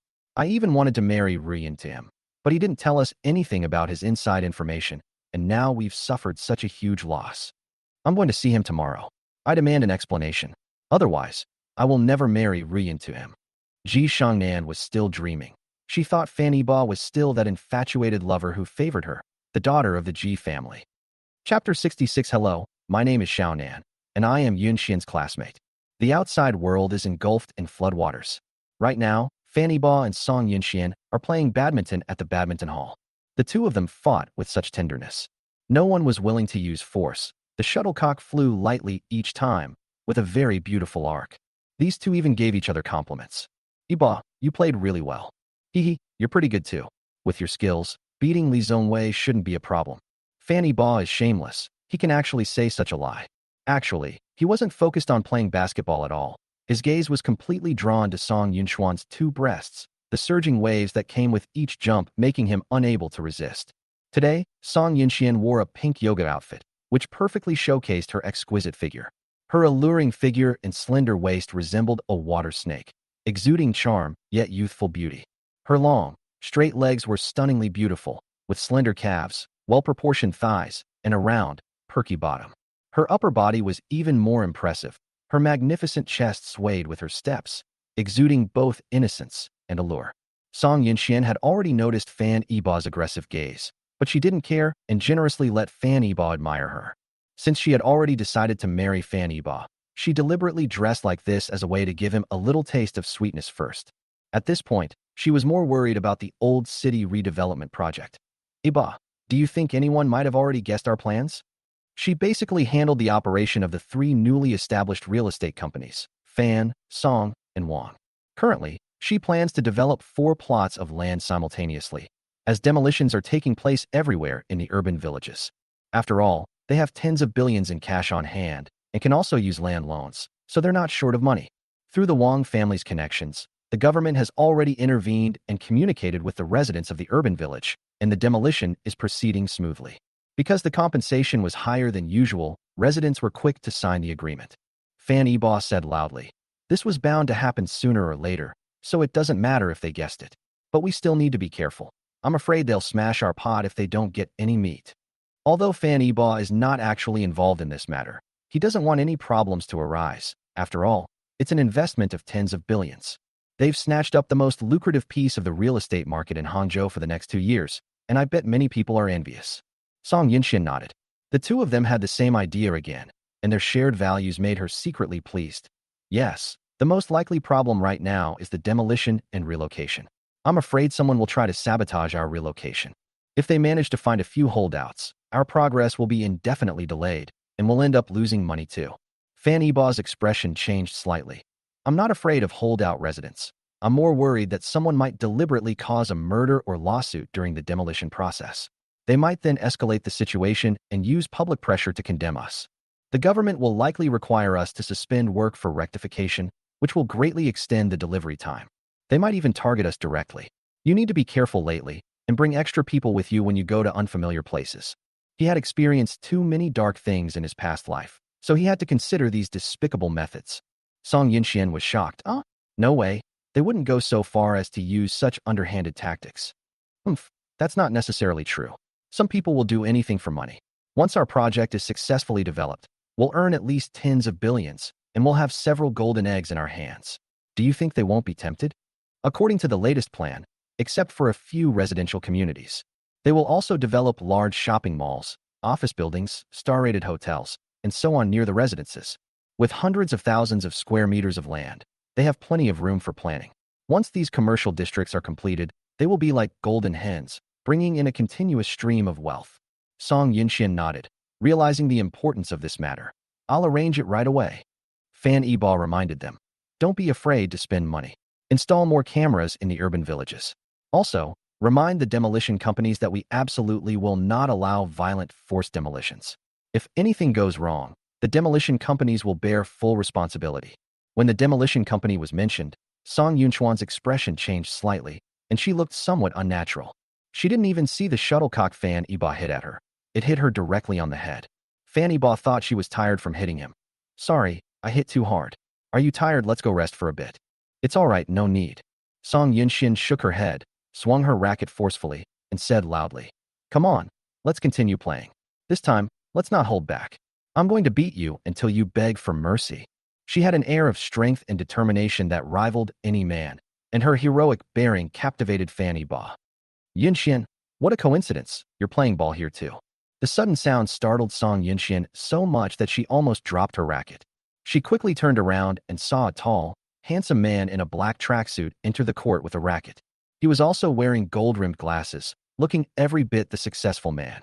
He walked straight towards Song Yunxian, behaving with unusual familiarity and warmth. Song Yunxuan's expression changed drastically when she saw him. Her face was icy cold, and her eyes were filled with anger. But she was also more worried and uneasy. Fanny Ba asked curiously. Yunxian, who is this? The newcomer stood next to Song Yunxian and said very naturally, Hello, my name is Xiao Nan, and I am Yunxuan's classmate. Fanny Ba nodded, unconcerned. He invited, Oh, so you're an old classmate. Why don't we hang out together? Great. I love playing badminton. Xiaonan said eagerly. Song Yunxian suddenly said, No need, Iba. He has some work-related matters to discuss with me. We'll talk for a bit, and then he'll leave. Xiaonan cooperated fully, slapping his forehead. Hey, look at my brain. I almost forgot the important thing. Fanny Ba. Okay then, you guys chat first. I'm going to the restroom. He nodded to the two men and left the stadium. After Fanny Ba left, Song Yunxuan's expression changed drastically. She glared angrily at Xiao Nan and said irritably, How did you know I was here? Who sent you? Didn't we agree to see each other less often, except for work-related matters? Xiao Nan also dropped her fake smile and asked in a cold voice, What? Are you afraid that my appearance will ruin your good deed? You're so eager to marry him? What do I lack compared to this guy? If he hadn't been born into a good family, how could he compare to me? Xiao Nan believes he is the chosen one. Only his background is not good. Otherwise, his achievements would not be worse than Fanny Ba's. He spent several years abroad, using money given to him by Song Guoyang, and thrived overseas. After returning to China, he directly opened a construction company with a registered capital of over 100 million yuan. Song Yunxian regretted contacting Xiaonan again. That night, after Fanny Ba took Song Yunxian home, it was him who came to pick her up in his car. However, that day, she just wanted to make things clear with Xiao Nan and forget about this past memory. From then on, they went their separate ways, and neither of them mentioned that ill-fated relationship. They could still be ordinary friends. To shut Xiao Nan up, Song Yunxian gave him a big project, but Xiao Nan's appetite seemed to have grown even bigger. One plot of land in Song Yunxuan's old city renovation project was given to Xiao Nan's company. Construction has just begun, and the first phase of project payments, amounting to 2 billion yuan, has already been received, a rare occurrence in the industry. This is clearly intended to help Xiao Nan amass wealth. However, even so, Xiao Nan didn't seem satisfied. Song Yunxian was furious. Xiao Nan had been following her and even dared to expose himself to Fanny Ba, and even questioned her. She felt that Xiao Nan had changed a lot in the few years she hadn't seen him. It's none of your business. We're over. Who I marry is my freedom. You just get out of here. Song Yunxian pointed to the door and told him to leave. She didn't want to see Xiao Nan for even a moment longer, especially since Fanny Ba could come back at any time. Xiao Nan shook her head and refused. I'm not leaving. All these years I've been thinking of you, missing you, and loving you. Have you already forgotten our beautiful past? His bold declaration of love enraged Song Yunxian. Xiao Nan, shut up. Those things are over. Don't talk about them anymore. Xiao Nan, I disagree. This isn't something you can decide on your own. Don't forget, I saved you. Otherwise, you wouldn't be standing here unharmed right now. Think about it yourself. If that really happened, do you think Fanny Ba would still be interested in you? Would he still flirt with you? I gave you a future. You belong to me. Song Yunxuan's repeated rejections infuriated Xiao Nan. He then used the events of that year to blackmail Song Yunxian. Right, you saved me, so I agreed to be with you. At that moment, my decision was sincere. But you shouldn't have taken the 10 million yuan my grandfather gave you and gone abroad for further studies. If you choose to refuse, I will stick with you, even if it means eloping. But you agreed without hesitation, and now you're telling me you still love me. Do you think I'll believe any sincerity in your love? I've already paid back what I owed you. Don't keep using this to blackmail me. Although Xiao Nan was forced to go abroad by Song Guoyang, she did receive money after all.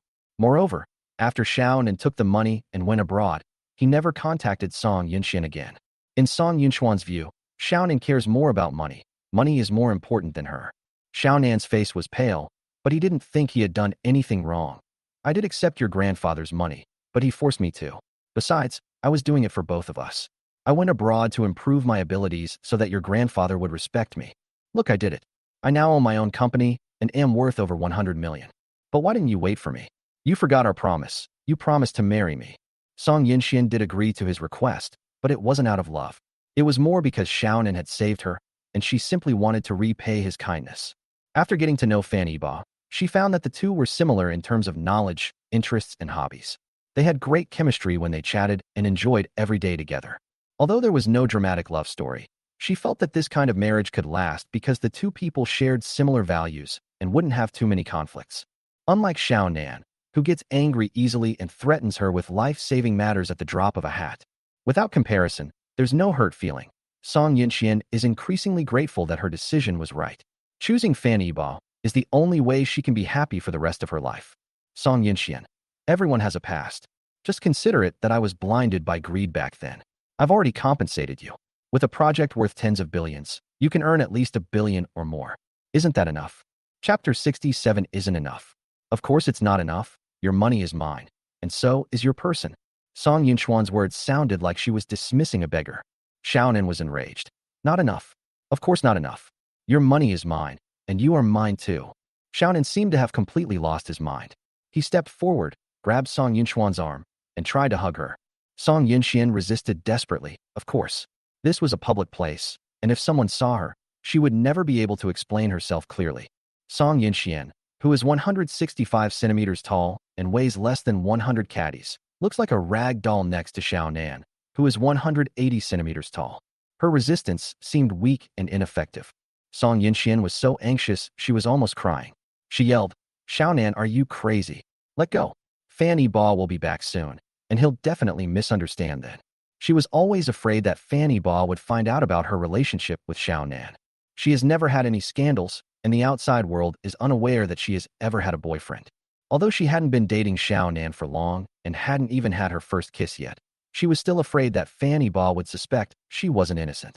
If things had been made clear from the beginning, it would have been fine. She had always thought Xiaonan wouldn't come back. She planned to bury this secret forever, but Xiaonan unexpectedly returned to China at this critical moment, catching her completely off guard. She now finally understands why one lie requires countless more to cover it up. What are you afraid of? What do we have to hide? Are you that afraid that Fanny Nan will find out about our relationship? Xiaonan then escalated his actions, reaching out to put his arm around Song Yinchuan's waist. Song Yinxian was so frightened that her whole body stiffened. What are you doing? Let her go. At this moment, Fan Yibo returned to the court, rushed up to pull Xiaonan away, and punched Xiaonan in the face. Ouch! Xiaonan was knocked to the ground. His chin was broken and bleeding profusely. Song Yinxian was stunned for a moment. The thing she feared most had still happened. She could only pray that Xiaonan wouldn't talk nonsense. Otherwise, Fan Yibo would definitely misunderstand what had just happened. Song Yinxian pretended to be calm. She grabbed Fan Yibo, who was about to make a move, and hurriedly explained, "Yibo, you've misunderstood. It's not what you think." Xiaonan had just returned to China. Having spent so much time abroad, he was used to Western etiquette. He simply wanted to hug me goodbye. Song Yinchuan's explanation seems to make some sense. Foreigners just like to give a rationalized excuse for taking advantage of others. Hugs and cheek kisses. Fan Yibo scoffed at this behavior, saying dismissively, "Then should I apologize to him? I was impulsive." Xiaonan seemed to be badly injured and didn't recover for a long time. Song Yinxian continued her act, crouching down to support Xiaonan and softly asking, "Xiaonan, are you all right?" In fact, she whispered in Xiaonan's ear in a tone that Fan Yibo couldn't hear. "If you dare to say another word, I'll take back the project and leave you with nothing." Fan Yibo was unaware that Song Yinxian was threatening Xiaonan. From her perspective, Song Yinxian had no sense of propriety, showing such concern for another man in front of her boyfriend. This scene pierced Fan Yibo's heart. He felt that Song Yinxian was also a woman who was approachable. Xiaonan paused, about to say something, but Song Yinxian pinched his arm hard with her nails. Song Yinxian continued, "Are you all right? Should I take you to the hospital?" Xiaonan clutched her chin, saying in pain, "I feel like my tooth is going to fall out. Please take me to the hospital quickly." "Okay, I'll take it to you right away." Song Yinxian nodded and helped Xiaonan to her feet. "Yibo, my classmate is seriously injured. I need to take him to the hospital. Let's reschedule for another day." "Fan Yibo, do you need my help? After all, I'm the one who hit him." "Need not." Song Yinxian shook her head, then helped Xiaonan walk out. She walked extremely fast, which seemed to Fan Yibo like she was fleeing in panic. After Song Yinxian left, Fan Yibo raised his fist, looking at the wound that had already broken the skin, and felt a dull pain. Force is reciprocal. Even though he was the one who hit him, his finger bones also hurt a lot when the punch landed on his chin. "Looks like I still need to practice. I'll go back to Uncle Lee another day and get some exercise." At this moment, Lu Hong suddenly walked in. "Young master, why did I see Miss Song get into someone else's car?" Lu Hong had been following Fan Yibo the whole time. He stood guard outside and, while smoking, saw Song Yinxian helping Xiaonan into the car. When he realized something was wrong, he found that his young master hadn't come out with him and hurriedly went into the venue. "It doesn't matter. Let her do whatever she wants. If she finds someone she likes, I'll just talk to Grandpa Song about it. Although he said that, he was still very upset inside. Given their short time together, he certainly wouldn't fall in love with Song Yunxian so quickly. At most, he'd just have a slight liking for her. After all, Song Yunxian was an unparalleled beauty, and he wouldn't be a man if he didn't have any feelings for her. He felt that Song Yunxuan's words and actions were strange, and there was an indescribable feeling about her. But this feeling was very familiar. Never mind. Let's go to the old house and ask Uncle Lee for advice on body training methods. This body is too delicate. Meanwhile, Song Yunxian took Xiaonan to the hospital. After all that fuss, nothing was wrong, but Xiaonan still cried out in pain. The doctor checked you. Your bones are fine. Your brain is fine. It's just a little scrape. Is it necessary to whine and scream like that? Song Yunxian didn't want to stay here for even a second longer. Everyone in the lobby was watching Xiaonan's performance, and some people were secretly paying attention to Song Yunxian. After all, she was really beautiful. Her looks and figure were exceptional. Many perverts stared at her without turning their heads and kept lingering around her. This annoyed Song Yunxian to no end. How can it be nothing? I feel like my chin is swollen. No, your boyfriend hit me. You have to take me home right now. Xiaonan was still playing dirty tricks, and Song Yunxian knew exactly what he was up to.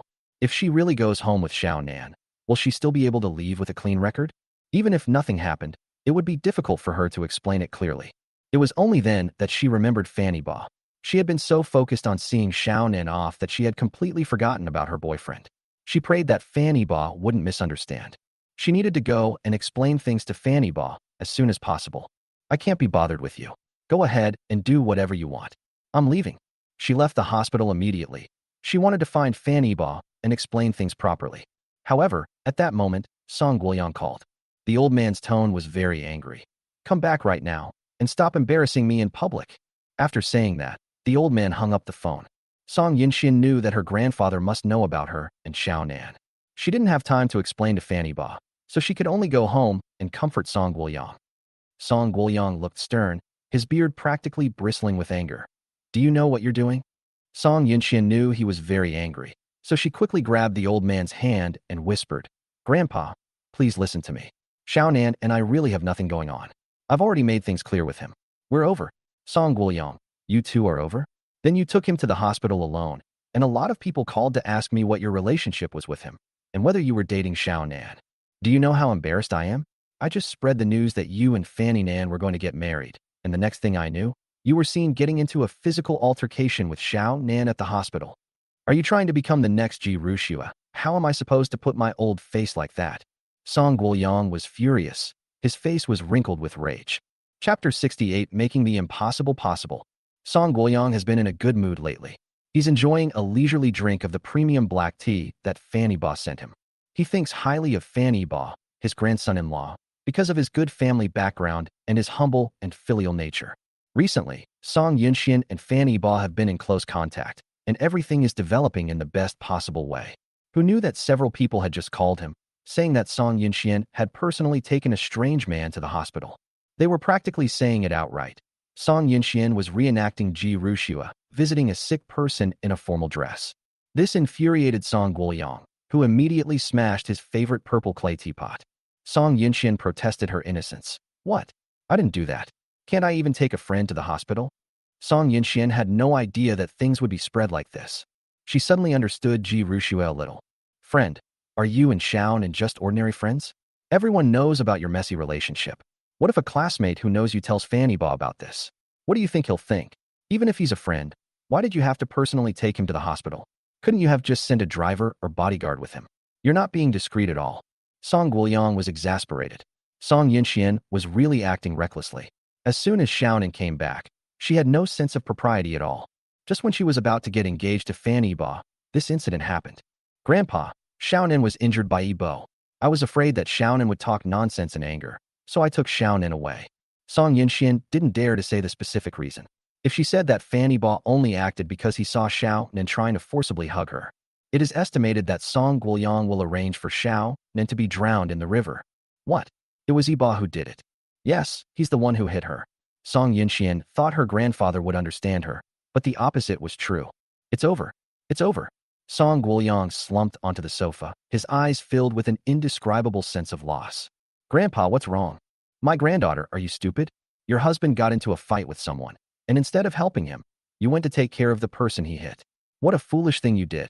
Even if Xiao Nen is beaten so badly that he loses an arm or a leg, it shouldn't be you taking him to the hospital.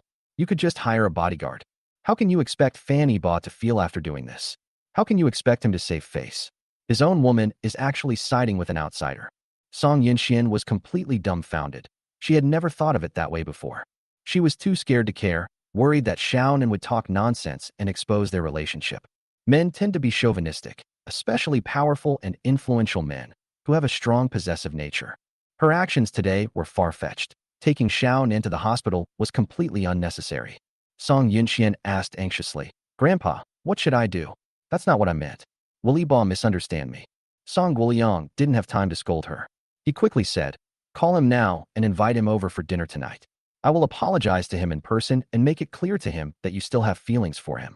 It would be best to get him drunk tonight and force the issue. Once he's in your bed, everything else will be easier." Song Yinxian never expected to have to give herself to him tonight. It was too rushed, and she was completely unprepared. She said hesitantly, "Grandpa, is this okay? How can you arrange something like this?"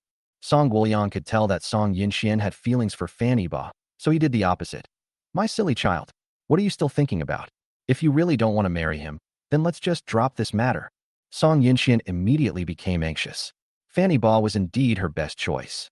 After spending these days together, she felt that Fan Yiba was her ideal partner. "No, Grandpa, I'll listen to you." During dinner, Fan Yiba acted as if nothing had happened. He brought flowers for Yinxian and a gift specifically for Song Guoyang. Song Guoyang personally greeted him as he entered, saying, "Oh, Yiba, you're being too formal. Why do you always bring things? Don't bring anything next time, just treat it like your home." Song Guoyang, leaning on his cane, had the servants take the gifts away, while he personally led Fan Yiba into the house. "What happened to your hand?" Song Guoyang suddenly noticed that Fan Yiba's right hand was still wrapped in gauze, with traces of blood seeping out. Fan Yiba replied casually, "Oh, it's nothing, Grandpa Song. I just bumped into something. It'll be fine in a couple of days." He had a small cut on his fist, and he wasn't planning on bandaging it. As a result, Lu Hong became extremely nervous, fearing infection, and insisted on applying the medicine and bandaging it. "It's not a big deal, but since there's bleeding, you need to be careful not to come into contact with tap water recently." Song Guoyang's concern was genuine, and Fan Yiba could feel it. It had been many years since any elder had shown him such care, and Fan Yiba was now thinking about integrating into this family. "Okay, Grandpa Song, I'll do whatever you say." Fan Yiba nodded and helped Song Guoyang into the house. Today, Song Yinxian is cooking. Wearing an apron and wielding a spatula, she danced gracefully in the kitchen, creating a unique and beautiful scene. When she brought the dishes to the table and took off her apron, Fan Yiba sincerely praised her, saying, "The food looks and smells delicious. It looks like you'll have another title to add to your repertoire."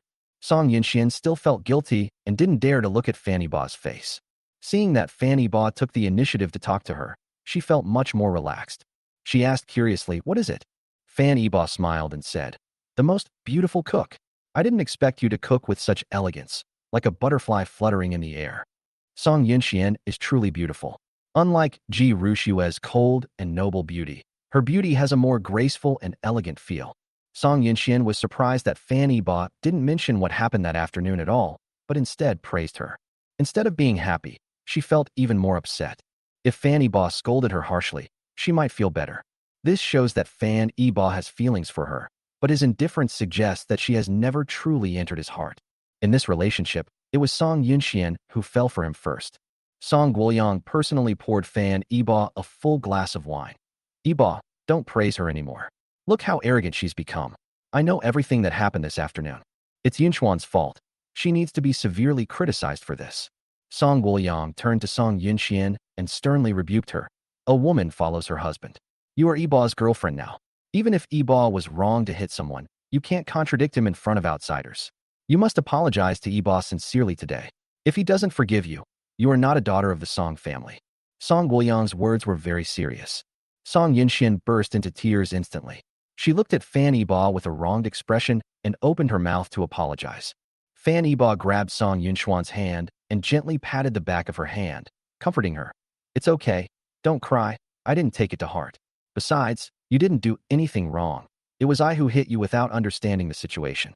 He's your classmate, so it's only right that you care about him." Grandpa, this isn't Yunchuan's fault. It's my personality that's the problem. I'm short-tempered and easily angered. I should apologize to Yunxian. Fanny Ba took all the blame. Seeing Fanny Ba take his hand, Song Guoyang smiled with relief. Good, good. It's good that you've talked it out. I was just afraid that you two would have a rift over such a small thing. Little did he know, Fanny Ba was putting on an act. He didn't have much affection for Song Yunxian at all. He only had some respect for old Master Song and didn't want to see him sad. Come on, eat quickly. Ba, try Yunchuan's cooking while it's hot. She's been busy all afternoon for you. You have to have a good taste. At this moment, Song Yunxian picked up a piece of braised pork for Fanny Ba. It was fatty but not greasy, and her cooking skills were indeed excellent. Everyone enjoyed the meal very much.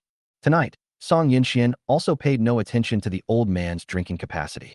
All three of them drank quite a bit. However, Fanny Ba drank the most, and his whole body reeked of alcohol. Chapter 69. It seems I'm the extra one again.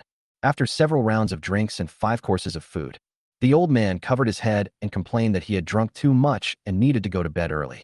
Before returning to his room, he instructed, Yunxian, bring Ba into your room later and change his bandages. Song Yunxian, of course, received this blatant hint. She blushed, so embarrassed she almost bit her tongue off. But she still cooperated and said, Okay, Grandpa, you should get some rest. Fanny Ba has a good alcohol tolerance, but he couldn't resist the two of them chugging him drinks. Especially since if those two people take a sip, he has to drink a cup. He's completely disoriented right now. Song Yunxian walked to his side and said softly, Ba, are you all right? Let me help you upstairs to rest for a bit. Okay, sure.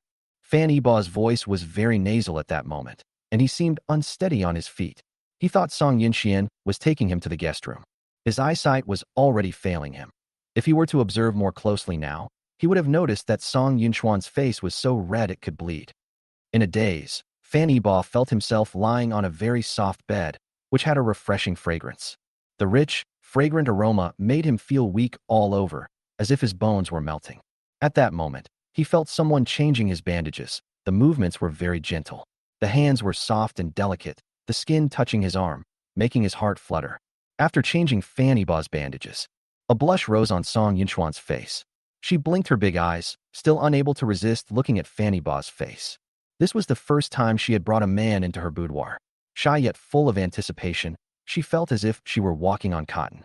At this moment, Fanny Ba is like a well-behaved baby in deep sleep, lying quietly in bed.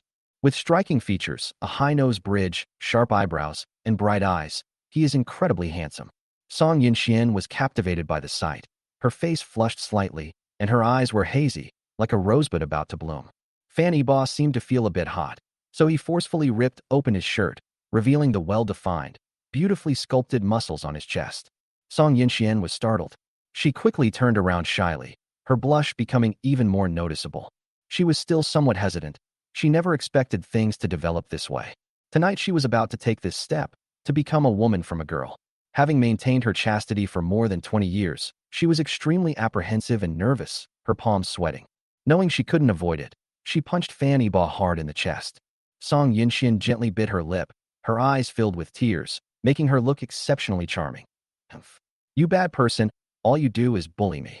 After making up her mind, Song Yunxian got up and went to the bathroom to take a shower. She had only been gone a short while when Fanny Ba was awakened by thirst. She groggily got up, her head throbbing. I'm so thirsty, where am I? He found himself lying in a woman's bed. It has a light, delicate rose fragrance that is rich and pleasant. He guessed, is this Song Yunchuan's boudoir? Fanny Ba sat up, looked around, and saw a faint fragrance and sparse shadows. The room was spacious and bright, with soft lighting creating a warm and comfortable atmosphere. Several modern art paintings hung on the walls, adding an artistic touch to the room. The bed was custom-made from soft silk and velvet, covered with elegant sheets and delicate cushions. On the bedside table were some of her favorite books and a small aromatherapy lamp, emitting a faint fragrance and creating a tranquil and warm atmosphere. On the other side of the room is a spacious walk-in closet, filled with all kinds of fashionable clothes and exquisite accessories. The bathroom was right next to the dressing room, and Fanny Ba heard the sound of running water coming from the bathroom. Is she taking a shower? Fanny Ba's expression immediately became somewhat unnatural, and his face flushed red. He was taken to the girl's room, where she was taking a shower. The implications were obvious. He was a little excited, and his mouth felt even thirstier. Fan Yibo got up and looked around for water. At that moment, he walked to Song Yunchuan's dressing table. Instead of finding water, we found a photo album. As if possessed, he actually opened it. With just one glance, the burgeoning desire receded like the tide. It felt like a tornado was sweeping through my mind. A once passionate heart is now nothing but ice. No wonder. I knew they were acting weird. Turns out they're a couple. Looks like I'm the extra person again. This photo album is full of pictures of Song Yunxian and Xiao Nan together, and their sweet smiles deeply pierced Fan Yibo's heart. Now he understood everything. Why was Song Yunxian so nervous about Xiao Nan? They were not only classmates, but also lovers. Fan Yibo felt that he had been cruelly deceived once again. Click, the bathroom door opened. Song Yunxian walked out wrapped in a clean white bath towel, the water droplets on her legs still wet, flowing down her smooth, slender legs, making her look incredibly alluring. Skin soaked in hot water becomes pink and smooth, like a cracked egg. But the two people inside the room felt utterly cold inside. Song Yunxian, ignoring her still damp hair, threw off her headscarf and rushed to Fan Yibo. Before she could explain, she quickly snatched the photo album from Fan Yibo's hand. Fan Yibo's heart tightened. I'm sorry, I shouldn't have touched your things. His expression was neither happy nor sad. No emotion could be discerned at all. Song Yunxian was so frightened that her hands and feet froze. She had no idea how to explain. The thing she had been trying to hide was now exposed to Fan Yibo. She was too careless. Xiao Nan's sudden appearance stirred up her memories of the past. She took out the photo album a few days ago and looked through it. She actually wanted to burn the album, but she was too busy and forgot. As a result, Fan Yibo saw it. At that moment, Song Yunxian felt dizzy and her vision went dark. She didn't dare to look up, afraid that Fan Yibo would hit her. When she was little, she saw her father beat and scold her mother. It was all because Mom and the bodyguard exchanged a few more words. In the end, the mother was beaten so badly she couldn't get out of bed, and the bodyguard also had a leg broken, left to fend for himself. Seeing Song Yunxian trembling like a quail, her face filled with terror, Fan Yibo sighed deeply, took a few steps back to create some distance, and said softly, "You should have told me sooner. We shouldn't have started, but it's not too late to end it now." His tone was extremely calm. Fortunately, Fan Yibo didn't invest his feelings or his body this time. My relationship with Song Yunxian is completely innocent, so even if we break up, I won't be too heartbroken.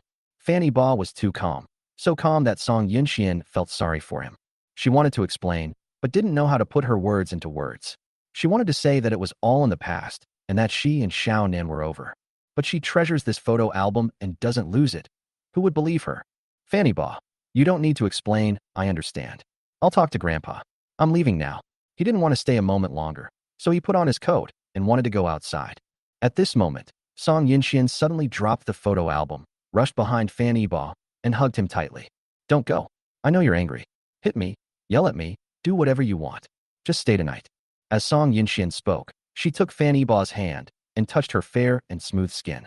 Fan Yibo never expected that Song Yunxian, a lady from a prominent family, would say such humble things and behave so frivolously. He was somewhat annoyed, feeling that Song Yunxian was too casual. His tone was cold. Let go. I'm not the kind of beast who only thinks with his lower body. You don't love me at all. Wasting yourself like this will only make me despise you even more. Fan Yibo's words struck Song Yunxian like a thunderbolt, causing her immense pain. She felt like a prostitute, selling her body to Fan Yibo, cheap and despicable. Her hands loosened weakly, and she knelt on the ground, lost and dejected. Love rose with the wind, but when the wind stopped, her heart remained unsettled. Fan Yibo wasn't interested in her, and Song Yunxian could already imagine her grandfather's disappointed expression. She suddenly felt that of all the myriad things in this world, only three are truly precious: the moon in the water, the flower in the mirror, and you in my dreams. Fan Yibo is the one I've always dreamed of. Knowing full well that it was impossible, Song Yunxian still did it, and she only has herself to blame. Chapter 70. Miss Song, please have some self-respect. Seeing Song Yunxuan's absent-minded appearance, Fan Yibo felt a little sorry for her, realizing that he had been too harsh in his words. I'm sorry, I shouldn't have said that to you. I was too harsh.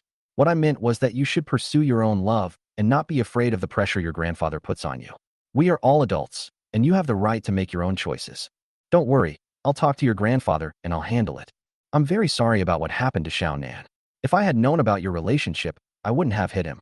Fan Yibo spoke very sincerely, making Song Yunxian feel even more ashamed. She felt like a fraud, but she didn't want to be like this. Song Yinxian felt a pang of heartache. She was suddenly afraid of losing Fanny Ba.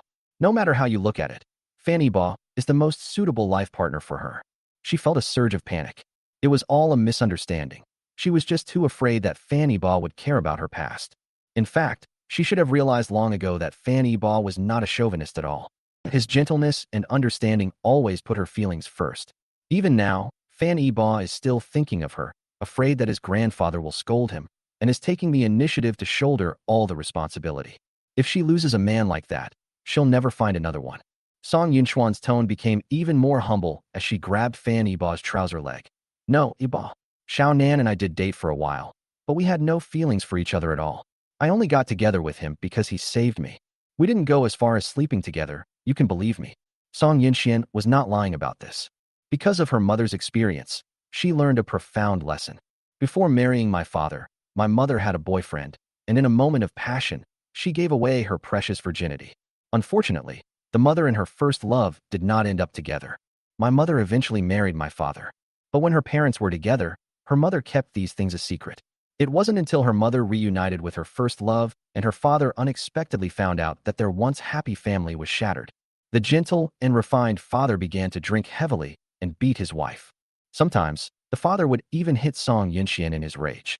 If it weren't for the paternity test proving their blood relationship, she might not have survived at such a young age. This fear of marriage and fidelity makes her hesitant to fall in love. It also made her afraid that Fanny Ba would find out about her past relationships. Unfortunately, the truth eventually came out. She was consumed by her own lies and reaped what she sowed. Fanny Ba was most speechless about this. Why does everyone act like this? If someone has a boyfriend, they might say they've never been in a relationship. They've been in relationships, but will say they never had sex. If you've had sex, will you mention that you used a condom? Will they later say they've never been pregnant or had an abortion? Sigh.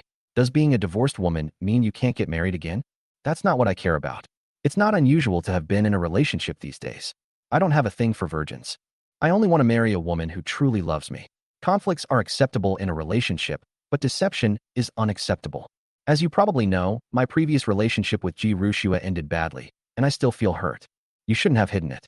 Fan Yibo spoke his mind, but he also concealed his past with Lu Mingyao, saying that neither of them were good people. Song Yinxian had no idea that Fan Yibo was such an open-minded person. She thought all men were like her father. She now feels like she shot herself in the foot. If they had just admitted it openly, this wouldn't have happened. She was filled with deep regret. Song Yinxian, I'll give it my all. Can you give me a chance to start over? I'll tell you everything. Fanny Ba said with a smile. I think you should face your own heart and see if Xiao Nin is still in your heart before discussing our affairs. Song Yinxian knelt on the ground, stretched out her hand, and swore to the sky. Yibo, I swear, I really never loved him. I was too stupid before, mistaking gratitude for love. Since being with you, I've come to understand that mutual affection is the beginning of love. Fan Yibo interrupted her and asked directly, but you still keep his photo album and even cherish it. I only glanced at it, and you nervously snatched it away. After Ji Rushue and I separated, I burned all the items related to her. This was the least I could do to show respect to my future partner. Keeping traces of your ex is an act of infidelity towards your current partner. Fanny Ba also wanted to say that Song Yunxuan's subconscious support and protection of Xiao Nan at the badminton court already showed that their relationship hadn't completely broken down. A good ex should die in the memories, never to cause a ripple again. Song Yinxian didn't know how to explain. She only wanted to keep Fan Yibo by proving her innocence, but Fan Yibo didn't give her that chance at all. When she took off her clothes and stood naked in front of Fan Yibo, Fan Yibo showed absolutely no interest. Miss Song, please have some self-respect. At that moment, she knew she couldn't keep Fan Yibo because Fan Yibo wasn't someone who was blinded by desire. Fan Yibo left, departing from the Song family overnight. However, before leaving, Song Yinxian begged him to give her more time and not to tell the old man about this matter. Fan Yibo readily agreed. Song Guoyang was already fast asleep, still dreaming of holding his great-grandson at this time next year. When Fan Yibo returned home, he found Ji Rushue asleep on his sofa. Ji Rushue didn't wear Fan Yibo's clothes this time, but her outfit was even more alluring.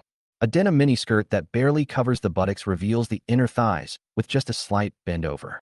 Her long, shapely legs were encased in black patterned stockings, and every movement she made aroused men's primal desires. Her upper body was essentially naked, with only a white camisole hanging from it. barely more fabric than a belly band. Fan Yi-Ba was afraid that the wind would blow him away. She exuded sexiness to the extreme, and Fan Yi-Ba almost lost his composure because of her irresistible allure. He had just finished scolding Song Yunxian, telling her to keep her distance from her ex. The next moment, he was dressed like this, spending the night with Ji Ruxue. Fan Yi-Ba felt like his face had been slapped red. Having this happen twice in one night is driving Fan Yi-Ba crazy. He desperately needed a case of Wangleji herbal tea to cool down. This time, Fan Yi-Ba was determined to make Ji Ruxue return the key and prevent her from tempting him again. When Fan Yi-Ba entered the room, Ji Ruxue was still half asleep. She waited all night, carefully dressing up, waiting for Fan Yi-Ba to come back. After waiting for several hours, she couldn't stay awake any longer and finally lay down on the sofa to sleep for a while. Fan Yi-Ba asked coldly, "What are you doing here again? Who let you in? Give me back my key." When Ji Ruxue saw that Fan Yi-Ba had finally returned, she was very excited. "Didn't you ask me to come? I brought you the bracelet." She stood up and hopped over to hand the box containing the bracelet to Fan Yi-Ba. The jade rabbit on her chest swayed up and down with it. However, Fan Yi-Ba's attention was all on the bracelet, and he had no intention of observing Ji Ruxue's body. "You really got it back?" Fan Yi-Ba was pleasantly surprised. In his understanding, Ji Ruxue would definitely not go to Yi Fan to demand revenge. After all, Ji Ruxue loved Yi Fan so much and couldn't bear to see him suffer any injustice. He had already instructed his secretary to prepare to call the police. They wanted to send Yi Fan to prison on charges of theft, to work on a sewing machine, and never let him out. "Of course, I promised you, and I will definitely do it." Ji Ruxue was confident and proud. She stretched out her long, white neck, tilted her head back, and looked at Fan Yi-Ba with a sweet smile. Fan Yi-Ba seemed to see again the little girl who used to have eyes only for him. His vision blurred. Thanks. He was really happy to get the bracelet back. In his past life, Yi Fan sold this bracelet. He was eventually taken abroad by a foreigner, and he never saw him again.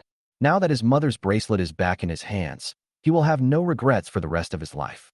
Ji Ruxue, "Brother Yi-Ba, this is something I owe you. Why are you thanking me?" Ji Ruxue discovered that Fan Yi-Ba was still as kind and tolerant as ever. If he had been even a little more ruthless or selfish, she wouldn't have dared to be so reckless in her past life. She wouldn't have been so easily deceived by Yi Fan, ending up completely bewitched by him. After receiving the bracelet, Fan Yi-Ba opened the door to see the guest out. "All right, your bracelet has been delivered. Please go back. You're so materialistic. I waited for you all night, and you want to kick me out as soon as we meet." Ji Ruxue pouted, looking playful and cute, like a young girl who had just fallen in love, both innocent and alluring. Adding to the fact that she was wearing clothes she hadn't actually worn, Fan Xiaobo was already itching to make a move. Two stunningly beautiful women tried to seduce him in one night, and he really couldn't handle it.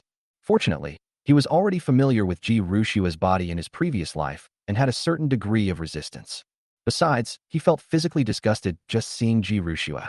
These little tricks might have been learned for Yi Fan.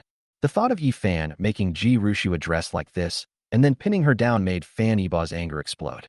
That bitch actually used something Yi Fan had already done to seduce him. In their 2 lifetimes of interaction, he had never seen Ji Ruxue like this before. It seemed like Fan Yi-Ba was meeting Ji Ruxue for the first time. Her transformation was so sudden. From an icy goddess to a sexy and fiery mature woman. It's no wonder Fan Yi-Ba thought that way. He didn't know that Ji Ruxue had already been reborn. What wouldn't a wolf-like soul in its 30s or 40s possess a delicate, juicy body in its 20s do? Aren't you ashamed to dress like that? You're trying to seduce me. Fan Yi-Ba turned away in disgust, refusing to even look at Ji Ruxue. He desperately wanted to ask why. You're like this because Yi Fan trained you, aren't you? But he couldn't bring himself to say it. If Ji Ruxue admitted it, he was afraid he would strangle her. They could only deceive themselves into believing that they hadn't reached that point in their lives. Ji Ruxue looked pitiful, biting her lip, tears welling in her eyes, looking utterly charming. Brother Yi-Ba, don't you have any interest in me at all now? She learned this online, and it took her a long time to overcome her psychological resistance. Although she had 2 men in her past life, she was indifferent to lust, just like her cold personality. In her past life, she only cheated on Yi Fan with Fan Yi-Ba after his death, and her physical infidelity was only a handful of times. Having been reborn, she felt that she was innocent and worthy of Fan Yi-Ba. Ji Ruxue hooked the hem of her dress with her fingers and slowly pulled it down, once again revealing her flawless body. Brother Yi-Ba, I'm truly innocent. Can't you give me a chance, and give yourself a chance too? Fan Yi-Ba didn't even look at her. He roared sternly and violently. Get out! Get out now! Ji Rushua hung the strip of cloth around her neck again. She opened the door and went out. Before leaving, she turned around and said sadly, Brother Iba, I will still wait for you. I will always wait for you. I am still your Shwet sister. I'm back. I figured out some things, and I've seen through some people. I will give you an explanation. Since you don't want me, then I'll go downstairs. Bye-bye, Iba. Ji Rushua was about to leave, but Fan Iba suddenly grabbed her. Wait. He draped his coat over Ji Rushua's shoulders, saying, Put your coat on before you leave. Although Fan Iba's words were still indifferent, Ji Rushua jumped up happily. She took advantage of Fan Iba's inattention and gave him a hard kiss on the cheek. Thank you, Iba. I know you still care about me, and that makes me very happy. Ji Rushua left, and she almost stole Fan Iba's soul away with her. The contrast is just too great. No one knows how Fan Iba slept that night. He took several cold showers, and his underwear was still wet in the morning. Chapter 71 Ji Ruyan's plea for help. For the next few days, Fan Iba lived a very uneventful life.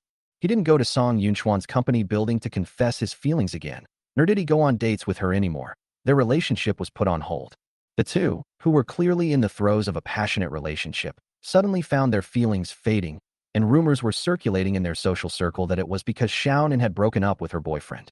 However, this time it didn't cause a huge uproar. On the one hand, both parties remained silent, preventing the matter from escalating. On the other hand, Song Yunxian is now Hangzhou's premier real estate queen. The price of the hundreds of thousands of square meters of land she owns is still rising rapidly. Since the development plans for these 4 plots of land were released, with hundreds of billions of yuan in investment at stake, many construction companies have been frantically seeking cooperation with her.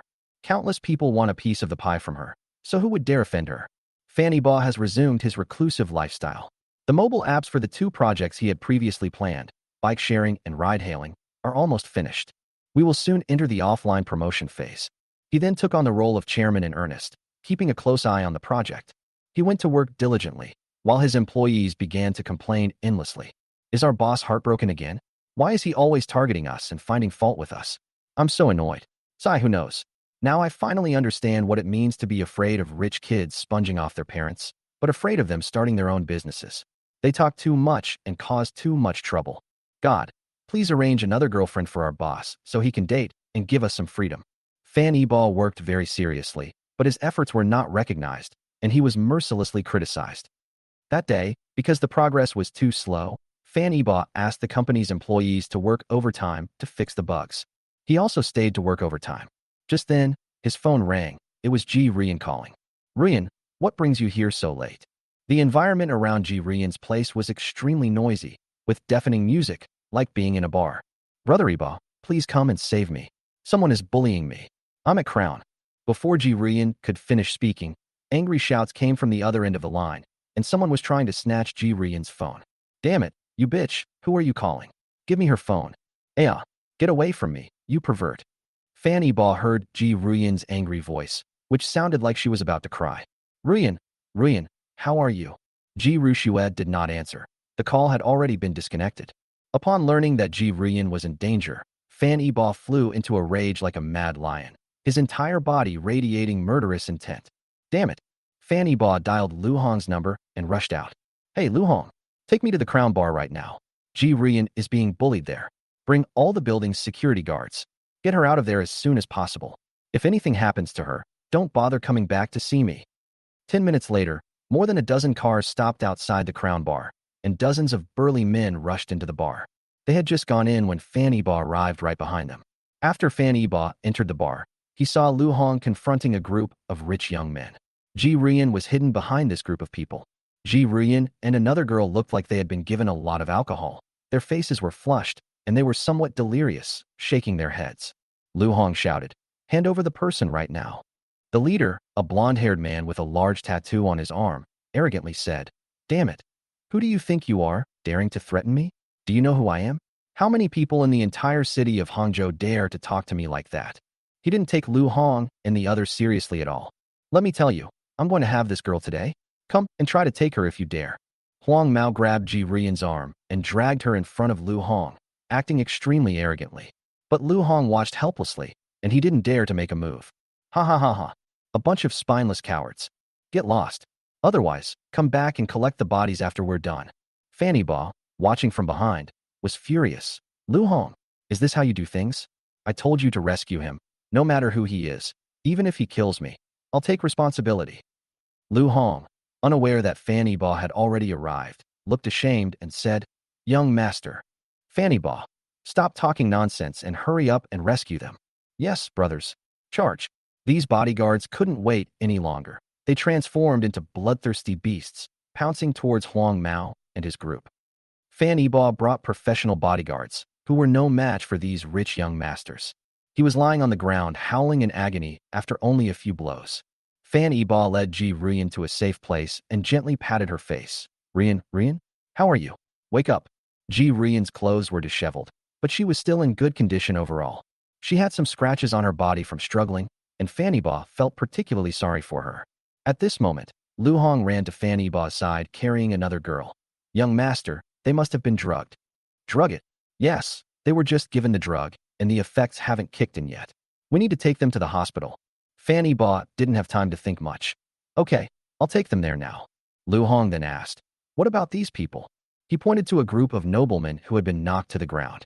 Fanny Ba was annoyed just looking at them. He gritted his teeth and said viciously, break one of their legs. If their families have any objections, let them come to me. Lu Hong hesitated for a moment. Young master, is it really necessary? These people are all from prominent families, especially that blonde guy. He's the youngest son of the eldest son of the Jin family and is quite favored. If we mess with him, the Jin family will definitely cause us trouble. Fanny Ba was in a hurry to get Ji Ruyan to the hospital. He didn't have time to argue with Lu Hong.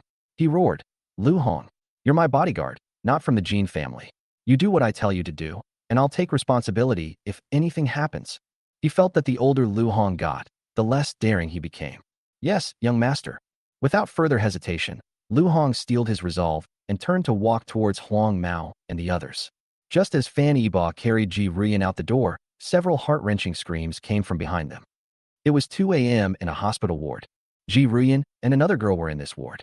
The Ji family also received the news that Ji Shengnan and Ji Rushua were both there. This was the first time Fan Yiba met Ji Shengnan after their engagement party. After Ji Shengnan understood what had happened, she kept thanking Fan Yiba.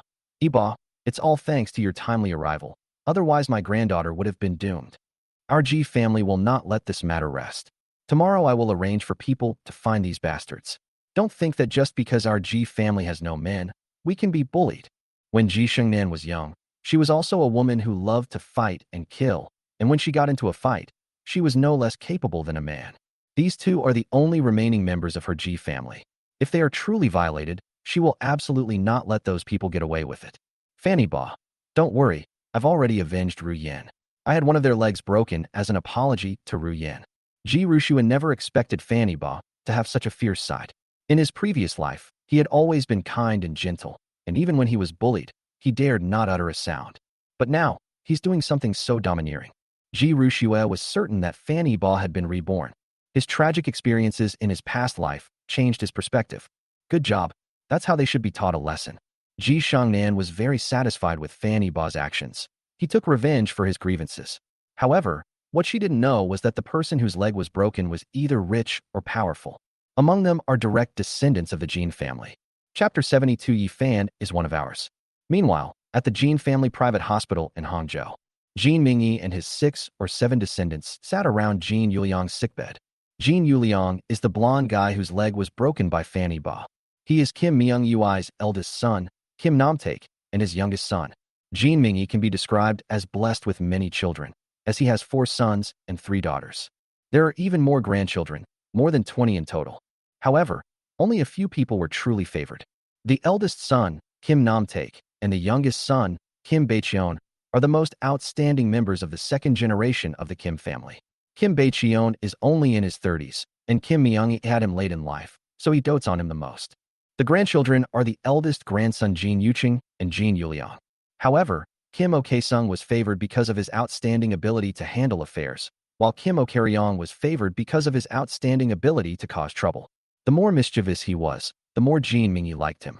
Jin Yuliang completely disgraced his name. What a load of rubbish. He was rotten to the core, a mere facade masking a rotten core. He looks respectable, but he's actually a scoundrel. Lustful and greedy, She bullies men and women under the guise of the Jean family. Many of them do things against the will of women. However, he never bullies powerful or influential women, so he can usually handle the Jean family. Ji Ruyan was the only exception. She had been living abroad for the past few years, and Jean Yuliang didn't know her at all. It was mainly because Ji Ruyan was too beautiful that Jean Yuliang was blinded by desire, which is why he dared to make a move on her. Jean Mingyi looked at his grandson lying in the hospital bed, his hands trembling with anger. Have you found out who the bastard was who did it? Jean Nan spoke first, saying, Dad, we found out, it's Fan Yiba. Not only are Yuliang, but several other children also had their legs broken. Jean Mingyi narrowed his eyes, his gaze flashing with malice. Fan Yiba? He has no respect for the Jean family at all, daring to touch my grandson. Go and find him here right now. I want him to kneel down and apologize to my grandson, and then I'll break both his legs. A worthless bastard without parents dares to bare his teeth. Jean Mingyi completely disregarded Fan Yiba. He had originally planned to marry his granddaughter to him, but now it seems unnecessary. Jean Yuqing slowly spoke. Grandpa, don't rush. We must not touch the Fan family first. There's a saying that goes, when a whale falls, everything comes to life. But we're not yet capable of taking the biggest bite. Otherwise, it will only benefit others. Jean Yuqing was too embarrassed to say it directly. Their Jean family could not defeat the Fan family. At most, they would only suffer mutual losses. True strength comes from enduring hardship. Jean Mingyi. What do you mean? Jean Yuqing. Grandpa, there are too many people here. It's not convenient to talk. Kim Myung-yi plopped down in a chair, took out a cigarette, and Kim Nam-taek lit it for him with practiced ease. He said nonchalantly, There's nothing inconvenient to say. Everyone sitting here is a direct descendant of the Jean family. There's nothing you can't say. Jean Yuqing gritted his teeth and nodded helplessly. Things are beyond his control now. He needs the Jean family's help. Grandpa, do you still remember Yi Fan? Jean Mingyi paused for a moment. This name sounds familiar, like I've heard it somewhere before. Grandpa, you've forgotten. Ji Ruxue and Fan Yiba broke off their engagement because of this Yi Fan. Yes, Ji Ruxue ran away from the engagement banquet for him. Jean Mingyi slapped his thigh. He was happy for a long time after the Ji family and the Fan family broke up. The Fan family was already very powerful. If they were to form a marriage alliance with the Ji family, the Jean family would never have a chance to rise to prominence. Jean Yuqing continued, Yes, Grandpa. There's something I've been keeping from you. Actually, Yi Fan is one of our people. He was originally just a pawn I planted, but I didn't expect him to actually hook up with Ji Ruxue, and even get Ji Ruxue and Fan Yiba to break off their engagement. Jean Yuqing himself hadn't expected that Ji Ruxue would be so easily won over. He despised a scoundrel like Yi Fan, yet he treated Ji Ruxue like a treasure. Every time Yi Fan came to report to him, he was overjoyed. Ji Ruxue is blind. She treats male models like treasures. I wonder if she'll be furious when she finds out the truth. Fan Yiba is stupid. Even though Ji Ruxue treated him like this, he was still devoted to her. Yi Fan is actually one of ours. This is fantastic news, huh? After learning the details, Kim Myung-yi was overjoyed. The rest of the Jean family also praised Jean Yuqing, but it's impossible to know how many of them were truly sincere. Kim Nam-taek was probably the happiest, as his son had accomplished such a great thing without saying a word. He praised Kim Ok-sung highly with his eyes. Jean Mingyi beckoned Jean Yuqing to come closer and patted him on the shoulder. My good grandson, you are indeed a man of great things. I am very relieved to entrust the future of the Jean family to you. Upon hearing Jean Mingyi's words, everyone except Jean Yuqing and his son's expressions changed drastically. Jean Yuqing had been waiting for these words, but he wasn't particularly smug. He posed a question. Grandpa, things have taken a new turn. Ji Ruxue actually wants to marry Yi Fan now. What? Everyone in the room was dumbfounded. What kind of magic does Yi Fan possess that makes Ji Ruxue break off her engagement with the richest man in Hangzhou and then eagerly offer herself up to marry him? Several young people felt like their brains had been blown off. Where exactly did they go wrong? He can't even compare to a male model from a nightclub. This is a good thing. Jean Mingyi slammed his fist on the table. If Yi Fan could really marry Ji Ruxue and then kill all the women in the Ji family, they could rightfully control the Ji family through Yi Fan. Because of Ji Ruxue's precedent of betraying Fan Yiba, none of the Jean family members suspected that this was a trap.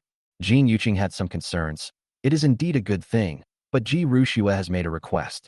She wants Yi Fan to prove his ability and bring enough benefits to the Ji family before Ji Shengnan will agree. Otherwise, even if Ji Ruxue is willing, it won't matter. After all, The actual control of the Ji family is still in the hands of that old woman. If Ji Rushua doesn't obey, she can easily let Ji Ruyan take over. Oh, Ji Ruyan is the girl Fan Yiba rescued tonight. Jin Mingyi waved his hand. Let's put Fan Yiba's matter aside for now.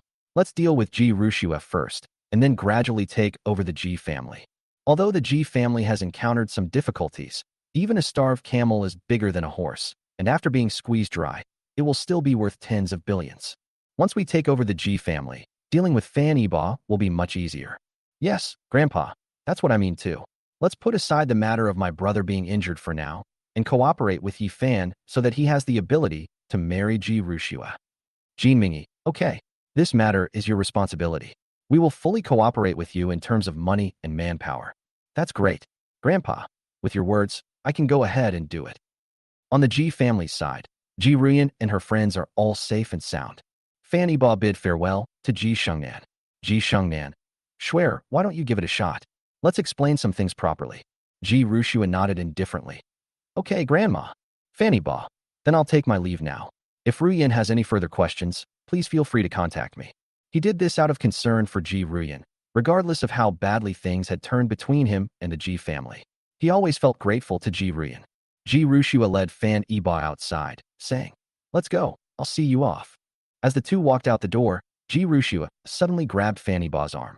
She also used her soft breasts to tightly hug him, and then leaned against him with a charming expression. Yiba, I owe you so much for my sister's matter this time. Otherwise Rian's life would be over. Fan Yiba was startled, and he immediately cursed. Cough, cough. Ji Rushua, are you sick? Let me go. Fan Yiba nervously looked around. Thankfully, there weren't many people passing by at night. Ji Rushua didn't listen. She hugged her even tighter. What are you afraid of? What? Are you afraid Song Yinxian will see? Fan Yiba quickly retorted. What nonsense are you talking about? There's nothing between me and her. Nothing really happened between him and Song Yinxian. It was just that Song Yinxian had finished showering and was standing in front of him wrapped in a towel, and he remained unmoved. When Ji Rushua learned of this, she was overjoyed, and her delight was evident on her face. Chapter 73 Reborn, I must do something practical. Ji Rushua pouted and asked again. Then are you interested in my sister?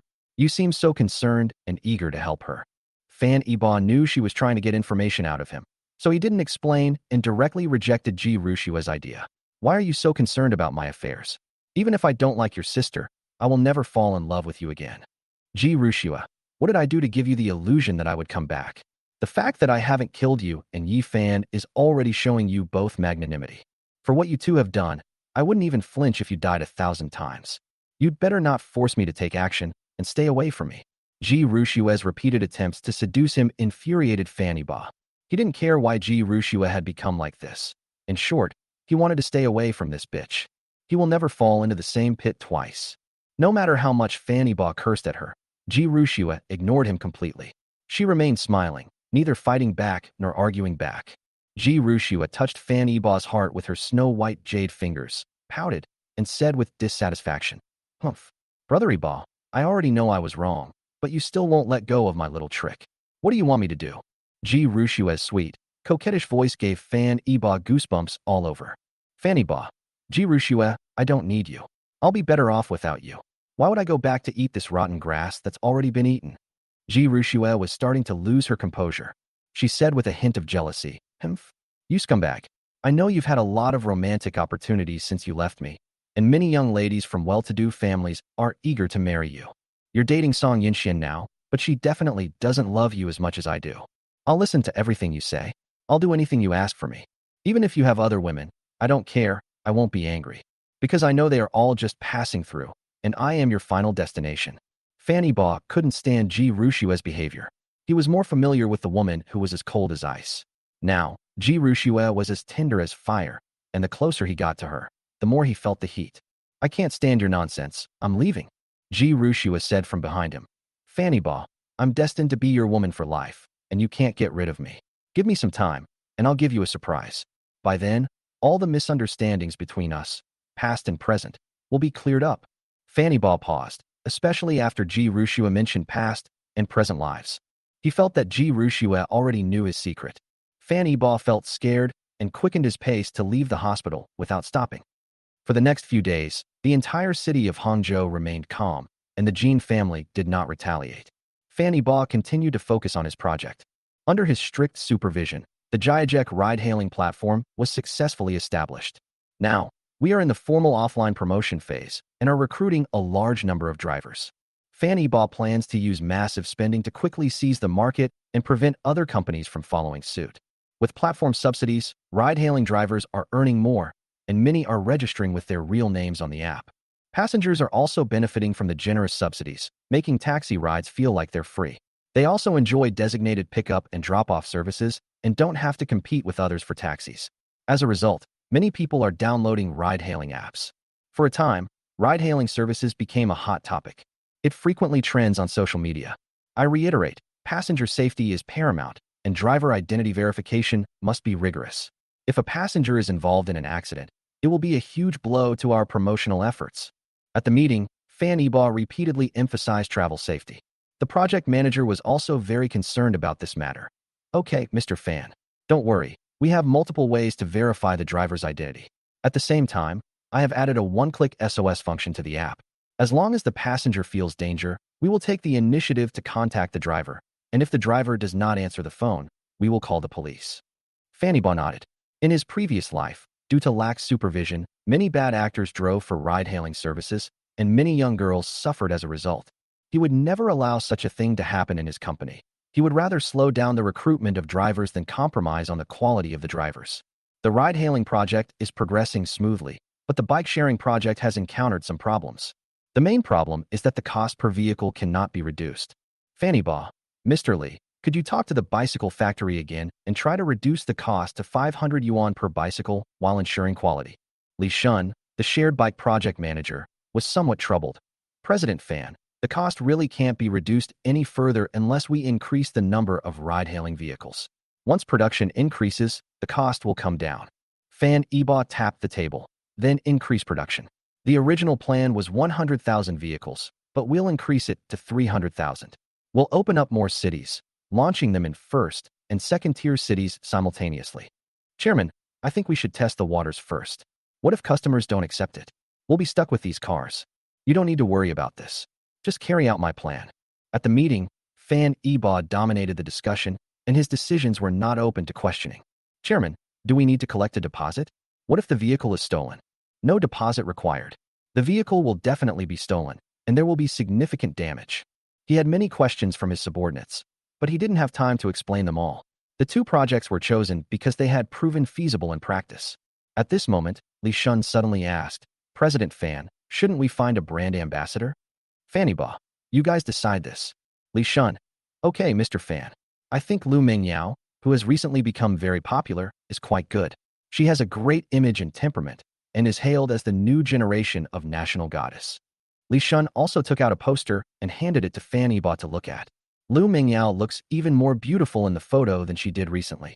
Her face was like a finely crafted porcelain piece, smooth and delicate, radiating a faint glow. Her eyes were like deep lake water, containing both innocent clarity and worldly wisdom, like an autumn lake that could see into people's hearts. Her nose is high and straight with smooth lines, like a beautiful landscape line in the undulating mountains. Her skin was as white as snow, like that of a newborn baby, crystal clear, making one want to touch it. Her hair was jet black and shiny, cascading down like a waterfall, each strand shimmering with a healthy glow. Her smile is unforgettable. After a period of absence, Lu Mingyao has developed so rapidly in the entertainment industry that she has become a new generation of national goddess. Her makeup was more refined, and her temperament underwent a qualitative breakthrough, making her appear more aloof, noble, elegant, and captivating. Fan Yibo was caught in a vortex of memories. Seeing that Fan Yibo was engrossed in watching, Li Shun assumed that Fan Yibo was interested in Lu Mingyao. Li Shun, so Mr. Fan, what do you think? Isn't this Lu Mingyao quite nice? Would you like to meet her? I can arrange it tonight. Fan Yibo's eyes flashed coldly. How could he not know what Li Shun was thinking? Unspoken rules are absolutely unacceptable in my company. If Mr. Li wants to stay in this position, he'd better keep his genitals in check. Fan Yibo's words were like a cold wind, making Li Shun's legs tremble. Yes. Don't worry. I would never have any dirty thoughts. Absolutely not. Li Shun was terrified, breaking out in a cold sweat. He was practically begging on his knees. He had worked for the Fan family for over a decade, earning top-tier salaries in the industry. If he left the Fan family, he wasn't sure he could find another job like this. Fanny Baugh. Let's choose her as the spokesperson. Her endorsement fee is $20 million a year. Remember, no one can mess with her. In this day and age, a 20 million yuan endorsement fee is already at the top level. Meeting adjourned. Yes. After these people left the conference room, Fan Yibao tightly clutched Lu Mingyao's photo in his hand. Since breaking up with Lu Mingyao, Fan Yibao has paid little attention to her. Although she had hurt him, he still hoped that she could be happy. Fan Yibao rubbed his nose, looking somewhat tired. He has put a lot of effort into these two projects recently, but if they succeed, they will be huge cash cows. At that time, he will gain not only money, but also the influence of the Fan family will rise to a new level. Moreover, what Fan Yibao values is not this kind of accumulated benefit. He intends to split these two projects and apply for listing. He had it all planned out. Once the bike-sharing and ride-hailing projects were successfully launched, he would initiate an IPO and then apply for listing in the United States. As long as the data looks good and there's a profit point, wouldn't it be great to make billions of dollars in funding after several rounds of financing? China is a vast country with abundant resources and a large population. In such a country, if any product is perfected, countless investment companies will come knocking on your door, begging for funding. Making money in the stock market is also the fastest way to make money. However, Fan Yibao doesn't intend to make money off Chinese people. He wants Western financial groups to come to him and reap the benefits of their US dollars. Sell the shares, then quietly support another competitor to enter the fray. Then, we'll use the dollars they give us to burn money and wage a price war. If they don't follow suit, Fan Yibao will win back all their users. If they do follow suit, then it's a way of giving back to society and benefiting the community. He already has enough money. Having been reborn, he should do something meaningful. I don't care about the country or the people. I just want peace of mind. Chapter 74 Trouble Strikes in the Urban Village. In the last few days, Fan Yibao undergoes training from Uncle Li at the old house. Ever since Lu Mingyao almost drained him dry, Fan Yibao sought out Uncle Li to learn how to exercise. Uncle Li didn't hold back either, sharing all his knowledge without reservation. It turns out that Uncle Li is a successor of Xingyi Quan, a famous grandmaster of Chinese martial arts, and the founder of a school. His 5 elements fist technique can easily break bricks and stones. A dozen or so ordinary burly men couldn't even get close to Uncle Li. Even a special forces elite like Lu Hong, without using weapons, wouldn't last 10 rounds against Uncle Li's fist. Xingyi Quan was originally called Sini Lihiquan, which means the mind and intention are in harmony. Intention and qi are in harmony. Qi and strength are in harmony. Shoulders and hips are in harmony. Elbows and knees are in harmony. And hands and feet are in harmony. The 5 elements fist is a unique skill of Xingyi Quan, consisting of the splitting fist, drilling fist, collapsing fist, cannon fist, and horizontal fist. However, even if Fan Yibao had mastered these moves, he could only deal with third-rate opponents. The main problem is that he started too late and will not become a martial arts master in the future. Fan Yibao's goal was simply to strengthen his muscles and bones and improve his physical fitness so that things like what happened to Lu Mingyao wouldn't happen again in the future.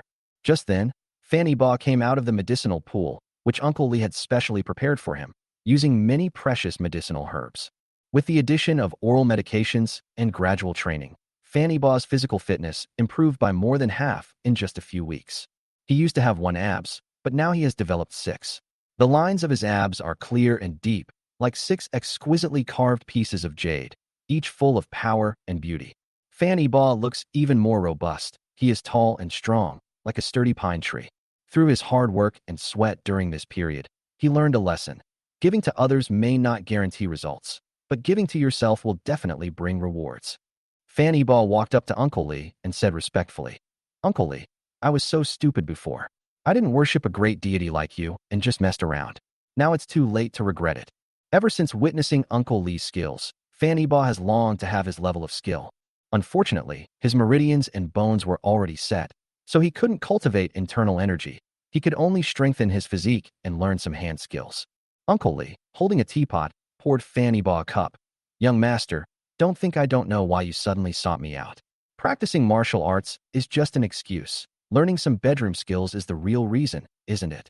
Fan Yibao didn't expect Uncle Li to be so direct. Even with his thick skin, he couldn't hold back and was so embarrassed that he almost crawled under the table. He asked curiously, "Ahem, Uncle Li, how did you know?" Uncle Li was a little angry. He thought Fan Yibao had really changed his ways and praised Fan Yibao highly. As a result, Lu Hong inadvertently revealed that Fan Yiba was almost completely drained. It took Fan Yiba several days to recover after that night with Lu Mingyao. As Fan Yiba's personal bodyguard, Lu Hong naturally knew this. Uncle Li felt he had been tricked. Humph. Of course, Lu Hong told me. Uncle Li sold Lu Hong without hesitation. That bastard Lao Lu. I'll teach him a lesson. Stop shouting. Drink this bowl of medicine. Uncle Li brought over a bowl of dark, murky Chinese medicine and forced it on Fan Yiba. Fan Yiba, with a long face, said, Uncle Li, what is this? It's black, sticky, and smells awful. He asked skeptically, is this even drinkable? Uncle Li said disdainfully, you want to improve your skills in bed, right? Drink up. It'll make you as strong as an ox. Uncle Li actually wanted Fan Yiba to find more women.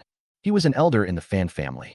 The Fan family was small, and he was extremely anxious, but Fan Yiba was also captivated by Ji Rushua.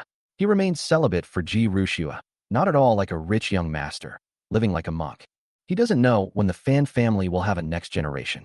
Upon learning that Fan Yiba had broken his vow of celibacy and was even going to enhance his abilities in that area, Uncle Li was secretly delighted. Seeing that Fan Yiba was still hesitant, Uncle Li threatened, you're not going to drink it, are you? Then I'll give it to Lu Hong. He's been eyeing it for a long time. No, I'll drink it. I'll drink it. Umph. Don't be ungrateful. This bowl of medicine is worth a week's worth of your training. Fan Yiba's eyes lit up, and he said excitedly, really? Uncle Li ignored him and turned to leave. Fan Yiba hesitated for a moment. Although the bowl of medicine looked like fermented swamp, it was incredibly potent. He pinched his nose and forced it down. He felt like he had drunk a bowl of snot, which was smelly and sticky. If that doesn't work, Fan Yiba wants to pluck Uncle Li's beard. However, he will soon be very grateful to Uncle Li. In the afternoon, as soon as Fan Yiba arrived at the company, Lu Hong rushed into his office. He said hurriedly, young master, something's happened. A major accident has occurred in the urban village. A dozen minutes later, Fan Yiba arrived at the scene with his men. Tazai Village is one of the 4 urban village projects, and it is also the largest in area.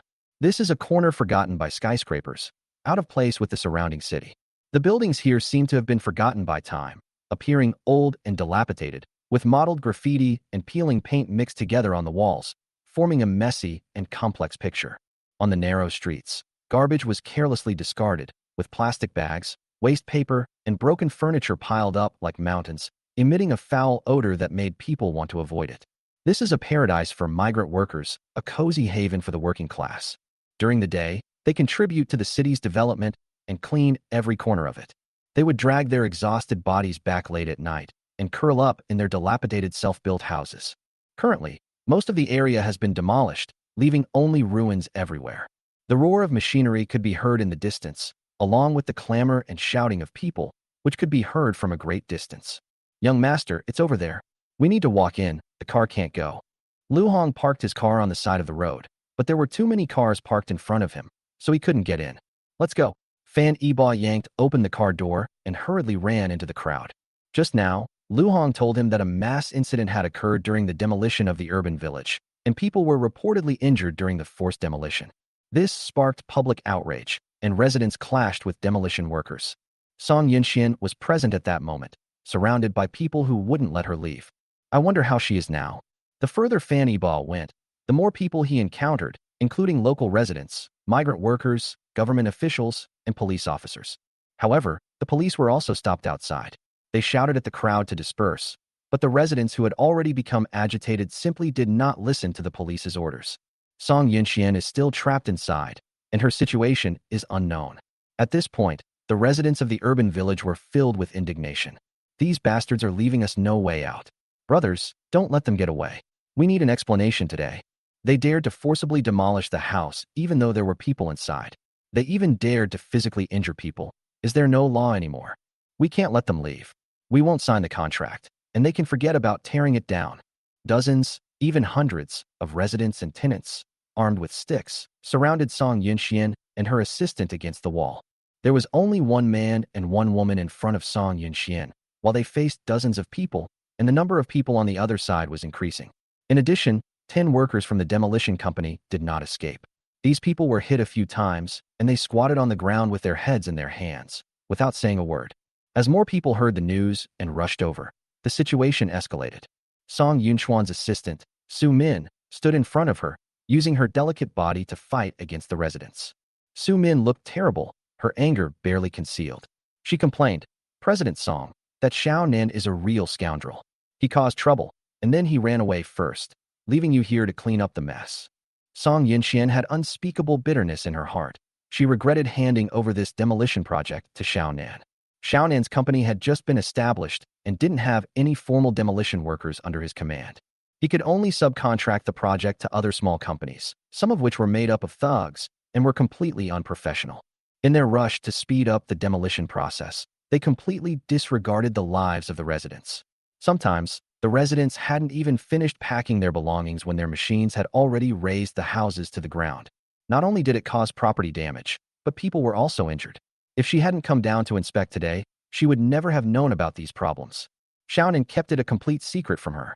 Chapter 75. Xiao Nin gets into trouble. Song Yunxian takes the blame. Today, Song Yunxian made a special trip down to inspect the demolition situation. More and more people are now envious of the real estate project she owns, and she is worried that something might go wrong. Demolition is most likely to cause mass incidents, and Fan Yibo also reminded her to be wary of someone trying to sabotage it. Little did anyone know that Xiao Nin received the news as soon as Song Yunxian arrived at the scene. He arrived with a large group of men. Xiao Nin didn't dare let Song Yunxian in at all. Xiao Nin advised, "Yunxian, this place is still under demolition. It's too dangerous. You should go back. I'll bring you back for an inspection after the demolition is finished." Song Yunxian wouldn't listen at all. "I'm here to see the demolition. What will I have left to see after you've finished demolishing everything?" Xiao Nin stepped in front of Song Yunxian. "Yunxian, I'm doing this for your own good. Besides, if so many of us go in, it will affect the demolition and delay the progress." Song Yunxian retorted, "If you hadn't brought so many people, I would have finished my inspection long ago. You're the one who's hindering the demolition, so get out of the way. I'm going in to see for myself today." Song Yunxian had never liked Xiao Nin before, not because he suddenly returned to China and caused that badminton court incident. She and Fan Yibo are already discussing marriage. If it weren't for the fact that Xiao Nin had saved her before, she would have had him driven away long ago. Xiao Nan's refusal to let her in only proves that there's something wrong with the demolition, making Song Yunxian even more determined to go in and see for herself. But Xiao Nin blocked the intersection, preventing her from going any further. With so many people blocking the entrance to the urban village, the news spread quickly. It's unclear who exposed Song Yunxuan's identity, but the local residents now know that the big boss of the real estate developer has arrived. They swarmed to her demanding an explanation. The demolition incident is only one aspect. The most important issue is the compensation promised to the tenants. According to Fan Yibo's plan, in addition to the homeowner, the tenants renting the house also needed to receive compensation. This money is considered as moving expenses and lost wages, and the compensation amount is based on the length of residence. Some can earn as much as 20,000 to 30,000 yuan, while others can earn several thousand. This doesn't amount to much of the project's overall profit, but for some workers, it could be several months' wages. Unfortunately, the money did not reach the tenants. Someone complained to Song Yunxian, "Boss, when you were advertising, you clearly said that we migrant workers would also receive compensation. I've already moved out, and I haven't seen a single penny. You need to give us an explanation. What does this mean? Are you trying to scam us working people?" "Exactly. They're two-faced, a bunch of liars. Give us the money. Give us the money. If you don't pay, don't even think about the demolition. We only put up with it because they wanted to pay for moving expenses, but we've waited and haven't gotten anything. Good heavens, they didn't even wait for us to finish packing before the demolition. So many of my belongings are buried inside." Song Yunxian never expected that Xiao Nan would plant such a huge time bomb for her, causing so much trouble. She questioned, "Xiao Nan, where's the money I told you to pay? Why isn't your company following the rules?" Xiao Nan didn't take it seriously at all. "Yunxian, I'm trying to save you money. There's no such thing as compensation for tenants. This is a dispute between the landlord and the tenant. What does it have to do with us?" He was still trying to reason with Song Yunxian. Song Yunxian was furious. This was a decision she and Fan Yibo made, and the Wang family originally disagreed, but Fan Yibo said that the money would be deducted from his profits. The Wang family naturally had nothing to say. Now, Xiao Nan has taken it upon himself to stop paying the compensation. Why should Xiao Nan make decisions for her? Song Yunxian angrily retorted, "But I've already allocated this money to your company. You neither disbursed it nor reported this to our company. Xiao Nan, what exactly are you trying to do?" If she hadn't come to inspect today, she wouldn't have known about this, and Xiao Nan could have easily pocketed the money. Xiaonan pulled Song Yunxian aside and whispered, Yunxian, I'm really thinking of you. We should save money wherever we can on this project. This money didn't need to be paid out in the first place. There are tens of thousands of tenants here. Why waste tens of millions or even hundreds of millions of yuan like this? Song Yunxian didn't expect Xiaonan to still be so stubborn. She shouted, You right now? Immediately. Withdraw the money. It must be distributed today. Song Yunxian showed no respect to Xiaonan, the company boss. The group of people Xiaonan brought looked at each other in bewilderment. Some were his company employees, and some were his business partners. Xiaonan felt humiliated. After all, he was Song Yunxuan's ex-boyfriend and had even saved her life. Yet Song Yunxian showed him absolutely no respect. Xiaonan was very unhappy, but the tenants were thrilled to hear they could get a share of the money. When they learned that Xiaonan, that scoundrel, was deliberately withholding the money, they were furious. Well, this boss Song is a good person, brothers, thank her. So the money was embezzled by this sleazy guy? I knew he was no good person. He had a pointed face and a wicked look.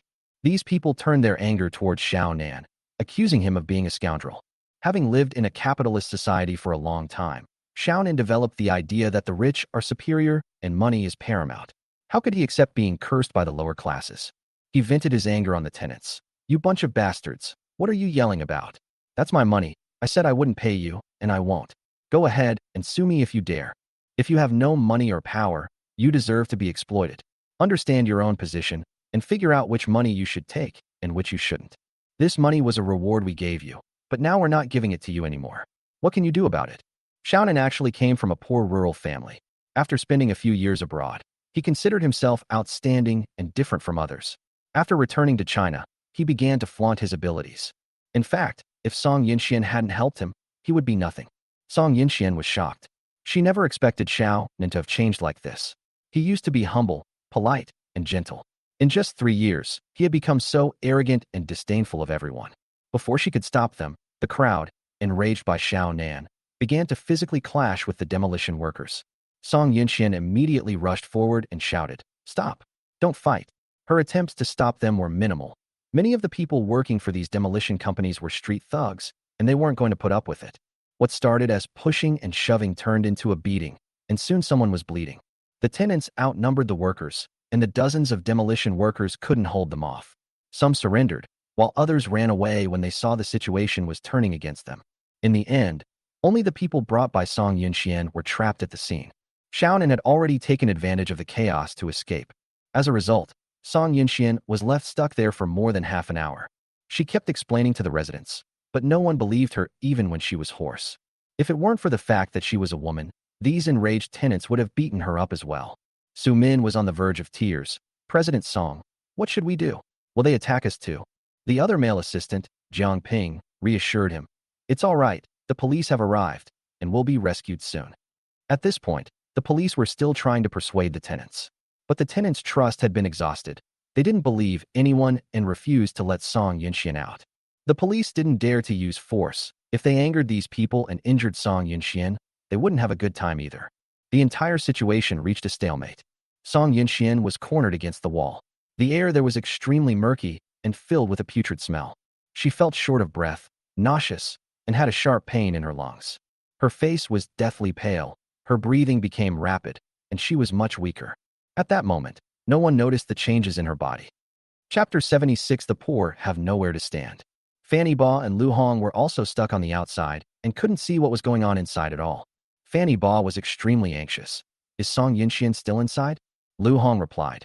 Yes, young master. I just asked the people at the village and town government. Miss Song hasn't come out. She's been surrounded, and the residents won't let her leave.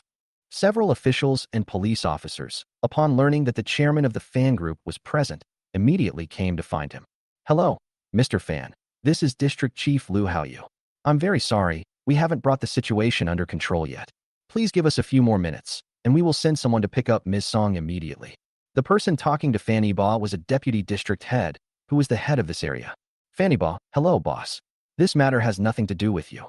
It was our negligence in management that led to this accident. You already went through a lot of trouble to cooperate with our demolition efforts. What's the situation now? Can you see Miss Song's location? Fanny Ba didn't care who was responsible for this. She just wanted Song Yunxian to come out safe and sound. Lu Haoyu. Mr. Fan, Miss Song should be all right. The situation is a bit complicated now. The residents have made two requests.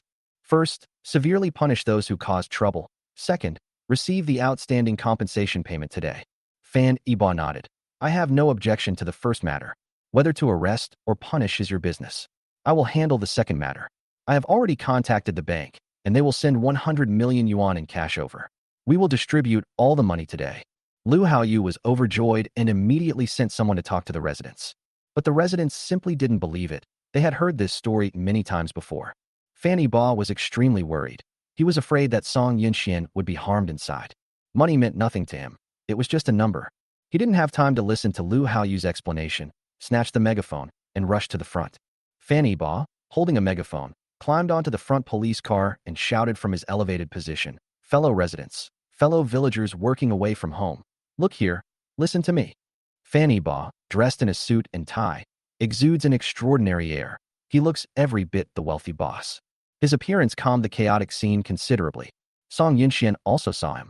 The man was standing on the police car, his tall and imposing figure exuding power and bringing her light and warmth.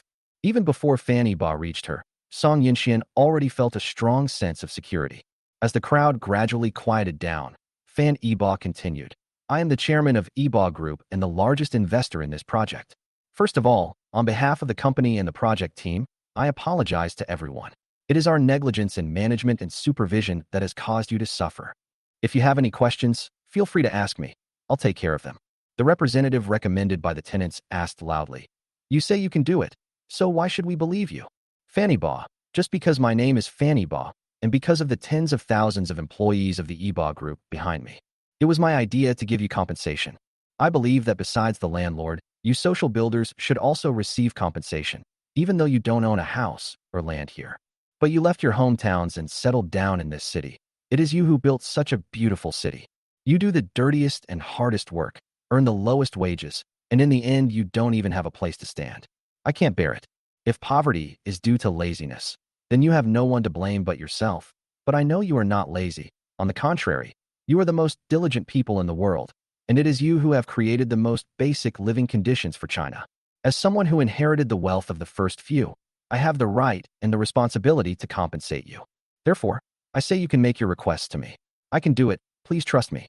Fan Yibo's words moved everyone. Many of the people living in urban villages are migrant workers. Most of them are sanitation workers, security guards, cleaners, construction workers, and hotel waiters, doing the dirtiest and most tiring jobs such as wiping dishes and sweeping floors. Although they built the city, its development had little to do with them. They have no land and no household registration, so they can't enjoy most of the city's welfare benefits. A dilapidated tile-roofed house here receives hundreds of thousands or even millions in demolition compensation, while they can only watch with envy, helpless. It's their own fault for not being born here. Many people don't care where they move away from here. The nearby areas are all upscale residential communities, which they simply cannot afford. After the demolition, they will have to move to a more remote suburb, and their commute to work will likely take an extra hour each way. Fan Yibo had considered these issues from the beginning of the planning, so he proposed to compensate these tenants. Before the tenant representative could speak, the others below had already answered. Okay, I believe you. Based on what you just said, I believe you. Fan Yibo's face lit up with joy, and he quickly said, Could you let my friend out first? She's a girl, and it has nothing to do with her. You can talk to me about the rest. That won't do. What if she leaves and you go with her? The tenants shook their heads, refusing to agree. They were afraid Fan Yibo would change his mind. After all, they had calculated the amount, and it wasn't a small sum. If Fan Yibo didn't pay, they would have no recourse. Fan Yibo, okay, I'll come down now and come find you. I'll stay and talk to you. You can let her go out first. The tenants discussed it and said, Okay, we agree. Soon, Fan Yibo jumped out of the police car, and Lu Hong followed him into the crowd. When he met Song Yunxian was so excited that she couldn't speak. She didn't expect Fan Yibo to come in and switch places with her. Although these tenants are not terrorists and their lives are not in danger, who knows if there are malicious people hiding inside? If they cause trouble, no one knows what might happen. A wise person does not stand under a dangerous wall. Song Yunxian felt that she owed Fan Yibo too much, and it would be difficult for her to repay this favor. Fan Yibo took Song Yunxuan's hand and gently comforted her. It's all right. Go back, take a shower, and get some sleep. You should take her and leave first. Fan Yibo asked Song Yunxuan's assistant to leave with her. The two assistants had wanted to leave for a long time. They looked at Fan Yibo with great gratitude and kept thanking him. As Song Yinxian left, she kept looking back. If she weren't feeling unwell, she would have loved to face this with Fan Yibo. Fan Yibo, everyone, I'm right here. The bank staff will bring the money shortly. Just wait patiently. If you have any comments or requests, please feel free to let me know. Now that everyone knew the money issue had been resolved, they felt relieved. No one dared to step forward and make any other demands until an elderly man in his 60s or 70s, trembling, stepped forward first. He said, "Boss, I'm just a junk collector. I have no children. I've lived here for almost 10 years. Back then, none of the surrounding buildings had been built yet. Now they're suddenly demolishing us, and we have to move so hastily. I have so much junk, and I have nowhere to go." The old man had a withered face, dark skin, and clothes covered in grime. He was hunched over, pointing at the surrounding tall buildings, looking particularly out of place. This old man had neither his own house nor the money to rent in the urban village. He built a makeshift shack next to the wall of another household and lived there. No matter what, he has nothing to do with the demolition compensation. He doesn't belong to Hangzhou, yet he has wandered the city for decades. Fan Yibo's heart skipped a beat. Fan Yibo nodded. "I understand your situation. Please wait a moment." He used a megaphone to shout into the crowd. "Is there anyone else like this old man, who has nowhere to go in his old age?" A few more people came out one after another, all of them elderly, dressed in rags, looking like they were about to die. Fan Yibo was deeply moved, realizing that there were still so many vulnerable groups in society. He thought of Lu Mingyao, the orphanage grandmother. An elderly woman in her 70s or 80s should be enjoying her retirement, but she single-handedly supported an orphanage and raised so many children. That spirit of selfless dedication deeply moved him. Fan Yibo felt that compared to him, he was not even a hair's breadth away. He had hundreds of billions in assets, but he used very little of it for the benefit of society. At that moment, Fan Yibo made a decision in his heart. Chapter 77: The greatest heroes serve their country and their people. Looking at the impoverished old man, Fan Yibo said, "I hereby announce that Yibo Group will independently fund the construction of a nursing home and an orphanage here. I want to be cared for in my old age and for the young without support.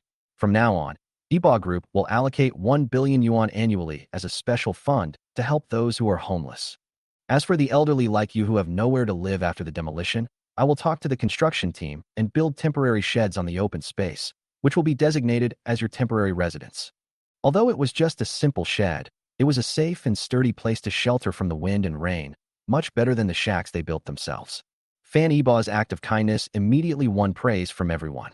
"You are such a kind person. This boss is kind-hearted. He deserves to be rich." Yeah, compared to that bastard from before, he's practically a living saint. Despite everyone praising Fan Yibo, he didn't feel particularly proud. He understood the meaning of the saying, "the capable should do more," at that moment. Fan Yibo waved his hand. "I am not a good person. I am just a beneficiary of this era. I didn't create wealth. I simply inherited the family business. My parents rose to prominence by taking advantage of the times and favorable policies, and what I am doing today is simply responding to the call of a great man. I remember him once saying, 'Let those who get rich first help those who are still poor, so that we can all walk the road to prosperity together.' Today, you've only taken what you deserve. I don't care what others do, but from now on, Yibo Group must contribute to society and the nation." He hasn't done enough, and neither has the Fan family. His ancestors only knew how to hide their wealth after making money, depositing hundreds of billions of dollars in foreign banks. While not heartless or cruel, he is certainly not the kind of person who is eager to help others. The Fan family is small, and his past life's experiences may have been due to the Fan family's excessive hoarding of wealth. The once vast Fan family was reduced to a single descendant, and in the end, all his immense wealth was lost to others. Many wealthy businessmen are now making a fortune by taking advantage of favorable policies. Their daily income may be more than an ordinary person could earn in a lifetime. They squandered their money on pleasure, owning luxury cars, and surrounded by beautiful women. They took all the benefits. How many people truly heeded the call for the wealthy to help the less fortunate? The greatest heroes are those who serve their country and its people. His contribution is negligible. In addressing the issues of these homeless elderly people, some people have raised new questions. Some people are suing the demolition company for damaging their property. Fan Yibo had all these issues recorded, and someone will go to the site to check later. If it is indeed the case, compensation will be paid accordingly.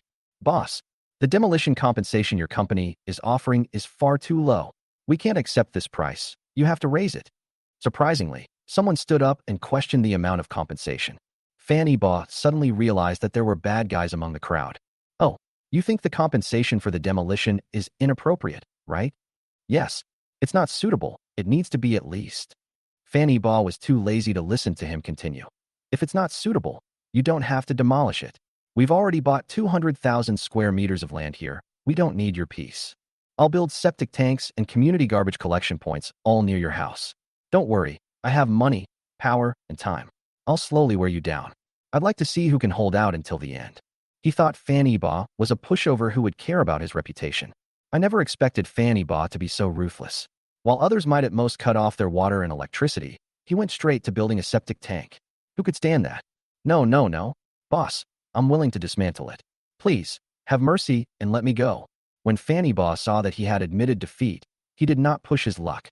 He is a soft-hearted person, otherwise he would not have done so. Before long, the tenants' problems were all resolved. All that remained was the compensation for the tenants, but no one had to wait long. The bank's armored trucks drove directly into the urban village. Boxes of bright red cash were laid out on the table. Fan Yibo, I keep my word. The compensation has been paid. Follow the staff's instructions to collect the money according to the number of family members, the size of the house, and the length of time you have lived there. I'll stay here until you all have your money. Fan Yibo's words reassured everyone. They all expressed their gratitude for his generosity. Fan Yibo's employees had already received the previously registered ledgers and the certificate issued by the landlord and began distributing money to each of them. Some tenants were not present, but their fellow villagers had already called them and asked them to take time off work to come back. As the tenants received their money, they would all walk over to Fan Yibo and bow to express their gratitude. Perhaps some people are fabricating things here, but water that is too clear has no fish, and there is no such thing as completely black or pure white in the world. Fan Yibo didn't investigate thoroughly, so he simply pretended not to know. More and more people came to collect their money, but everything remained orderly because many of those who received the money did not leave.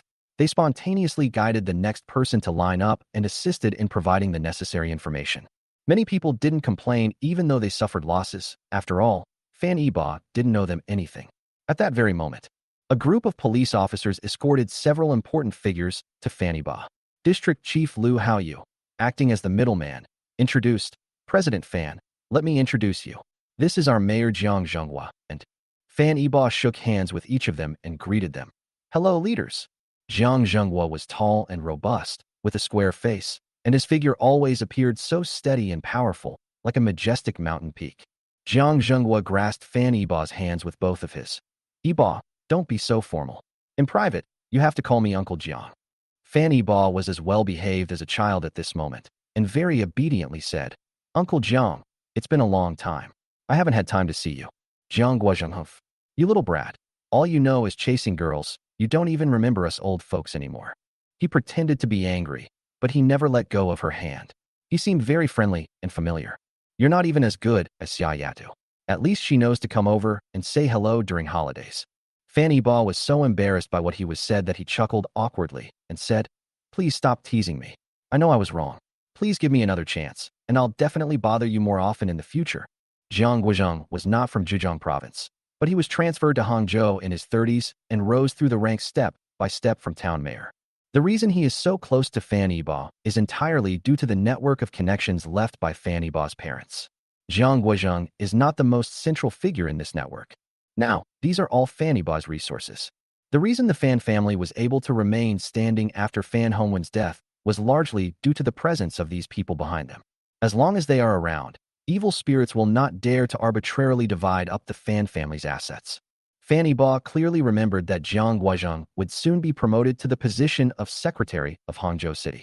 He did not hold this position for long before being transferred to the province to serve as the powerful vice-governor. He rose to the rank of deputy provincial-level official in his 50s and could have continued to climb higher in the future. Unfortunately, before Fan Yibo died, it was said that he was reported for corruption by name, and the Anti-Corruption Bureau invited him for tea. His fate is unknown. But Jiang Guozheng didn't seem like the kind of person who was only after profit. Jiang Guozheng's visit was certainly not for reminiscing. With such a major incident occurring in the urban village demolition project, he, as a local official, had to step in to handle the situation. As a result, Fan Yibo had already taken care of things while the other person was still on his way. What was originally meant to be accountability has been transformed into praise. Fan Yibo turned crisis into opportunity, not only resolving the matter peacefully, but also generously donating an orphanage and a nursing home, and contributing 1 billion yuan to support charitable causes. This is like adding gold to his official hat. It's a huge political achievement, and of course he should thank Fan Yibo. Jiang Guozheng publicly praised. Mr. Fan Yibo, representing the Yibo Group, truly deserves to be called the most outstanding enterprise in Hangzhou. Today, I have finally witnessed your corporate image. You have courage, responsibility, and a strong sense of duty. Mr. Fan Yibo has made outstanding contributions to Hangzhou and is a model representative of entrepreneurs. Jiang Guozheng has overhyped Fan Yibo. Frankly, he hasn't accomplished anything yet. The company and wealth were inherited, not created by him. He was simply squandering the legacy left to him by his father. Fan Yibo, boss, you flatter me too much. I'm not worthy of such praise. What happened today was quickly spread online, further enhancing Fan Yibo's image. With official endorsement, at least in Hangzhou, no one dared to do anything underhanded to Fan Yibo. Chapter 78. I have video footage. Jiang Guozheng only stayed at the scene for half an hour. He visited some local residents and collected some materials. Fan Yibo escorted Jiang Guozheng to the car, and the two chatted a few more words in a friendly manner. As Jiang Guozheng was leaving, he invited, Yibo, our government is planning to hold a charity gala for entrepreneurs. As a great philanthropist, you must attend. Fan Yibo nodded repeatedly. Uncle Jiang, don't worry, I will definitely attend on time. Jiang Guozheng personally invited him, so of course he would attend. Besides, he was quite interested in this kind of charity gala. Finally, Jiang Guozheng left with a satisfied smile. The charity gala is scheduled for next Friday. After the group left, Lu Hong leaned close to Fan Yibo and whispered, Young master, the Chengnan New District just reaped a huge sum of money from real estate companies. Asking them to spend money on charity now is probably not something many people would be happy about. Fan Yibo didn't care at all. Who cares? If they don't donate, I will. Anyway, we've made money from this real estate development. Even if we donate hundreds of millions, we'll still make a profit. Lu Hong grinned and said, Young master, do you think you have too much money? If you have too much money and nowhere to put it, I can help you keep it safe. Get lost. Old Lu, I haven't even settled accounts with you for leaking information with Uncle Li yet. You dare to talk to me about money? Who gave you the nerve?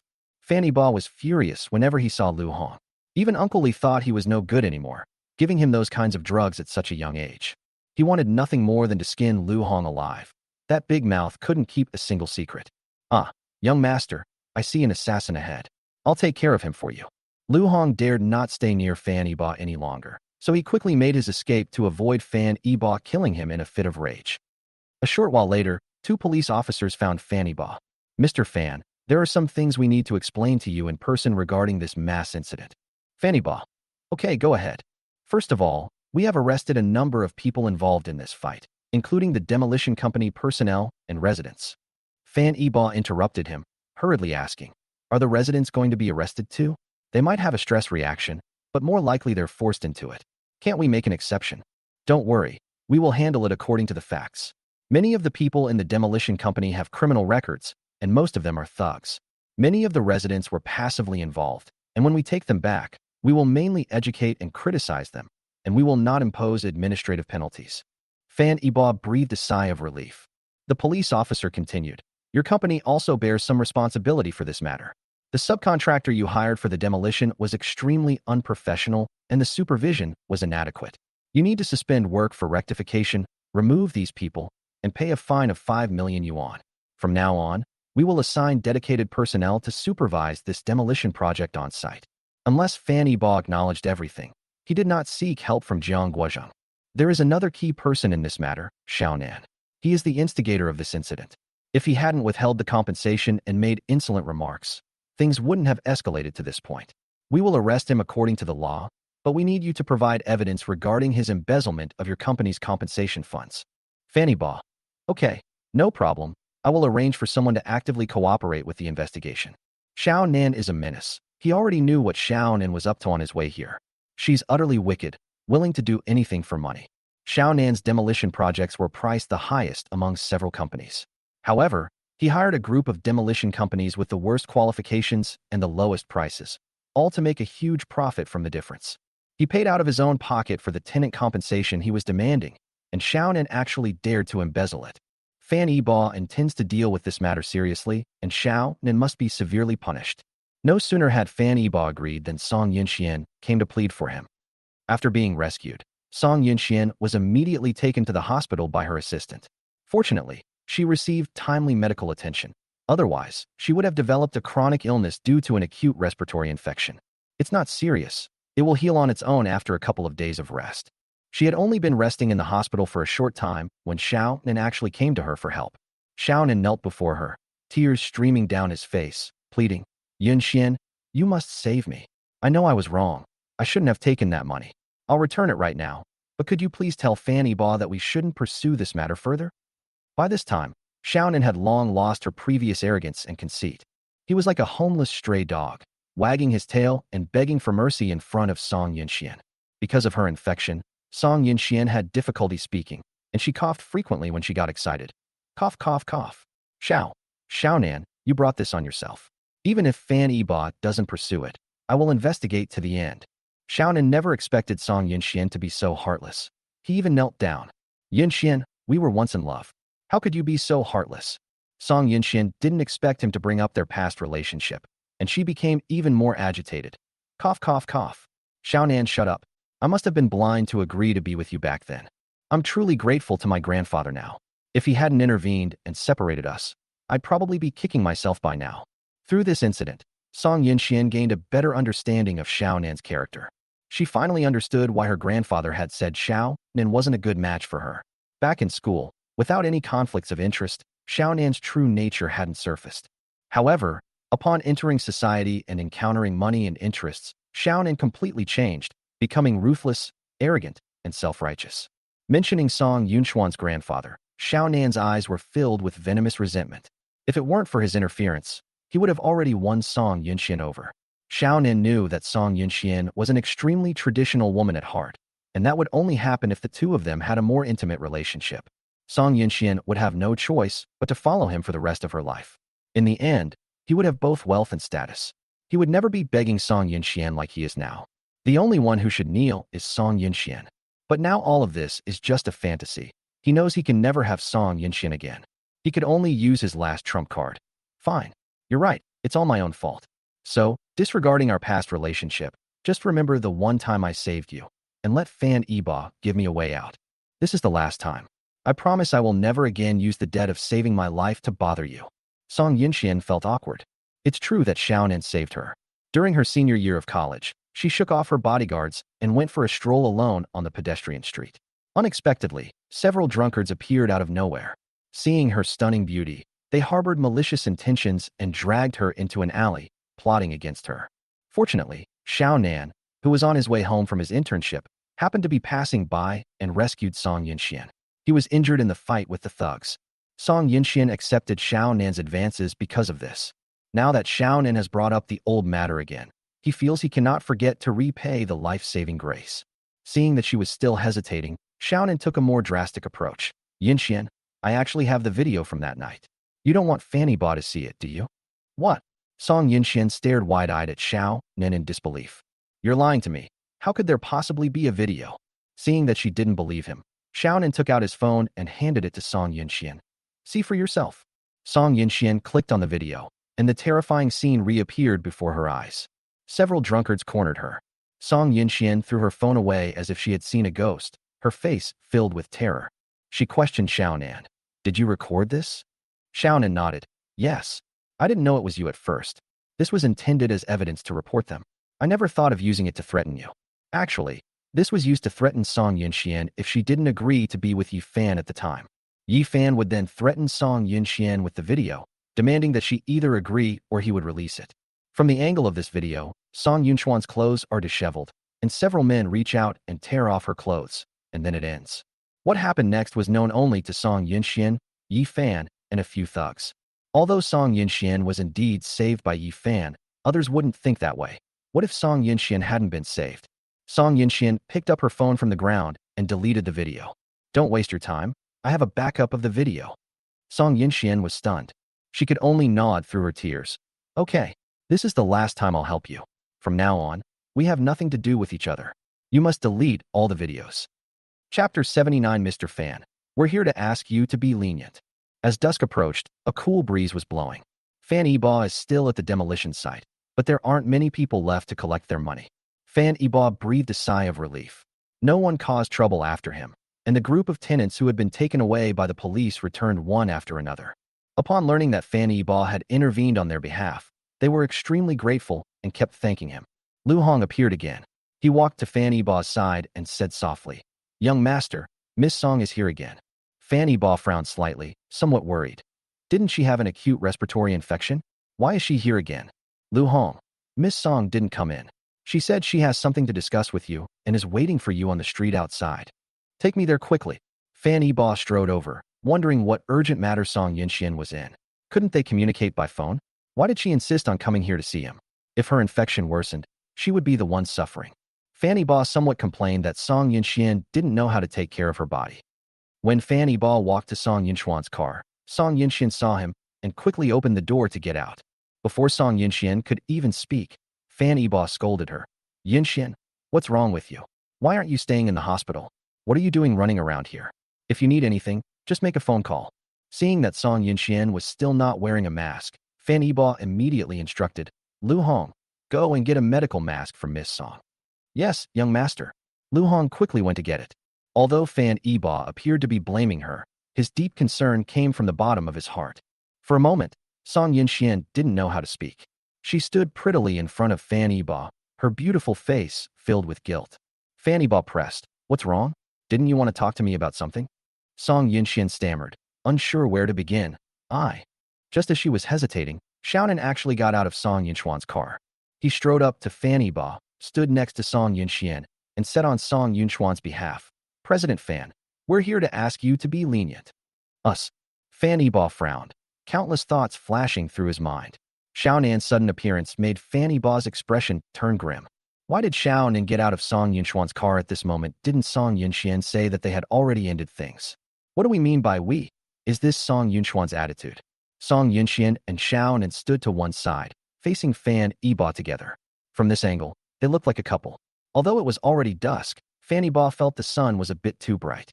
Song Yinxian was completely taken aback by Xiaonan's words. She felt so guilty that she wanted to crawl under the car. Song Yinxian angrily said to Xiaonan, "Didn't I tell you to stay in the car and not get out? Why did you get out of the car?" She originally came to communicate with Fan Yiba on her own, but Xiaonan was worried and insisted on coming along. Song Yinxian had no choice but to ask him to stay in the car and not come out. Unexpectedly, Xiaonan ignored her and actually got out of the car to talk to Fan Yiba. Now, Song Yinxian felt even more unable to explain herself. Song Yinxian already felt guilty for agreeing to Xiaonan's request to plead for him.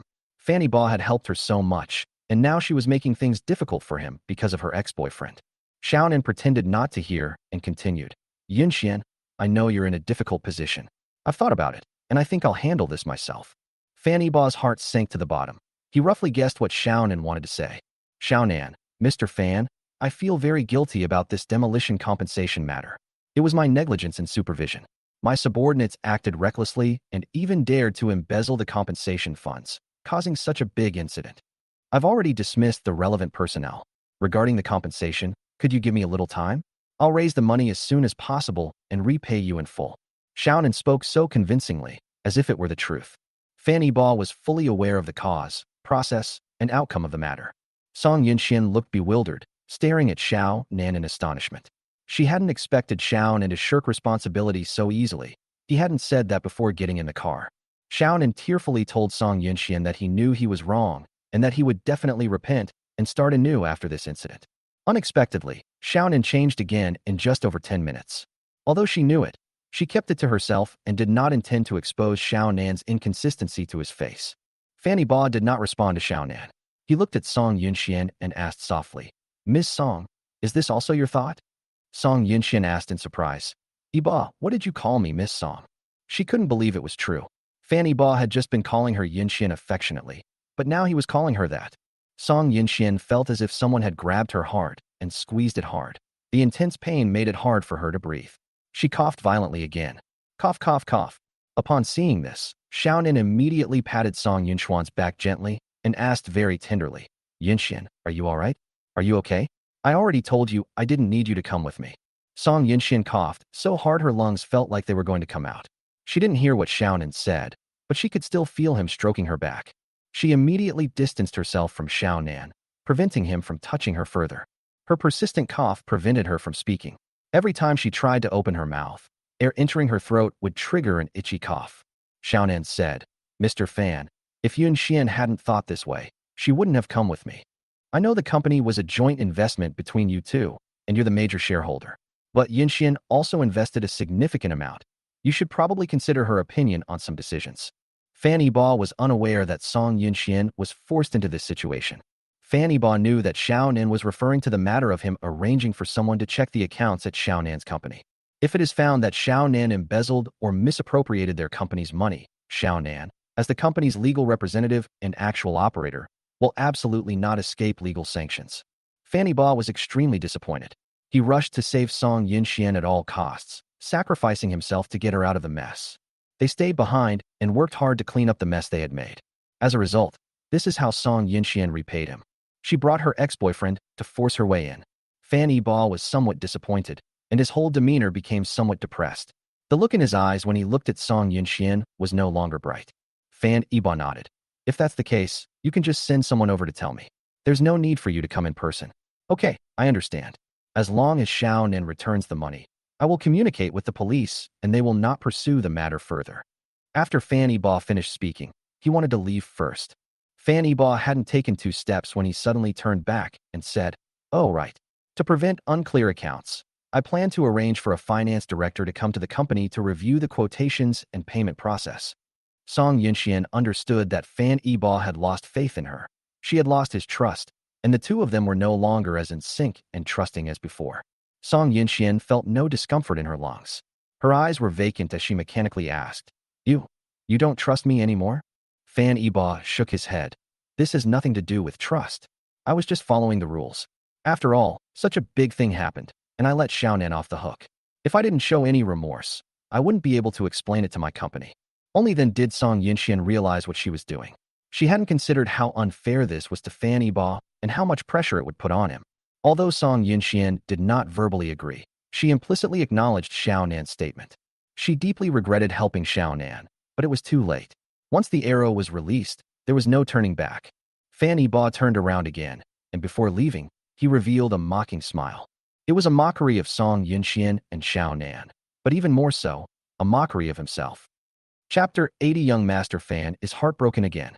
Fan Yibo bumped into Lu Hong, who was coming from the opposite direction. Lu Hong had run a long way to buy an N95 mask. Lu Hong handed the mask to Fan Yibo and asked, "Hey, young master, why did you come here by yourself? Where's Miss Song?" Fan Yibo didn't answer. He looked down at his mask and stared blankly for a moment. Lu Hong pressed on. "Young master, weren't we supposed to give the masks to Miss Song? Has she already gone home? You're so considerate of Miss Song, thinking of everything for her. How is she? Was she moved to tears?" Lu Hong kept talking nonstop in Fan Yibo's ear, unaware that Fan Yibo's expression had changed and he was no longer in the mood to joke around. Fan Yibo sighed and handed the mask to Lu Hong. "Keep it for yourself. She doesn't need it." Lu Hong didn't understand. "Huh? Young master, what do you mean?" Fan Yibo walked towards his car without turning his head and said, "She already has someone who cares about her. It's not my place to interfere." Oh. Lu Hong was stunned. The young master had been dumped again. As Song Yunxian watched Fan Yibo's departing figure, she felt as if a piece of her heart was now missing. She reached out to grab Fan Yibo, but didn't have the courage to raise her hand. With tears streaming down her face, Song Yunxian cried out in despair, "It's over. Fan Yibo and I are finished." She understood that Fan Yibo's departure this time meant saying goodbye to her completely. She suddenly remembered that night a few days ago when she told Fan Yibo with absolute certainty that she and Xiaonan had broken up. But just a few days later, she took the initiative to defend Xiaonan, who had harmed Fan Yibo's interests. Song Yunxian was heartbroken at this moment, and her bright and clear eyes became dull and lifeless. Xiaonan grabbed her arm and comforted her. "Yunxian, don't be like this. Fan Yibo is just relying on his money. We can live just fine without him. Fortune changes every 30 years, so never underestimate a young person's potential. Give me the project, I'll expand the company, and one day I'll acquire Yibo Group. That'll avenge you." Xiaonan is rambling on, and he's even trying to take over the project. Song Yunxian slapped him across the face. "Smack! Get out of here. I've kept my promise. From now on, Don't ever show your face in front of me again. Otherwise, don't blame me for ruining you. Xiaonan still sees Song Yinxian as a naive girl in an ivory tower. He knew that Song Yinxian had been in the business world for so long that she had seen through Xiaonan's tricks long ago. What revenge for her? If it weren't for Xiaonan, she and Fanny Ba wouldn't have had any conflict at all. Moreover, Fanny Ba doesn't owe her anything. It's she who wronged Fanny Ba. Xiaonan couldn't accept that Song Yinxian dared to hit him. He immediately took off his well-dressed outer clothes and became agitated. Song Yinxian, you dare to hit me. In my hometown, a woman like you is only fit to lie in bed and carry on the family line. I can make you do whatever position I want. Xiaonan's face contorted into a grotesque expression, and his entire body began to twist. He then reached out to grab Song Yinxuan's hand, intending to force a kiss on her. You bastard, get out of here. Fortunately, Song Yinxian had her assistant with her. Su Min noticed something was wrong and immediately rushed over, hitting Xiaonan hard on the head with her handbag. After being hit hard several times, Xiaonan ran away cursing. Su Min helped Song Yinxian into the car. Su Min, President Song, can I speak frankly with you? Exhausted from all the commotion, Song Yinxian nodded slightly. Go ahead. Su Min is a straightforward person who says what she thinks. She never shirks responsibility when problems arise, nor does she cover for anyone. Song Yinxian kept her by her side as her secretary precisely because she liked that aspect of her. Su Min bluntly said, that Xiaonan is a complete scoundrel. Why would you fall out with Mr. Fan over someone like him? It's not worth it at all. Su Min originally wanted to scold her for being blind and deaf, but fearing she would lose her job, she was more polite. You forgot. It was Xiaonan who made outrageous remarks and insulted those migrant workers in the urban village, which caused the accident. There are still people lying in the hospital to this day. Finally, seeing the situation was dire, he turned and ran, without a second thought for your safety. It was Mr. Fan who disregarded past grievances and helped you resolve the crisis. If he hadn't arrived in time, your situation could have been far more dangerous. He embezzled so much money, he should have been arrested. I really don't understand why you're helping him. What are you after? Yes, what am I after? Song Yinxian asked herself the same question. She replied mechanically. Xiaonan saved me. There's nothing I can do. She dared not tell anyone that Xiaonan had the video. She dared not tell anyone. If it got out, it would ruin her reputation. Su Min had known about Xiaonan's heroic act of saving Song Yinxian for a long time, but she had never quite believed it. Xiaonan's behavior today made her even more suspicious. Su Min said disdainfully, President Song, I don't believe he's that brave. A person's true nature is ingrained in their bones, and you saw it for yourself today. When the residents surrounded him, Xiaonan was the fastest to run away. Didn't you ever suspect that he staged that whole thing himself? Su Min's words were a wake-up call for Song Yinxian, instantly waking her up. She never doubted it, because Xiaonan's impression of her was that he was diligent and hardworking. From the moment she met Xiaonan, Song Yinxian knew that Xiaonan was a poor child from a remote area. He worked very hard to change his fate. He paid attention in class and worked part-time after class. He was a model student and an outstanding student representative every year. Would someone like that really stage such a grand drama just to get close to her? Song Yinxian began to doubt her own eyes. She couldn't believe that someone had been lying to her for so long. Su Min noticed that Song Yinxian was wavering, so she added fuel to the fire. President Song, let me ask you something. Were those people who tried to bully you but failed caught? Song Yinxian shook her head. No, they got away. Didn't you ever think about calling the police to arrest them? Song Yinxian recalled what Xiaonan said at the time. Xiaonan wouldn't allow it. He said that this matter was not honorable, and if it were made public and found out by classmates, some people might spread rumors. Song Yinxian thought so too at the time. She was originally the school beauty, and she was exceptionally beautiful, stunningly gorgeous, and outshining all others. The number of boys pursuing her at school was so great that it could flatten the entire Japanese mainland. Many girls are jealous of her. What was originally a close call has likely turned into a tragic story if they find out. The most beautiful girl from a university in Shanghai was spotted off campus. Su Min nodded. The reason sounded plausible at first glance, but now it was full of loopholes. President Song, I suggest you conduct a private investigation. On the one hand, find out the truth of what happened back then, and on the other hand, send someone to Xiaonan's hometown to find out what kind of person he is. Song Yinxian nodded in agreement. Xiaoman, I'll leave this to you. I need to know the results as soon as possible. Her mind was in complete chaos. She dared not think that if Xiaonan had lied to her, she would be a joke, just like Ji Rushue. President Song, if Xiaonan really lied to you, what do you plan to do? Song Yunchuan's eyes turned cold. He's not hiring people to act out a scene. He's going to gang rape me. Well, I'll find a few men and give him a real one. She was starting to believe Su Min's judgment. If he were truly a good person, why would he leave a video? It has been preserved to this day. Su Min was so frightened that she shivered and got goosebumps all over her body. Several men were entangled together. She couldn't bear to imagine how terrifying that scene would be. Chapter 81. The name Fan Yibo resounded throughout Hangzhou. The events that happened in the urban village today quickly spread online. Many people filmed the scene, especially the part where Fan Yibo stood on the police car and gave a passionate speech. It touched the hearts of countless working people. Unlike the last time when Fan Yibo was trending on social media, this time the online comments about Fan Yibo are mostly positive. Remember when Fan Yibo was called a cuckold because Ji Ruxue ran away from their wedding? He wasted billions of dollars of his fortune, his fiancée cheated on him, and he didn't dare utter a word. This time, everyone gave him a thumbs up. When will the residential complex developed by Fan Yibo start pre-sales? I'd sell everything I own to buy one. His actions in arranging things for those scavengers were so heartwarming. I was previously debating whether to buy a house in the Southern New District or the Old City area for our wedding. After watching this video, I've decided to choose this neighborhood. Hey, why are you guys still looking at the Southern New Town? Don't you know Hangzhou's 5-year plan has been released yet? They're going to focus on developing the Old City in the north, right? The environment and transportation here will be much better then. Who would want to move south? The first thing to discuss is buying a house. Many people with genuine housing needs are preparing to buy a house in the community developed by Fan Yibo. Fan Yibo himself didn't expect that just a few words from him would have a better effect than spending tens of millions to hire celebrities for publicity and advertising. The issue was addressed because of Fan Yibo, with discussions about buying a house in the Old City. Many more people are telling their own stories and thanking Fan Yibo for warming their hearts. Sigh, I've lived in that urban village for 10 years. I haven't been back for Chinese New Year for several years.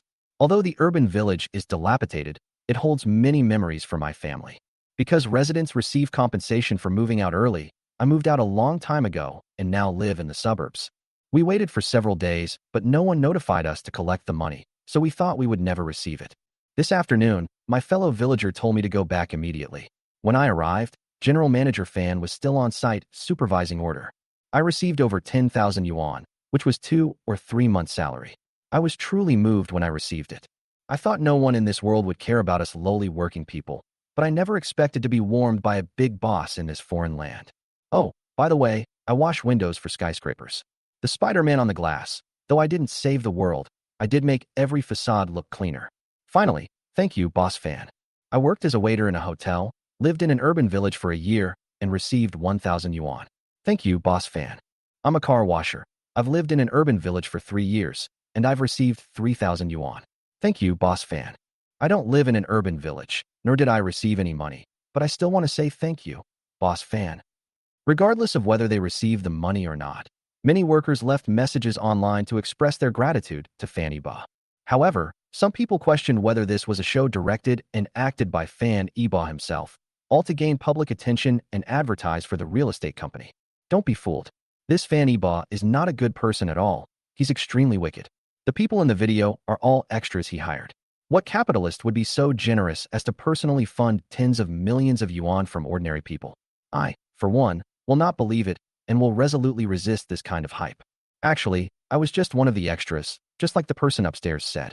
They didn't give us several thousand at all. The claim of receiving tens of thousands is a lie. He pretended to hand out money, making us go through the motions. Once the onlookers left, his men, armed with sticks, threatened us and demanded all the money back. Fan Yibo only gave us 100 yuan for the performance. I was there, and this is the truth. Boycott Fan Yibo. Punish him severely, both morally and legally. Many people thought the situation had reversed, and blind keyboard warriors joined in cursing Fan Yibo online. However, he was quickly proven wrong by the facts, and not only did people at the scene stand up to support Fan Yibo, even the government got involved, broadcasting a clip of Fan Yibo speaking on local Hangzhou news. They praised Fan Yibo for his outstanding contributions to society and nominated him as one of Hangzhou's top 10 outstanding youths. With official confirmation, no one will criticize Fan Yibo anymore. But then the situation changed again, and someone dug up the story of Yi Fan and Ji Ruxue. They started to feel indignant on behalf of Fan Yibo. Some people started mocking Ji Ruxue, wondering if she had already cried enough to fill an entire Pacific Ocean. Ji Ruxue, come out and see your ex-fiancé who you dumped. Thank you for letting go, leaving us with such an outstanding young talent. Ji Rushua, are you regretting it? Can Yi Fan even compare to a single hair on Fanny Ba's head? Don't talk nonsense. Maybe Yi Fan's strength is in bed. He's really good at it. You can't deny it. I've tried it. Yi Fan's technique is SOSO, but he's really good at flattering. The entire internet is buzzing about this, with everyone talking about all sorts of things. Although Fan Yiba has become famous, he is not very happy. Because his heart had been stabbed again. After breaking up with Song Yinxian, he didn't know where to go. He didn't want to go back to the demolition site. He just wanted to find a place to clear his head. Although nothing happened between him and Song Yinxian, he didn't develop much emotional connection with her. He did intend to continue his relationship with Song Yinxian, but he never expected that he would be defeated by her first love as soon as he put his plan into action. The allure of first love is truly powerful. Xiaonan did so many things that were outrageous to everyone, yet Song Yinxian accepted it all and even spoke up for him. Regardless of whether Song Yinxian still has feelings for Xiaonan, Fan Yiba will not be with Song Yinxian because he didn't want to create another Ji Rushua. Song Yinxian might tolerate Fan Yiba's behavior for Xiaonan today, but she might cheat on him tomorrow. He just wanted to end this ill-fated relationship as soon as possible. Lu Hong didn't know how to comfort Fan Yiba. He was genuinely saddened for his young master. I don't know who wrote the script, but it always makes the young master meet a scumbag woman. He's so rich and handsome, and his character and talent are impeccable, so why is he always the one who gets hurt? He forced a smile and said, "Young master, how about we go to a bar for a drink and have some fun?" Lu Hong didn't know what to do, so he came up with a random idea. Fan Yiba rarely went to places like bars. He didn't like the noise. Surprisingly, Fan Yiba agreed this time. Going to a bar to relax would be good. You can drive me there. Hey handsome, are you alone? I'm alone too. I was wondering if I'd like to buy you a drink. Lu Hong had no idea how many women this was. His young master had barely sat down, barely warmed his backside, when several groups of heavily made up, unrestrained women came over to chat him up. Fan Yiba would never talk to a woman like that, while Lu Hong exclaimed what a pity, saying that this girl had a really hot body and he couldn't even hold her. However, the young master wasn't interested, so he could only shoo the person away. Didn't you see I'm sitting next to him? You've missed your chance, so hurry up and leave. TCH. If you don't like me, just say so. What are you pretending for? Everyone comes to a bar to drown their sorrows. I was even thinking of giving you a night, but you're not so lucky now. A woman with a hot figure swayed her shapely and alluring body as she left Fan Yiba's table. But not long after she left, someone else came to try their luck. Despite Fan Yiba ignoring them completely, and with Lu Hong protecting him, some women still threw themselves at him. It's not the women's fault. Fan Yiba is just too handsome. He has a striking face, delicate features, fair skin like jade, and deep eyes like stars in the night sky.